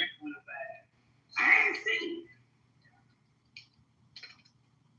If I done learned to trigger the trade. I was sitting at the bar one day, and this old man told me, you started your night drinking.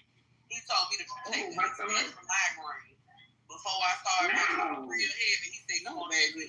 I took a powder before I started drinking last night. I'm good, y'all. I'm just hiding from these folks. I'm still drunk. You know, it's 2025, not 2005. Hello? Y'all know enough back in the day. That's the law. Oh, you at work. Yeah, I'm at work. She at work. Yeah. Is that the ain't no spring speaking no more. Yeah, Shanita, that's the law. You sure I'm a rooster. God, yeah, it's so stupid. Sure that's her. They No, said I talked to her on FaceTime the other day. I knew who it was. Shanita, I've been meaning to ask you, bitch, what is going on with Ashley, with Rain? Good morning. Which one? Who? With Rain. Tanya, what's called his daughter, goddaughter? Rain. Moore, my little sister. Ashley Moore, yes. What? First, this is Kendra, Shanita. This Kendra talking. What that is, Kendra? Asanta Maresca, I'm gonna tell you. You so fucking stupid. Leave me alone, man. She in Georgia. You haven't seen the shit she was posting about? She posted some shit like JJ did. No, I ain't seen that. She still with an old man? He died. Girl, that's why she said He that. I didn't. died. Okay, now it makes sense. Now it makes sense. He had just died. Damn, I hate that. God damn. She must have been. People like her just, to me, it's like when I hate to see people, they just can't never get a leg up in the game. Like, she be doing so well, bro. That's why she moved out there to Georgia. She was networking and everything. She always like, "So you so funny. When I get down, you know, I have to go look at your stuff. Why we posting crazy shit?" Yeah, she told me she wanted to get together and go love on Tanya and all that. Well, you was in the chat saying that. Yeah, but I'm trying to see when we go again. I don't know. Everybody has to have the same type of schedule. Y'all know I work Monday through Friday. Availability. Yeah, we definitely Airbnb and just talk. Well, what I do is I create another chat and we'll have to strike that up because at this point it ain't even gonna be for Tanya. It'll be more for Ashley than anything. Nah, it need to be for everybody. Mental right now kind of fucked up. What about Amber and Jazz? Check your back. There you go. She had a birthday.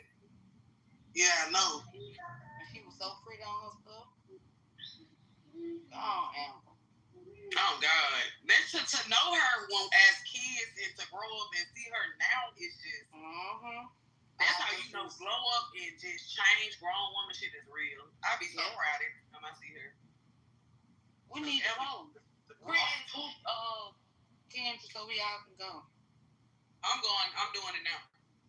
I'm going to my inbox now. By the way, I don't know if any of y'all heard me say this yesterday, but if y'all know Rodney, if y'all cool Rodney, y'all please check on him. His mama just passed away, and he has been in shambles. So check on him, love on him and shit. Who you talking about? Rodney. The nigga Rodney that be on here sometimes. Rodney. He had the room, the apartments or whatever. I don't know. Got some picture. I'm still sending prayers. Oh shit, my family going through it too.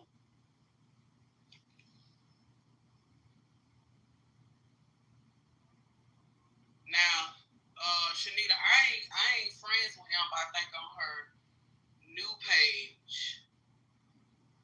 I don't think I'm friends with her on her new page either. She ain't got, but that's the one she was looking pretty on. I have to go add her. Let me see. Hey, let me know when y'all finish. It's just something about, I gotta talk about that girl. Who? Man, Kyla, man. Oh, I'm trying to figure out what the fuck happened. Man, you need to go get the one when her dad was telling her she needs mental help. And she need to go get help ASAP. You need to get all that.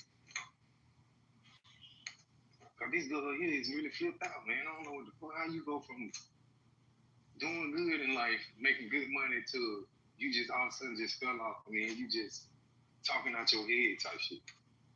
Ooh. All I can get in my group is me, you, and Ashley, Shanita. So that means everybody else gonna have to add everybody else. But I said the point. I see it. But I'm gonna tell you something, dog. When they took that girl daughter from her, when all that shit was going on, when they were saying she was fucking Jeff on that mattress and shit like that was it for her there. That was it. She was done. But what about when she told her dad about it? He let somebody molest her. Nigga, what about when she told her? We established that her family don't give a fuck about none of her trauma. Because that came out on the Real Doc Show. You remember that? Is that who told? So what? On the Real Doc Show, you don't remember that came out about what happened? Girl, though, but I ain't. They got her committed way back then. She was in a mental health institute. When she got out, she had lost her apartment. The one that supposedly she was fucking Jeff in. She had lost her apartment. Homewood, the one she said she was staying at Homewood at the time? I believe so. She had lost her apartment, everything. Her mama didn't even try to keep her stuff up. And so they threw all her stuff out. She lost everything she had. And that's when she ended up she was staying with some girl. And then she ended up with that white boy. And then she ended up white boy. Damn, this new to me. That white boy got her ass on some drugs. Whatever she on some powerful shit. I think whatever was wrong with her was wrong before all that, though. Yeah. And they took advantage of her.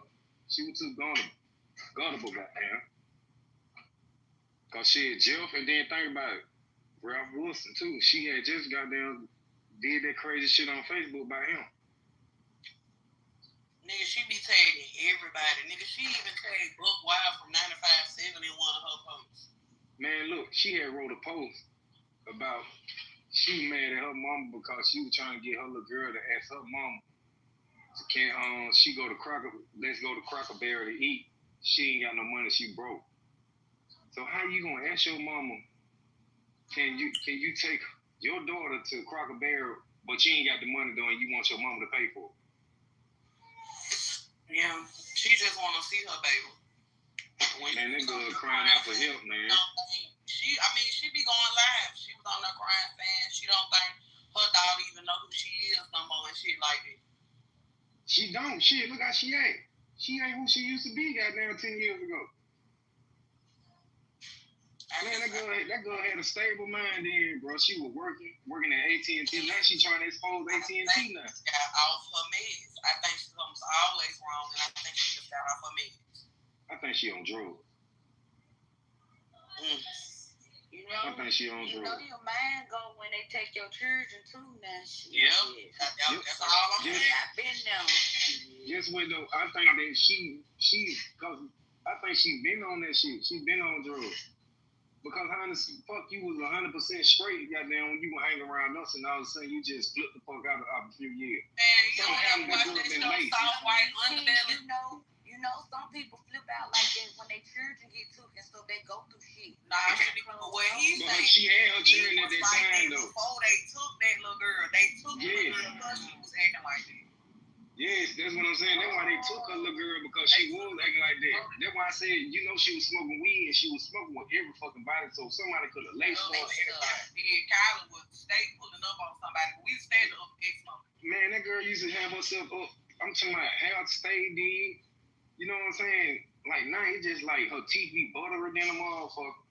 It's like she don't care about herself no more, and I don't think she do a go live and just be talking about nothing. It only be like one view on that bitch. She'll be going in there recording. Every time she leave the house, she record how it look before she leave. Then she record it when she get back, and she'll say, see, somebody was in here while I was gone. Bitch be gone. Then say something. And be staying at a hotel and all that shit. That like, that girl really mentally fucked up right now, man. And she really needs some fucking. Her parents keep telling her, go get help, go to the hospital. Go to the hospital. You need some help. You need mental help. She like, I already tried that. Like, this shit, I don't know, man. I just feel sorry for her, man. I think she really going through something right now. And she needs some help. She be inboxing me, asking me will I start a GoFundMe for her. And let me tell you some funny shit. Why was you laughing? I'm gonna tell you some funny shit though. She had told the girl, said, whatever you going through, I'm your friend, I'm here for you if you need somebody. Man, that girl inbox that girl later on and said, hey, I need $20. That girl said no. She said, well, I thought you said you was a friend and you was here to help. So now you're not helping, you're not my friend. I said, man, this girl, how you gonna flip out on this girl? This girl said, I told you I was a friend. If you need somebody to talk to, if you need a ear to let somebody to listen to you, I'm here. She like, nah, but you supposed to be here financially too. I like, man, this girl, you crazy. You know, like that would be making people still not fuck with Kyle. Like, bitch, how you gonna be crazy then get small folks too, man? Get small me, and then get what she gonna call at the end. She said, that's all right, you ain't got it, brokey. I got more money than you. I said, how the fuck you gonna ask her for $20 and then say that she ain't got it, she broke? I got more money than you. She said, she works with them damn men that be asking for money. Motherfucker ask for money and then you give them some change and they get mad. Damn, bitch, you ask for some spare change. That's spare. That's all you got.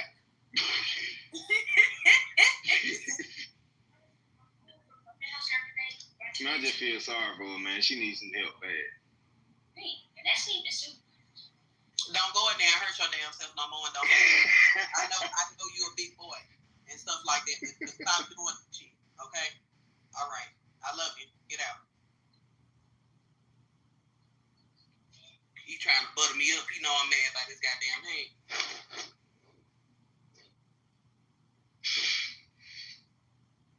Oh, weak as hell. Damn. So you want help?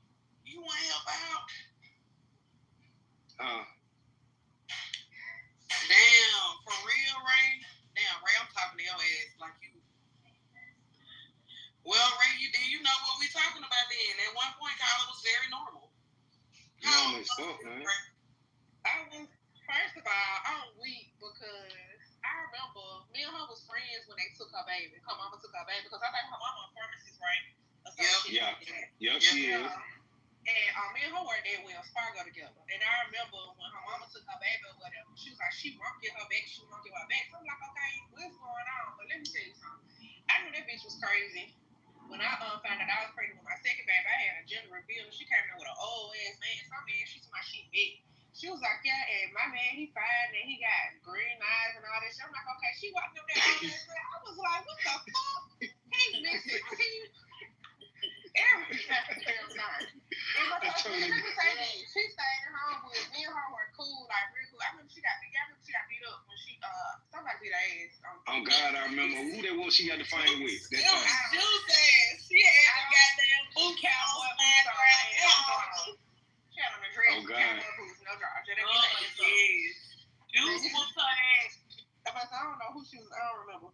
But yeah, I remember she got beat up in the little hallway or whatever. Me and her was still cool then. And I said, Kyla, why the fuck did you go over there and get your ass beat like that? Just talking shit. It was crazy. She whooped her ass once, and Kyla went back and let her whoop her ass. Some definitely was wrong with her. I remember when they did get her committed into the hospital or whatever. She definitely had some type of mental issues. I don't know what the hell was really going on. What happened? She left that little girl at home by her goddamn self one day off that.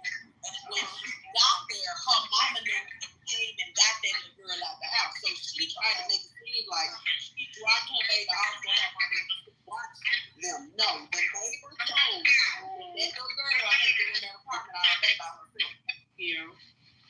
And Jay. Her name was Jay. Hey, you know what? Yup, it was. Hey, you know what took her out though? And she looked just like her. Absolutely just like her. Hey, think about this though. Think about this deal. I know what fucked her up. You gotta think about it. Around that time she was normal, guess who she was fucking with? After that she went crazy. Mr. Birmingham T. Oh, well, but I said that, because he was putting it out there that she fucked that shit out there on the Real Doc show one night, and they was on there talking about it. Remember, they wouldn't let her call in. They kept on hanging up on her, trying to call in and stuff like that. Like, man, you remember that girl vocabulary used to be big as fuck on the internet, boy. She used to be to do the little news thing on Birmingham T. She sure did. Damn, Kyla didn't want to damn, baby. You see what I'm saying? And she didn't, like, if you, man, scroll down her page, the Kyla Hood page, man. I'm telling you, that shit gonna just be like, oh my God, what the fuck happened? I just blocked This ain't the same person. I blocked her on Instagram. I really thought it was wearing her, but I guess it really is her. Man, she got about 10 pages. One on called Teddy, one on called Kyla Hood, one on called something. Man, go. He Parker these nuts. Somewhere.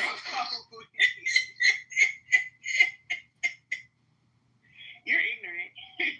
I love it. Bitch, Kyla right me different other day. I swear to God. Well, yeah, but me and her got pictures together and everything. Cause we was really close. And then I was just like, I know I'm crazy. But I realized, I was like, this bitch psyched the fuck out. And she was just like, yeah, my mom took my money. He left that home at 7 something that morning.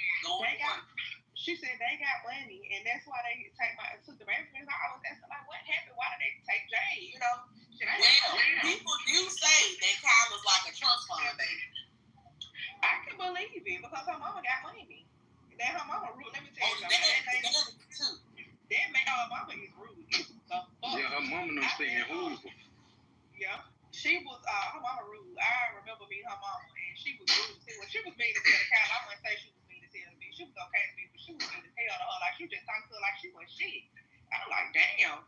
I ain't know. Man, I'm telling you, look, guess what? If you think that's something, please go on her page and just go through all them screenshots and messages. She screenshotting the messages of her parents.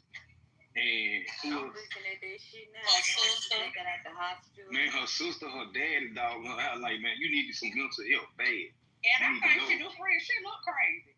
Then he told her, I'm not finna keep getting you no room. Oh, well, shit. She was messing with a guy we worked with. And when I tell you, when she found out he was messing with somebody else, that hoe flipped out.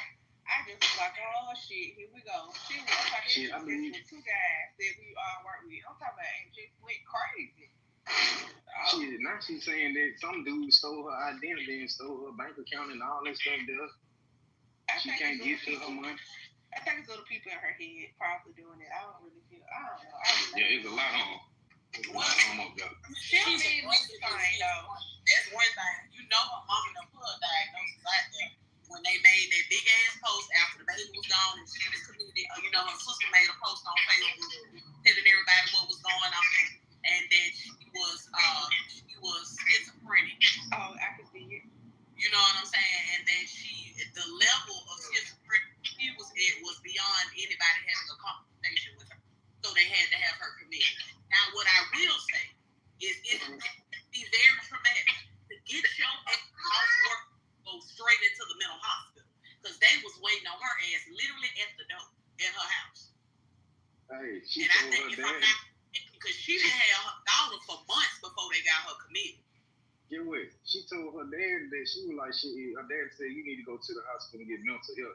She said, I went to the hospital. They said, I don't need mental help. I need financial help.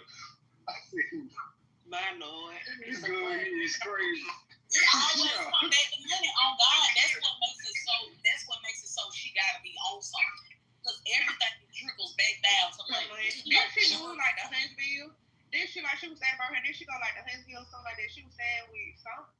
She staying with a white dude. That's what she fucking that white dude. Girl, I just was like, she was just talking. She was like, yeah, Ray, I'm fine, and I do this and that, and we're gonna have to hang out. Girl, I ain't gonna go with you. What the fuck? You better fuck not. Oh man. And she walking around in bed with a low haircut now. Man, with them. Oh God, where did she be getting her wigs from? It just from the beauty supply. From the beauty supply on the $15 range. She's on the mannequin. The same color as Pantene. Y'all, it just bad. Like she going down. Like let me say this. She has never been a pretty girl, but it's just like the shit. She used to dress like a motherfucker though. She used to dress. That was queen of the soul. And she really did. When she was up. I'm trying to see. She had a nice ass car too when we was working at West. I can't even. Hell yeah, she had a nice ass car. That bitch had one of the brand new. She had one of the brand new. No, she had a Lexus.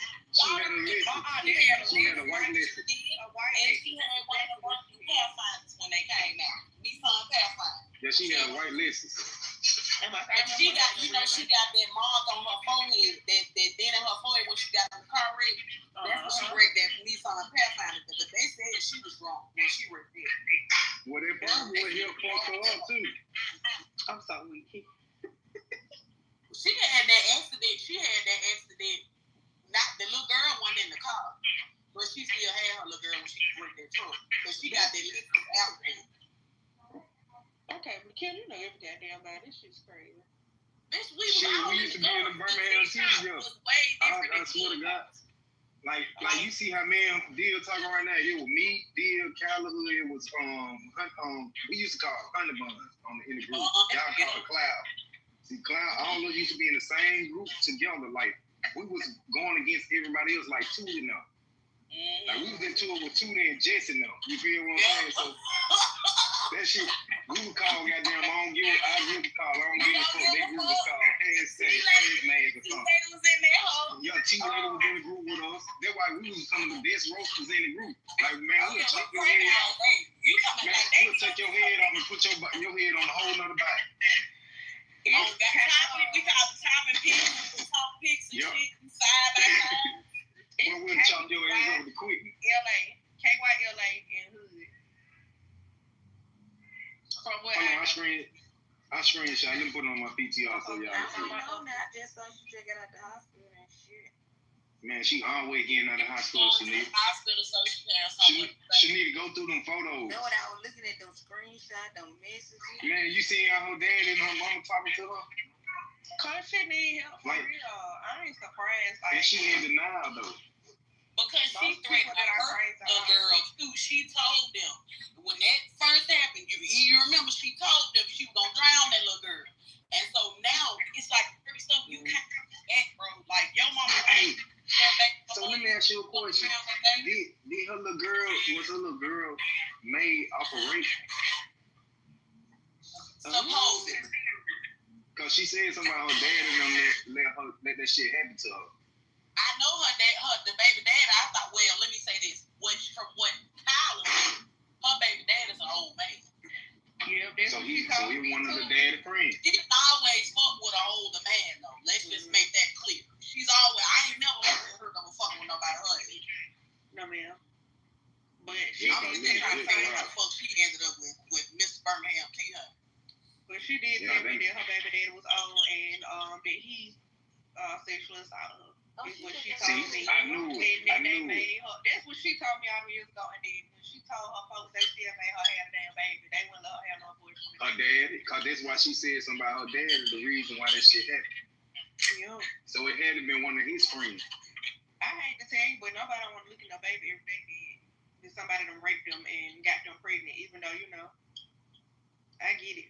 But then at the same time, don't try to kill the baby. I would have just gave it to my mom and my daddy because this child on. I just her mom and dad are financially straight like a mom. Right. It seemed like she'd have been through a lot to fuck her ass up though. Like she just had been through so much. But... Oh, she got a group chat called Stuck Outside. Yeah, cause she taking man, they gonna be taking. Bro, it's a group chat with her family. That's the title of the group chat. And it's called. I swear to God it is. My Lord. Stuck outside. Man, look, she told her parents, she said, look, her daddy telling her like, man, you need financial help. Give what they go responsible. They said I'm not crazy. I'm sitting out here on the curb by myself and I stink bad. I need to go take a bath. I'm like, man, this girl, like, she needs some real help. Yeah, she be asking me to come take a shower and stuff like that. Can she come take a shower? She was saying she needs some went to the hotel. girl house and the girl let her stay in the house to take a shower and stuff. And Kyla stole all the girl's shampoo, soap, rags and stuff. Had a whole bag of the girl's stuff. Got more Walmart bags. And packed them up and walked out that girl house. Girl had a video of Kyla walking out on one of the bags. Man. You go straight to hell. I'm sorry.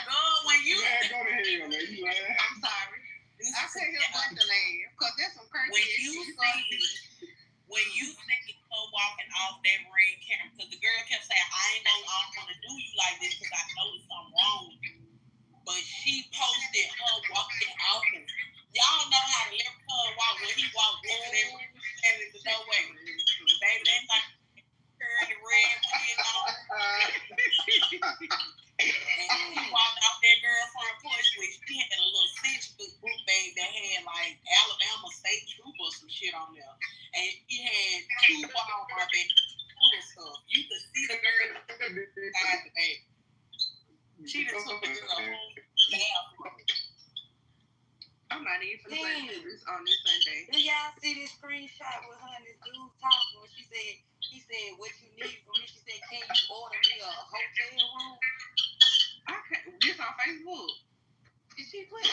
Yeah. She said, can and she took a picture of us using the TLC Wi-Fi.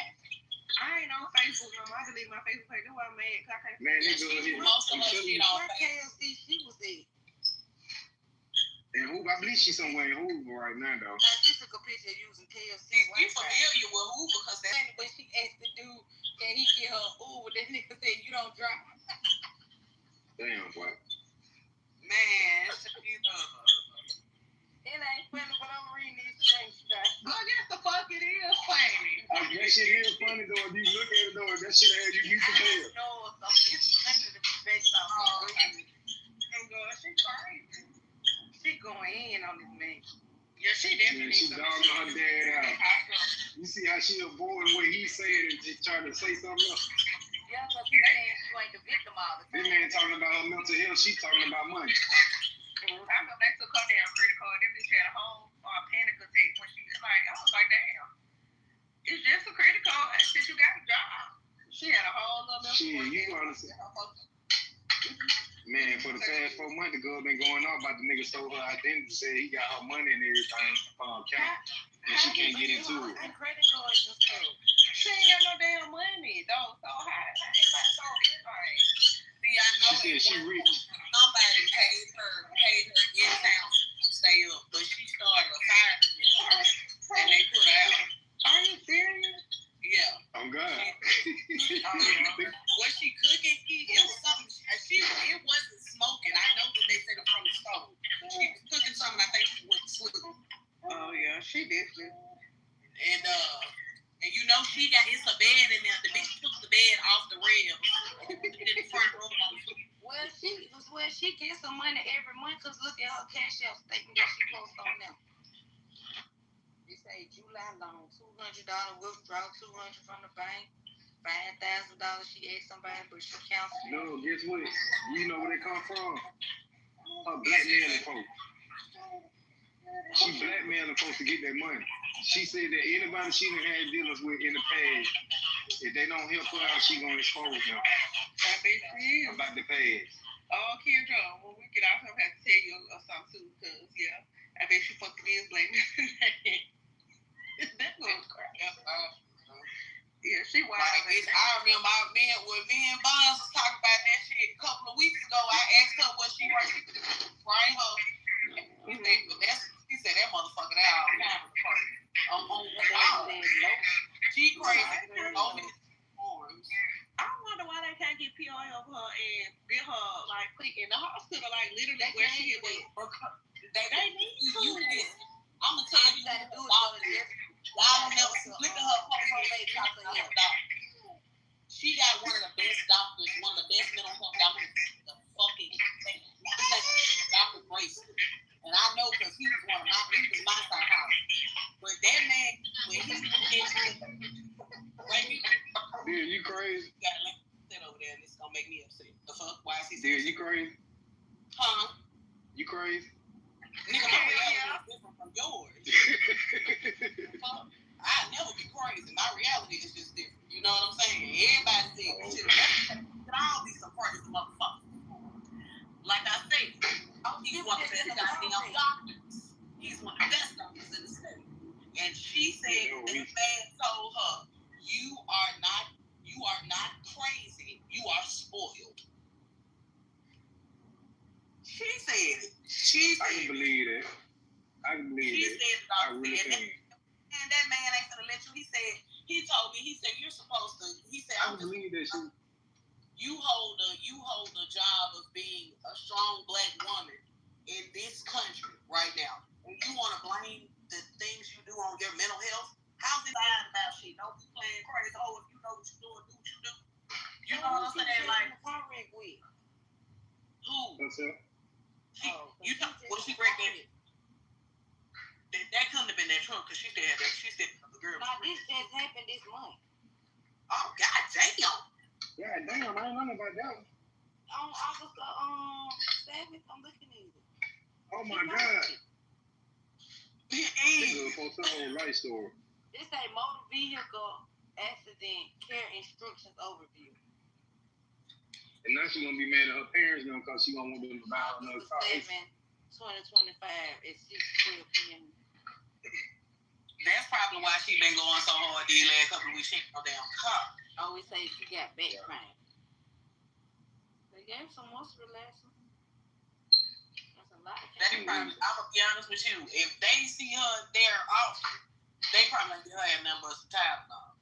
Now they gave her some muscle relaxant. She put the whole prescriptions up there. It's on there. God damn, she did it for everybody. Oh my God, Kyla. You see it? She just don't give a fuck. I don't think that she's like I think something just went bad really one time. Me too. She put her information up there. People gonna take it. I'm telling y'all, man, that girl she really fucked up bad. It's sad. But she got a little girl that got to grow up without her mom, and her mom in the same fucking city she in. But she ain't got a stable mind to goddamn leave me go see her daughter or take care of her daughter. When that girl Snapchat, you sleep. Yeah, mute him. He ain't talked in the whole time. Out a minute. Somebody snoring. Man, she snapped. She said, "No, it's okay, bro." I didn't mute. What she said? I told you. Oh God, she's mad at him because they girl ain't $20 for her. So the girl said no. No, she said She no. said it's okay. You Just see the like farm? you She went said. out into a You see the farm? She said I got more money than you. Yeah. She snapped. Like how you got more money than me and you begging me for $20? And sent the girl a picture. Yeah. Down. Let me see your phone. I told her she went the fuck out. She snapped. Still down. Then you gonna answer. I ain't never seen nobody need your help and went off on you. She gonna go off on that girl because that girl ain't had $20. Cause she crazy. That's what I'm saying. Like, that's how you know, like, she passed that point. Hey, did you hear what she called? She said brokey. Yeah, she called me brokey. No, she said, "Nah, it's okay, brokey." It's good. Oh, man. And the other girl, look, the other girl said do that, but he just smiled and face and laughed. That she was funny. She did hate with them. They ain't gonna eat like that. They say go together.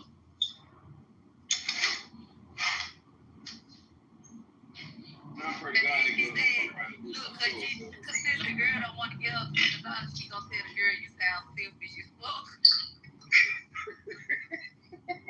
With her own money.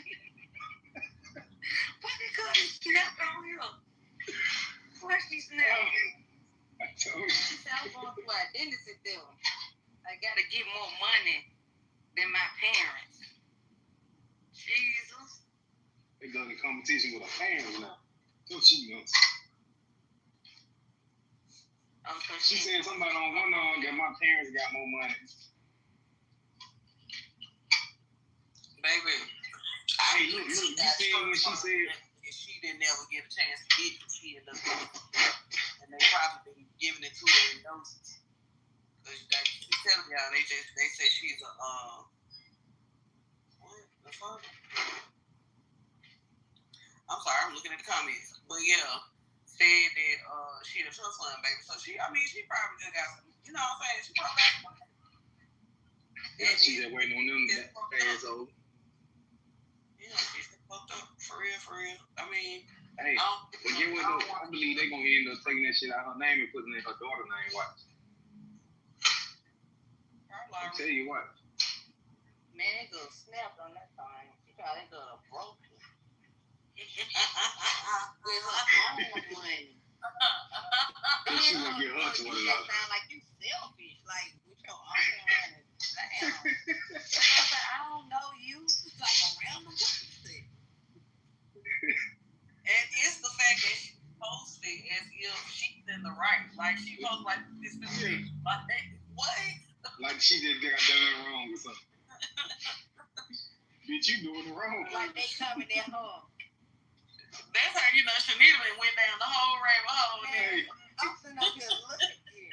Cause that shit interesting for real though. You be laughing like motherfucker scrolling. Oh God, like it'll take that. I had to take her off my top follow thing because it was on my timeline every morning. Every single morning there was something new there. If she don't sleep, the bitch does not sleep.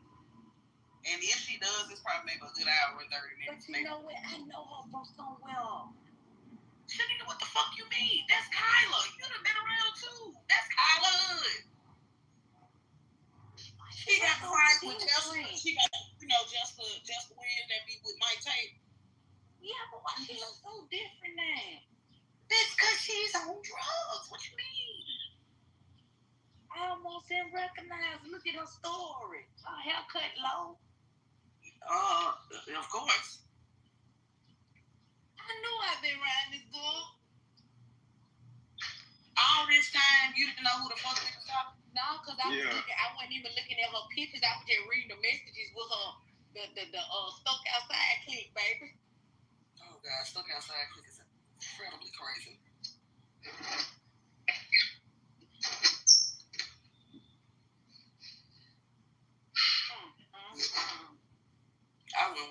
wish that type of mental space on my worst enemy, bro. That's a terrible place to be in. Yeah, I got you. Somebody meet me. I got you. I'm gonna go to the restaurant right quick. No problem. What you at work? Emily, I'm gonna go to the restaurant. Man, boy. You at work, ain't you? Hey. I'm being that bitch at 4 in the morning. God damn, that's amazing. I like them shifts, though. Cause I know your ass get 20:30, 1 o'clock. Yeah, 4 to 1, dude. You know, I used to do 2 to 11, though. I had to step down. Couldn't do that shit no more. I don't get on your nerves. Now, my day was being based off my associates. But shit, if they ain't been got the job done, shit, I had to stay and make sure the shit get done. So I was leaving it like 2, 3 o'clock in the morning. Oh, that's 12. You can turn that down 12. Yeah. But now if I work overtime, shit, I'll be straight, because shit, it'll still be daylight.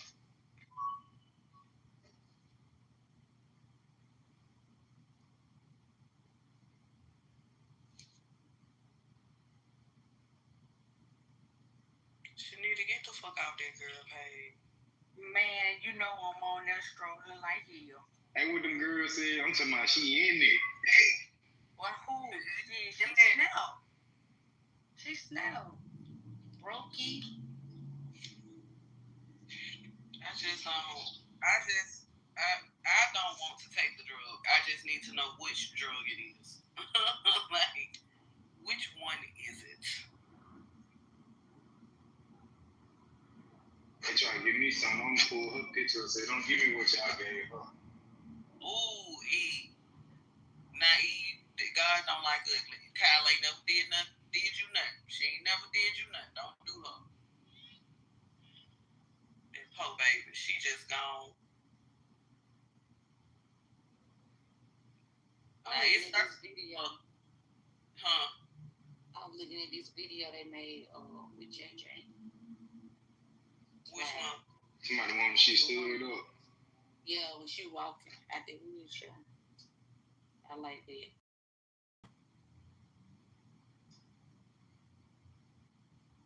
I just shared it.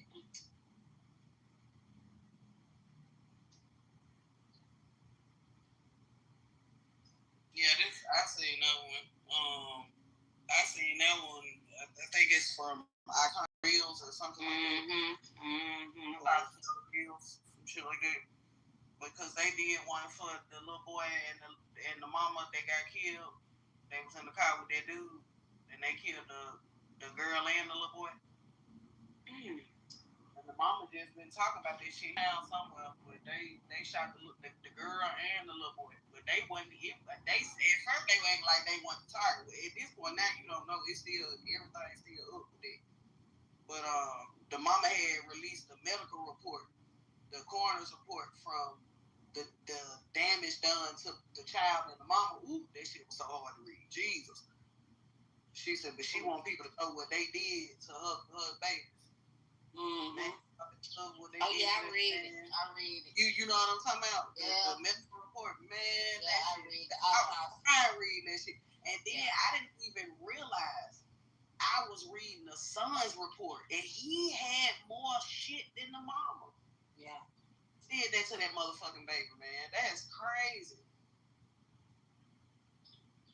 Yeah, I read it. I had tears in my eyes reading that autopsy. That shit was awful, bro.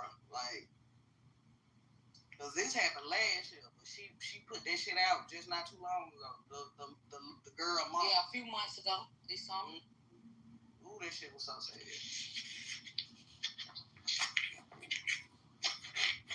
That's how you know some shit just ooh. To do a baby like that. Ooh. And it was intentional. That's what got me. It was intentional. Y'all targeted them specifically.